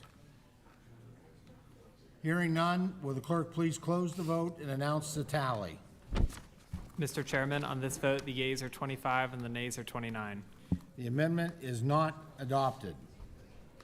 And the next vote will be amendment number 32, offered by Ms. Davids of Kansas. This will be electronic vote. The chairman intends to vote no on Ranking- this amendment. The ranking member intends to vote aye. The clerk will open the vote.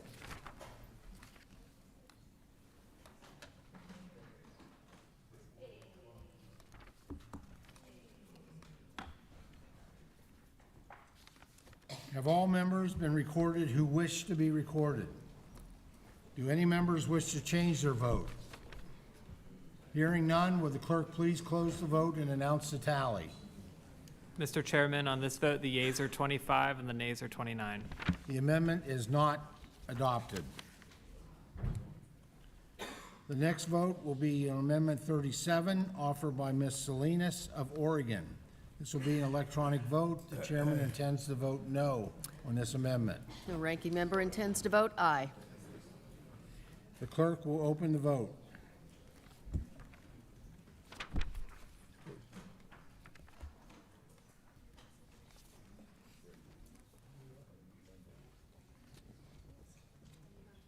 Have all members been recorded who wish to be recorded? Do any members wish to change their vote? Hearing none, will the clerk please close the vote and announce the tally? Mr. Chairman, on this vote, the yeas are 25 and the nays are 29. The amendment is not adopted. The next vote will be amendment number 60, offered by Mr. Gray of California. This will be an electronic vote. The chairman intends to vote no. Ranking member intends to vote aye. The clerk will open the vote.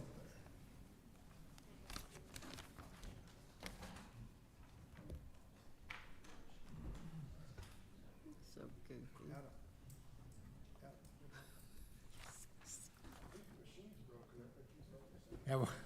Have all members been recorded who wish to be recorded? Do any members wish to change their vote? Hearing none, will the clerk please close the vote and announce the tally? Mr. Chairman, on this vote, the yeas are 25 and the nays are 29. The amendment is not adopted.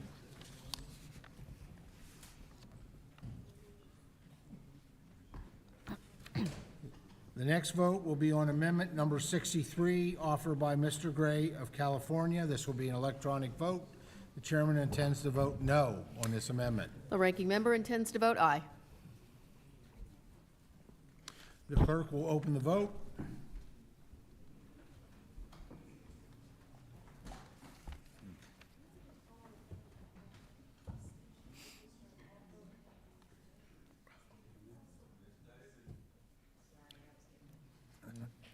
Have all members been recorded who wish to be recorded? Do any members wish to change their vote? Hearing none, will the clerk please close the vote and announce the tally? Mr. Chairman, on this vote, the yeas are 25 and the nays are 29. The amendment is not adopted. The next vote will be on amendment number 5, offered by Mr. Venman of Virginia. This will be an electronic vote. The chairman intends to vote no on this amendment. Sorry, the ranking member intends to vote aye. The clerk will open the vote.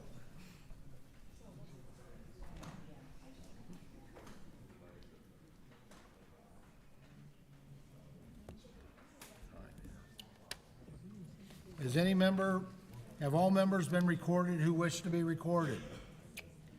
Do any members wish to change their vote? Hearing none, will the clerk please close the vote and announce the tally? Mr. Chairman, on this vote, the yeas are 25 and the nays are 29. The amendment is not adopted.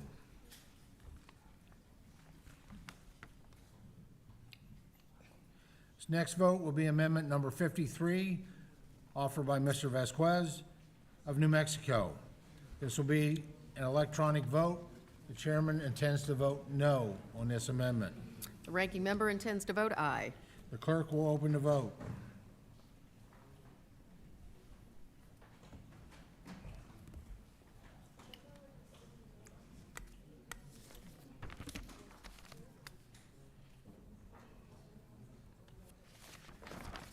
Have all members been recorded who wish to be recorded?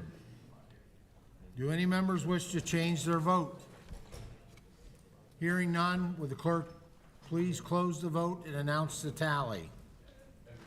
Mr. Chairman, on this vote, the yeas are 25 and the nays are 29. The amendment is not adopted. The next vote will be on amendment number 35, offered by Ms. McDonald-Rivet of Michigan. This will be an electronic vote. The chairman intends to vote no. The ranking member intends to vote aye. The clerk will open the vote.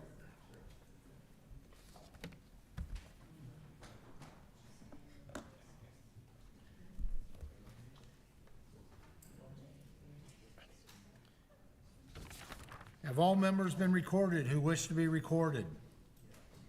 Do any members wish to change their vote?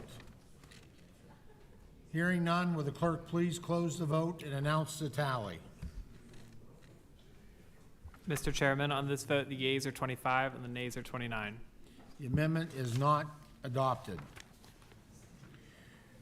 The next vote will be on amendment number 24, offered by Mr. Riley of New York. This will be an electronic vote. The chairman intends to vote no. The ranking member intends to vote aye. The clerk will open the vote. We're getting in a rhythm now. Yeah, about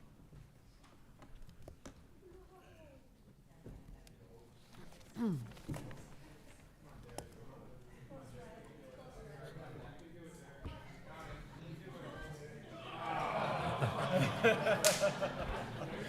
So close. Have all members, hang in there. Have all members been recorded who wish to be recorded? Do any members wish to change their vote? Hearing none, will the clerk please close the vote and announce the tally? Mr. Chairman, on this vote, the yeas are 25 and the nays are 29. The amendment is not adopted. The next vote will be on amendment number 55, offered by Mr. Mannion of New York. This will be an electronic vote. The chairman will be voting no. The ranking member will be voting aye. The clerk will open the vote.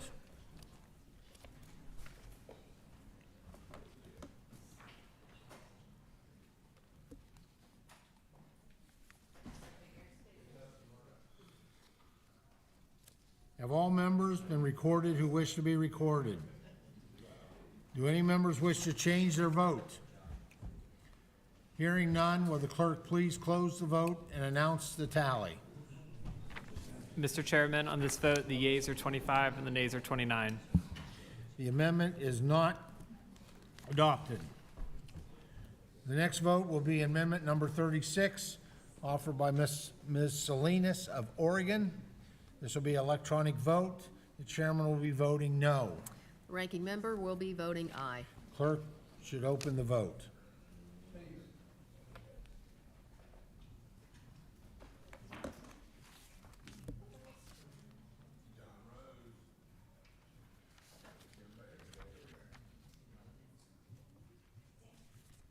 Have all members been recorded who wish to be recorded? Do any members wish to change their vote? Hearing none, will the clerk please close the vote and announce the tally?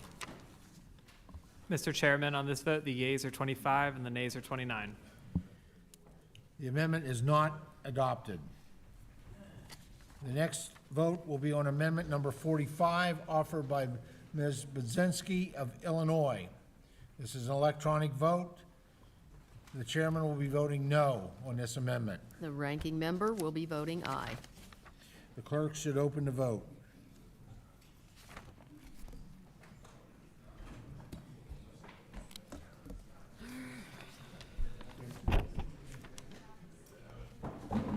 Have all members been recorded who wish to be recorded? Do any members wish to change their vote? Hearing none, will the clerk please close the vote and announce the tally? Mr. Chairman, on this vote, the yeas are 25 and the nays are 29. The amendment is not adopted. I now recognize Mr. Scott, Mr. Austin Scott, for a motion. Mr. Chairman, I move the previous question on the amendment in nature of a substitute to the committee print. The question is on ordering the previous question. All those in favor signify by saying aye. Aye. Those opposed say no. No. In the opinion of the chair, the ayes have it, and the motion is agreed to.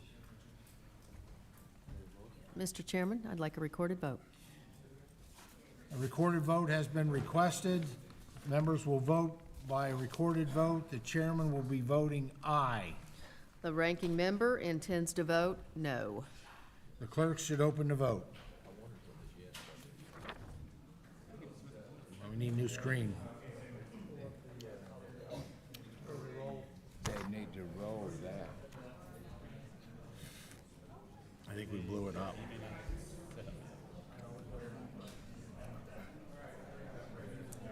There we go.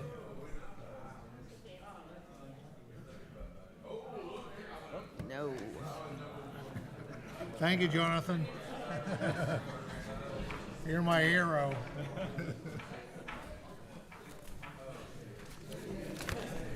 Jonathan, that's the last time I teach you how to milk a cow.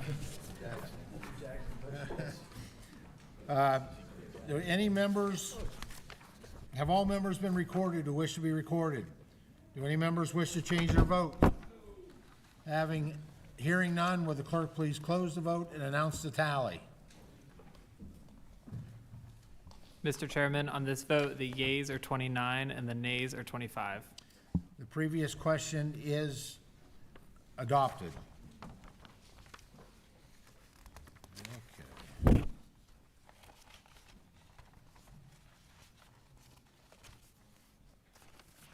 we're down to here now. Okay, cool.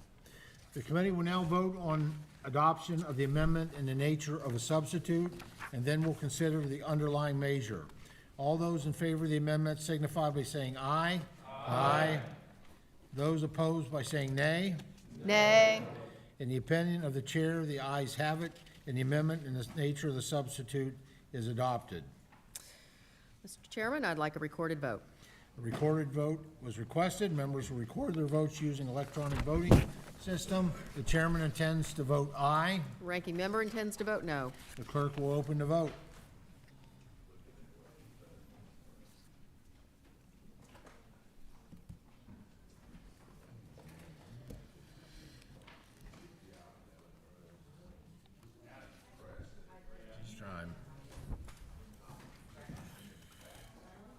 Have all members been recorded who wish to be recorded?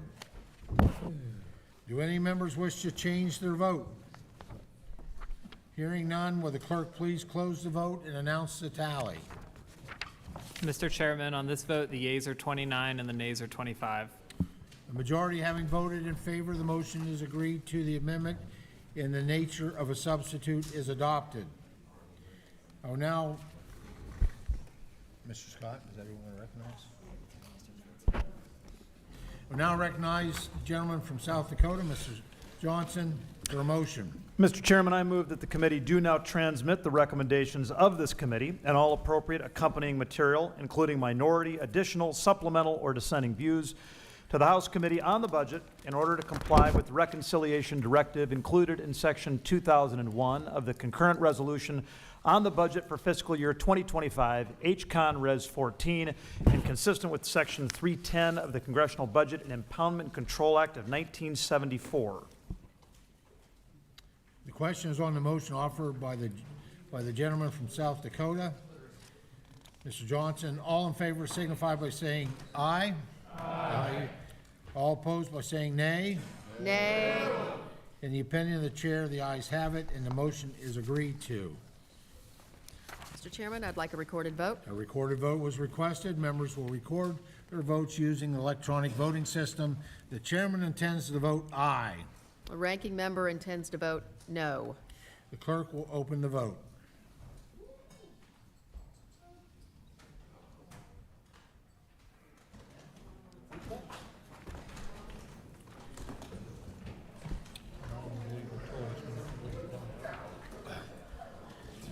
Have all members been recorded who wish to be recorded? Do any members wish to change their vote? Hearing none, will the clerk please close the vote and announce the tally? Mr. Chairman, on this vote, the yeas are 29 and the nays are 25. A majority having voted in favor, the motion is agreed to, and the committee print and accompanying the materials shall be transmitted to the Committee on Budget. Without objection, the usual instructions are given to staff that consist of making technical, clarifying, or conforming changes as are appropriate without changing the substance of the legislation. Any members wishing to submit additional dissenting or minority views shall submit such views to the Council's office, room 1407, Longworth, by 6 p.m. on Friday, May 16th.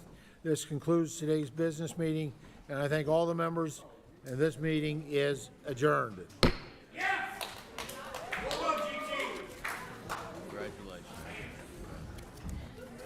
Thank you. All right, thanks. Hey, Patience of Joe. yeah. Good performance, Chairman.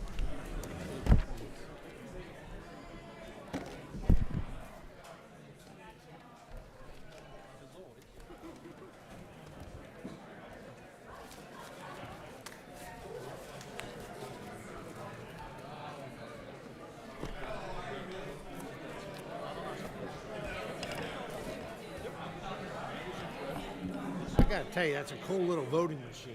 It is cool. Yeah.